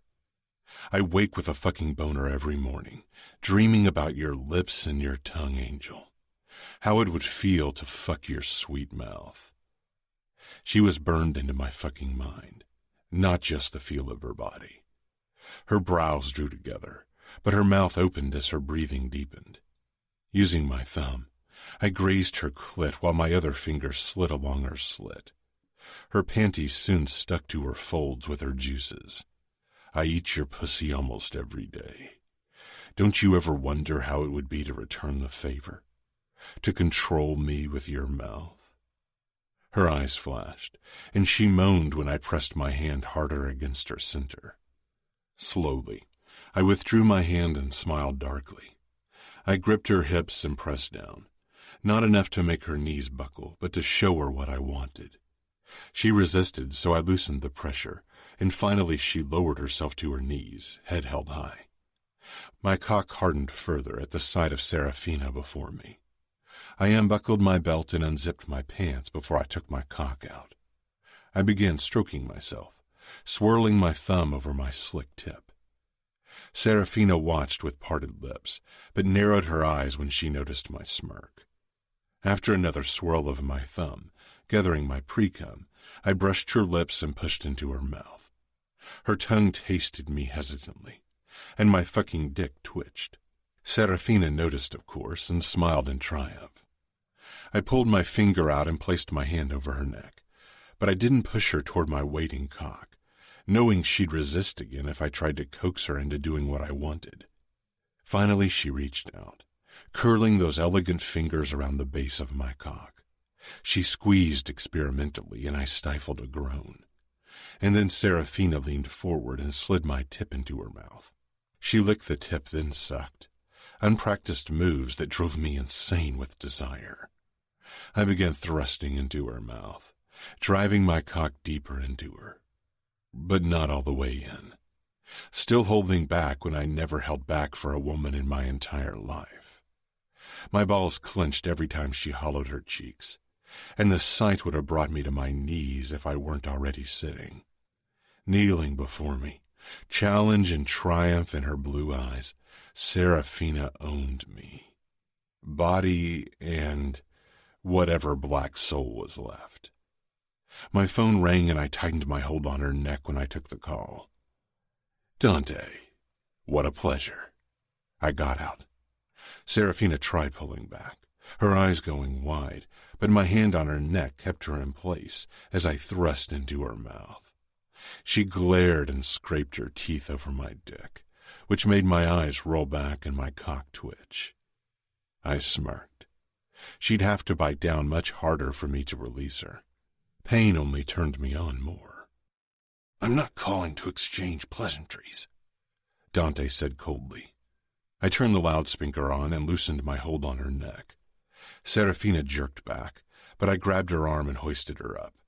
Then I pulled her onto my lap, her back against my chest, one of my arms wrapped around her chest. My feet shoved her legs apart and kept them spread eagle. Serafina scowled but couldn't say anything. I brushed 2 fingers over her folds, finding her fucking dripping with arousal. I grinned and shame flashed across her face. That's a pity, I said to Dante. I slid 2 fingers into her and began fucking her while my other hand cupped her breast. We should come to a solution, Dante said. I could hear the barely restrained fury in his voice. I'm sure we will, I said, as I slid my fingers in and out of Serafina's pussy and swirled my thumb over her clit. You know I want Scuderi. I want you to hand him to me in person. Serafina's muscles clenched around my fingers as I fucked her slowly. She twisted her head back and bit into the side of my neck. My hold loosened, and she wrenched free of my grip and stormed into the bathroom, slamming the door shut. In 2 days, in my city, I want you to bring him all the way to Vegas. You get Serafina, I get Scuderi. I want her fiancé there as well. I'd like to meet him in person. Dante was silent. We will be there. Nina will send you the details. I'm looking forward to meeting you. I hung up, but the triumph I felt lasted only a moment. My eyes found the door behind which Serafina was hiding. 2 more days. Then I'd set her free. It would be up to her if she flew straight into Danilo's cage. My chest constricted, but I pushed past the sensation. Serafina was never meant to be mine. I stood, and tearing my gaze away from the door, I left. Chapter 19. Serafina. Wear this, Remo ordered, throwing my wedding dress down on the bed. I stared at the white layers of tulle, at the bloodstains and the tears. I hadn't seen it in almost 2 months. It didn't feel like something I'd ever owned, nothing I was meant to wear ever again. Why? I asked. Remo turned toward me, his dark eyes hard. Because I told you to do it, Serafina.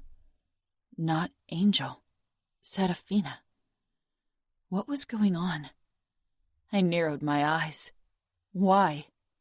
He moved closer, glaring down at me. Do as I say. Or what? I said harshly.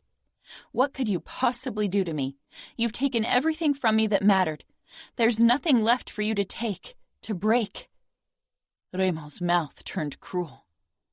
If you really think that's true, then you are weaker than I thought. I swallowed hard, but I didn't put on the dress. We both knew I was so much stronger than he'd ever imagined. Maybe that was why he kept doing this, pushing me away. Remo reached for his knife and pulled it out with a bone-chilling clink of the blade against the sheath. Goosebumps rose on my skin, But I stood my ground, because if I knew one thing, it was that Reilly wouldn't hurt me. Not anymore.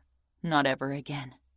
Whatever twisted bond had formed between us, it prevented him from causing me pain. Gripping the neckline of my nightgown, he sliced through the fabric with a sharp slash of the knife. The shreds pulled at my feet, leaving me in only my panties. His dark eyes roamed over my body, the knife still clutched in his hand, and my core tightened with need. He gripped my hip and wrenched me toward him, his lips crushing down on mine. I gasped as his tongue conquered my mouth, teeth clinking. He backed me up against the bed until I fell back. He slashed through my panties with his knife, and the closeness of the blade caused a shiver to pass down my spine. Reilly towered over me and freed his erection, his eyes furious and hungry and terrifying. Holding his gaze, I opened my legs for him because I was lost, had been lost from the moment Reilly had laid eyes on me. And as I looked up at him, I knew without a doubt that he too was lost. The corners of his mouth lifted as he lowered his gaze to my center.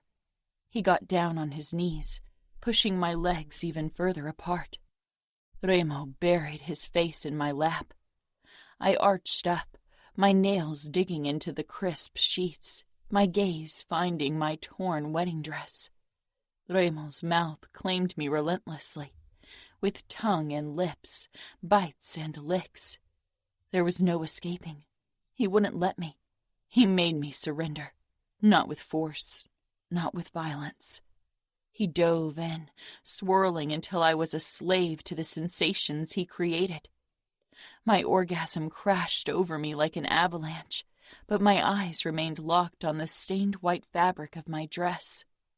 A sign for my honor, my purity. Both lost, both taken. No, given. Reilly's mouth traveled up my stomach, licking and nibbling, tongue flicking my nipple. He bit down lightly, then soothed the spot with an open-mouthed kiss. His body covered mine, his palms pressed into the bed beside my head, the knife still clutched in his grasp. For a moment our eyes locked, and I hated him, hated myself, hated us both, because hate became harder to hold on to each day that I spent with him. We both needed our hate, and yet it was slipping through our fingers like sand. There was no way to contain it. Lost. His dark eyes reflected my inner turmoil, losing ourselves to each other. My gaze returned to my dress when Reilly thrust into me in one all-consuming, merciless stroke. His mouth pressed up to my ear as he slammed into me angrily. When I saw you in that dress, I knew I needed to be the one to rip your innocence from you. I knew I needed to be the one to make you bleed. Who knew you'd make me bleed in return? I shuddered, my throat tightening even as my body throbbed with traitorous pleasure. Finally, I tore my gaze from the dress to glare up at Reilly, my captor, my nemesis, my ruin, and yet, despite what he'd taken from me, hatred wasn't the only thing my weak, idiotic heart felt. But that was a truth I would take to my grave. I hate you, I whispered as if saying the words aloud would make them true. Reilly's eyes bore into mine, filled with emotions, his mouth twisting in a dark smile because he knew. He moved closer, tongue sliding along the seam of my lips. Nothing tastes sweeter than your lips, even when they're spewing lies, Angel. His next thrust hit deep, and I could not hold back. Blinding pleasure rushed through my body. My lips parted, but I swallowed my cry. I wouldn't give it to Reilly. Not today. He bit down on my throat, and the force of my orgasm doubled. The moan clawed itself out of my throat. He couldn't even allow me that small victory. His own face twisted with strain as he kept thrusting, shoulders flexing. He kissed my mouth softly, then my ear, and I knew he would deliver words meant to break, words worse than any torture could ever be. I'd known it from the moment I'd seen his cold face this morning. You wanted to know why I need you to put on your wedding dress, he rasped as his thrusts became less controlled. My chest tightened with dread. Reilly kissed my ear again. You see, I arranged a meeting with Dante for tonight, and I promised to give you back. Danilo will be there as well, and I thought he'd appreciate finally seeing you in your wedding dress, even if I stole what you promised to him. Shock and fury crashed down on me, and I slapped Reilly hard. He gripped my wrist and pressed it into the mattress over my head as he thrust into me again, eyes staking claim on me over and over again, taking more with every thrust. But he couldn't lock me out anymore, because I, too, had laid claim to a part of him.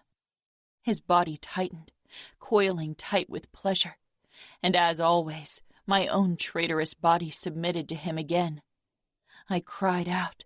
Reilly linked our fingers, pressing them deeper into the mattress as his mouth found mine for a kiss full of anger and dominance. When he finally stilled on top of me, my eyes moved up to my dress.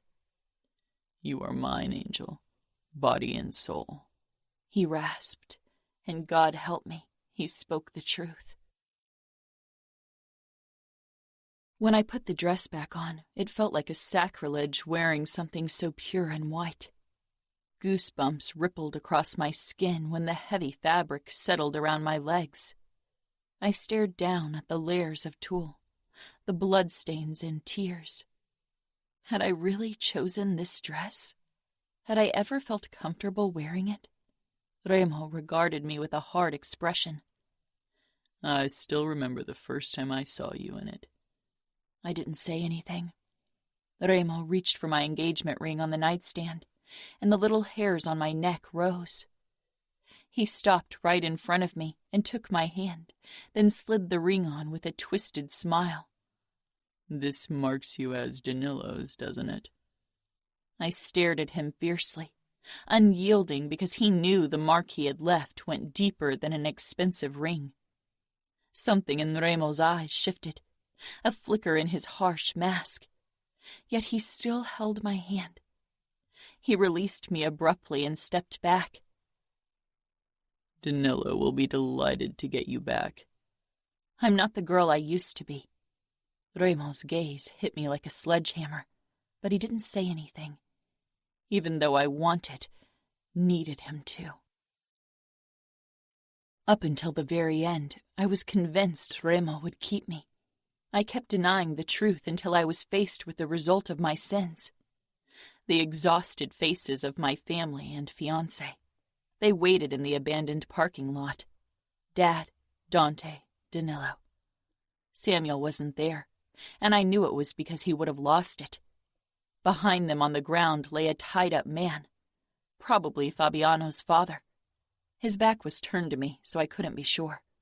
Their eyes were drawn upward toward one of the buildings, and when Reilly pulled me out of the car, I found the reason why. Nino was perched on the roof as a sniper. Fabiano got out of the car as well, his own gun drawn. Reilly led me a few steps away from the car, then he stopped. You were very ill-advised attacking our territory, Dante, he said pleasantly, his grip on my hip tight as he held me against his body. My eyes lingered on the ground because my guilt sat so heavily on my shoulders I couldn't find the courage to meet the gazes of the men who'd come to save me. The white fabric of my dress seemed to mock me, and I focused on the bloodstains. Bracing myself, I finally raised my head and wished I hadn't. Nothing had ever hurt worse than the look on Dad's face.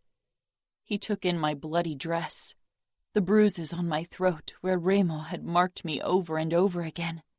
Reilly had made his claiming of me as apparent as possible, flaunted it in front of everyone, and it had the desired effect. Uncle Dante, my fiancé Danilo, and my father regarded me as if they had been gutted. Remo's ultimate triumph. I wanted to scream at them that I hadn't suffered the way they thought I had. Wished they would hate me, but I wasn't brave enough for the truth. Next time you consider fucking with us, look at your niece, Dante, and remember how you failed her. Dante's face was stone, but there was a flicker of something dark in his eyes. I couldn't meet their eyes. Burning shame sliced through me at what I had let Remo do, at what I had done, what I had wanted to do, what I still wanted to do. Remo leaned closer, his lips brushing my ear. I own you, Angel. Remember that. You gave me a part of yourself, and you'll never get it back. It's mine no matter what happens next. Dante, Danilo, and my father looked on the verge of attacking, their bodies tense, expressions twisted with hatred and fury. They wanted to protect me when I no longer wanted saving, couldn't be saved because I was irrevocably lost. I turned my head slightly, meeting Remo's cold gaze. I'm not the only one who lost something, I whispered. You gave me a part of your cruel black heart, Remo, and one day you will realize it. Something flashed in Remo's eyes, those cruel eyes that haunted his victims' nightmares. How long will they haunt me? Especially all the times they hadn't looked upon me with cruelty or hatred, but with a far more terrifying emotion. Then he tore his gaze away from me to stare at my uncle. All I could think was that he hadn't denied my words. I had Remo's cruel black heart, and maybe that was the most painful realization of all. "Hand over Scuderi," he said. Dante gripped the rope that coiled tightly around a struggling Scuderi and dragged him toward us. I'd known my uncle all my life, but I'd never seen that look on his face. Utter fury and regret. He thrust Scuderi to the ground halfway toward us. "Release my niece, now," he ordered. Remo chuckled. This was a trick. This had to be a trick. Remo had said it himself. I was his. He owned me, body and soul. He wouldn't let me go. The worst was that deep down I hoped he wouldn't. And not just because I didn't want to live among the family I'd betrayed so horribly, but also because the idea that he could give me up so easily tore at me. His dark eyes locked on mine, possessive and triumphant, and he leaned down. For a heart-stopping moment, I was sure he'd kiss me right in front of everyone, but his lips lightly grazed my cheek before they stopped at my ear. "I never thought you'd give me this look on the day I released you. As if giving you freedom is the worst betrayal of all. You shouldn't want someone to cage you in. You should long for freedom." He exhaled, his hot breath against my skin, making me shiver. "Goodbye, Serafina." Remo released me, then shoved me away from him. I stumbled forward, away from him, my heart thundering in my chest. Strong hands grabbed me and quickly ushered me away from Remo. I walked toward my family, my fiancé. Freedom. But it didn't feel anything like being free. Dante was beside me, and Danilo stepped toward me, reached for me, and I flinched, feeling unworthy of his touch after I'd betrayed him, betrayed the outfit with Remo. Dante and my father both tensed, and Danilo lowered his arm and stepped back from me with a look full of utter hatred toward Remo. But Remo's expression was the worst, because when I met his gaze, I knew what it said. "I own you." I half fell into my father's arms, and he hugged me tightly, whispering words of consolation that I didn't catch, pulling me away toward their car. My eyes weren't on him. Fabiano loaded his father into the back of the car before he got in. With another glance at me, Remo followed and drove away. Drove away. And again I shivered because part of me, the part that terrified me most, missed Remo. "I own you." He did. Dad got into the back of the car with me, still hugging me to his chest and stroking my hair, and a new wave of guilt overcame me. Dante got behind the wheel, and Danilo sat beside him. My fiancé glanced at me through the rearview mirror, and I ducked my head, my cheeks flaming with shame. You are safe now, Fina. Nothing will ever happen to you again. I'm sorry, Dev. I'm so sorry. Dad whispered against my hair, and I realized he was crying. My father, a made man since his teenage days, underboss of Minneapolis, he was crying into my hair, right in front of his capo and my fiancé, and I fell apart. I clutched his jacket and cried, ugly cried, for the first time since I could remember, and my father hugged me even tighter. I'm sorry, I gasped out, broken words full of despair. Words weren't enough to convey the extent of my sins, of my betrayal. No, he growled. No, Fina, no. He shook, his grip painful. Remo, Dad cupped my head. It's over. It's over now, Fina. I swear, one day I'll hunt him down. I will kill him for what he did to you. For hurting you. I swallowed. He thought Remo had raped me. They all did, and I couldn't tell him the truth. Was too cowardly to tell him. Closing my eyes, I rested my cheek against his chest. Dad held me tightly, rocking me like a little girl, like he could restore my innocence by doing so. Would the truth set him free? Set them all free? Or would it break them worse? I wasn't sure of anything anymore. Ramo. Fabiano kept tossing glances at his father resting on the backrest of the car, looking fucking eager to tear into the man. Your plan really worked. You crushed the fucking outfit, Fabiano said, turning to me.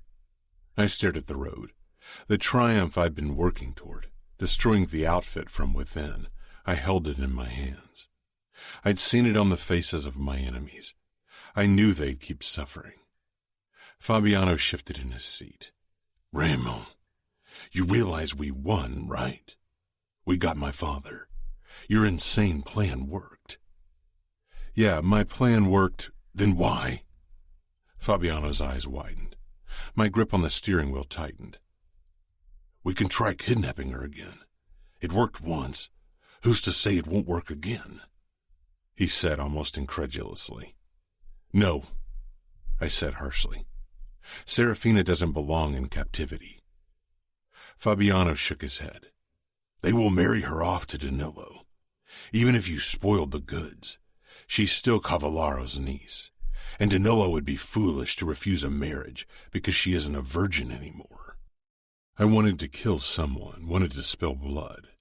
She won't marry him. Ramo, not another word, Fabiano, or I swear you won't get a chance to rip your father to shreds, because I will, and then maybe do the same to you. He sank back into the seat with a frown. Should I call Nino? We'll see him in 5 fucking minutes, I growled. Now shut the fuck up.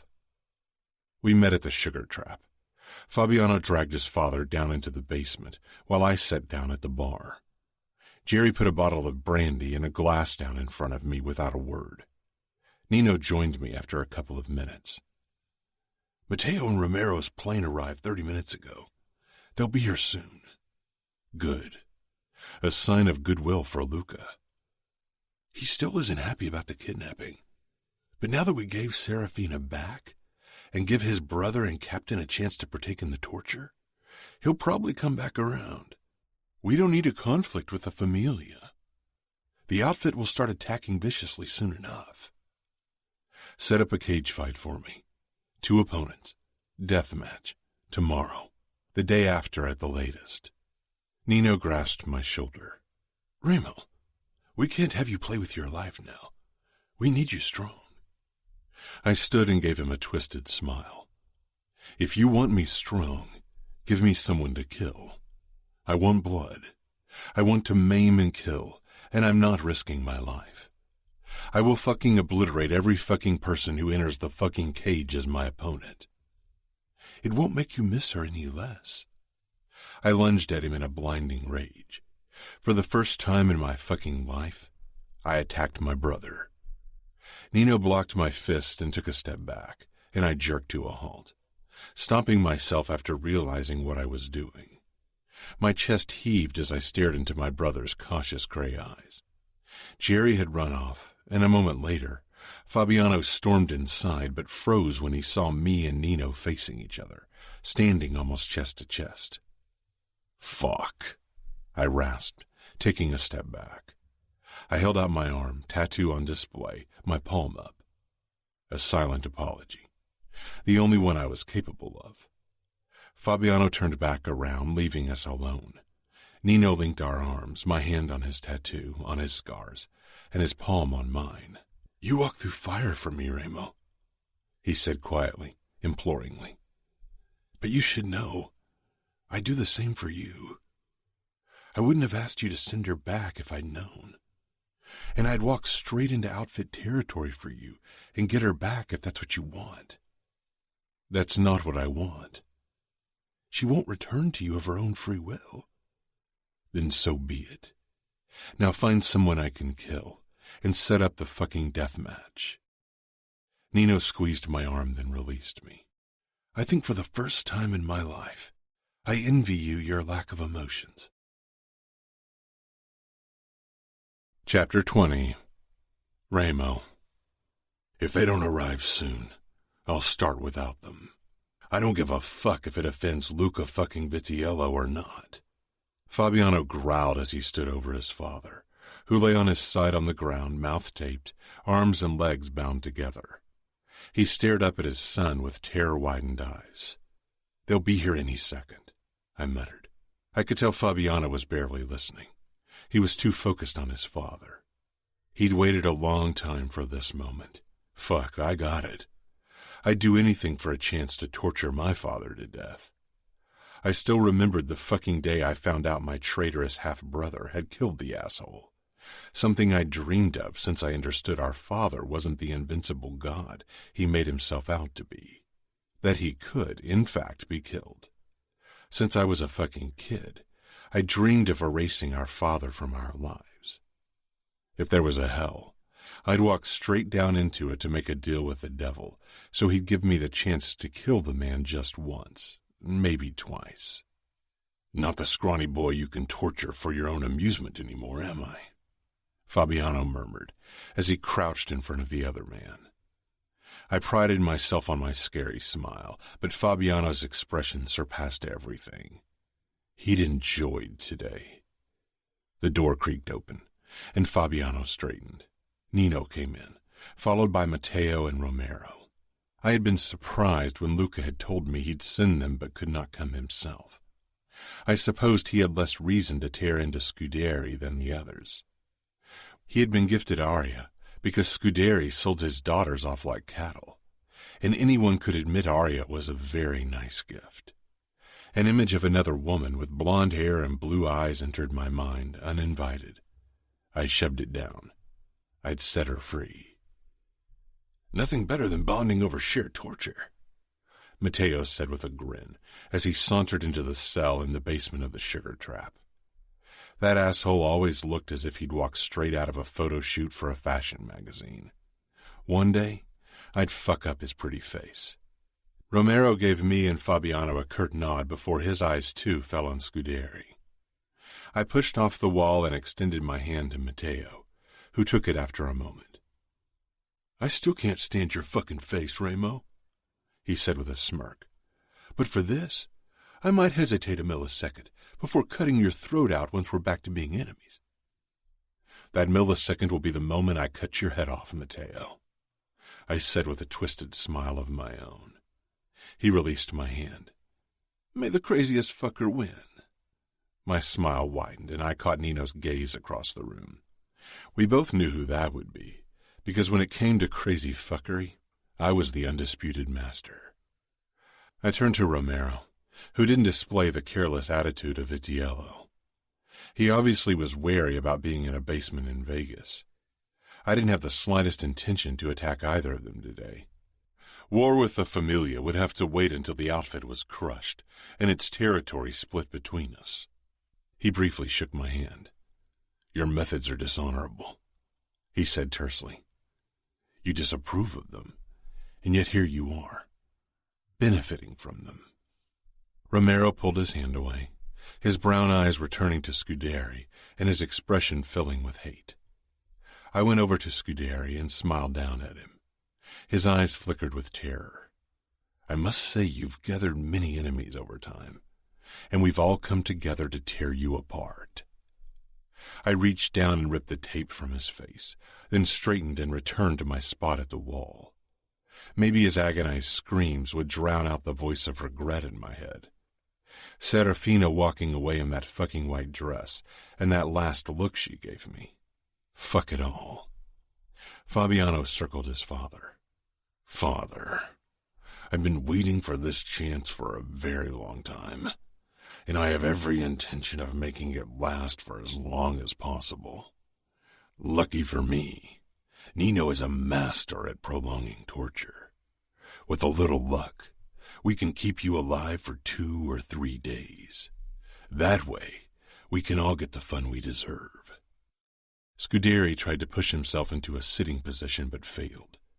His expression became pleading. If he thought that would warm Fabiano's heart, he didn't understand what Fabiano did on a daily basis as my enforcer.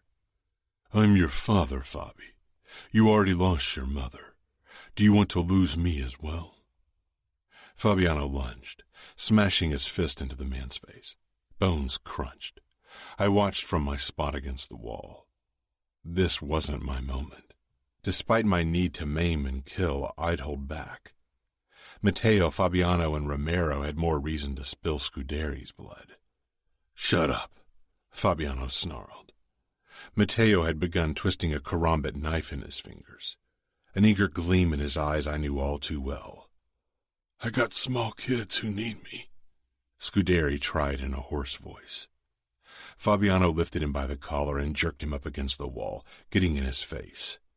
They'll be better off without you. My sisters and I would have, that's for sure. Nino put a chair down in the center of the room, and Matteo helped Fabiano drag Scuderi over to it. They tied him up despite his struggling. His beady eyes found me. Remo, you are capo. I could be of use to you.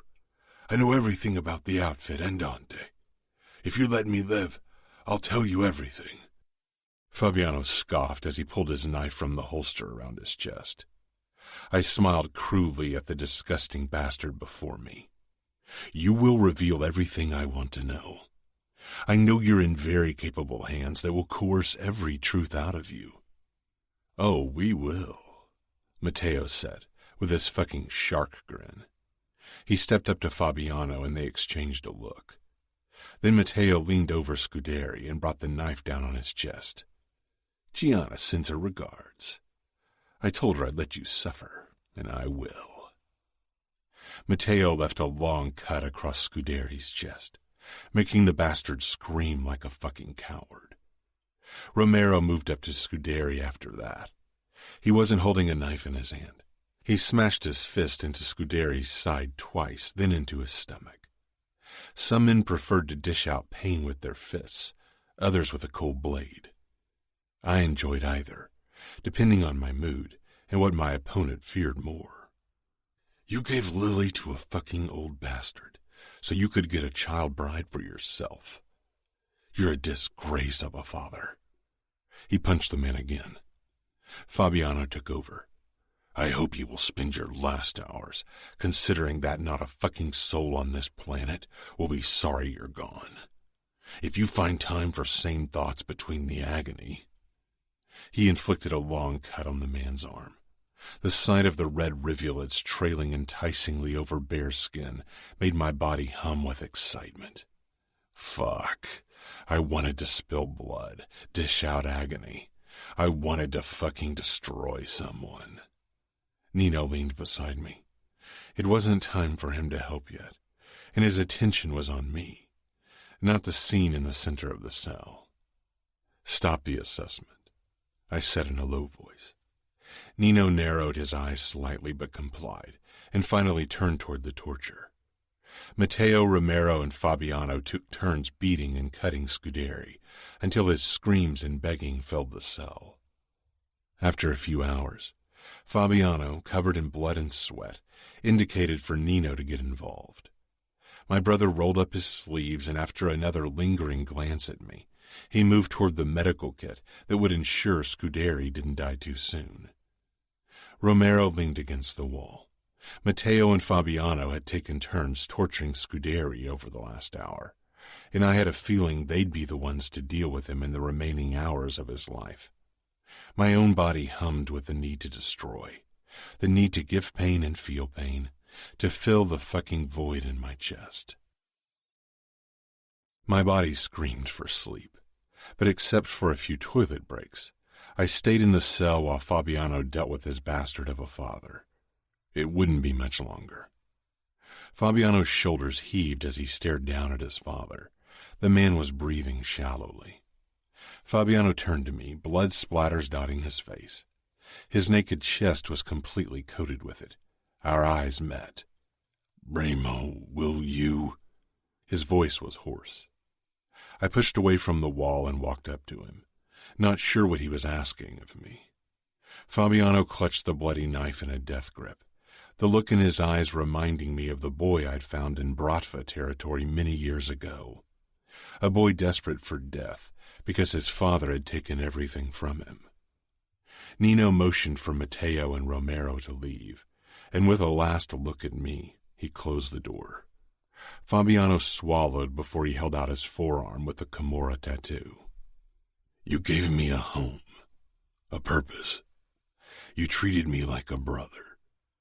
He glanced down at his father. "Like family. I know you wanted nothing more than to kill your father and had that taken from you. I know it's not the same, but will you help me kill my father?" I linked arms with Fabiano, clutching his forearm tightly. "We aren't blood, but we are brothers, Fabiano. I'll walk through fire for you." I stared down at the fucker who'd wanted his own son dead, then back up to Fabiano. "And there's nothing I'd rather do than kill him with you. It's an honor." Fabiano nodded, then got down on his knees beside his father. I did the same. Fabiano raised the knife above his father's chest, then looked at me. I closed my fingers over his, and together we jabbed the blade down, right into Scuderi's fucking heart. Fabiano's shoulders sagged, and he released a harsh breath, as if the man's death finally set him free. I wondered if anything would ever do the same for Nino and me. Serafina. Outside of Las Vegas, we traded in the car for the private jet belonging to the outfit. I huddled in my seat, my cheek pressed to the window, watching the city grow smaller in the distance. Dad sat across from me, looking and not looking at me, caught somewhere between utter relief and hopeless despair. I knew what a pitiful sight I was. Bloody and torn dress, bite marks all over my throat. Dante was talking quietly on the phone, but he too slanted the occasional look at me. The only one who hadn't looked at me after I flinched from his touch was Danilo. He leaned forward, forearms braced on his knees, staring blankly at the floor. Guilt and a flicker of sadness washed over me. For him, for us, for what could have been and never would. I swallowed and looked away. I met Dad's gaze. He forced a small smile and reached for me as if to touch my legs over the tulle of my dress, but then he hesitated as if he was worried about my reaction.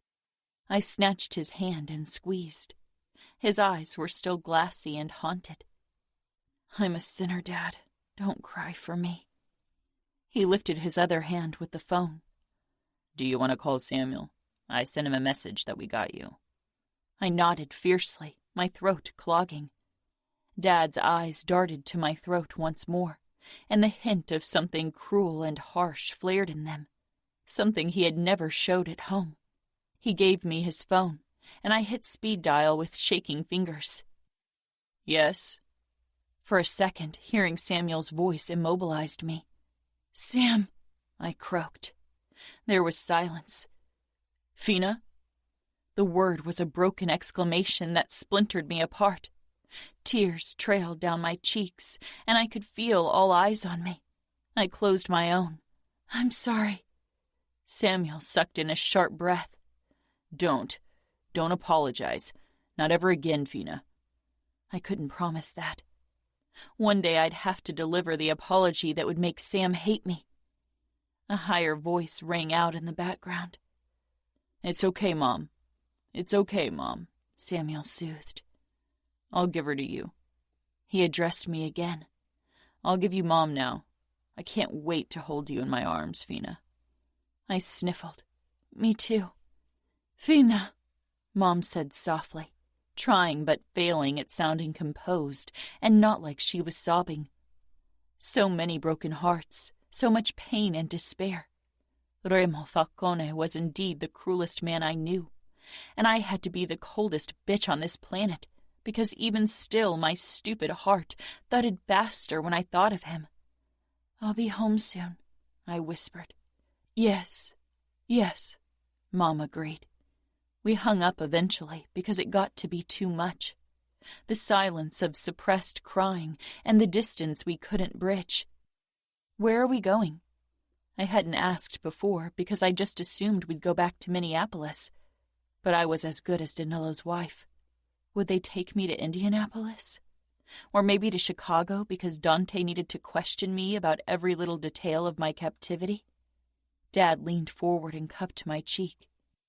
"Home, Fina. Home." I nodded. My eyes found Danilo, who was watching me. Our gazes locked briefly, but then guilt forced me to look away. I'd have to face him eventually. I wasn't sure what to tell him. The rest of the plane ride passed in utter silence. I knew they all had so many questions to ask, but held back for my sake, and I was glad because I still wasn't sure what to say to any of them. With every second that passed, my skin crawled more and more, trapped in my wedding dress. It felt so utterly wrong, like being wrapped in lies and deceit. Mom and Samuel waited in front of our house when we pulled up with the car. I didn't see Sophia anywhere, probably to protect her from the sight, and I was glad. She didn't need to see me like this. I trembled when Dad helped me out of the car, his fingers tight around my forearm, as if he worried I might faint.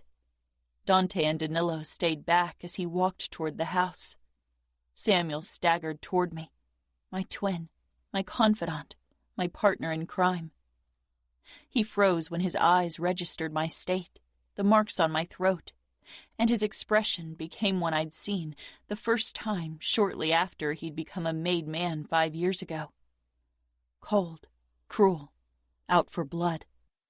He caught himself, bridged the remaining distance between us, and hugged me to his body, lifting me off the ground in a crushing embrace. I buried my face in the crook of his neck, shivering. "I thought I'd never see you again," he rasped. I wasn't the person he knew. She was gone.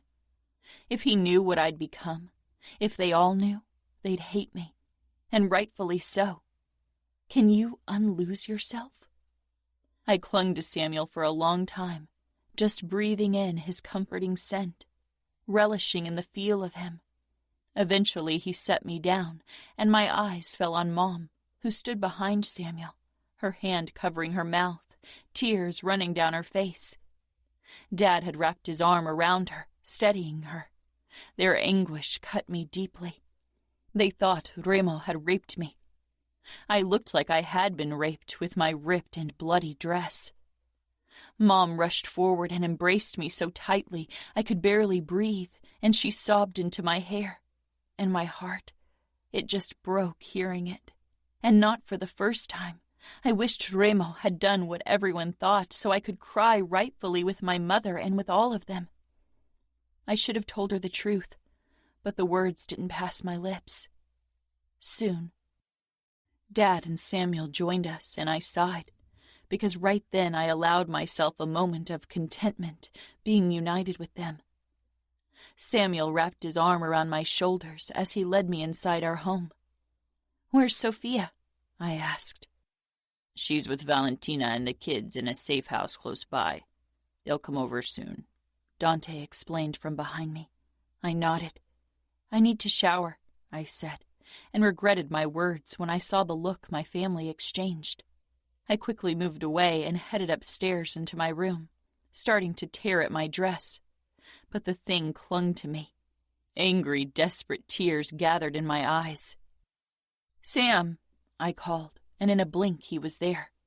Can you help me with the dress?" He nodded and pushed my hair to the side to reach the zipper.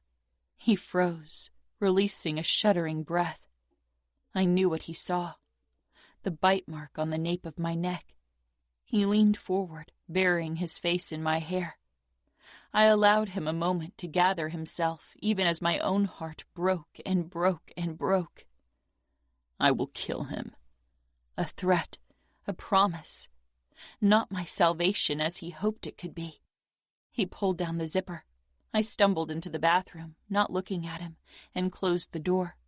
The warm water didn't wash away my shame and guilt. How could I remain among the people I had betrayed? How could I look into their faces knowing they had suffered more than I had? I closed my eyes. They were happy to have me back. I had to focus on that. But why? Why wasn't I happy? I stepped out of the shower, dried myself, then wrapped a towel around my body. I stepped back out to grab clothes. Samuel perched on the edge of my bed, his expression tight. His eyes flitted to my throat, then to my thighs.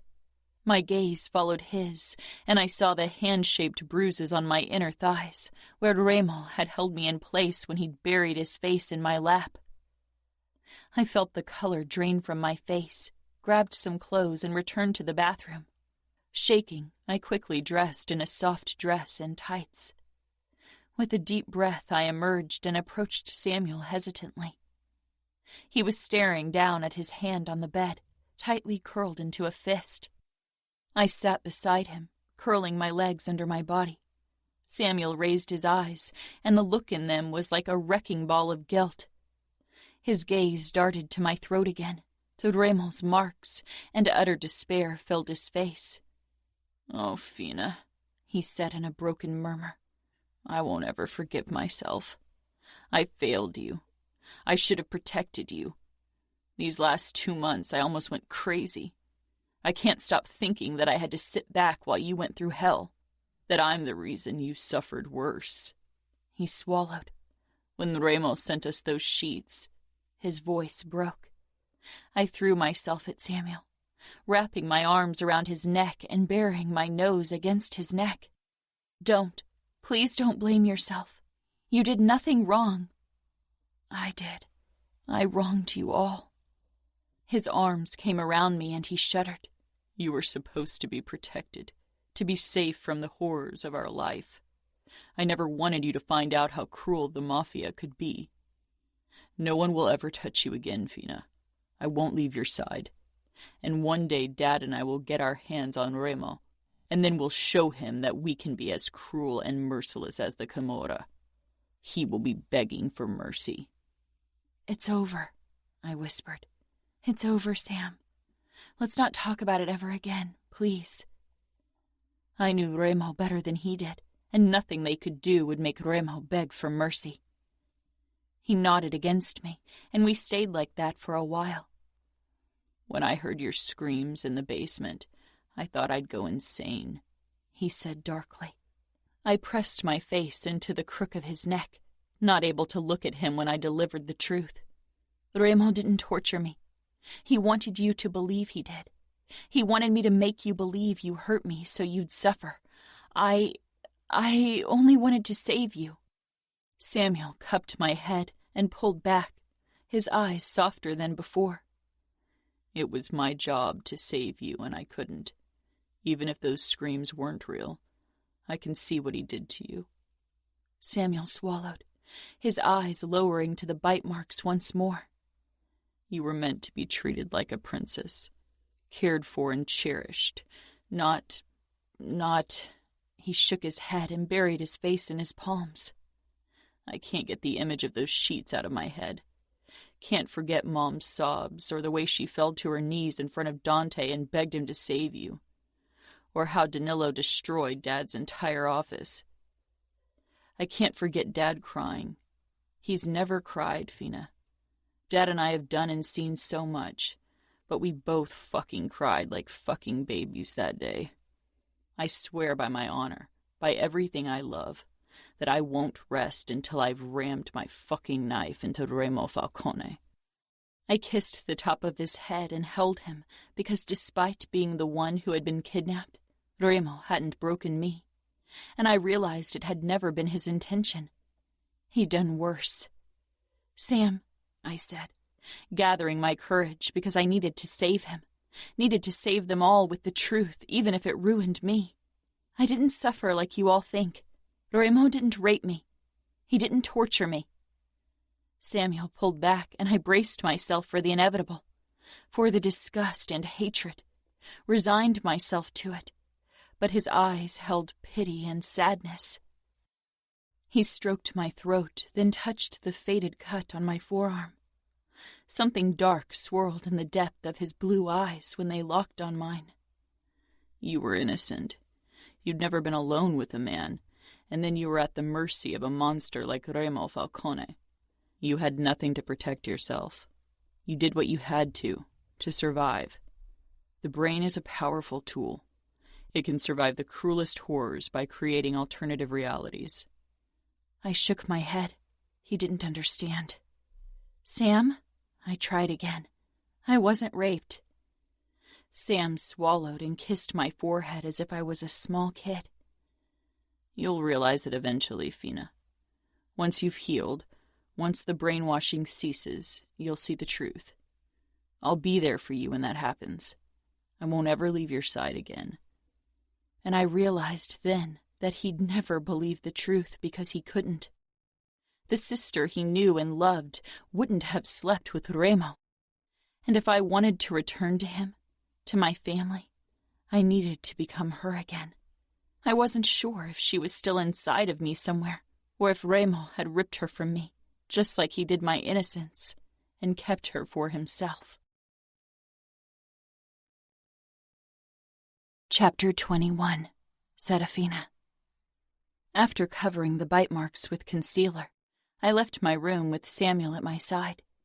Mom was in the dining room, setting plates up for dinner. Usually the maids did it, but I got the impression she needed to keep busy. She'd lost weight. She had always been tall and thin, but now she was willowy. Samuel's words flashed through my mind, and she'd fallen to her knees and begged Dante to save me. My mother was a proud woman. I don't think she'd ever begged for anything in her life, nor knelt. But kneeling for the ones we loved, that was something she and I would always do. I walked over to her. She smiled, but her eyes held questions and fears. "Can I help you?" Her eyes flitted down to my throat. "No, Fina. Just rest." I didn't feel like resting. "Where are the others?" "Your father and uncle are talking to Danilo in the office. Sophia will be here soon. She'll be so happy to see you again." I smiled, but my thoughts strayed to Danilo, my fiancé. My gaze fell to the engagement ring around my finger, and I shivered, remembering the look in Remo's eyes when he'd slipped it on me. "I need to talk to Danilo," I said quietly. Mom put the plates down, searching my face. She didn't ask why. Maybe she knew and could see it on my face. "Do that, sweetheart." I nodded and turned to head for Dad's office. Samuel followed at my heel. "You're not going to marry him, are you?" I stopped in the hallway and peered up at my twin. There was no judgment in his voice, but there was relief. "I can't." He touched my shoulder. "I'm here for you." "Won't you have to go to Chicago to work with Dante?" He shook his head, mouth thinning.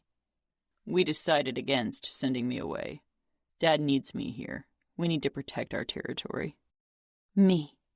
They needed to protect me and Sophia. "I want to talk to Danilo alone, Sam." He frowned. protectiveness flashing in his eyes. "Sam," I said firmly, "I can handle it." I'd handled Reilly for months. Nothing could scare me any more. Maybe the same thought crossed Samuel's mind, because he nodded with a grimace. "I'll wait in the hallway," he said, leaning against the wall beside the wooden door. I knocked twice, then walked in, not waiting for a reply. My breath caught in my throat at the mess. Someone had thrown 2 bookcases over, ripped books and broken glasses. Dad's beloved collection of whiskey tumblers scattered the floor. The leather sofa was slashed, filling poking out everywhere. Danilo had done this, and nobody bothered to clean up afterward. My eyes found my fiancé. He was controlled, so much like Dante that he probably couldn't stand being compared to him anymore. I couldn't imagine him doing this. His brown eyes latched onto mine, full of regret and anger. "Dove?" Dad asked. I cleared my throat, realizing he and Dante were staring at me as well. "I'm sorry for disturbing you," I said, "but I need to have a word with Danilo." Dad hesitated, his eyes flitting between my fiancé and me. Dante put a hand on his shoulder, and eventually they both left. Danilo faced the window, his hands pressed into the wall on both sides. The door closed with a soft click, and silence reigned in the room. Danilo's shoulders heaved. He was tall and muscular, but not quite like Reilly. I began, but then didn't know how to go on, how to explain that I was lost to him. Danilo turned around slowly, a haunted expression on his face. He smiled, but it was strained, tired, and behind it lurked something dark and broken. "Serafina," he murmured. He took a step closer, but stopped when I tensed. "I still want to marry you, if you want me." I regarded Danilo's handsome face. He knew to hide his violence better than Reilly. He was elegantly handsome, not brutally attractive like Reilly. Reilly. Always Reilly. "I own you." "I'm not the girl you were promised anymore," I whispered. "I'm lost." He shook his head and came closer, but still not close enough to touch. "He will pay. In these last 2 months, I've spent every waking moment thinking about you, going crazy with worry and rage. Your family and I, we wanted to get you back. We failed." "It's okay," I said softly. "And I don't care that you aren't." His face twisted with guilt and fury. "I still want to marry you, and you don't have to be scared, Serafina. I won't touch you until you've healed, until you want me to, I swear." I moved toward Danilo. We could have been happy. He would have been kind to me, as good a husband as a made man could be. I didn't kid myself into thinking he wasn't a monster, but he was a restrained one. I touched my palms to his chest and looked into his eyes. Something in them had changed from our last encounter 2 months ago. They were harsher, darker. My captivity had left its mark on him, too. "I can't. I'm sorry," I whispered. "You deserve someone else. Please find someone who deserves you." He regarded me, his jaw flexing. "From the moment I saw you the first time, I only wanted you." I lowered my eyes, because from the moment Reilly had laid eyes upon me, I had been his. "I'm sorry," I repeated. He nodded slowly. I dropped my hands from his chest and stepped back. "Falcone got what he wanted, didn't he said hoarsely. "But your family and I will bring him down. We will destroy him." I shivered. I slid my engagement ring off my finger and handed it to Danilo. "Don't waste your time on revenge, Danilo. Move on. Find someone else. Be happy." He shook his head, obviously fighting for control. "Revenge is all I want, and I won't stop until I get it. Reilly will curse the day he took you from me." Reilly already did, but not for the reason Danilo wanted him to. He left without another word. Swallowing hard, I leaned against the windowsill. That was it. I was no longer engaged. I was nothing. I was ruined. In our circles, I was ruined. If I'd married Danilo, things might have been different. But now... There was a soft knock, and Mom entered, looking worried. I gave her a small smile, wanting to banish the harsh line between her brows. "Danilo told me you don't want to marry him." As if it was as easy as that. Wanting had little to do with it. I couldn't because deep down I knew I needed to loosen Remo's hold on my stupid heart before I could ever consider moving on. I knew the rules of our world. Even now they still bound me, bound my family.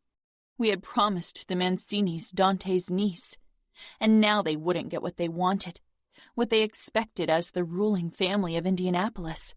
Maybe Danilo had accepted my decision, but his father was still alive, sick and bedridden, but alive. He pulled the strings in the background. The Mancinis wouldn't settle for just anyone as my replacement. "I can't," I said quietly. "I can't ever marry, Mom. Don't make me."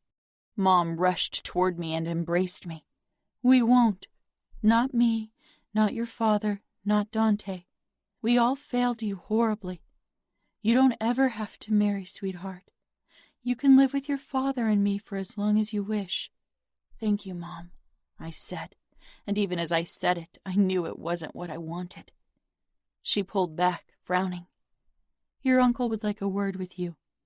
I told him it's still too soon, but he insists it's necessary. Still, if you aren't ready, I will stand up to him."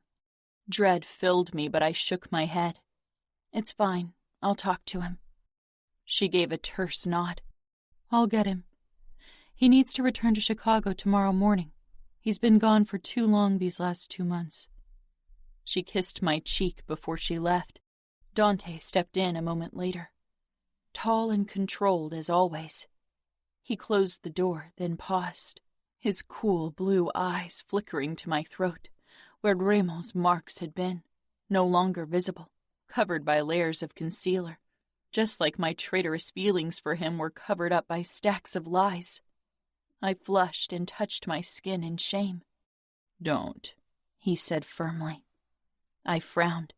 He moved toward me slowly, cautiously, as if he thought I might bolt. I lowered my hand from my throat when he came to stop in front of me. "Don't be ashamed for something forced upon you," Dante said quietly, but his voice was off. It had a note to it I had never heard before. I searched my uncle's eyes, but it was difficult to read him. He exuded control and power, but there was a flicker of regret and sadness in his gaze. "I don't want to open up painful wounds, Serafina. But as the boss of the outfit, I need to know everything you know about the Camorra so I can bring them down and kill Remo Falcone." I swallowed, looking away.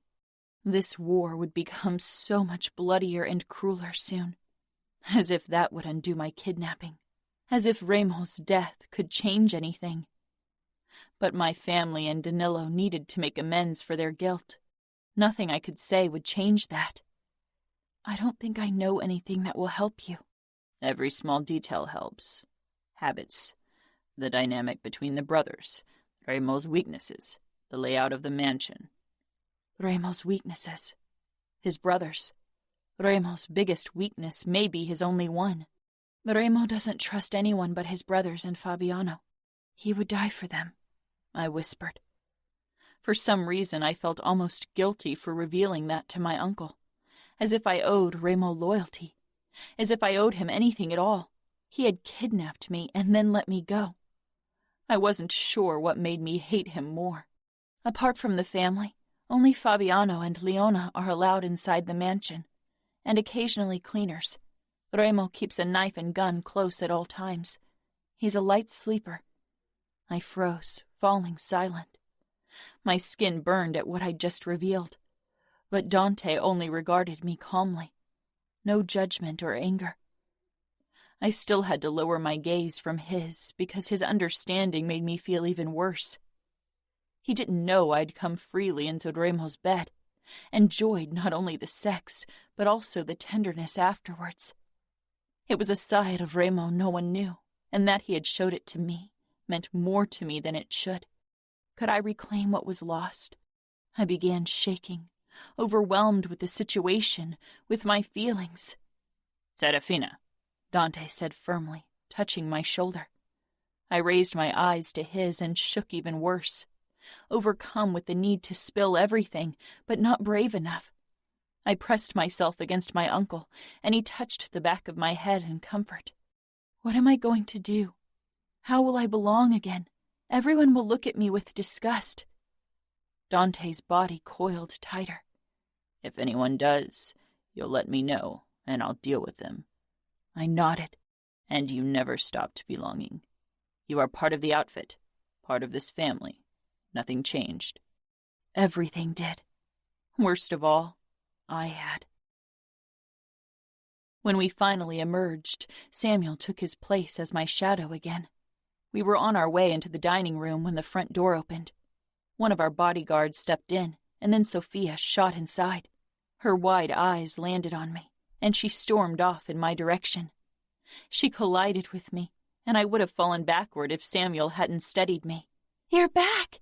Sophia hugged my middle tightly, and I rested my chin on top of her head, smiling. When I pulled back, her eyes were alight with happiness, despite the tears in them. "I missed you so much." "I missed you too, Ladybug." I wondered how much she knew, how much my parents and Samuel had divulged or had been unable to hide from her. Valentina entered with her 2 kids, Anna and Leonis.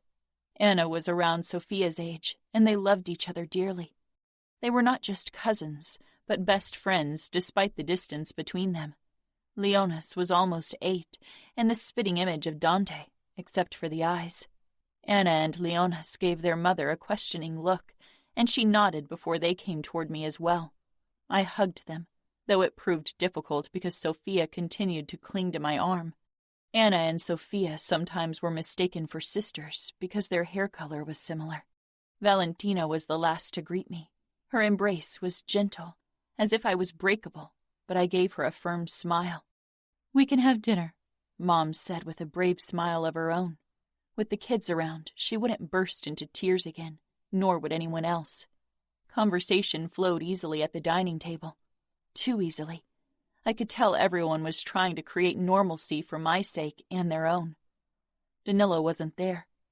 I assumed he wanted to be alone after I'd broken off our engagement, and he wasn't part of the family, and now he'd never be. It was strange being surrounded by my family again. I sat between my siblings, both of them eager to be close to me, but my thoughts kept straying to Las Vegas, to Remo. "How was Las Vegas?" Leonis blurted when we were done with dessert, a decadent chocolate cake, my favorite.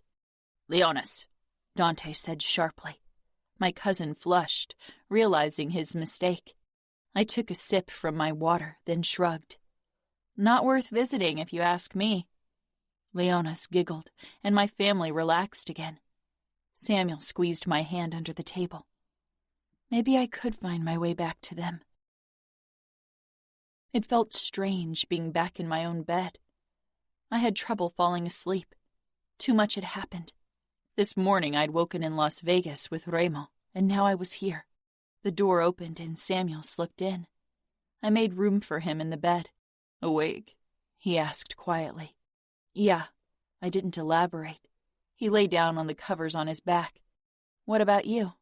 Samuel was quiet for a couple of heartbeats. "I was in a late-night meeting with Dante and Dad." "Oh," I said. "About your plans to get revenge on the Camorra?" Samuel swallowed audibly. "No, not that. It was about Danilo. His father isn't happy about the state of things." Worry overcame me. What if they married me off to him despite everything? What if his family insisted on being given Dante's niece? "Sam," I whispered, and he reached for me in the dark, his hand covering mine. "Dad promised Sophia to him." I froze. "She's a child." Samuel sighed.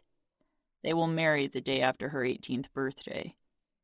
"That's still 6.5 years away." I could feel Samuel nod. They think Danilo is still young and busy taking control over Indianapolis and taking care of his father. He can wait. He paused. And it's not like he can't keep himself busy with other women until then. I closed my eyes. What will Sophia say? It's my fault.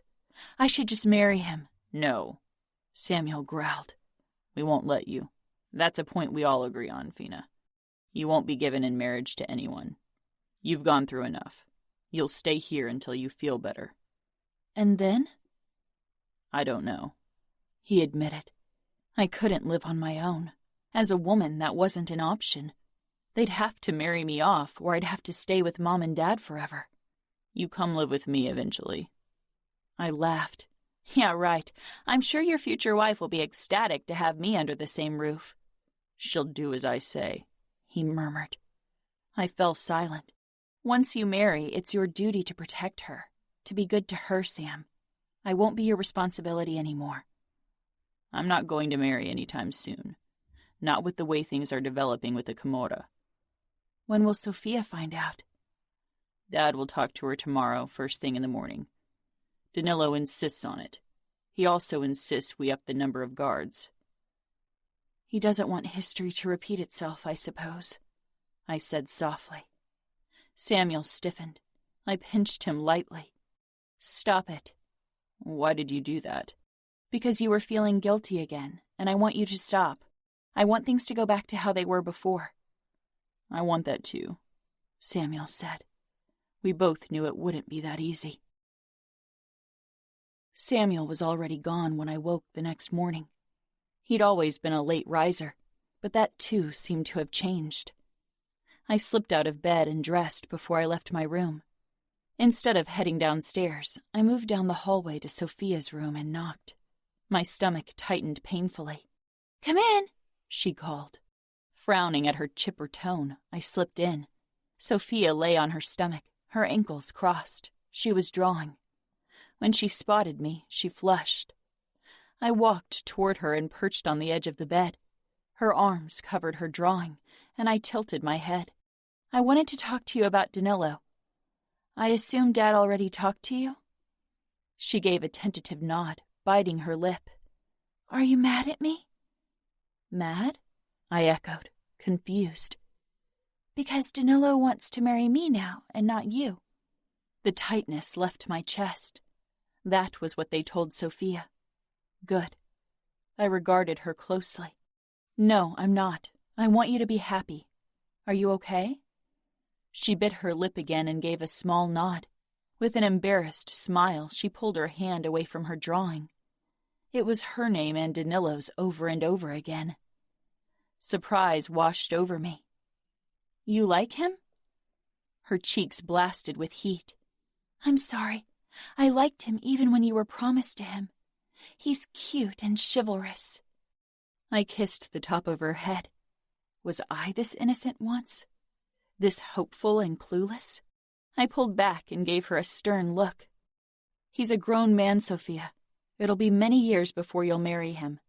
He won't come anywhere near you until then. She nodded. I know. Dad told me. She sounded disappointed. So beautifully innocent. I stroked her hair. So we're okay? She asked. Better than okay, I said, then stood and left my little sister to her daydreaming. I missed the days when I thought a knight in shining armor riding a white stallion would steal my first kiss. Instead, a monster had claimed me, body and soul. My stomach led me downstairs, but I paused when I spotted Danilo in the foyer. I assumed he'd gone over the details of his engagement to my sister with my parents and Dante. For some reason, I was furious. Sophia might be happy, but she didn't know the extent of her promise. Of course she would have been promised to someone eventually, but not as a consolation prize because the Mancinis wanted Dante's niece. I walked straight toward him. His face flickered with regret and self-hatred as he looked at me. Sophia is a girl. How could you agree to that bond, Danilo? His expression flashed with anger. She is a child, too young for me. She's my sister's age, for God's sake. But you know what's expected. and we won't marry until she's of age. I never touched you, and I won't touch her. You should have chosen someone else, not Sophia. Tension shot through his body. I didn't choose her. I chose you. But you were taken from me, and now I have no choice but to marry your sister, even though it's you I want. A sharp intake of breath made us both look up at Sophia, who was standing on the highest stair, watching us with wide, hurt eyes. Her chin wobbled, and she whirled around, storming off. Damn it, Danilo muttered. He made a move as if to follow, but I grabbed his arm. What are you doing? I should talk to her. I don't think that's a good idea. Danilo pulled back, his expression back to being controlled, calm, poised. I should apologize. I'm not sure she'll talk to you, but we can try, I said quietly. I led him upstairs, trying to ignore the way his eyes lingered on my throat. I hadn't covered the marks this morning. I pointed at Sophia's door, and Danilo knocked firmly. Go away! Sophia, Danilo said calmly, can I talk to you? It was silent behind the door for a long time. Danilo's brows drew together. She's probably trying to clean up her face so you don't see her tears. He gave a small nod and again glanced at my throat. I sighed and looked away. I will protect her. I won't fail her like I failed you, Danilo muttered. My eyes shot up, but the door opened in that moment. Sophia stood in the doorway, looking shy and embarrassed. Her eyes moved from Danilo to me, and I gave her a smile. She flushed when she raised her eyes to Danilo. Can I talk to you for a moment? He asked. Sophia looked at me for permission. Sure, I said. I knew custom forbade girls from being alone with men, but Sophia was 11, and Danilo had always been a perfect gentleman with me. Sophia walked back into her room and perched on her plush pink sofa. Danilo followed her inside, leaving the door open. His eyes took in her pink, girly room, and I could see how uncomfortable he was. He sank down on the sofa with as much distance between them as the piece of furniture allowed. He looked out of place in the room, like a giant beside her. The contrast couldn't have been bigger. Sophia in her pink dress with her boisterous nature, and Danilo in his black pants and black dress shirt with his cool demeanor. He had already seemed so much older to me. But in comparison to Sophia, not that she seemed to mind. She was peering up at him with so much childish adoration that even my crushed heart sang with joy. I hoped she could hold on to it for a long time. I took a few steps back and gave them a moment of privacy. 2 minutes later, Danilo stepped back out. He ran a hand through his dark hair. His eyes met mine, and again I saw the flash of longing and fury. And he gave a terse nod.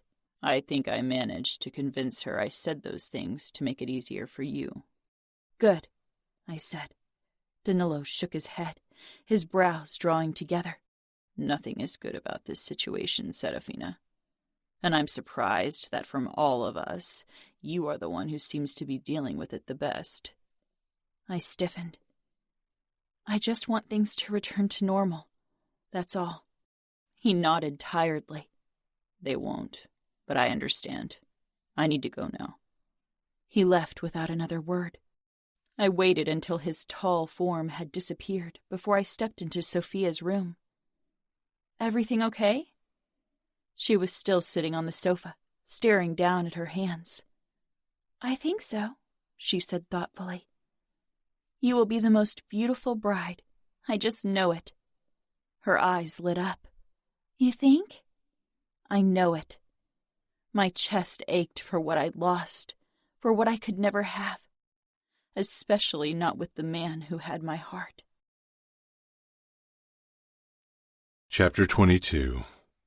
Reilly. Roger's arena was packed for my fight as I strode in. Nino followed close behind as we walked toward the booth where Adamo, Savio, Chiara, Leona, and Fabiana were waiting. I was already in my fight shorts, and my body thrummed with barely contained bloodlust. Roger helped behind the bar for once and gave me a nod in greeting, which I returned. The audience was throwing glances my way, eager, curious, terrified.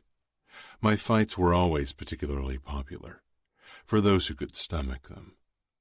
Griffin looked fucking ecstatic as he noted the bets down. "Who are the unlucky souls you'll fight?" Savio asked curiously. "Ask Nino." I didn't care who they were. I'd rip them to shreds either way. "Two ex-cons, both on the run. Both in desperate need of money and new identities. Out of options," Nino said matter-of-factly.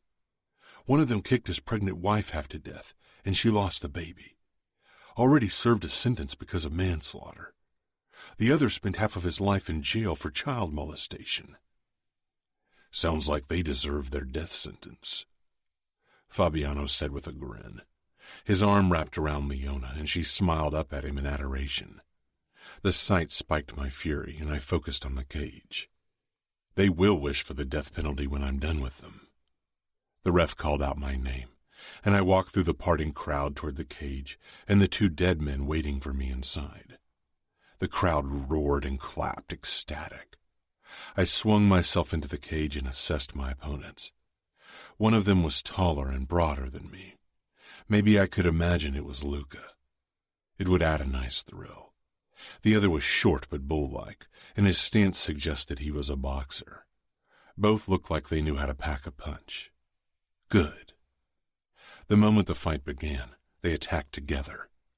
I gripped the short one and rammed my knee into his side, but was grabbed from behind by the giant. Short guy scrambled toward me and landed a punch in my stomach. I jerked my head forward and smashed it against his. He staggered, and I kicked out against his chest, catapulting myself and the fucker who held me from behind. We crashed into the cage, and I jumped out of big guy's hold. Whirling around, I pushed off the ground and flying kicked his fucking face, breaking nose, chin, and cheekbone. Blood splattered everywhere, and he fell backward holding his face. That would keep him busy for a while. I turned toward short guy and smiled. The audience roared. They knew that smile.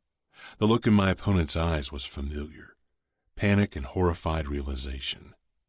I stalked toward him and he raised his fists. I feigned an attack, causing him to stumble back. I chuckled.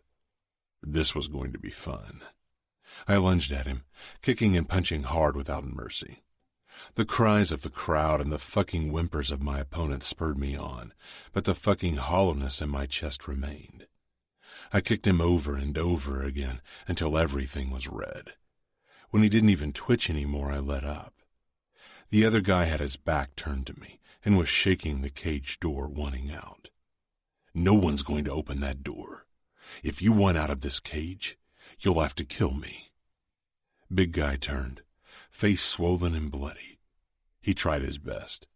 Soon I had him in a chokehold, and then I smashed his face against the cage. Once, twice, and then over and over again. I couldn't fucking stop. I needed to crush something. Ramo! Smash! Ramo! Smash! A hand gripped my shoulder and ripped me backward. I released the bloody pulp and stared at Nino. His face was splattered with small red dots. Blood. I glanced down at myself, then at the floor. It was silent in the arena, and everyone was staring at me in open horror. I won, I muttered. Nino shook his head. Come. I followed him out of the cage and toward the changing room. The crowd parted even wider. The stench of vomit hung heavy in the air. Griffin was pressing a fucking tissue over his mouth. Inside the changing room, I stripped off my drenched fight shorts, leaving a red trail on the ground as I stepped inside the shower. The hot water remained red for a long while, and Nino watched me the entire time from his spot on the bench, his elbows propped up on his thighs. Like what you see? He didn't say anything, and it was starting to piss me off. Grabbing a towel, I stepped out of the shower and dried myself off. Say what you've got to say. Nino regarded me with a small frown. Is this because of Serafina? Do I have to worry? My lips pulled wide. I don't have a heart that can be broken, Nino. Stop the fucking hovering. She won't come back to you, Ramo. She'll try to find her way back into the outfit where she thinks she belongs. If you wait for her to come to you freely, you'll be met with disappointment. I bent low, meeting his eyes. I don't care if she comes back or not. They're whores to fuck, outfit bastards to kill, and the fucking bratva to piss off. I got dressed in the pants Nino handed me. Then we left. Part of the crowd had already left. The others were whispering quietly.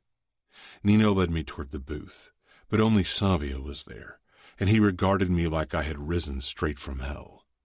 Where is everyone? Well, Savio muttered, Chiara and Adamo are probably busy throwing up, and Fabiano and Leona went outside with them to keep watch. Nino's frown deepened at the mentioning of Chiara. He headed outside and found them all in the parking lot beside our cars. Adamo sat on the hood of Nino's car, smoking.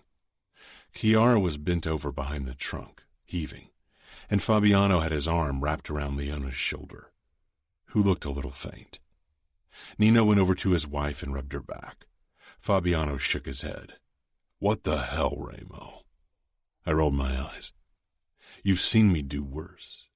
We tortured together. And after what he'd done to his father, he really had no business being shocked by me losing control. Savio snorted. We've all seen you torture, but you never lost control like that. Take a look at the video footage, and if your expression doesn't scare even you shitless, then I don't know what to say.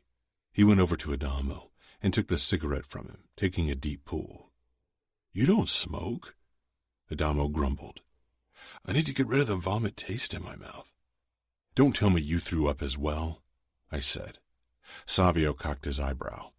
No, but when people around me started ejecting their food, I could practically taste it in my mouth. I felt Fabiano's eyes on me and met his gaze, daring him to say something. He didn't. Adamo couldn't meet my eyes, and I didn't have the necessary patience tonight to deal with him. Maybe tomorrow. Nino finally managed to calm Chiara, who leaned into him, pale and sweaty. She locked eyes with me. It wasn't disgust or fear I saw in her gaze, but compassion and understanding, and it sent a new wave of rage through me. Keys, I ordered, holding out my hands to Nino. He shook his head. You're not driving anywhere right now. Give me the fucking keys, I growled. No, I can drive you, Adamo quipped. I slanted a look at him. Of course he'd come with his new car, and of course he was sitting on its hood. Nino nodded, as if I needed his fucking permission to get into Adamo's car. Then let's go, kiddo, I muttered. Adamo hopped off Nino's car, threw away his stub, and got into his Mustang. The moment I sank down into the passenger seat and closed the door, Adamo shot out of the parking lot. Where do you want to go? I rubbed my temple. I want to kill and maim, but now that I have you to keep an eye on, that won't fucking happen. I think I meant to babysit you tonight, and Nino's worried, Adamo said. I shook my head. Fucking nuisances, all of you. You scared the shit out of me tonight. I hope that wasn't the first time, or I'm doing something wrong. I've been scared of you before, when you sent Fabiano after me because of the cocaine. But today, I was kind of scared for you. Trust me, Adamo. You have absolutely no reason to be scared for me. Adamo frowned. Is it because of her? My brother seemed intent to test the limit of my patience. Shut up and drive. Where? Home. Just take us home. Serafina. Mom and I sat in the garden on a swing, enjoying a warm fall day. I'd been back for only 2 days, and it was the first time Mom and I were really alone. Our feet gently kicked the ground to keep the swing in motion. Mom held my hand, peering up at the sky. I knew she had questions but couldn't ask them, and I wasn't sure if I could give her answers. Why did you give Sophia to Danilo? I asked eventually to say something. It's not what we wanted, not what Danilo wanted, but we need to bind our families. It's what's expected, Mom said. And he's a decent man. You said the same words to me on my wedding day. Mom paled but managed a small nod. I wanted to take away your fears. I know. Her blue eyes held mine, filling with anguish. She touched my cheek. I wanted only the best for you. I wanted happiness. I wanted a man who would carry you on his hands, who showed you kindness like your father did to me. She looked away briefly, gathering herself. I can't imagine the horrors you lived, Fina, but I wish I could have suffered them in your stead. Mom, I whispered, it's not like you all think. I didn't suffer the way you believe. Remo didn't force me. Your father didn't allow me to see the video where he cut you, but I saw the sheets. I see the marks on your throat. Don't make light of your suffering to make me feel better, love.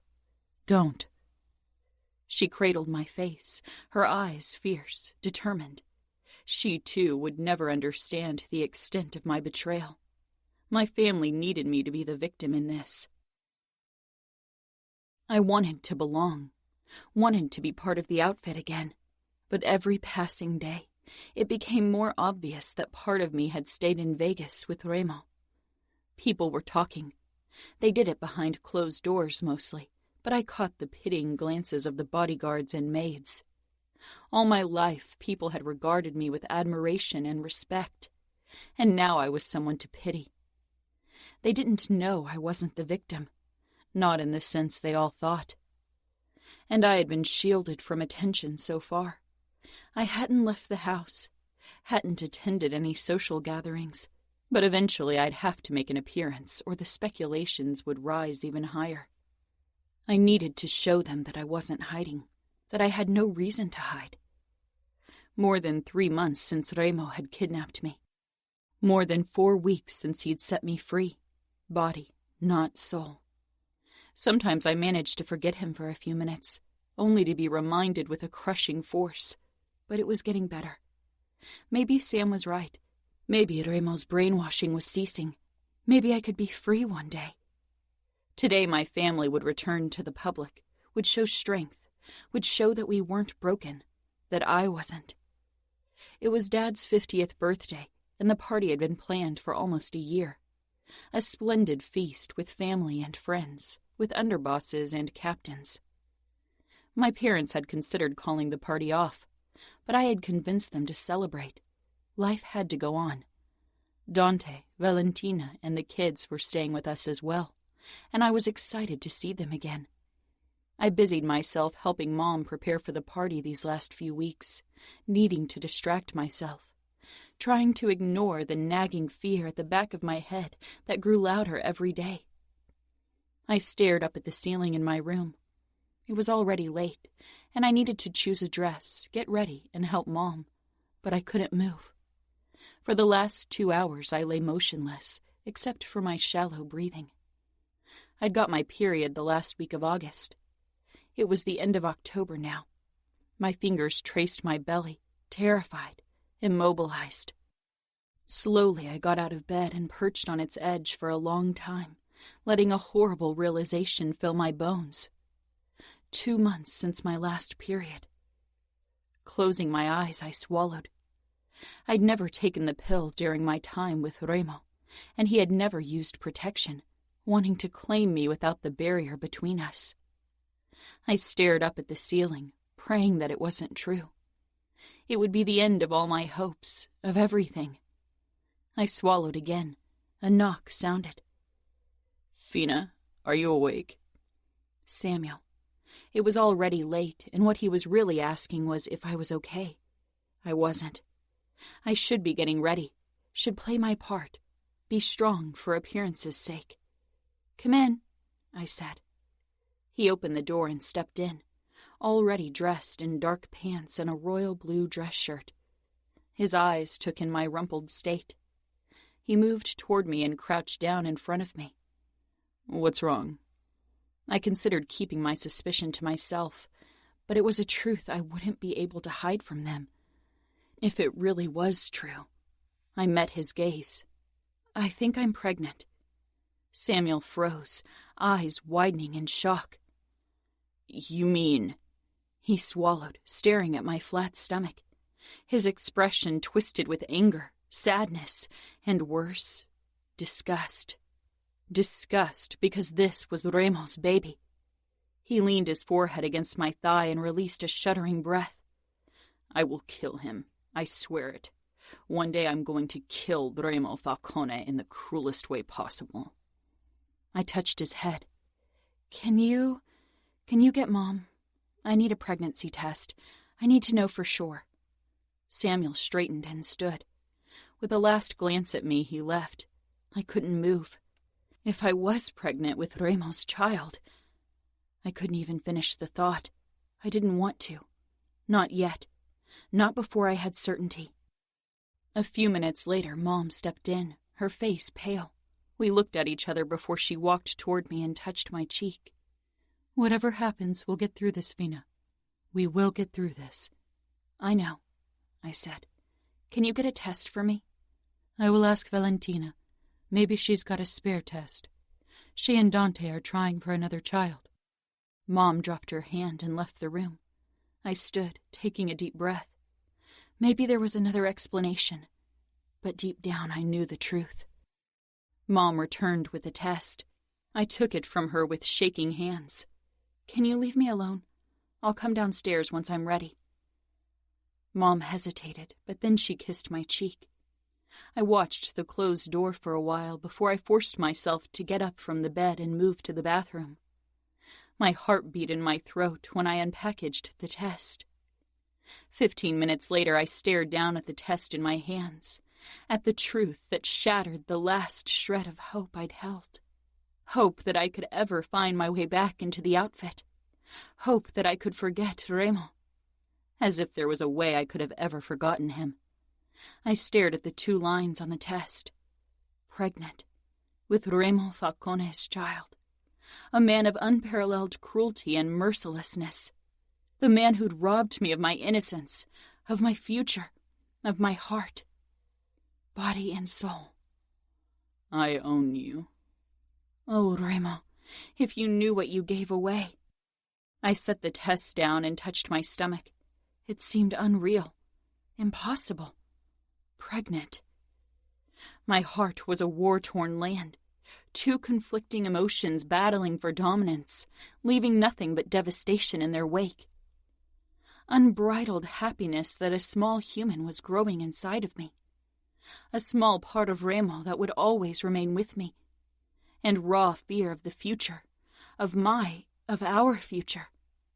Our world was cruel to women who got pregnant out of wedlock. It was even crueler to children born out of wedlock. Damned to be called bastards. A child of Remo Falcone couldn't hope for a kinder name. I'd protect my child, but I wouldn't always be there to fend off the attacks. It would be strong enough to defend itself, no doubt, but the idea that my baby would have to grow strong out of necessity, because the world forced it into a corner, made me furious.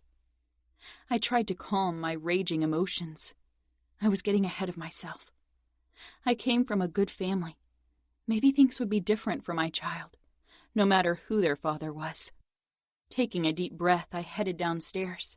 My family was gathered in the dining room, and when I entered, they all fell silent. Mom, Dad, Valentina, Dante, Samuel, Dante's kids, Anna, Leonis, my sister Sophia. The room was already decorated for the event, and in the garden a white tent had been set up, which held the dance floor. The caterer would arrive in about 2 hours, the guests in 3. A day of celebration. Mom motioned at Sophia, Anna, and Leonis. "Out. Go to your rooms for now." They did. No protests. In passing, Sophia gave me a small smile. I looked at Samuel. He got up slowly, hesitantly, and our eyes met. His expression fell, turning desperate. "I'm pregnant." Mom covered her mouth with her hand, and Dad closed his eyes. Valentina regarded me with sympathy, and Dante gave a terse nod. No celebrations, no happiness. Samuel slowly sank back down onto his chair. From hundreds of miles away and not knowing it, Remo had landed another hit. "It's still early. We can call the doc and he will get rid of it," Dad said, face pale and worried when he finally met my gaze. My stomach tightened, and something angry and protective reared its head in my chest. My child. Mom nodded slowly. "You don't have to keep it." Samuel only looked at me. He knew me. Until recently better than anyone else, but Remo had seen parts of me nobody knew. My darkest parts. "You want to keep it," he said quietly, uncomprehending. I touched my stomach. "I will keep this child. I will take care of it and love it and protect it. It's mine." And the moment the words left my mouth, I knew it with certainty. This child would be born, and whoever tried to take it from me would see how strong I was. Silence greeted me. Then Dante nodded once. "It's your decision." "It is," I said firmly. Mom got up. It was obvious that she was fighting with herself. I walked up to her because she couldn't move and touched her shoulders. "We will get through this, right? This baby is innocent. It's my baby." Mom smiled shakily. "You are right, sweetheart." Dad got up and touched my cheek. "We will stand by your side." I could see how much these words cost him. I wasn't sure if my family would get past the fact that my child was Remo's child. Would they love it because it was mine, or hate it because it was his? Chapter 23. Serafina. I sat in front of my vanity and brushed my hair, stroke after stroke, trying to find calm. I could hear the first guests downstairs, could hear laughter and music. I needed to go down. Taking a deep breath, I stood. I'd chosen a floor-length, form-fitting dark blue dress, matching the color of Samuel's shirt. I touched my stomach, still flat, but I knew in a few months I wouldn't wear dresses like this anymore. Remo's baby. I closed my eyes. I was happy and sad, terrified and hopeful. What would Remo say if he knew? Would he care at all? I had been a means to an end, a queen in his chess game, and he'd won. He had let me go as if I was nothing. I'd heard the rumors of his cage fights. He was back to fighting, back to living his life. I wondered if he'd already moved on to one of the many horrors at his disposal. Probably. I had been stupid. Sam was right. Remo had twisted my mind so he could control me, and I had let him. A familiar knock sounded and Samuel stepped in. We hadn't talked since I'd revealed my pregnancy to my family. It had become obvious that they needed time to let it sink in. Time to put on their public masks so our guests wouldn't find out the truth. Not yet. He stopped near the door, watching me like I was breaking apart right before his eyes. I turned around myself, showing him my dress. We match. I wanted to see his smile. Anything but the soul-crushing darkness. "You are beautiful," he said, but he didn't smile. I walked toward him, and as I did, his eyes were drawn to my stomach. "Fina, get rid of it." I froze. Sam stepped up to me and gripped my arms. "Please get rid of it. I can't bear the idea that something belonging to him is growing inside of you." "Sam," I whispered, "this is a baby. It's innocent. Whatever Remo did, this baby won't suffer for it." Samuel ripped away from me. "But you will. What do you think people will say if you give birth to his spawn? And the thing will remind you of the asshole every fucking day. How will you ever forget if you see the result of Remo's fucking sins every day?" I turned away and moved toward the window, clutching the windowsill in an iron grip, trying to hold on to my composure. If I wanted to show up at Dad's party, I couldn't lose it now. Samuel came up behind me and touched my shoulders. "I shouldn't have said that." "It's okay," I said. I put my hand over Samuel's. I need you at my side, Sam. The baby and I, we both need you. Please. Samuel put his chin down on my head and sighed. I'll always be there for you. We stood like that for a while until I turned and gave Samuel a firm smile.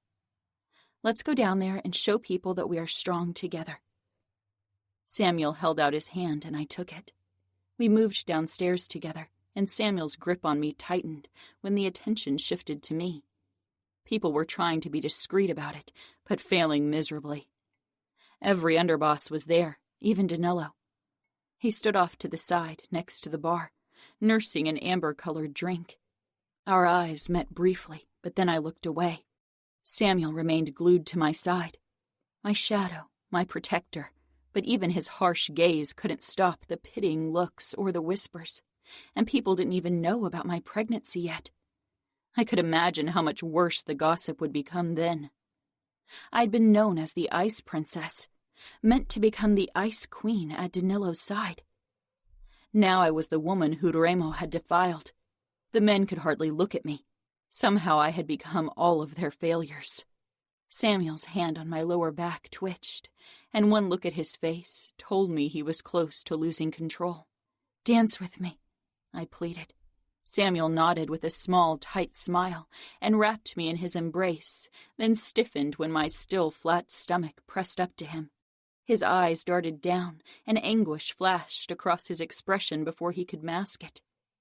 As if he could already see my pregnancy when it was still safely hidden. I tightened my hold on him briefly, and finally he met my gaze. We began to dance. All eyes were on us. Samuel held my gaze because he was on the verge of losing control. One look at the others and he'd snap. I smiled up at him and he relaxed. I too felt the glances, could practically hear the whispers. A few women my age who'd always resented me for my status looked almost triumphant, happy to witness my fall from grace. I lifted my chin higher, angry, and then worried, because how would all these people treat my child? After 3 dances, Dad took over, and Samuel moved over to the side to watch. "You are beautiful, Dove," he said quietly. His expression was controlled, calm, his public face. Mom, too, looked poised and elegant as she stood beside Sophia, Anna, and Valentina. "Thanks, Dad," I said, then added, "I'm sorry I don't have a present for you." I hadn't left the house since my return, and to be honest, I'd completely forgotten to get a present. My mind had been occupied with too many other things. "I got my present already," he said, and for a moment I thought he meant my child, but then I realized he meant my freedom. He didn't mention my pregnancy. Dante danced with me next. I met his eyes, wondering what he thought of my pregnancy, wondering what kind of future lay ahead for my child if it was a boy. Would he be allowed in the outfit? Or would his father's identity close every door before it could ever be opened? I didn't dare ask my uncle, not in public, not on my father's birthday party. After the dance, I headed back to Samuel, who was talking to one of his oldest friends. He gave me a nod, but he too had trouble meeting my eyes. Samuel noticed and his jaw flexed. He excused himself, touched my back, and led me away. Samuel and I walked into the entrance hall. I had a feeling Samuel needed to be away from the festivities for a couple of minutes. A few younger made men I didn't know had gathered there, and when we passed them, their words managed to reach us. "I don't understand why they don't keep her hidden. It's a fucking disgrace to have her walk around as if Falcone hasn't defiled her." My shock had barely registered when Samuel attacked. He broke the first guy's nose with a sickening crunch, then shoved the second to the ground, pressing his knife against the man's throat. "Sam," I said firmly, clutching his shoulder. He leaned down, bringing his face close to the other man's.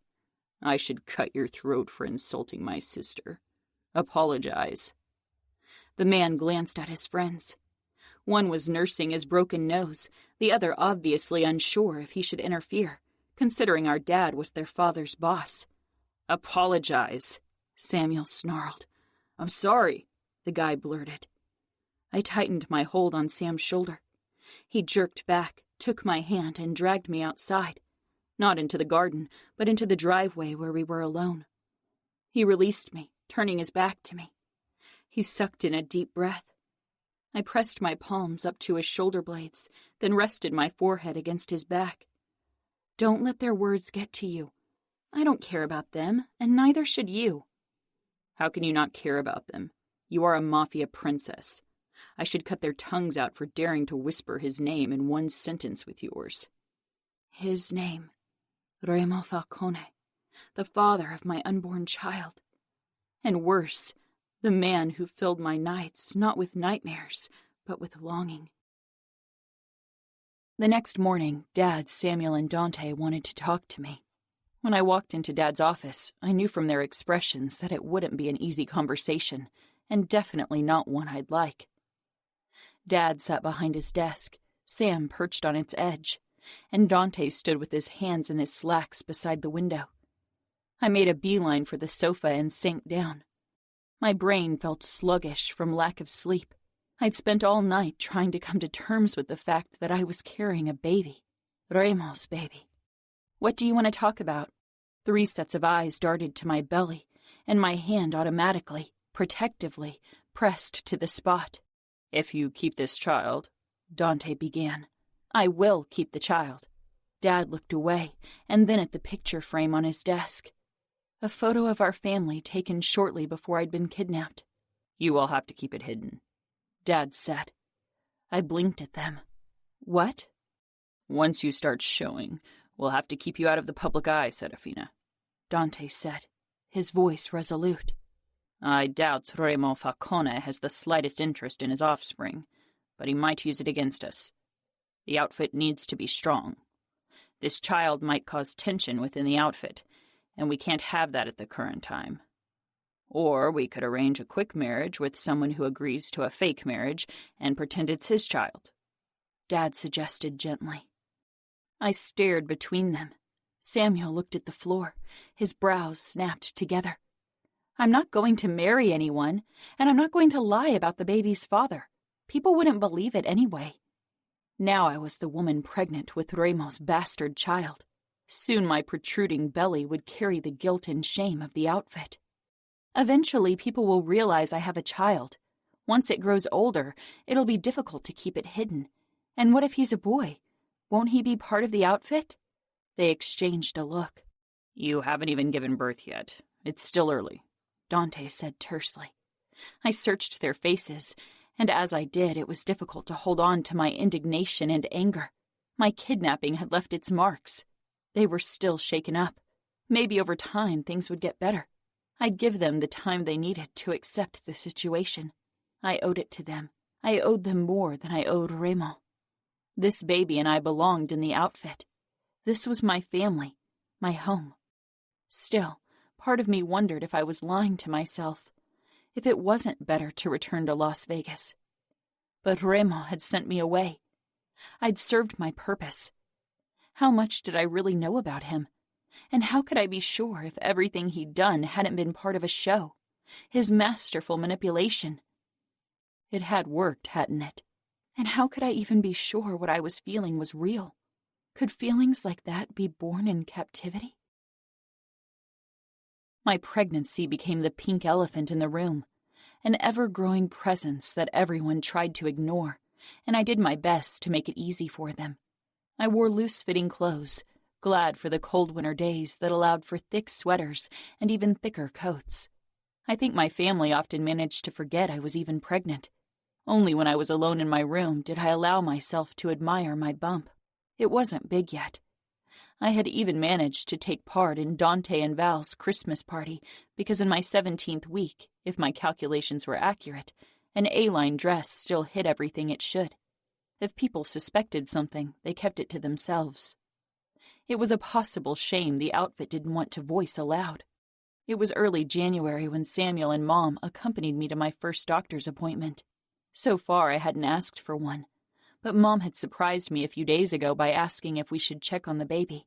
It was her silent apology, her attempt to accept what was so very difficult for all of them to accept. The doctor had been working with the outfit for years. She treated most of the pregnant outfit women and would keep the secret I carried. Fear filled me as I stretched out on the examination couch. I wasn't even sure what exactly scared me. It wasn't as if I didn't know I was pregnant. It was unmistakable at this point. The doctor was on one side of me with the ultrasound, while Samuel and Mom stood on the other. I swallowed when I pushed up my sweater, revealing the bump for the first time in front of others. Samuel's face became still, and Mom swallowed before she managed an encouraging smile and squeezed my hand. "This will be cold for a moment," the doctor warned me. I nodded distractedly, my eyes fixed on the ultrasound. The doctor started frowning, moving the ultrasound around on my belly. The thud-thud of a heartbeat filled the room, and my own heart sped up, swelling with love and wonder.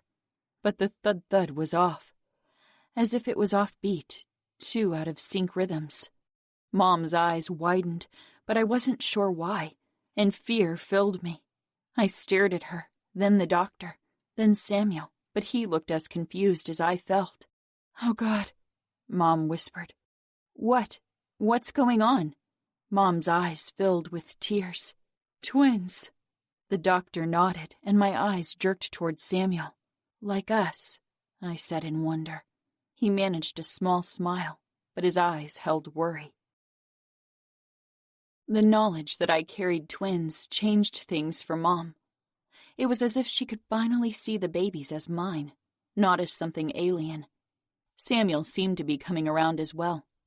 He painted the nursery and set up the furniture for me.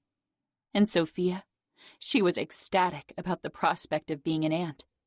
But Dad had a harder time. He didn't mention the pregnancy and never looked anywhere below my chin. I understood him. Couldn't possibly be angry because his eyes reflected his conflict. I often managed to feel like I belonged once more. Managed to pretend I wasn't forced to hide in our home so no one found out I was pregnant. What I didn't manage was to stop thinking about the man who was the reason for everything. Every night I lay awake in bed. Every time I stroked my bump, I saw him before my eyes. And every time I was torn between anger and longing. Sometimes I wondered if I should find a way to let him know. But then I thought of my family, of their slow healing process, of what my kidnapping had done to them, and I couldn't do it. What did you owe the man who kidnapped you, who tried to destroy the people you cared about, the man who took your heart only to push you away? Nothing. I owed Remo Falcone nothing. These were my children, and they'd grow up as part of my family, as part of the outfit. I'd hide the truth from them as long as I could. They would not find out who their father was until they had to. If I wanted them to have a chance in the outfit, they couldn't be Falcones. They couldn't be associated with Remo at all. In mid-May, I gave birth to the most beautiful creations I could imagine, and knew with absolute certainty that everything I'd wished for them would never become reality. Chapter 24. Serafina. I loved my family with all my heart, and they loved me. But the moment I held my children in my arms, I knew I could not stay with them forever. Knew it with soul-crushing certainty. Nevio and Greta were Remo. Dark eyes, thick black hair.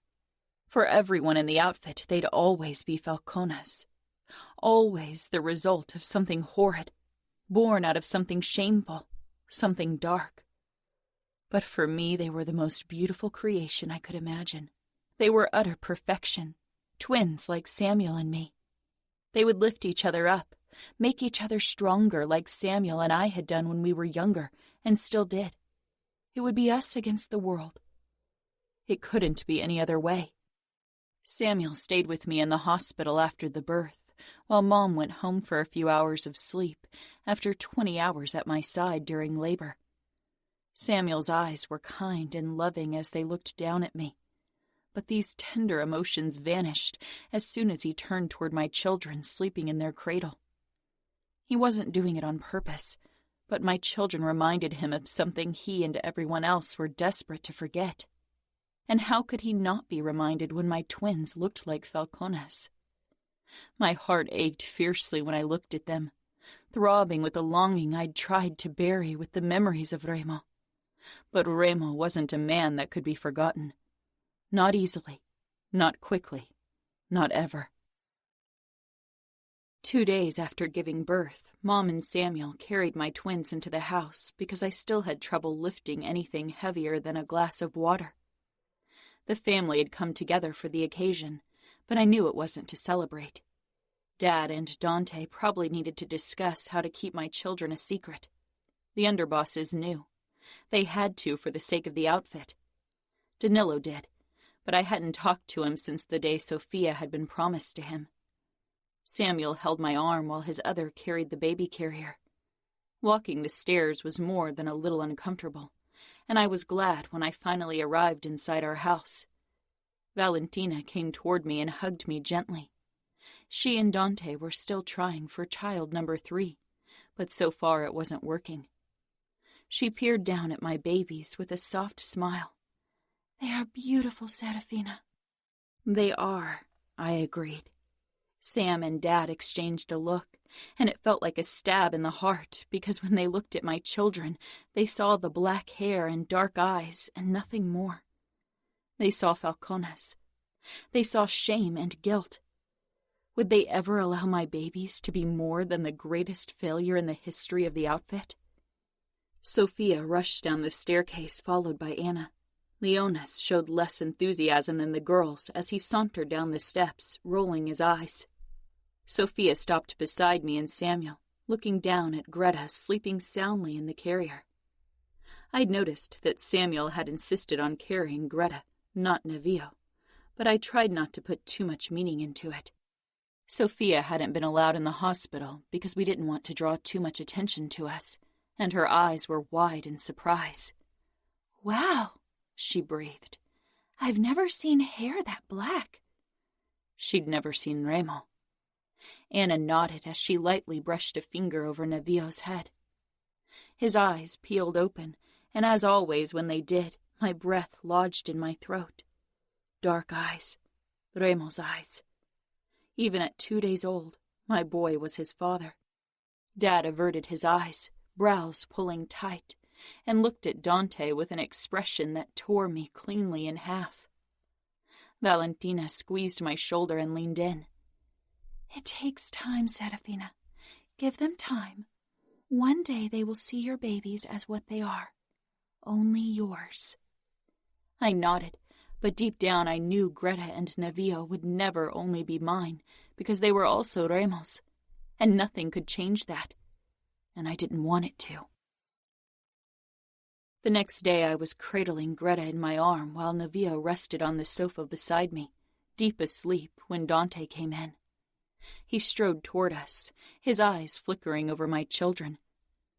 His expression didn't give anything away, and I wondered if it was because he didn't resent my twins like everyone else, or if he was too good at hiding his true feelings. He sank down in the armchair across from me, opening his jacket so it didn't wrinkle. He gave me a tense smile. "How are you?" I stroked Greta's cheek before I looked up again. "Good." He nodded. "I know things aren't easy for you, Serafina. It was never meant to be like this. I've wanted to talk to you for a while." He trailed off, his expression tightening. "But I'm not in the habit of justifying my actions, nor apologizing." I frowned. "You are capo." "I am, but that doesn't make me infallible." He paused. "I think you should know that when Remo kidnapped you, your father would have handed over his territory to save you. I didn't allow it. And Samuel attacked the mansion without my permission, because I wouldn't have allowed it. I'm not a man who answers to another's demands. I refuse to be blackmailed. I have to think of the outfit." "I know, and I understand, Uncle." Then I paused. "But in the end, you gave Scuderi to Remo." Something dark and furious flashed in Dante's eyes. "I did. Because I'm not only capo. I'm a father. I'm your uncle. This is my family, and I owe it protection. I owed you protection, and I failed." He lowered his gaze to my children. You'll have to live with the consequences of my decisions. I shook my head. Those decisions gave me my children, and that's not something I could ever regret. Dante got up and touched my shoulder. Then he traced his index finger over Greta's head before he turned. Like Samuel and Dad, he had a harder time looking at Nevillo than at my daughter. I peered down at my son and took his little hand in mine. And not for the first time, I wondered what Remo would see when he saw them. A high-pitched wail sounded. Samuel and I jerked up at the same time from where we'd fallen asleep on the sofa in the nursery. We didn't bother going into our beds most of the time because Nevillo and Greta woke every 2 hours. He and Mom took turns helping me, and during the day Sophia changed diapers and helped feed them as well. I couldn't remember the last time I'd slept more than 2 hours in the last 6 months. Samuel rubbed his face. I knew he didn't sleep much on the nights he wasn't helping either. The outfit was planning something. He had only hinted to it, but it could only be an attack on the Camorra. It scared me, terrified me, because I wasn't only scared for Samuel and Dad, but also for the man I couldn't forget. I stood, and so did Samuel. He reached for Greta like usual, and I took Nevillo. This was our routine, one I didn't question anymore. I was glad for Samuel's support, even if he couldn't bear being near my son. 30 minutes later, Samuel and I sat shoulder to shoulder, Greta sound asleep in his arm, and Nevillo wide awake in mine. He snatched at my hair and yanked. I loosened his hold, wincing, and pushed the strand out of reach. Nevillo let out a happy yowl, eyes zooming in on Samuel. I followed his gaze. My brother sighed and put his head back. Don't give me that look, Fina. What look? Like I'm breaking your heart. Why do you have such a hard time looking at Nevillo, but have no trouble holding Greta? Because with her I can overlook the similarities. But with Nevillo... Samuel shook his head, lowering his gaze to my boy, who was happily chewing on his own fingers. With him all I can see is Remo fucking Falcone. Shh! I shushed him. I stroked Nevillo's head, but he was oblivious to what was being said. One day he would understand, though. One day he would realize what the looks he got meant. You'll never be free of him because of them, Fina. Maybe without those kids, people would have eventually forgotten what happened and moved on. But they are living, breathing reminders. Once people find out they are Falcone's kids, and trust me, everyone will know they are his, things will get really ugly. I rocked Nevillo and his eyes began drooping. If anyone tries to hurt my children by making them feel less than, they'll have to go through me. Samuel smiled sadly. I'll be at your side. I'll always protect you. Me, not my kids. Never them. Falcone. Falcone. One look. Falcone. The same cruel eyes. Pitch black. Falcone's through and through. Shame, sin, dishonor. Bastards. Why did she ruin herself by having his children? Why didn't she get rid of them? Falcones. So far, the words were only whispered in the outfit, but soon they would be screamed, because every day my children looked more like Remo, like Falcones. In a week, my twins would be 7 months old, and I hadn't even left the house with them yet. The only fresh air they got was when I was in the garden with them. The midwife and doctors had made home visits. Despite these precautions, word about them was spreading among our circles. Maybe the maids let something slip. Maybe it was one of the bodyguards, or maybe one of the underbosses trusted his gossipy wife too much. I'd attended 2 events with Samuel, and the whispers had followed me everywhere. The pity and curiosity. The incomprehension and even anger that I had chosen these children and not disposed of them. As if that would erase the kidnapping. When we arrived home after one of these social gatherings, the birthday party of Dad's second-in-command, I lost it right in the middle of the lobby. I can't stand it, I said harshly. Can't stand how everyone whispers their names as if they are something sinful. I don't want them to grow up ashamed of who they are.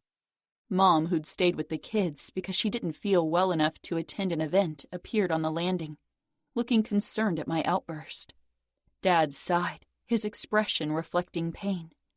Everyone knows what happened. Everyone knows what they are, and that won't ever change. What they are? I stared at my father. Samuel touched my shoulder, but I shook him off. They are mine. They are your blood, too. They are part of the outfit. When will you accept that? Will it take Nevillo taking the oath for you to come to terms with it? Dad and Samuel exchanged a look, and I took a step back. He'll become part of the outfit, right? He'll become underboss of a city one day. It's his birthright. His birthright is to become capo of the Camorra. Dad gave me a sad smile. Dove, he murmured. No, I whispered. Don't tell me you won't let Nevillo amount to anything because of who his father is. Samuel gave me a look as if I was being unreasonable. Fina, he looks like a fucking falcone. They are all fucking insane. Remo's twisted blood runs through his veins, and just look at him. He's already got an impossible temper at only 7 months. Our soldiers will never accept him, not after what his father did. We've still barely recovered from the attack. Every wedding is heavily guarded, every woman protected by twice the number of guards. That shame lingers, and your children are a constant reminder of it, Dad said quietly. I turned around and left them standing there, rushing past Mom without a word. I stormed into the nursery and closed the door, breathing harshly. Nevillo and Greta were asleep in the crib they shared, both sprawled out on their backs. Greta's hand rested on Nevillo's chest. They always ended up touching when they slept. My children weren't something shameful.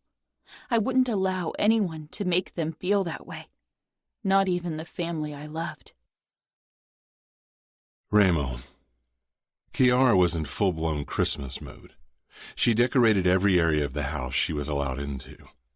I knew she would have loved to wield her magic in my wing as well, but she wasn't that daring yet. Good for her, because I was in a fucking foul mood, had been for days, and today was the worst of all. The scent of freshly baked cookies wafted through the house as I read the email from Rick, the organizer of our races. Everything had been set up for the biggest race we'd ever held.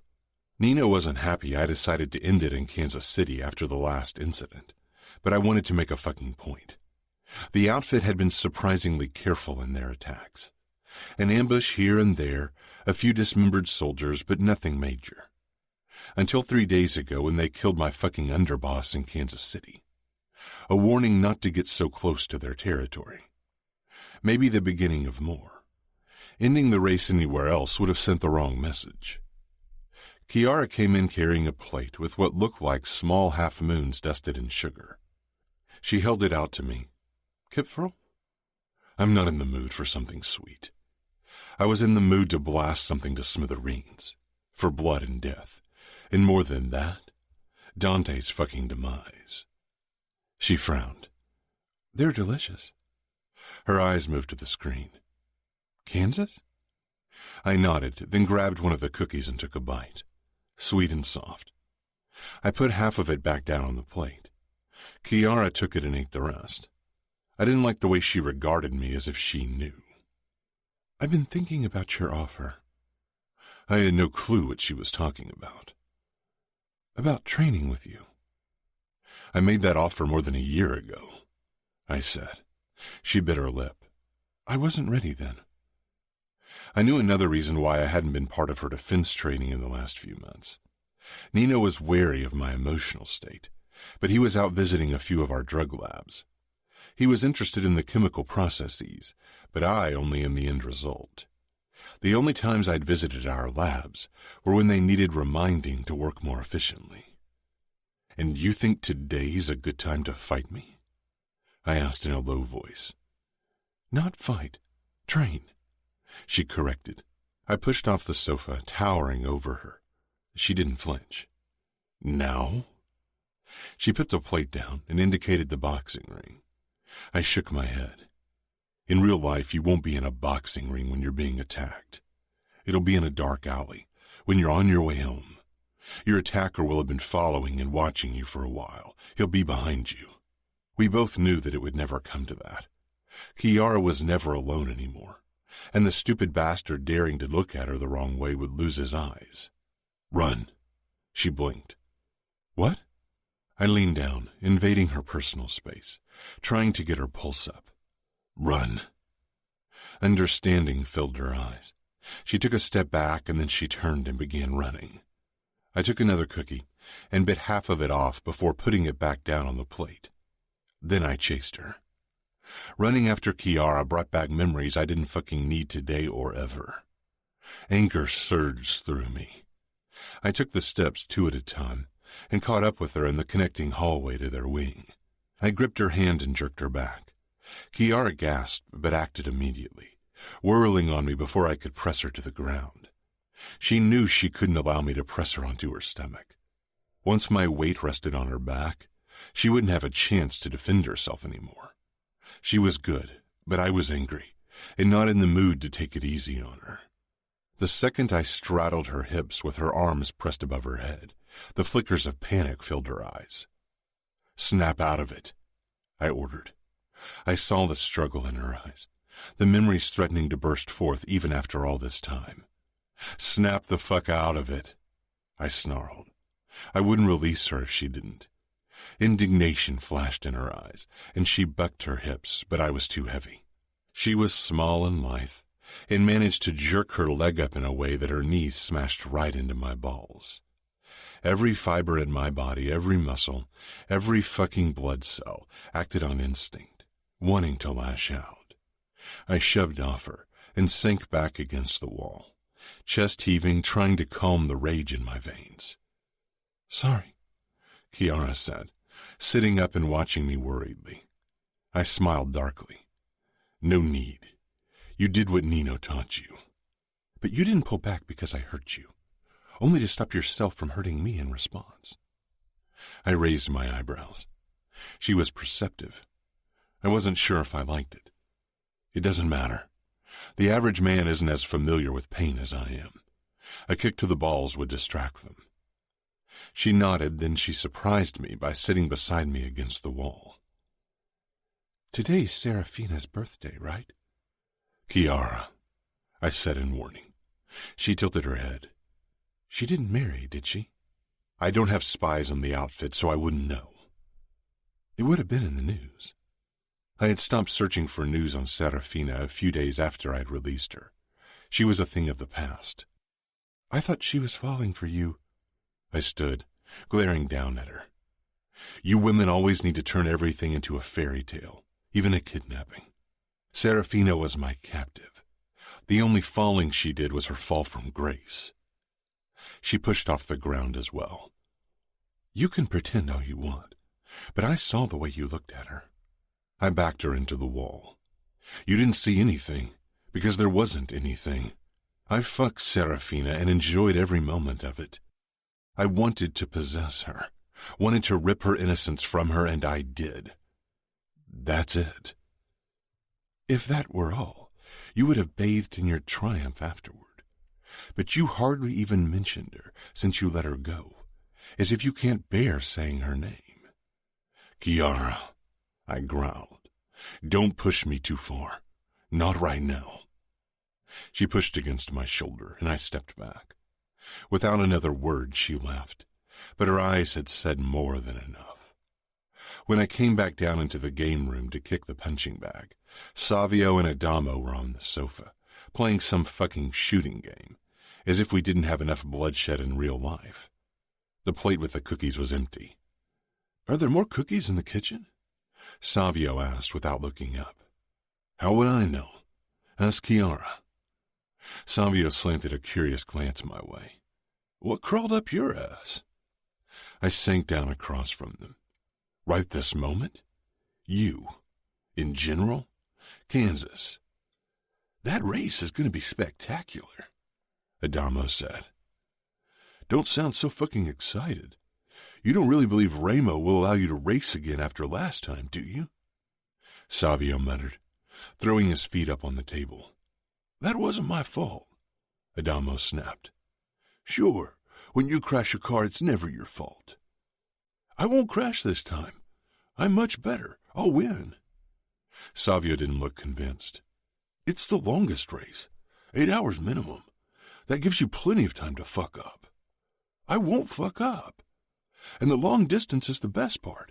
It's a cool layout. Adamo said. You won't drive, I said finally. The race ends in Kansas City.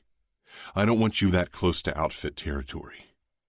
Nobody has to know that I'm there. I'm in a car. I can use another name. No, and that's final. Adamo frowned and sank deeper into the sofa. You promised me I could race more often if I didn't skip school and did my Camorra duties. And that promise stands, Adamo, but not this race. But Luke will be there again with a new car. He rammed me last time. I want to kick his ass and make him crash his car. I leaned forward. You won't go anywhere near that race, Adamo. Fine, he mumbled. But next race I'm allowed? I nodded. I'd thought Adamo's fascination with races would wane with time, but it hadn't. He still lived for the occasional race, and I had started rewarding him with them for tasks well done. He was still a reluctant made man, but he'd improved. Not just his fighting skills, but also his guilt over what we did. Sometimes I wondered if I should just let him become the organizer for our races, and have him race cars instead of trying to force him into another role. But we needed him. Open war with the outfit required every made man we had. Chapter 25. Serafina. Dad was antsy. He kept checking his phone, which rested beside his plate. He usually didn't have his phone on display when we had dinner. It was our family time. Mom brought a spoon with pureed sweet potato in an arch to Greta's waiting mouth. She smacked her lips happily around the food. I, on the other hand, tried to stop Navio from throwing his food around. He didn't like being fed and preferred to shove food into his mouth by himself, but he was still too small for that and made too much of a mess. I held his small hands so he couldn't grab the spoon and brought it to his mouth. It took 3 attempts before he accepted the food. They are cute, but watching them eat is a bit disgusting, Sophia said, her nose wrinkled. And since they started eating normal food as well, their diapers stink. Dad frowned, obviously unhappy about the topic. He could eat dinner while someone was tortured right in front of him, but a stinky diaper bothered him. Men. Navio let out an indignant howl when I tried for another spoonful of puree. He jerked in his seat. Dad's eyes held disapproval. 7 months, and he still couldn't bear Navio's sight. At least he'd held Greta a few times, but I didn't think he could ever look past their DNA. The front door banged open, and Samuel rushed into the dining room, looking ecstatic and a bit unhinged. Dad rose slowly, and Samuel smiled. I shivered because there was something dark and awfully eager in my twin's expression. "We got him," he said. "We got the bastard." "Where is he?" Dad asked, knowing exactly whom Samuel was referring to. I set down the spoon.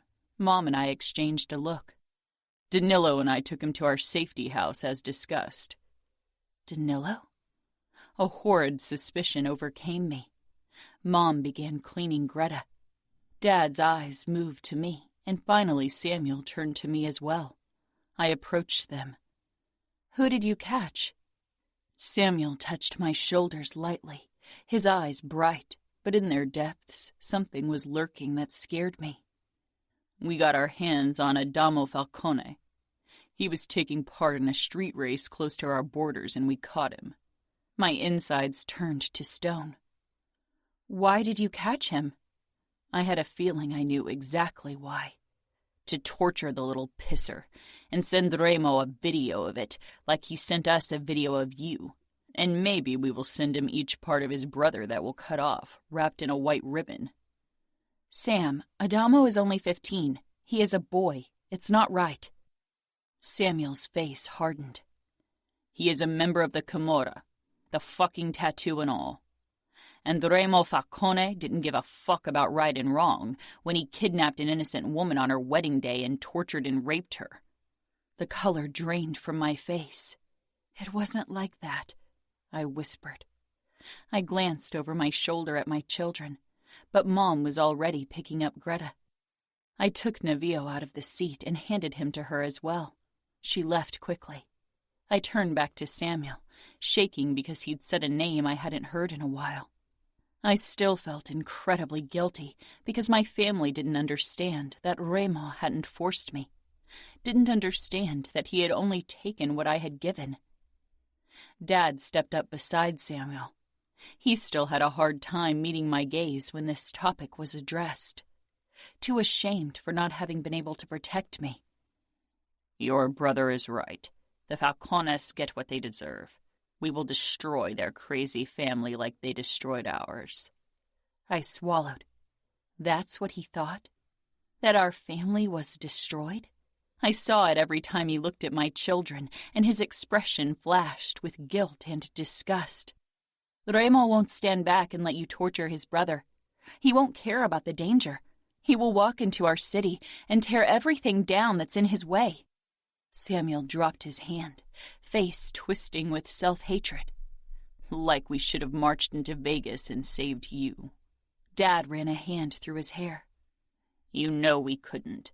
Remo would have killed Fina the second we got close. We were lucky he didn't do it when you were there on your own. We couldn't risk it after that. Remo would have never killed me, but they didn't know that. Couldn't possibly understand, and how could I ever explain to them when I didn't understand it myself? Instead, we sat back and waited for him to make demands while he was busy forcing himself on her and getting her pregnant. I'm here. Stop talking about me like I'm not here. Sorry, Dev, Dad said with a sigh. My heart fluttered. He seldom called me Dove anymore, not because he loved me less, but because he felt responsible for my broken wings. I'm not blaming either of you, I said firmly, looking first at my father, then at Samuel. But I know Remo, and he will do anything to save his brother. Anything. We will see. We're going to do a live recording for the fucker today. He can watch his brother getting tortured live on the dark net. Samuel grinned. I took a step back. You're joking. No, Samuel said. I only came to pick up Dad. Danilo is already preparing everything, and Dante is supposed to arrive any moment as well. You planned this? Not Adamo, no, Samuel said. We wanted to attack the race. It was pure luck that the little bastard enjoys racing cars. Dad nodded. We should leave now. Let's go.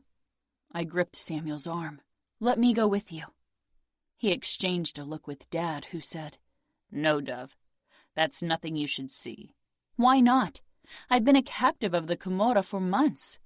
Do you really think torture or blood still bother me? Do you think anything can bring me to my knees anymore? I'm not the innocent girl of the past. I have a right to be there. I was the one they kidnapped. You owe it to me to let me go with you. They both stared at me like I'd punched them, and I felt a flicker of guilt. But playing the guilt card was my only chance to convince them, and I needed to see Adamo. Dad closed his eyes briefly, then gave a small nod. Come on. He went ahead. Samuel wrapped his arm around my shoulder and squeezed. We will make them pay for what they did to you. Remo will regret the day he laid a finger on you.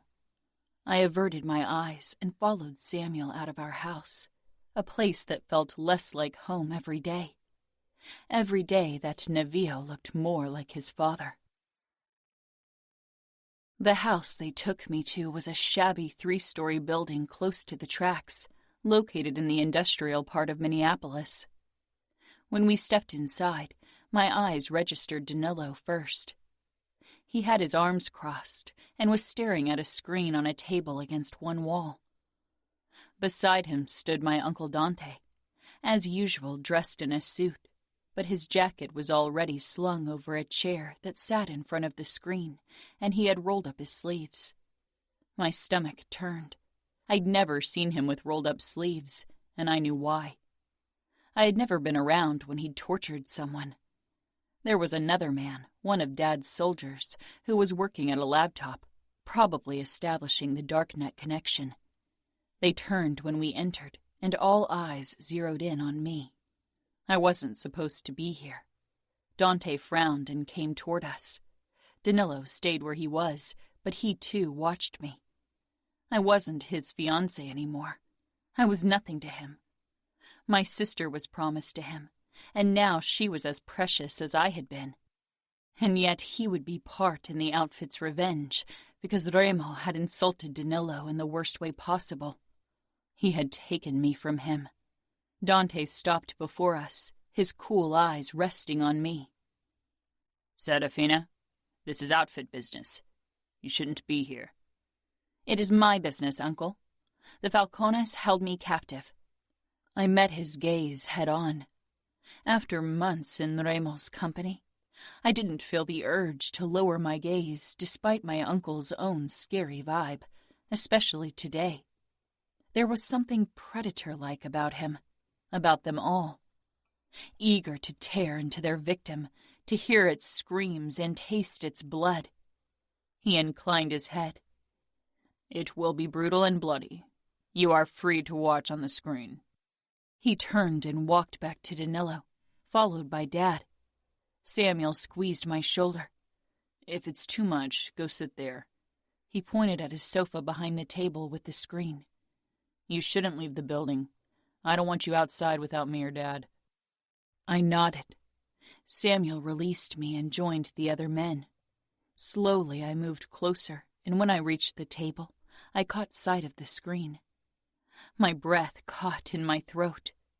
It showed Adamo in an empty room, bound to a chair, his head hanging down. Ready? Dante asked. Danilo, Dad, and Samuel nodded. Dante turned to the man at the screen. Are we live? All set. The camera in the torture room is sending. Good, Dante said coldly. With a last glance at me, the men disappeared through a door. A few minutes later, they appeared on the screen, entering the room. I sank down on the chair beside my father's soldier, who gave me a quick, curious glance. I could imagine what he thought, what they all thought. Since I had been kidnapped, I was only known as the woman Remo Falcone sullied, the broken one.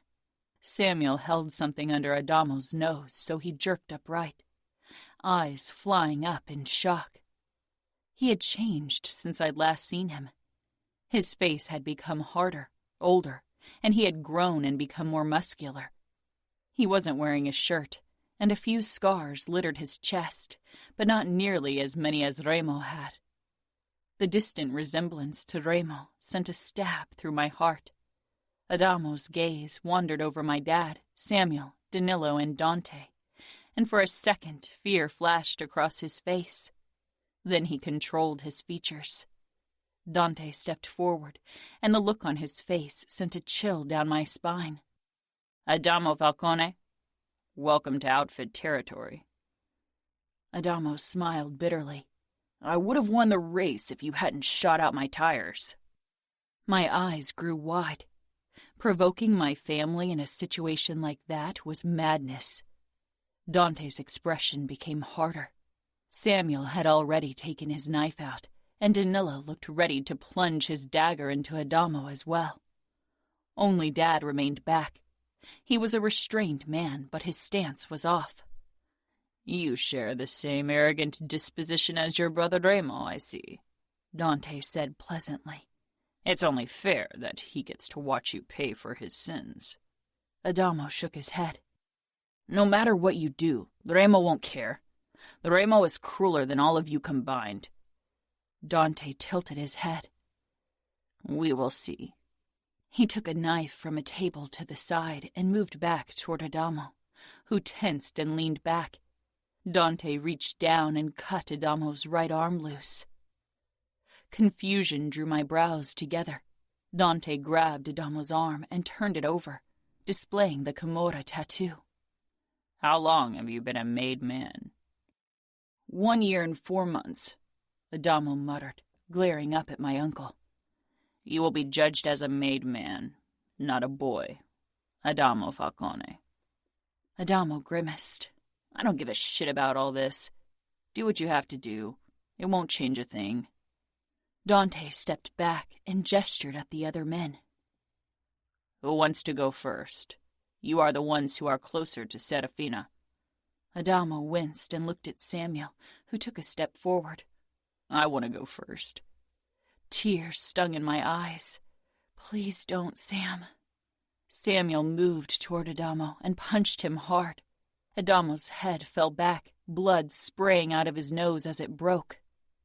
I rose slowly from my chair, ignoring the stare from the man beside me. Samuel brought his knife down on Adamo's stomach and left a long cut. Adamo cried and lashed out with his free hand, but Samuel grabbed it and twisted the hand back, breaking it. I took a step back, my hand covering my mouth. I had never seen Samuel like this. I knew what he was, what they all were. This wasn't right. I had to stop them somehow.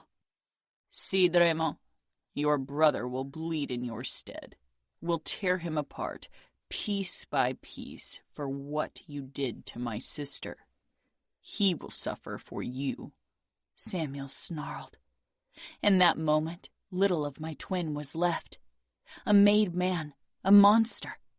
Just because I never saw his monstrous side didn't mean Samuel was less of a monster than any other of the men in our world.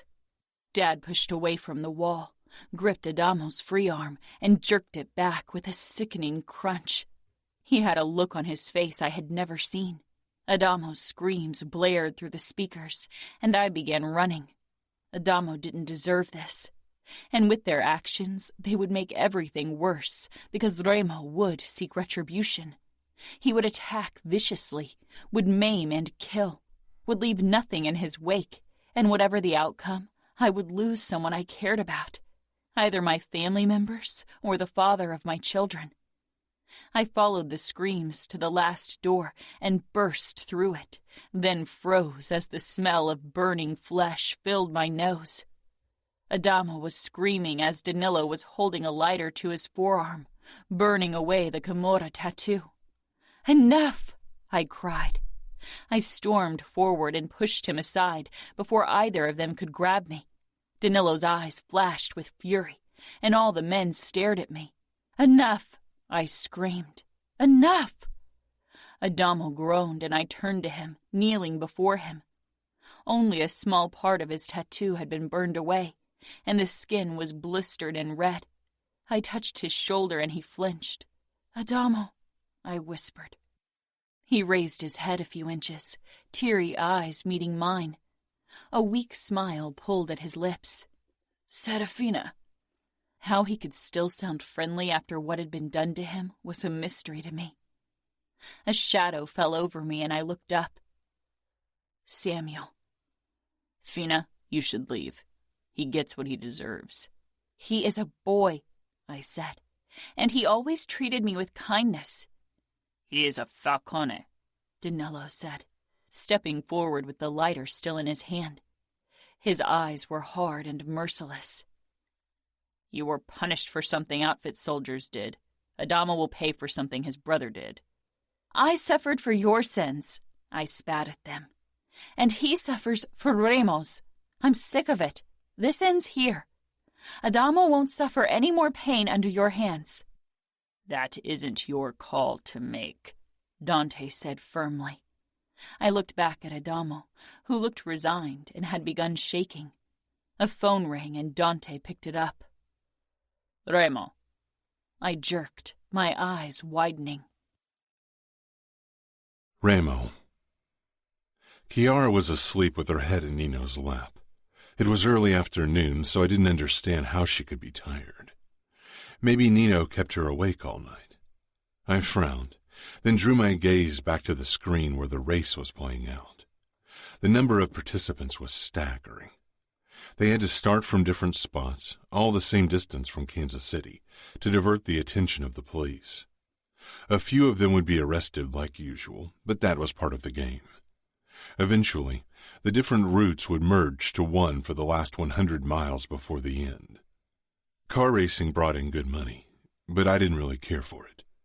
I preferred cage fighting. Savio ate another bite of the cake Chiara had baked. "Do you think Adamo has a crush on that whore?" "CJ," Nino said. "Whatever. He's been in the sugar trap an awful lot. They're definitely fucking.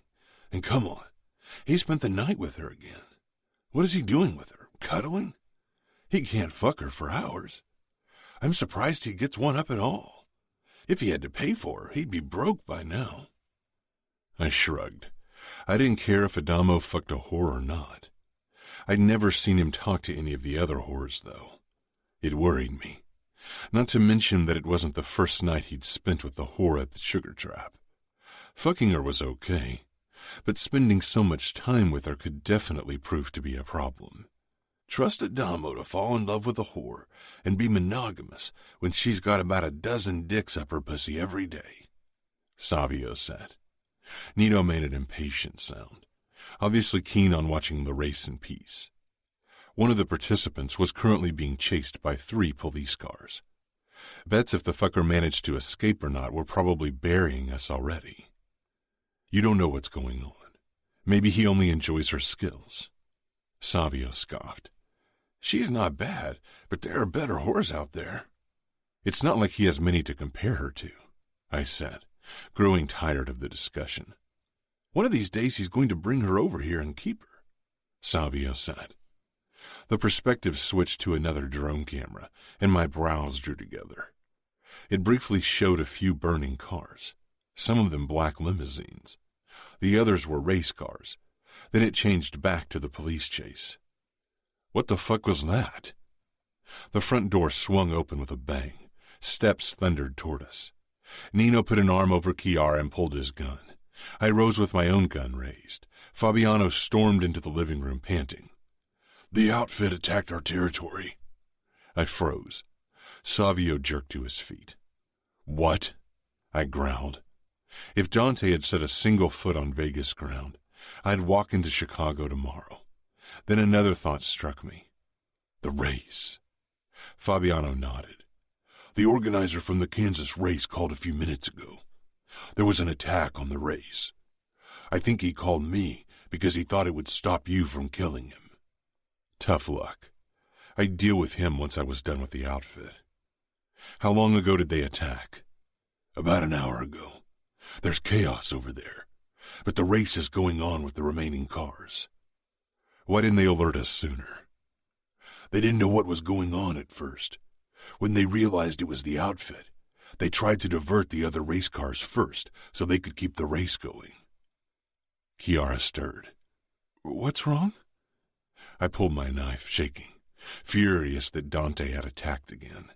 Nino stood, pulling Chiara to her feet. "Go to our bedroom."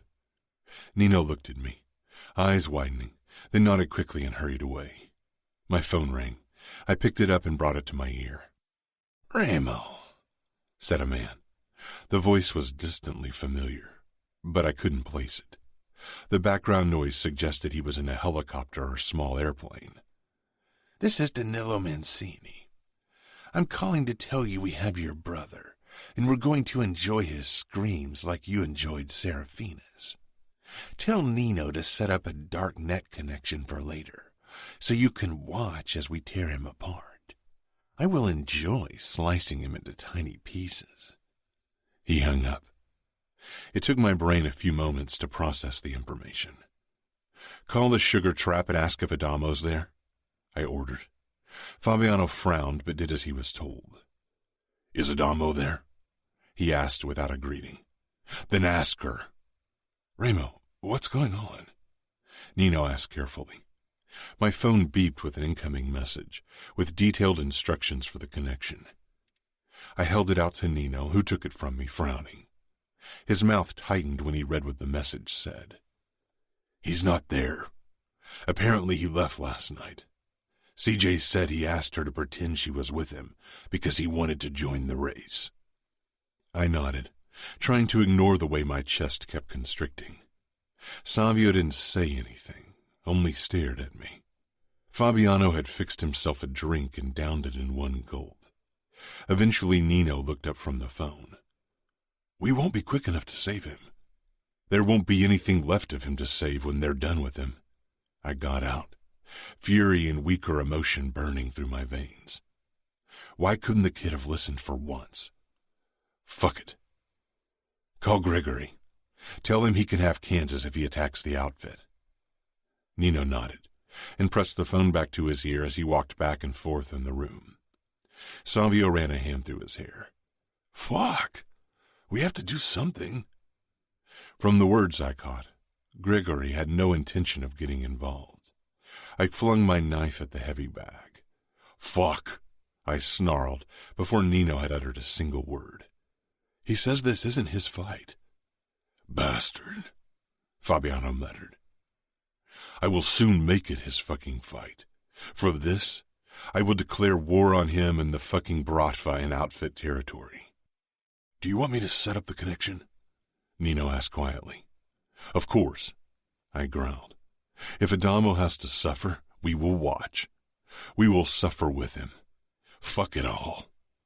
Nino didn't move for a moment. Then he nodded slowly. We need to figure out where they are taking him, I told Fabiano. He knew the outfit better than any of us. I assume honor dictates that they take him to Minneapolis, because that's where her family lives. She wasn't married to Danilo yet, or they would have taken Adamo to his city to dish out punishment there, he said. It would take us at least 3 hours to reach Minneapolis, and probably several more hours to figure out where they kept Adamo. The darknet connection would begin in 50 minutes. I took my phone again and dialed Dante's number. He rejected the call. Fuck him, I rasped. Call our pilot. The plane better be ready in 20 minutes or I'll kill him. Nino made the call, and we set out toward the airport. Fabiano stayed with Chiara, whom he was taking to a safe house with Leona.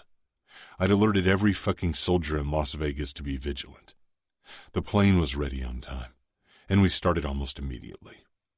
I tried to call Dante again, but he didn't pick up. It's his game this time, Nino murmured after a while. Savio had his face buried in his hands. It is, I agreed. And he'll win. Nino raised his eyebrows. I'll allow him to put me checkmate. Remo, he began, but I smiled grimly and indicated the laptop. It's time to turn this on. I pressed the blade against my palm when Adamo appeared on the screen. He was slumped forward on a chair. When they started cutting him, Adamo's scream filled the airplane, blaring from the speakers mercilessly, and fuck. They were the first screams in forever that got under my skin. The first since her screams. I cut into my palm, deep, drawing blood. Savio gripped the armrest of the seat, his arms shaking. Nino was behind me, one hand digging into my shoulder. Danilo was next and took out a lighter.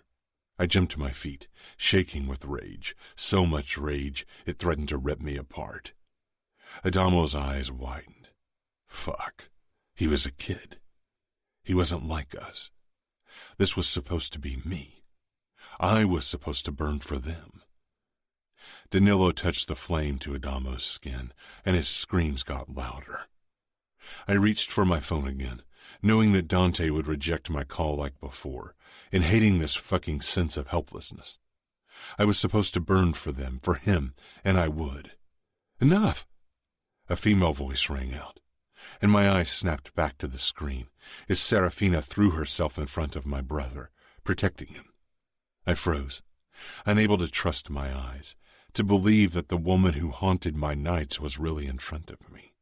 Nino and Savio stared at me, as if they waited for me to lose my shit completely. Fuck, Savio murmured, shaking his head. She hadn't returned to me like I'd thought she would. She hated me more than I expected, and yet she protected Adamo. because he wasn't the one she wanted to see suffer. She wanted to see me bleed. She would get her wish. "Remo?" Nino said in a cautious voice. I raised the phone to my ear, waiting for the inevitable, but this time it didn't come. He finally answered my call. "Dante, I'll give you what you really want. Tomorrow morning, I'll be in Minneapolis and exchange myself for Adamo." He didn't need to know we were already on our way, but maybe he did. "Remo," he said coolly. His eyes focused on the camera for a moment, before the screen turned black and Serafina and my brother disappeared from view. "It's me you want to see burn, not my brother, and you will get your chance. Tomorrow morning at 8. If you're late, your brother won't be recognizable as your brother anymore. Understood?" "Understood. I'll have someone send you the details, Remo. I'm looking forward to meeting you again," he said coldly. I hung up. "They will kill you, Remo," Savio said. "They will cut me, skin me, burn me, cut off my dick, and then maybe they'll kill me," I said quietly, and all I could wonder was if Serafina would watch them do it. Chapter 26. Serafina.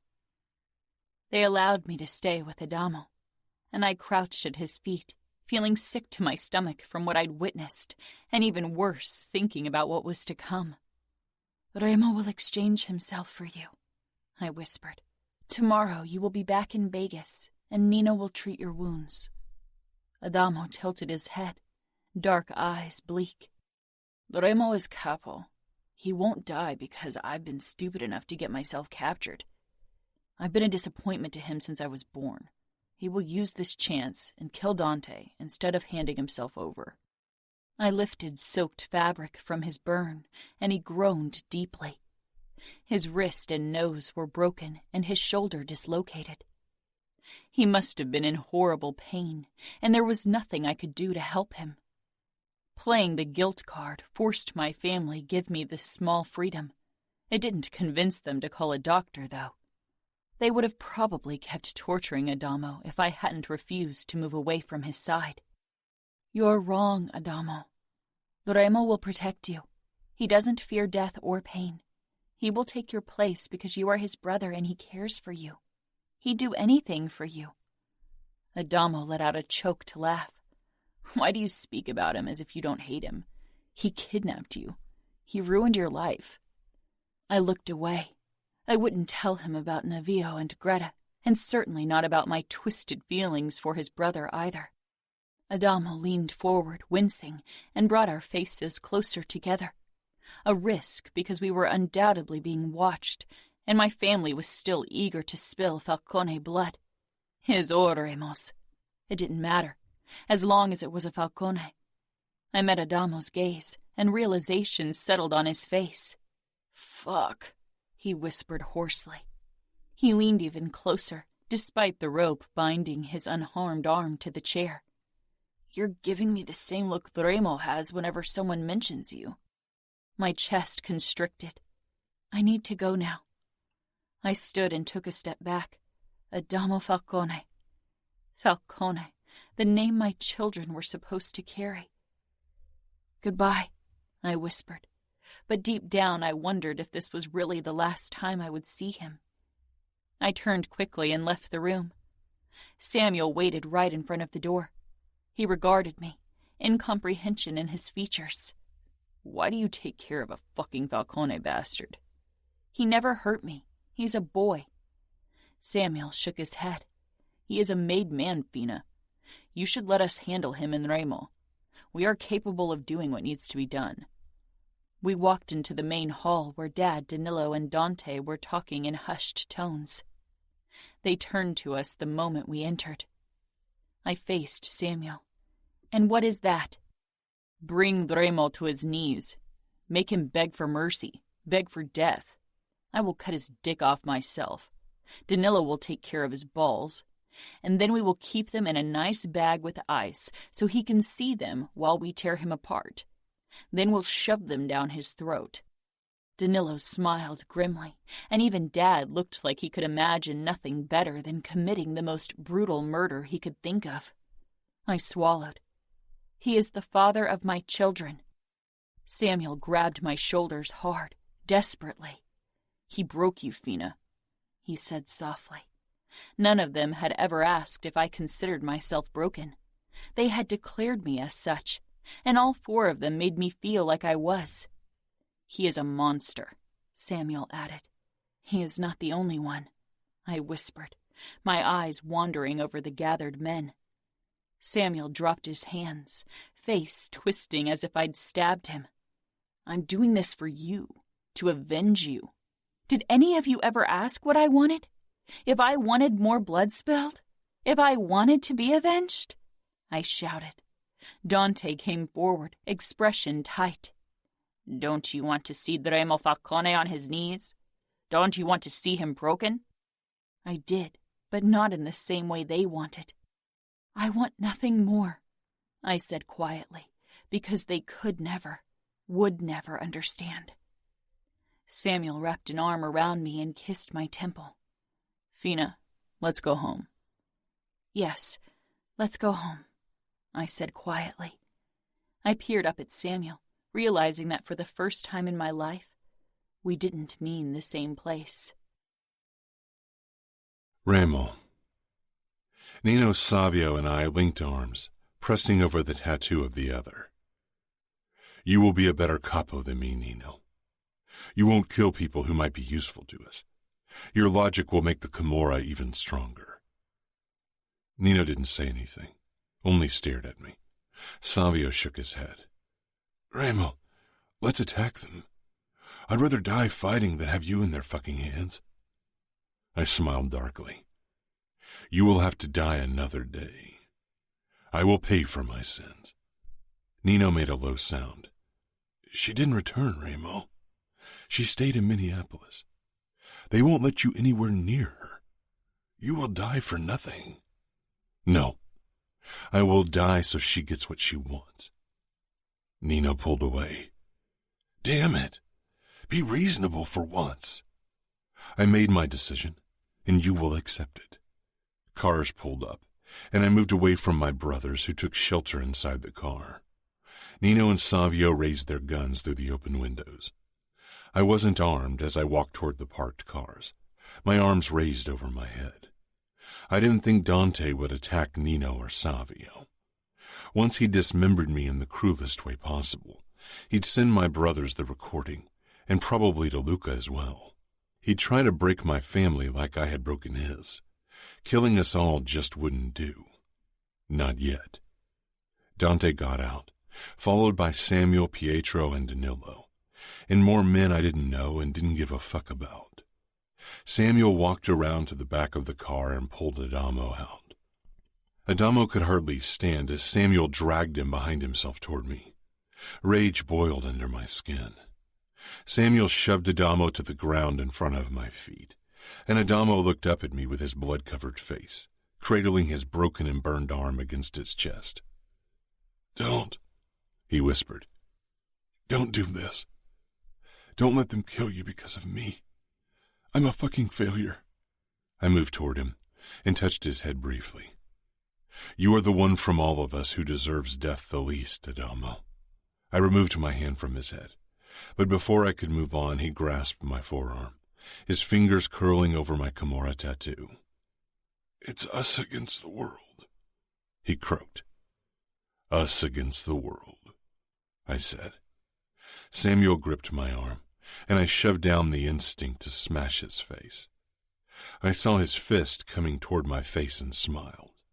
The first punch only blurred my vision. His kick to my balls brought me to my knees, and his gun to the back of my head finally pulled me into blackness. Serafina. Samuel and Danilo dragged Remo into the safe house, his arms and legs bound, his nose busted and dripping blood, his hair sticking to the back of his head with more blood. I slowly rose from the sofa where I had been waiting for almost 1 hour with 2 bodyguards. Dad moved toward me, trying to shield Reilly from my view, or me from his. I wasn't sure and didn't care. Dove, you shouldn't be here. His eyes narrowed on my bodyguards, harshly, cruelly. I touched his arm. I will stay, I said firmly, my voice resolute. Dante was the last to enter. The men exchanged a look. Their word was law, not mine. But their guilt gave me power over them, more power than they'd ever held over me. I hated using it against them, but they would never allow me to possess power for any other reason. I walked past my father, toward Danilo and Samuel, holding Reilly between them. His head hung down, body was slack.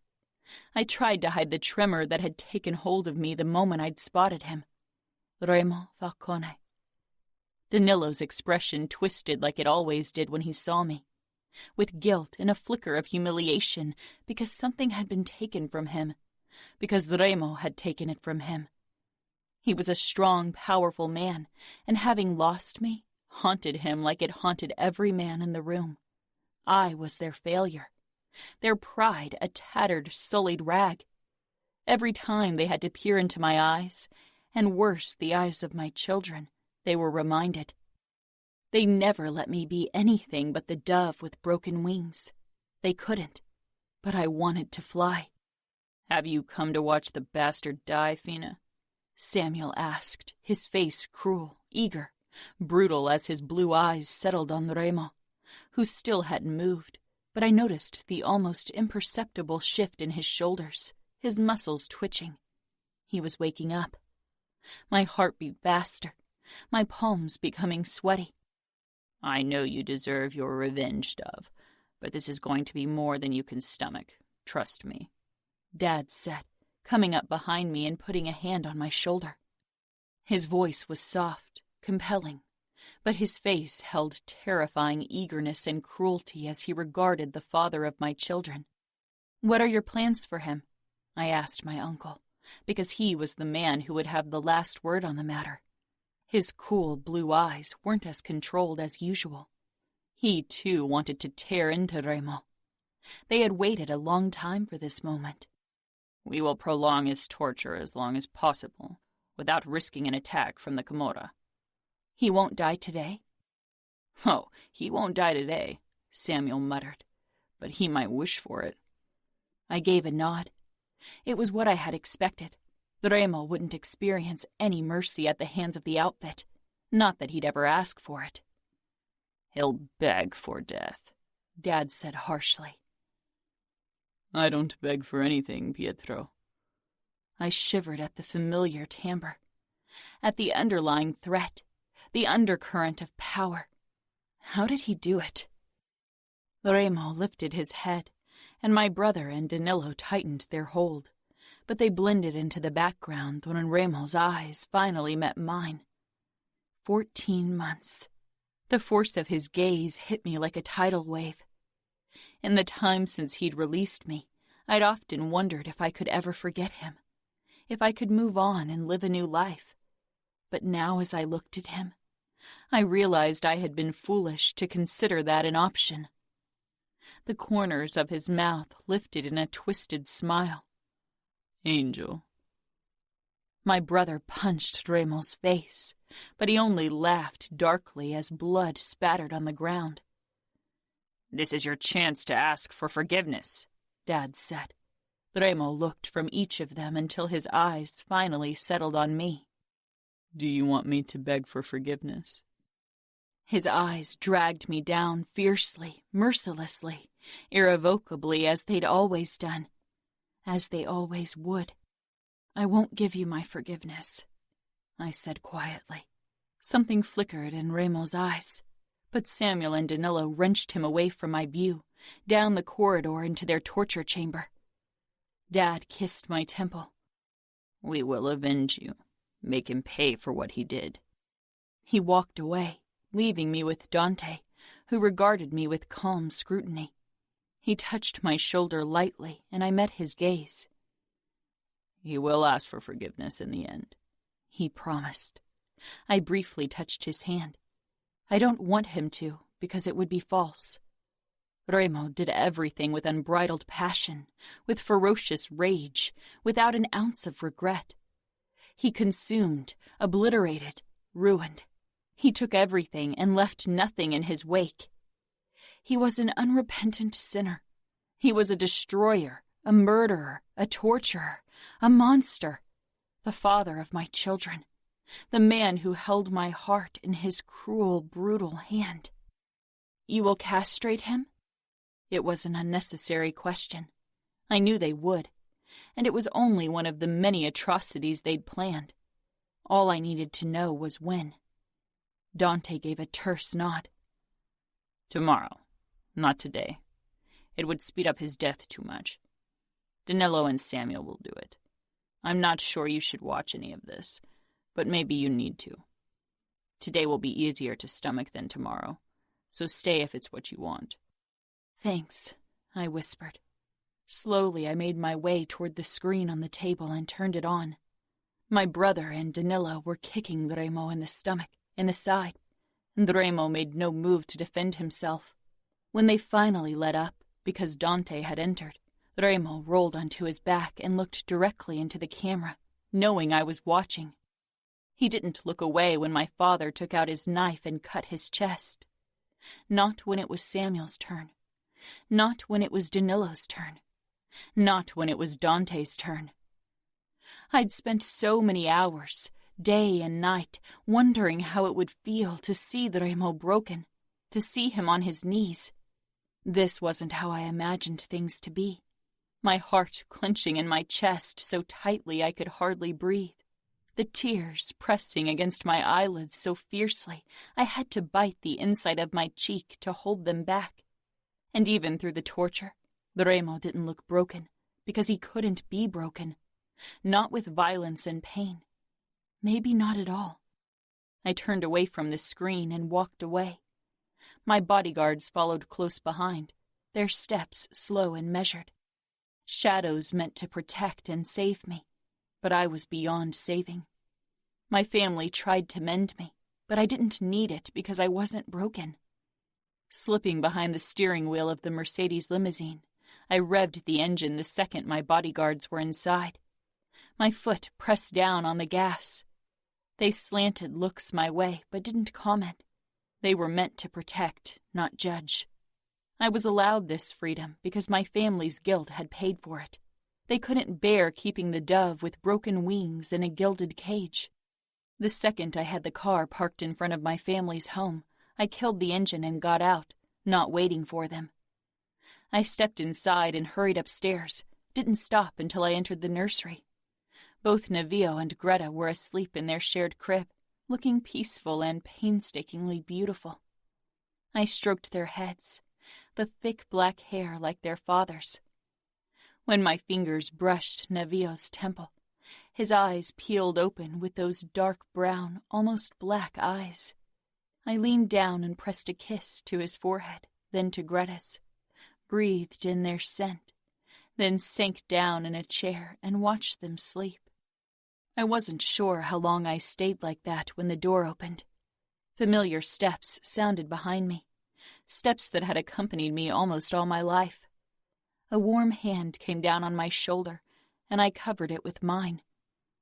Samuel pressed a kiss to the crown of my head, then rested his forehead against it for a couple of moments. So gentle and caring, so very different from the man I'd seen torturing Remo. He straightened, and I tilted my head back, peering up at him. His gaze rested on Greta and Navio. But for him there was nothing beautiful about them. As always, his eyes shone with guilt and aversion when he regarded them, before he noticed my scrutiny and lowered his gaze to me. Warmth filled his expression. I wished he could spare some of it for the children I loved more than life itself. Samuel was my blood. He would always be. He was part of me as I was part of him, and I didn't resent him for his feelings toward my children. I knew he hated their father, not them. But more than that, he hated himself. I stood, grabbed his neck, and pulled him down until his forehead rested against mine. Please, Sam, Stop blaming yourself. Please, I beg you. I'm not broken. You have no reason to feel guilty." He returned my gaze, but I realized his guilt ran too deep. Maybe tomorrow he'd finally be free. Maybe he could let go of his guilt when he had to let go of me. "I love you," I said, knowing it was the last time. Samuel wrapped his arms around me. "And I love you, Fina." Chapter 27. Serafina. Dad and Dante didn't come home that evening. They would spend the night in the safe house. Safe house. What a name for a house to torture enemies. After Samuel had made sure I was okay, he drove back there as well. Maybe they were worried Remo might manage to escape, or maybe they wanted to keep torturing him throughout the night. Probably the latter. I grabbed a bag and packed a few things for Greta and Navio. Then I walked down into the basement where we kept our weapons, as well as other necessities in case of an attack. I perused the display of guns and knives. I strapped a gun holster to my chest over my t-shirt. It allowed me to strap a gun and a knife to my sides, as well as another gun to my back. Just to be on the safe side, I added a knife holster to my calf. I had chosen loose linen pants for the occasion, just for that purpose. After that, I rummaged through the medical supplies. Samuel had explained everything to me, so I was prepared if something happened, not so I could use it against them. I grabbed a syringe with adrenaline and one with a sedative. After I'd put on my thick cardigan, I stuffed the syringes into its pockets and returned upstairs. It was quiet in the house. Sophia was probably reading in her room before bed, and Mom was most likely doing the same. The bodyguards were in their quarters in the back of the house, and 2 were guarding the fence surrounding the garden. I put on comfortable sneakers, then headed for the nursery. I considered going to my mother, saying goodbye, apologizing for what I was about to do. But words would never be enough to explain my betrayal. Words were too insignificant. They would never understand. I'd try to call her later, once we were safe. Lifting the bag over one shoulder, I grabbed Navio and Greta before I made my way out of the nursery, moving quietly. I froze when I spotted Sophia standing in her doorway in her pink nightgown, brown hair disheveled. Her eyes took in everything, and a small frown drew her brows together. "Where are you going?" I considered what to tell her. How to explain to a 12-year-old what I had done and was about to do. "I'm leaving. I have to." Sophia's eyes widened, and she padded toward me with bare feet. "Because of Greta and Navio?" I nodded. She was young, but she wasn't as oblivious as we all wanted to believe. She stopped right in front of me. "You're leaving us." I swallowed hard. "I have to, Ladybug, for my babies. I want them to be safe and happy. I need to protect them from the whispers." Sophia regarded my twins. She leaned forward and kissed each of them on the cheek, her eyes filling with tears as she peered up at me. My heart clenched tightly. "I know what people say about them, and I hate it, but I don't want you to go." Her voice broke. "I know." I tried to hold back my emotions. "Give me a hug." She wrapped her arms around me and the twins, and we remained like that for a moment. "Don't tell anyone, please." She pulled back with a knowing look. "You're going to return to their father?" I nodded, a half-truth, but Sophia didn't need to know that our family and her future husband were currently torturing the man she was referring to. "Do you love him?" "I don't know," I admitted. Sophia looked confused for a moment, but then she nodded, biting her lip, more tears gathering in her eyes. "Dad won't allow me to see you anymore, will he?" I swallowed. I hope one day he'll understand. "I'll miss you." "I'll miss you too. I'll try to contact you. Remember, I love you." She nodded, tears trailing down her cheeks. I quickly turned before I lost it, I could feel Sophia's eyes on me as I walked downstairs. The light from upstairs illuminated my path as I headed into the garage. I put Navio and Greta into their car seats, then slipped behind the steering wheel. The guns were digging uncomfortably into my back and side. The garage door slid up, and I pulled out and steered the car down the long driveway. I pressed the button for the gate, and it opened. A guard stepped in front of the gate, and I had to pull to a stop or run him over. The windows were tinted, so he couldn't see the kids on the back seat. I let down the window a gap.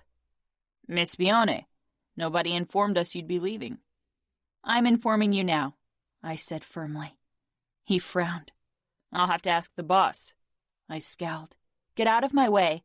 I'm driving over to the safe house to kill the man who raped and tortured me." His eyes grew wide, and he lowered his gaze, the shame of all outfit soldiers reflecting clearly on his face. "I'll have to make a quick call." He lifted his phone to his ear, and I considered hitting the gas. He lowered the phone, touched the screen again, then lifted it once more. "Samuel, I can't reach your father. Your sister is at the gate, trying to leave." He held the phone out to me. I took it with a glare. "Vina, what's going on?" "Tell him to let me leave." "Vina." "I'm coming over. I need to see what you're doing. You owe it to me, Sam." Guilt sliced through me, but I shoved it back. "You should take a bodyguard with you." "Sam," I whispered harshly, "let me leave. Do you want me to beg? I've done enough of that. Trust me." A lie, one I'd never wanted to use on Samuel. He sighed. "Okay, but right now we're not doing anything.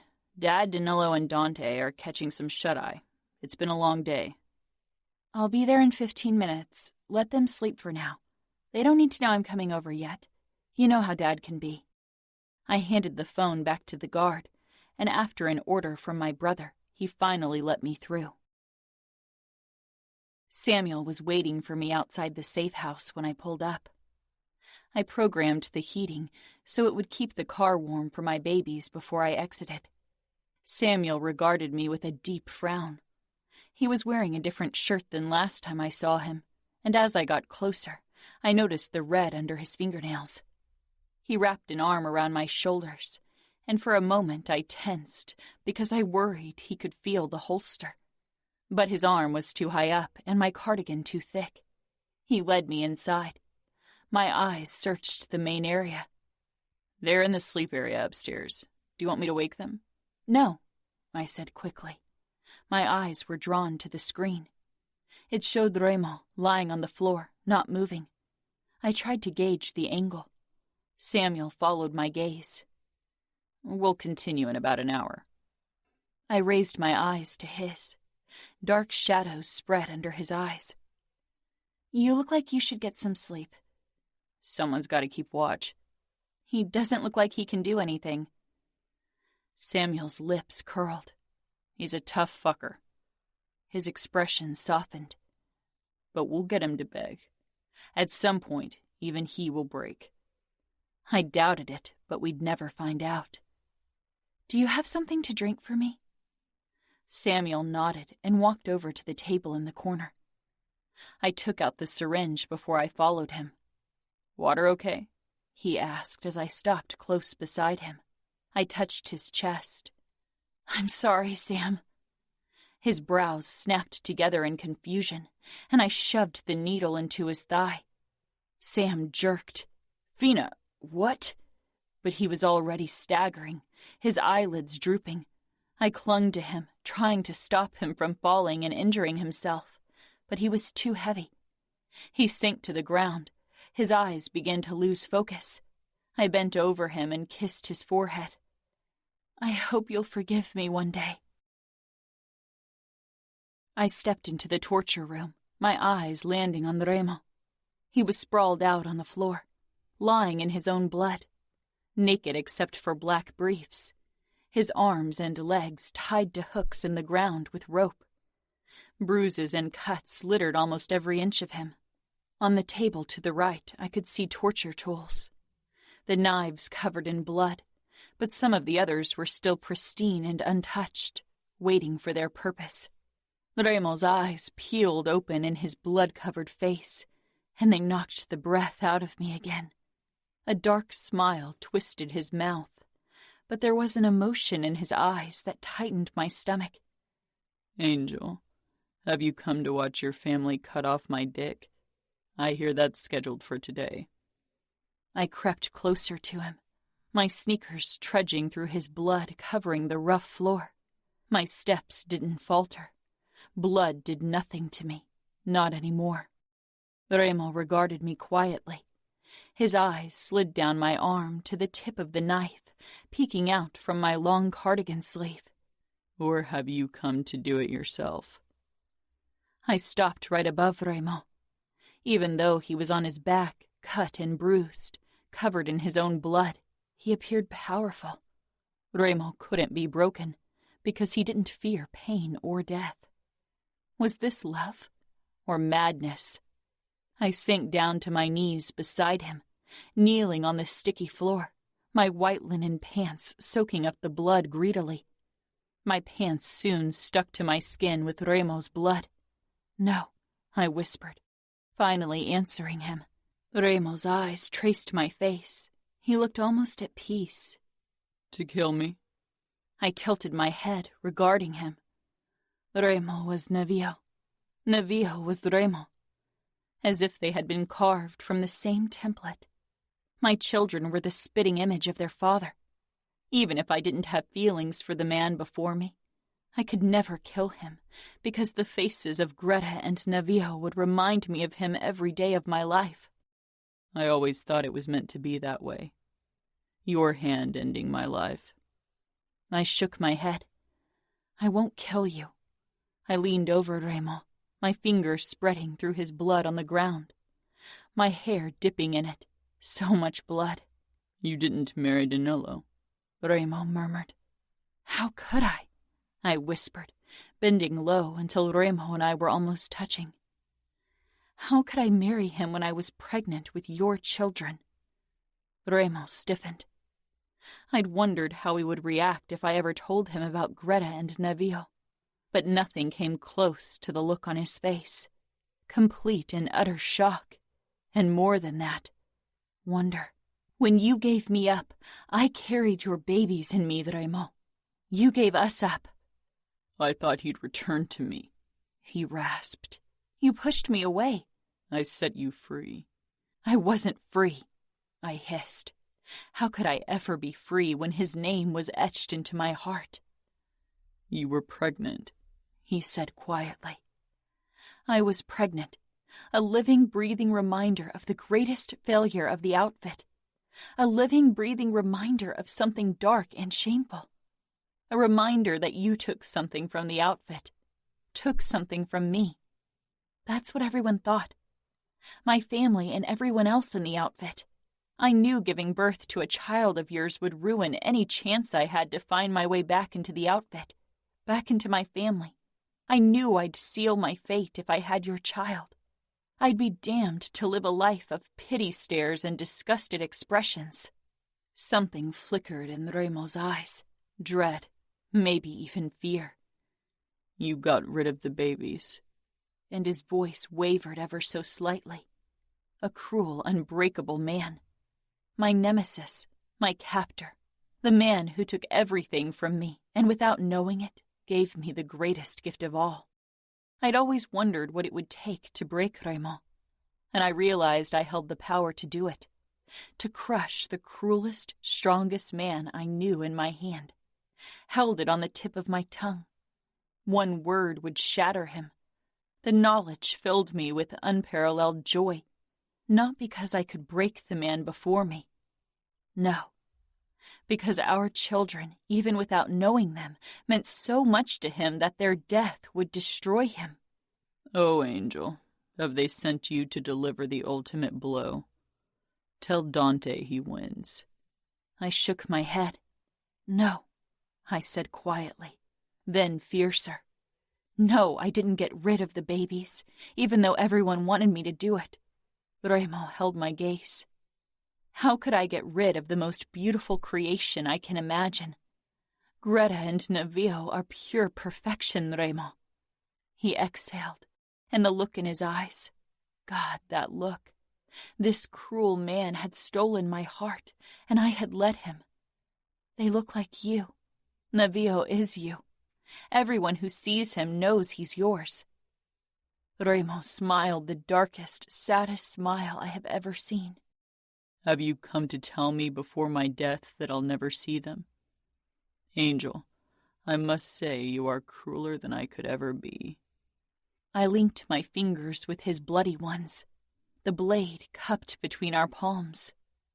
Our children are perfection, but here in the outfit, they represent shame and dishonor. People whisper behind their backs, call them falcones, as if it is something sinful, something dirty.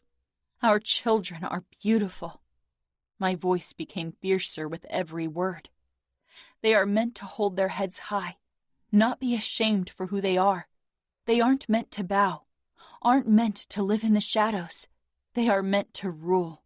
They are falcones. They belong in Las Vegas, where their names carry power and respect. They are meant to rule at the side of the cruelest, bravest man I know. Their father. Remo didn't say anything, but his expression set me aflame with emotion. How badly injured are you? I whispered in his ear. Badly, he admitted. I nodded, my throat tightening. I reached for the syringe in my pocket and pulled it out. Adrenaline. Remo's mouth pulled wider. I injected him with the liquid and he shuddered. His pupils were dilated when he met my gaze again. My lips brushed his lightly. How strong are you, Remo Falcone? Strong enough to take you and our children home, where you all belong, Angel. I smiled. I wedged the blade under the rope. Swear not to kill my family. Not my brother, not my father, not my uncle. Swear it on our children, Remo. I swear it, he murmured. I cut through the rope when I heard the creak of the door. I dropped the knife in Remo's now free hand. Serafina, get the fuck away from the asshole. Danilo growled, gripping me by the shoulders and pulling me to my feet. I whirled around on him, getting in his face. Don't tell me what to do. I have a right to be here. Danilo was breathing harshly, his chest heaving. I took a step back, closer to Remo again. Dante and my father stepped in. I shielded Remo mostly from their view, but that wouldn't last long. You shouldn't be here, Dove. This isn't something for a woman, Dad said gently. He still believed in my innocence, but Dante and Danilo regarded me more cautiously. Where's Samuel? Dante asked. I wrapped my arms around my body and slid my hands beneath my cardigan, my fingers curling around the gun strapped to the holster there. I'm sorry, I whispered and pulled the gun on them. Dante put his hand on his gun at his waist but didn't pull it.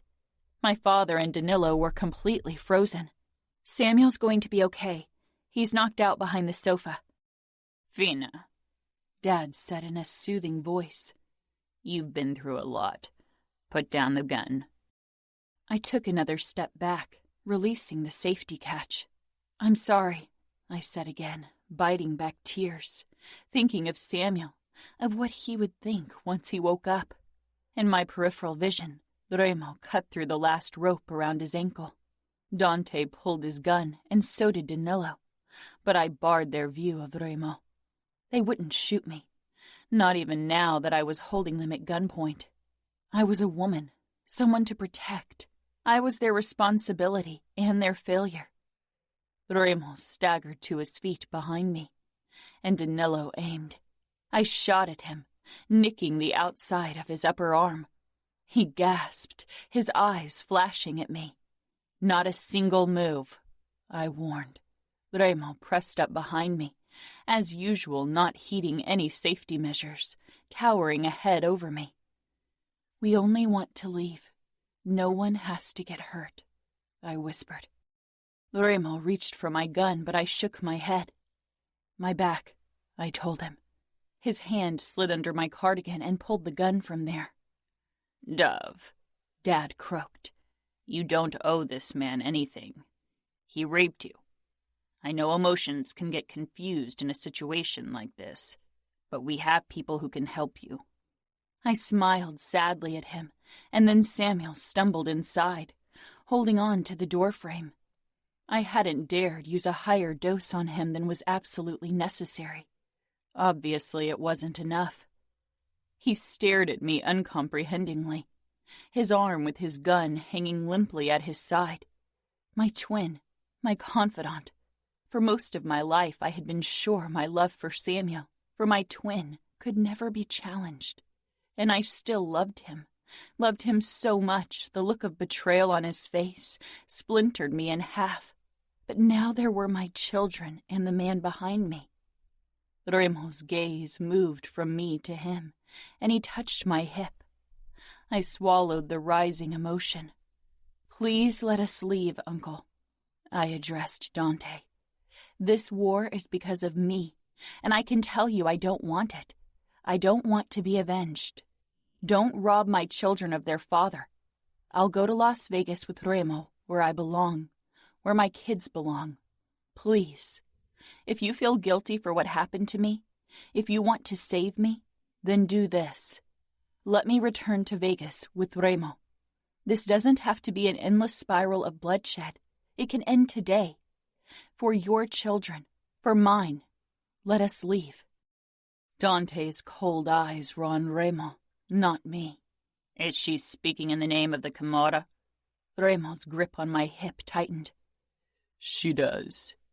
You breached my territory, and I breached yours. We're even."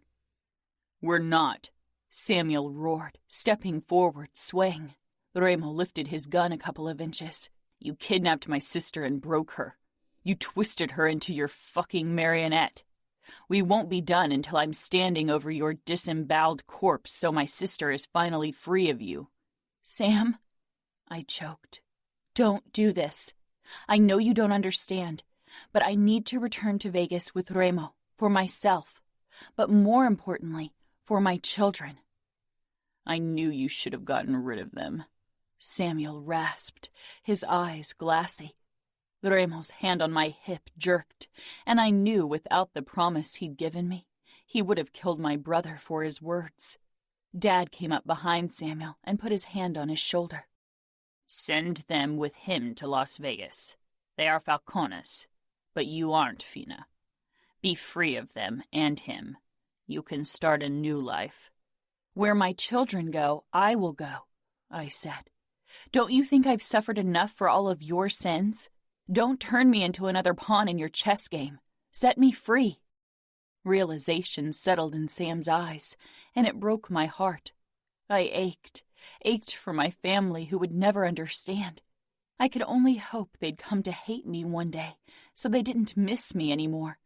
Remo's grip on my hip loosened.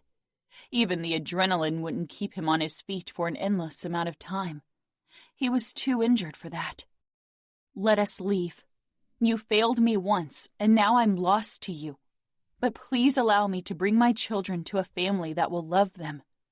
Allow me to bring my children home. You owe it to me." Danilo made a disbelieving sound, his hand around his gun tightening. I hated myself for playing the guilt card, but I knew it was our only chance. For Remo to get out of here alive, I had to hurt the family I loved.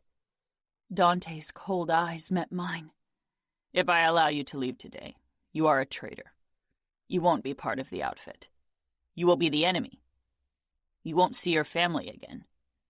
There won't be peace with the Camorra. This war has only begun." Samuel heaved a deep breath, his eyes begging me to reconsider. Could I live without him? "When will this war end, Uncle?"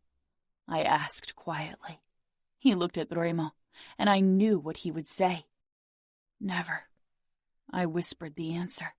Dante inclined his head. Dad looked at me as if this was the final goodbye. A daughter lost for good. "Leave," Dante said coldly. Danilo shook his head incredulously. "You can't be serious, Dante. You can't let them go. Dante glanced at my ex-fiancé, looking tired. Set me free, I said softly. Leave. Relief and wistfulness slammed into me hearing that word. Thank you. Dante shook his head. Don't thank me. Not for that.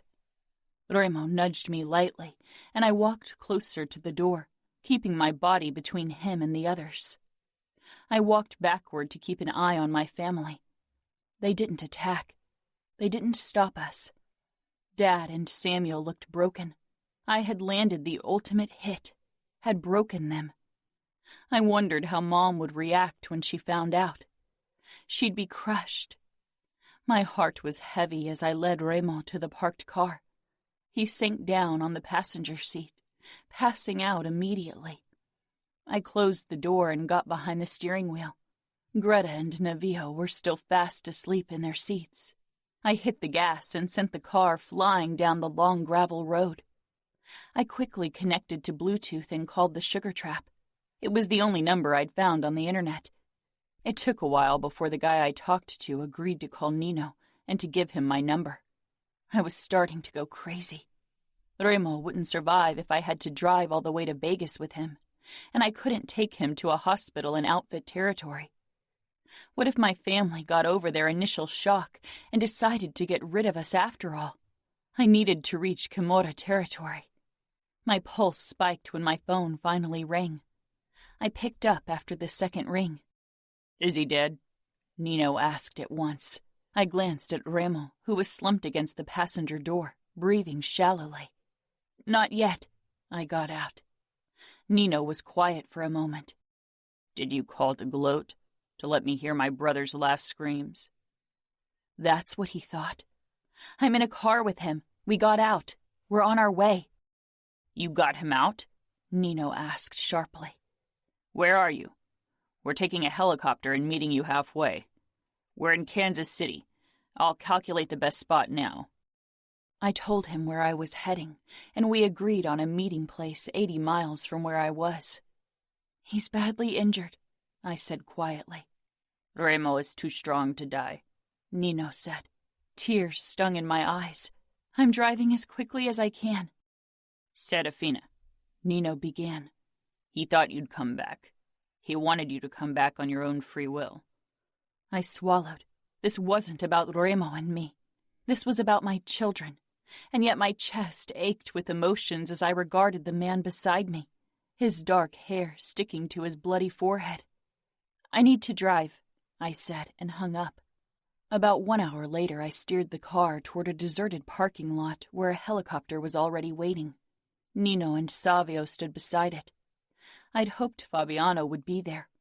I trusted him more than these two. I came to a stop. They had their guns out, not trusting me. And I didn't trust them either. But Remo was barely breathing. I gripped my gun and pushed out of the car. Nino approached. As usual, a blank expression on his face. I had my gun pointed at him like he had his pointed at me. Of course, with his skills, I'd be dead before my finger as much as twitched on the trigger. I lowered my gun and walked toward the passenger door, opening it. Nino still regarded me cautiously. Savio came up behind him, his gun at his side, not pointed at me. Will you help me, or do you want Remo to die? Nino moved forward, and the second he saw his brother, he shoved the gun into his holster and rushed to my side. He quickly checked Remo, then gripped him under the arms. Remo groaned. Savio took his legs, and they were about to lift him out when Greta woke and let out an ear-splitting cry upon seeing two men she didn't know. Nino and Savio both jerked their heads back, then froze. Navio had also awoken, and his dark eyes stared back at them. My small Remo. Holy fuck, Savio gasped. His brown eyes flew up to me. They are Remo's. It wasn't a question, because one look at Navio, and they knew he was their brother's. They are, and he passed out before he could see them. My throat constricted. Nino held my gaze for a moment, and I knew then that I wouldn't regret my decision, because already now I could see that my kids would be Falcones. Quick, Nino muttered, and he and Savio carried Remo over to the helicopter. My heart thundering in my chest, I walked to the back door and opened it to unbuckle Navio and Greta. Shh, I soothed my daughter. Navio looked merely curious and a little sleepy.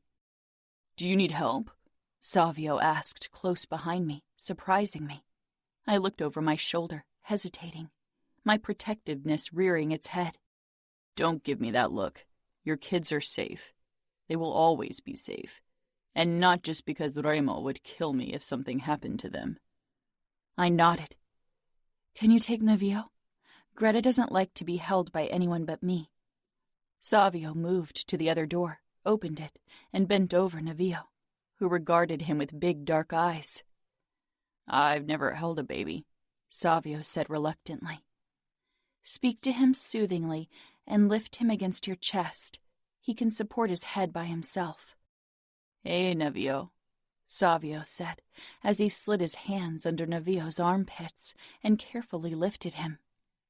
It looked as if he was holding a bomb about to detonate, but I was glad he was being careful. I hadn't thought Savio could be like that. I turned to Greta and quickly lifted her as well, then straightened to keep an eye on Savio. He held Navio against his chest, and my son seemed content to be held by the unknown man. Savio's eyes were curious and fascinated as he looked down at my boy. No resentment, no associated shame. Together we walked toward the helicopter. Greta pressed herself against me from the noise of the rotor blades.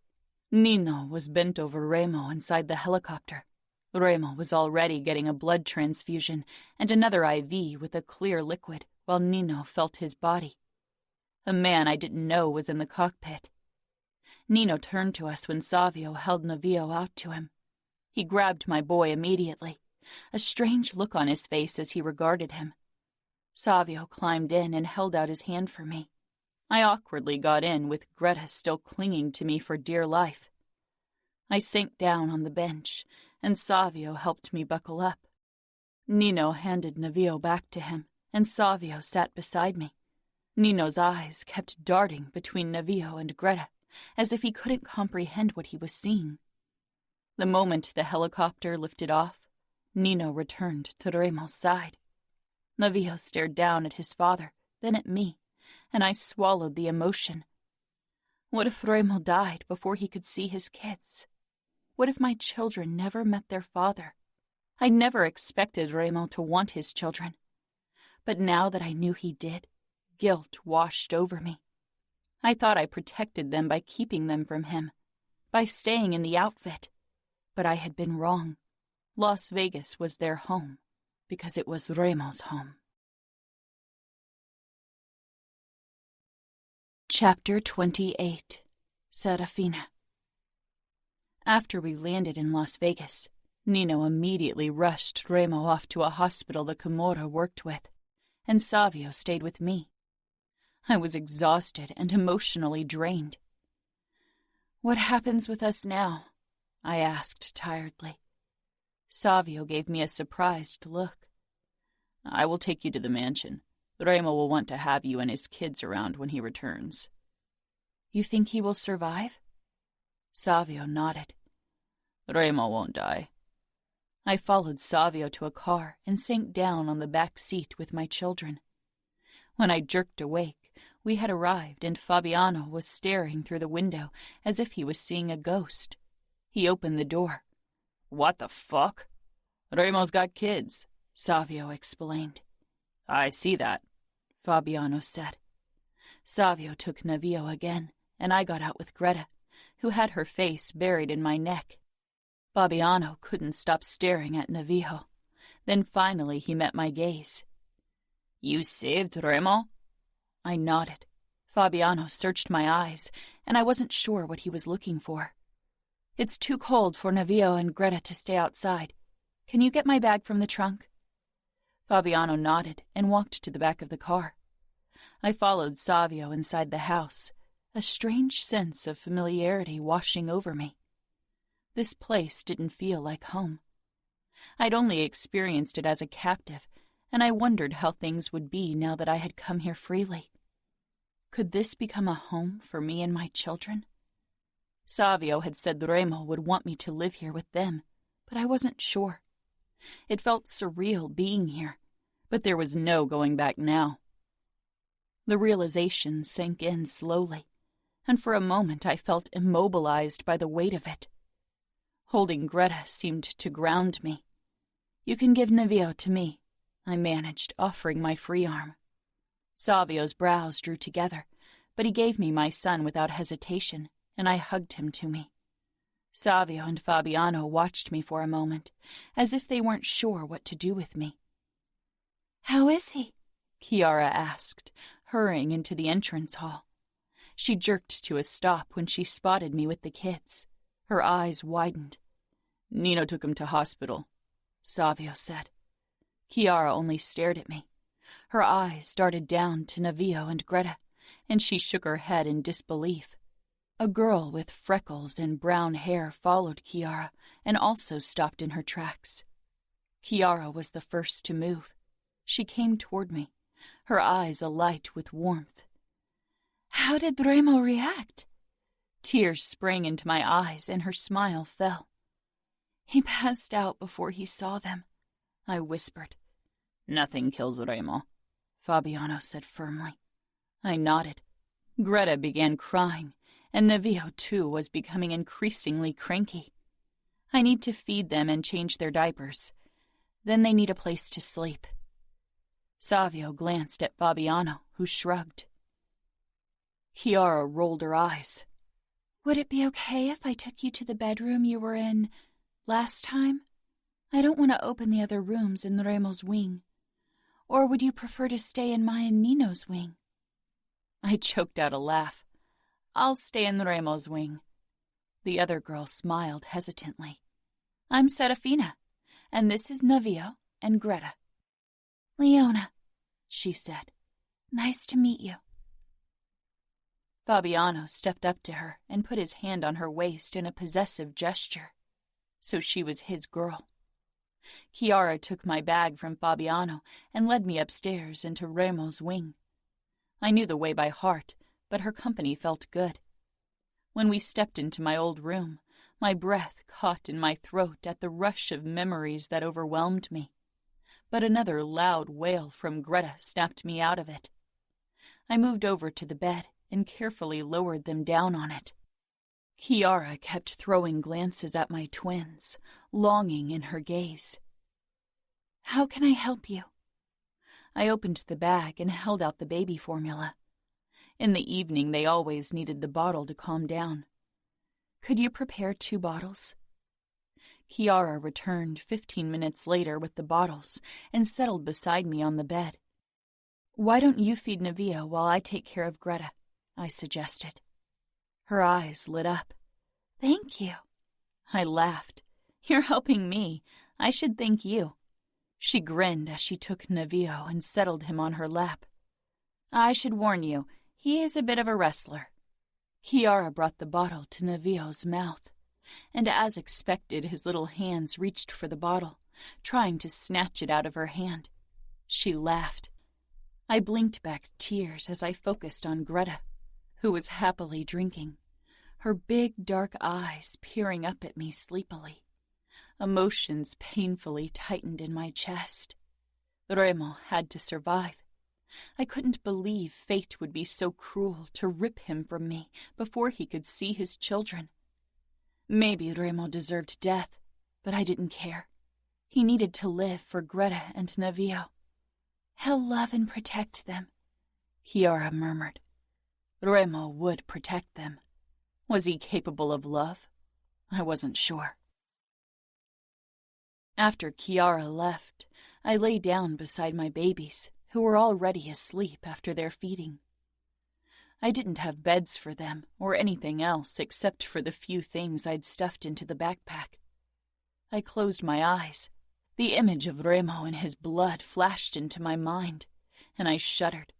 I must have fallen asleep because Greta's wail woke me shortly after. It was the first night without the help of Samuel or my mother, and a heavy weight settled in the pit of my stomach thinking about my family. I wasn't sure how my future nights would be. Would I handle everything on my own? I was up early the next morning and blinked against the soft light streaming in through the window. I had barely slept, and not just because of my twins' erratic schedule. Worry for Remo had haunted my sleep. I got myself and my babies ready before I headed downstairs, carrying them on my hips. Following the scent of coffee and bacon, I made my way into the kitchen, but stopped in the doorway. Adamo, Savio, and Nino were sitting around the kitchen table, while Chiara was stirring something in a big pot. All eyes turned to me, and I swayed on my feet. I'd always been the enemy, the captive, and now I was what? A guest? An intruder? "Good morning," I said, then turned to Nino, fear clogging my throat. "How is he?" "Stable. A few broken bones, bruises, rupture of the spleen. He's upstairs, knocked out with pain meds."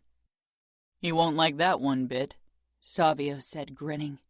"You know he prefers pain to being helpless." I still hadn't moved from the doorway. "I'm preparing a pumpkin puree for the babies. I hope that's okay," Chiara chimed in. I nodded. Nino grabbed a chair and pulled it back for me. With a smile, I approached the table and sank down. Navio knocked Nino's glass over, spilling water over him. "Sorry," I said, leaning back so Navio's sneaky arms wouldn't get into more trouble. He still made grabby motions. Nino regarded him intently as he dried himself with a dish towel that Chiara had handed him. Adamo shook his head. His arm was bandaged and his face was swollen. "I can't believe Remo's got kids." "I bet the outfit hated seeing them. I mean, there's no way they couldn't be Falcones," Savio said with a grin. I stiffened, pain slicing through me. I looked away, swallowing. "Is that why you're here?" Nino asked mildly. "To give them a chance." "I want them to be proud of who they are," I said. I didn't want to explain everything. "They will be. They are Falcones," Nino said. I looked into his emotionless gray eyes. "Just like that? My family tortured Adamo and nearly killed Remo, and I'm technically the enemy." "Just like that. You are Remo's, and they are his too. You are family." I frowned. "I'm not Remo's." Nino gave me a twisted smile. "You are." Chiara put a plate piled with eggs and bacon and toast in front of me. "Do you have a blanket?" She hurried off and returned with one a few minutes later, spreading it on the ground. I put Greta and Navio down on their backs so I could eat. I smiled when Navio rolled onto his stomach and raised his head curiously. "This is too weird," Adamo said. I gave him a smile. Savio shook his head. "I'm not going to change diapers. I don't give a fuck if Remo gives the order or not. I'm not going anywhere near someone else's shit, baby or not." I huffed. "I'm pretty sure you come into contact with more disgusting things on a daily basis." Adamo laughed. "He's full of shit anyway." Savio punched Adamo's unharmed arm. Some of the weight I'd felt since yesterday lifted from my shoulders. Remo. I felt like shit. Cotton mouth and a full body ache. Peeling my eyes open, I found Nino staring at me. "You asshole. You gave me pain meds and some kind of fucking sedative. Your body needed it." I tried to sit up, but my body was very averse to the idea. I struggled and shot Nino a death glare when he tried to help me. Eventually, I managed to sit against the headboard, every fucking inch of my body throbbing fiercely. Most of my upper body and arms were covered with bandages. Nino sat on the edge of my bed. "You look like shit when Serafina brought you to us." Serafina had saved my life. The woman I kidnapped, she'd saved my fucking life. For a second I thought I'd dreamed up the whole shit. But the way my body screams with agony tells me it's true. I got out. They almost killed you. And they would have if Serafina hadn't gotten you out. Where is she? I asked, ignoring the way my chest hollowed at the thought that she wasn't in Las Vegas after all. Downstairs, Nino said slowly, his eyes searching mine. With your children. My children, I repeated, trying to make sense of the words, trying to fucking understand that I was a father. Greta and Navio. Fuck, I breathed. It's like looking at a baby version of you, Nino said with a disbelieving look. Make sure they have everything they need. No matter what Serafina says she needs, you get it for her. Nino nodded. She's here to protect her children, because the outfit didn't accept them. Not because of you. I narrowed my eyes at him. I don't care why she's here. All that matters is that she is. I told you before, I don't have a fucking heart that can be broken. Or have you forgotten? Nino touched my shoulder lightly. I know you better than anyone else, Reilly. Or have you forgotten? That's why you're so good at pissing me off. Do you want me to get her? I nodded. I didn't think I'd ever wanted anything more. I would have gone through days of torture, through weeks of it, to see Serafina. That she saved me? Fuck. I'd never considered it an option.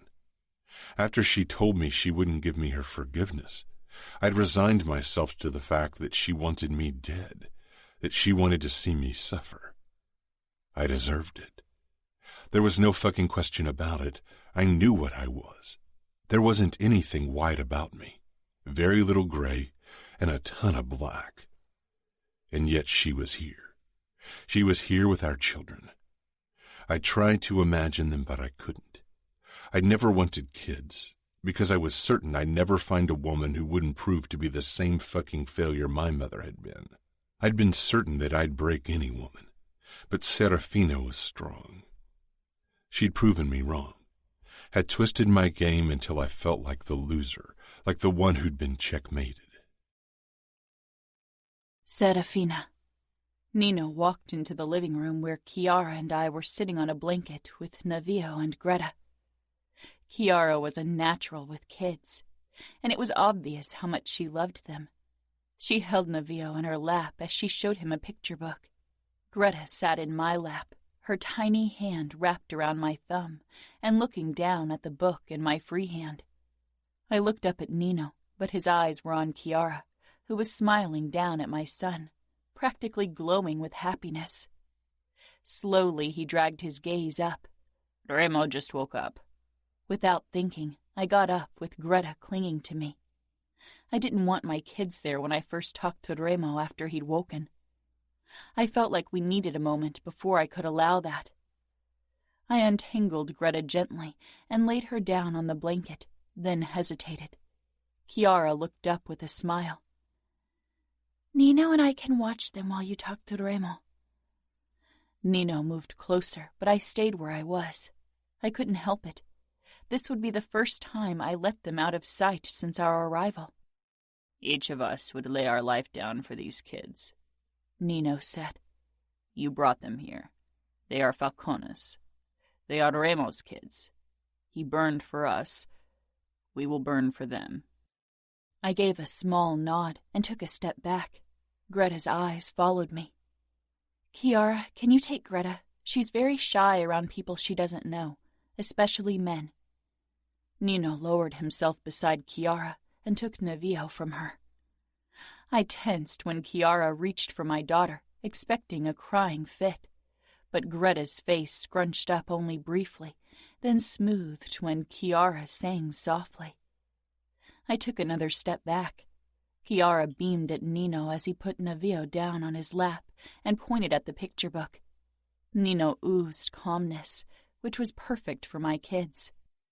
Navio ignored the picture book that Nino held up and stared at the colorful tattoos on Nino's arm, touching them with his small hands as if he thought they'd come alive under his fingertips. My heart swelled once more, and I turned quickly before I got too emotional. I took a deep breath before I slipped into Remo's bedroom. He was sitting back against the headboard, elevated by pillows. His upper body was naked, except for the many bandages covering his skin, the cuts my family had inflicted to avenge me. He looked up from his iPad, and I took a hesitant step closer as I let the door shut. His face pulled into a strange smile. I'd never have thought that you would be the one to save me. I moved closer, half terrified, half excited, and stopped beside him. Raymond's dark eyes burned with emotions that set my heart aflame, but I shoved the sensations back. I saved the father of my children so they would be safe. My brothers would have protected them, even if your family had killed me. I put a hand down beside him on the headboard, hovering over him. Nobody will protect them like you will. You'll go through fire for them. I didn't ask. I knew it. He raised his hand stiffly, most of his arm bandaged, and cupped the back of my head. I let him pull me down. For them. For you. He murmured, fiercely, harshly, angrily. His lips brushed mine, and my entire being melted. I fell as I had the first time we kissed. Shuddering, I drew back and straightened. This was too soon. I needed to figure things out between us. He watched me with a bitter smile. For some reason, the sight tore at me. I leaned down and briefly brushed his lips with mine to show him that my withdrawal didn't mean never, only later. I quickly stepped back and turned. Will you show them to me? He asked quietly. I looked over my shoulder. Of course. I held Greta and Navio tightly against my body as I nudged the door open. Then I stepped in. I was inexplicably nervous. My family had never looked at my children the way I regarded them, like they were something precious, a gift I wanted to cherish every single day. Raymond's eyes zeroed in on our babies as I moved closer, and he didn't look away again, appearing almost stunned. I sat down beside him and carefully put Navio down on his back next to Raymond. Greta still clung to me tightly. Raymond's expression held wonder, and when he raised his eyes to mine, they were softer than I'd ever seen them.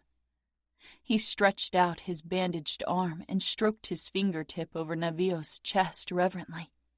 Navio, being Navio, snatched up Raymond's finger and brought it to his mouth to chew on it with a toothless grin. Raymond's lips twitched. Then he raised his gaze to Greta, who turned her head to watch him curiously. She's shy around most people, I said. She'd always been like that, even when she was a tiny newborn. I took his hand so she saw me doing it, then brought it toward her. When she didn't protest, I released Raymond's hand, and he caressed her back with his fingertips. He was so gentle and careful with her, I could feel a mix of happiness and wistfulness rise up in my throat. Greta watched him silently. Did she know he was her dad? Tears ran down my cheeks. Raymond stroking Greta's back and having his finger chewed off by Navio was the most beautiful sight I could imagine.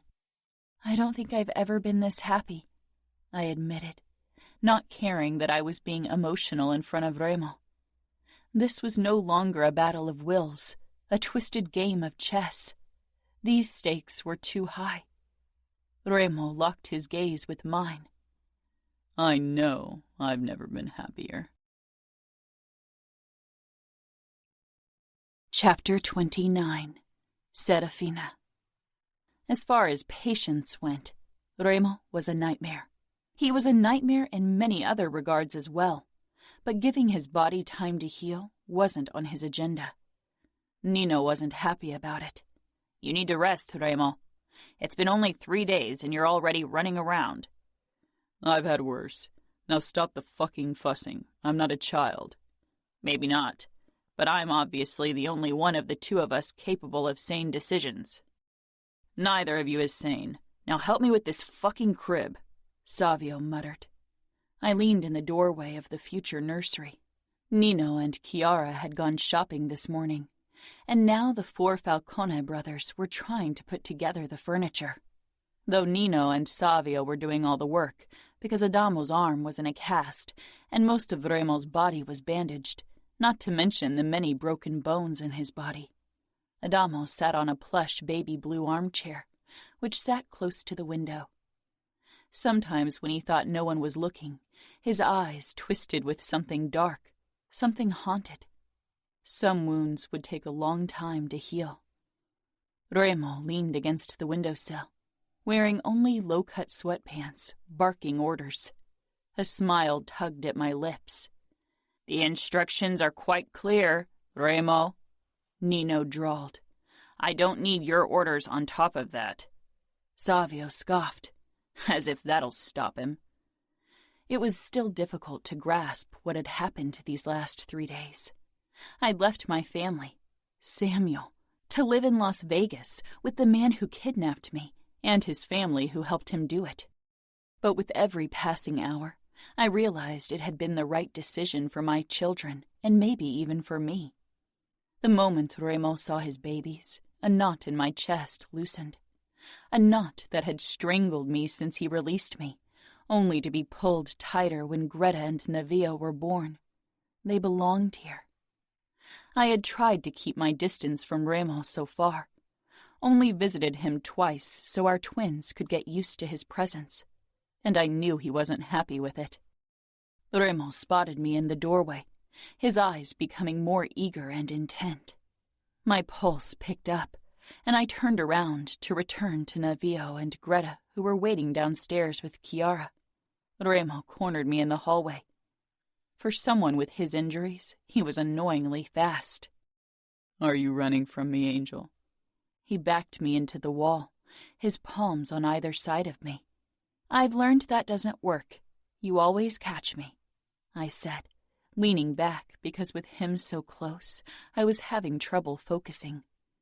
"I often imagined how it would be to see you again," he said in a low voice.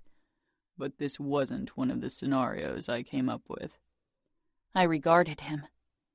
"When you sent me off like a thing easy to dispose of, it didn't seem like you wanted to see me again." He shook his head, anger flashing on his face. "I gave you a choice, one you didn't have before, and you chose to stay with the outfit."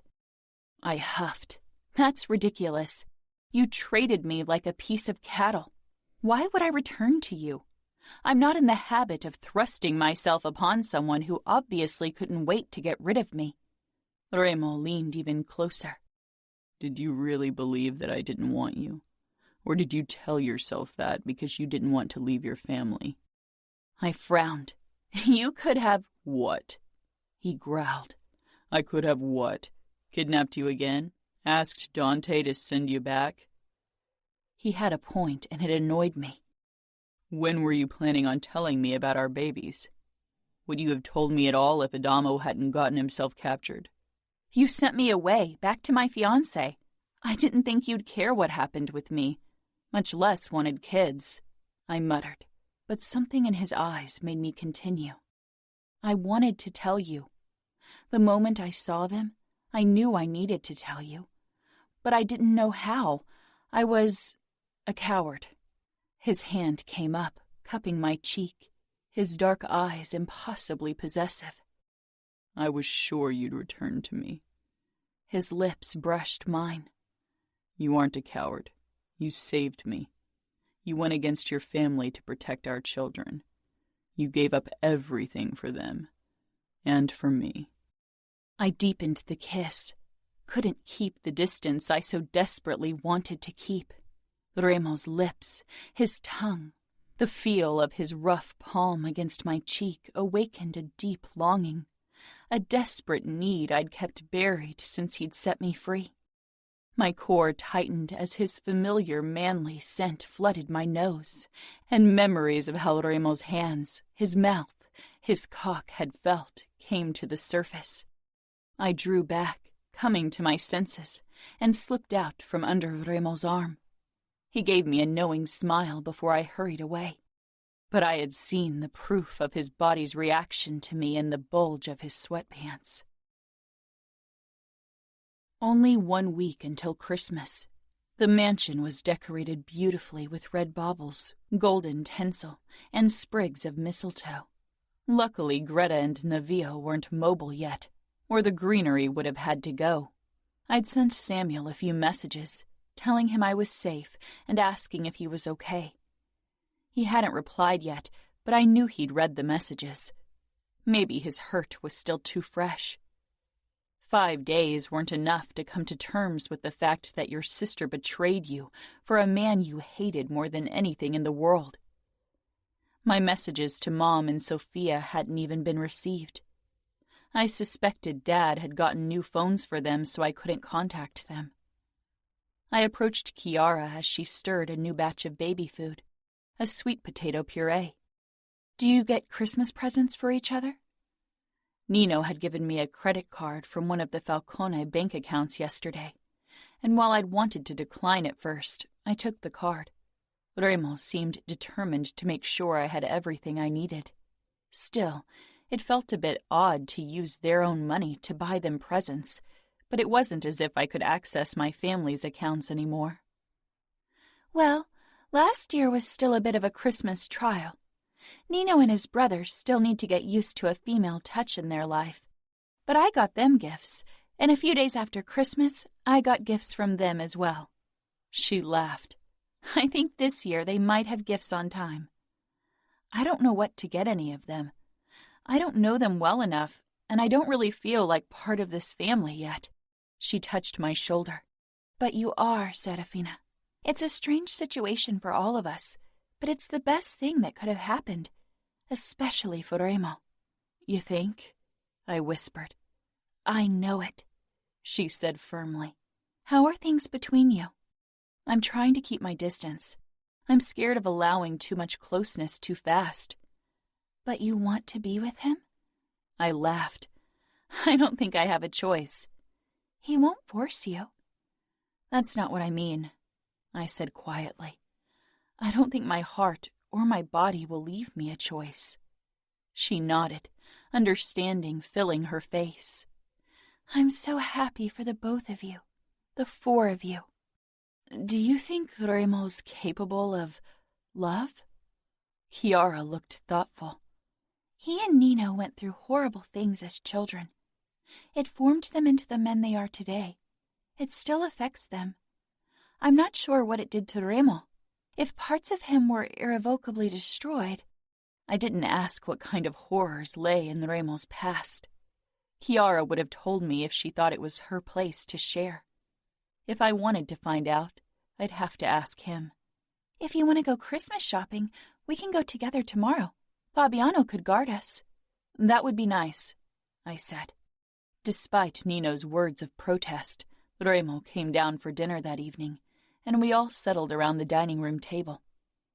Greta and Navio were in their new high chairs between Kiara and me. I had taken over the job of trying to wrangle food into Navio's mouth, since Greta seemed to do well around Kiara. I could feel Remo's eyes on us the entire time, with an expression I could only describe as longing. My food was getting cold anyway, so I decided to give him a chance to be a real dad. "Why don't you give this a try?" I asked Remo.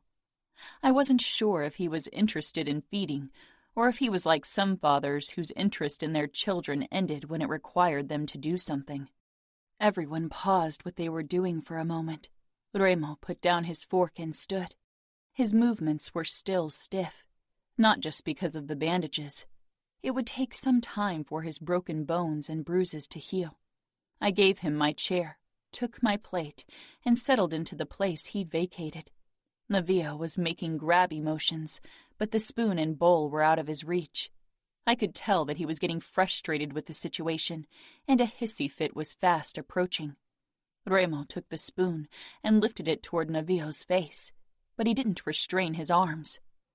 Before I could warn him, Navio snatched at the spoon and catapulted sweet potato puree through the room. Most of it landed square on Remo's shirt, the rest in Nino's face. I bit the inside of my cheek to stop laughter. Chiara didn't show the same restraint. She burst out laughing. Nino wiped his face with a napkin, his eyes on his laughing wife, and softer than I'd ever seen them. Navio rocked excitedly in his chair, a toothless grin on his face. Remo glanced down at himself, then at his son, and his lips twitched. This time he took Navio's hands in his big one before he brought the spoon toward his mouth. Navio pressed his lips together, obviously unhappy about the situation. "This reminds me of you, Adamo," Remo said. Adamo grimaced. Nino nodded. "You always made a mess during feeding as well." "If we start exchanging baby stories, I'm out," Savio muttered. Remo turned back to Navio and nudged his lips with the spoon. "Come on, Navio." I stood and got on my haunches beside Navio's high chair. "Come on, Navio. Show your dad how well you can eat."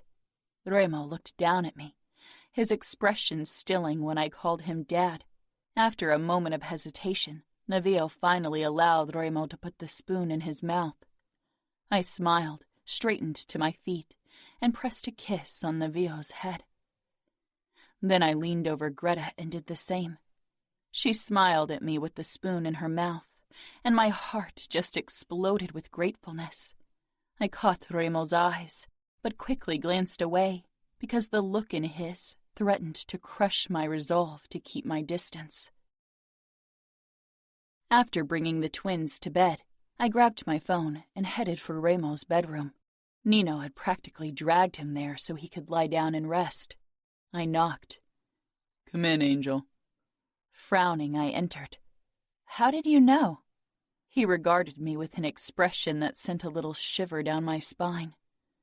"Because my brothers don't knock, they barge in, and Chiara usually stays away from my bedroom." I nodded, my hand still on the door, debating if I should leave it open just to be safe. Remo smiled knowingly. "I'm practically bedridden. No reason to be worried. I won't attack you." Bedridden, as if. That man couldn't be broken easily. I closed the door. I wasn't worried about Remo making a move. I was worried I'd throw caution in the wind and do what I'd been dreaming of forever. As if that would stop you. Remo didn't say anything. I held up my phone. "I thought you'd like to see photos of Navio and Greta." "I'd like that," Remo said, moving to the side so there was room beside him on the bed. I eyed the spot, then Remo leaning against the headrest with his naked upper body. Even the bandages didn't make Remo any less attractive. Trying to hide my thoughts, I strolled over to him casually and sank down beside him, legs stretched out before me. Remo's eyes lingered on them. I was wearing a dress and no tights because it was surprisingly warm in the house. Goosebumps rippled across my skin. I cleared my throat and clicked on the first photo, which Mom had taken shortly after I'd given birth to the twins. I held them in my arms and looked down at them with an exhausted yet adoring expression. Remo leaned in and his arm brushed mine. Despite the material of my dress between us, a tingle shot through me at the brief contact. "You look pale in the photo," he said quietly. After 22 hours of labor, everyone does. Remo's dark eyes flickered with a hint of wistfulness. "I wish you could have been there. If I'd known what I know today, I would have come to Vegas sooner. I'm sorry I took that away from you." Remo cupped my chin, and I tensed because he looked like he was going to kiss me. "Regret over the past is wasted energy. We can't change the past, no matter how much we want to do it." "What would you want to change?" I asked, trying to ignore the feel of Remo's touch. He shook his head with a dark smile. "Not your kidnapping. I don't feel an ounce of regret about stealing you." "You don't?" I frowned, pulling back slightly, but Remo leaned in, fingers still on my chin. "Not one fucking bit. I'd kidnap you again to be the one you gift yourself to. You could have never been mine if I hadn't stolen you." I didn't argue. Neither about me being his, nor about the fact that without the kidnapping, we would have never found each other. What about you? Reilly murmured. Do you regret becoming mine? No, I admitted, and finally drew back from his touch. Not that. I just wish it wouldn't have cost my family so much. Reilly nodded and settled back against the headrest. Hardly anything worth having can be gained without loss and pain and sacrifice. My eyes trailed over his wounds and bruises. He'd sacrificed himself for his brother, but I had a feeling it wasn't the only reason why he'd allowed my family to capture and torture him. He'd accepted pain, maybe even losing his life, for a chance to see me again. I cleared my throat and clicked on the next photo. The first photo of Navio and Greta lying in a crib beside each other. I showed him photo after photo, neither of us saying anything. It was difficult to focus on anything but Reilly's warmth, his scent, the strength and power he oozed.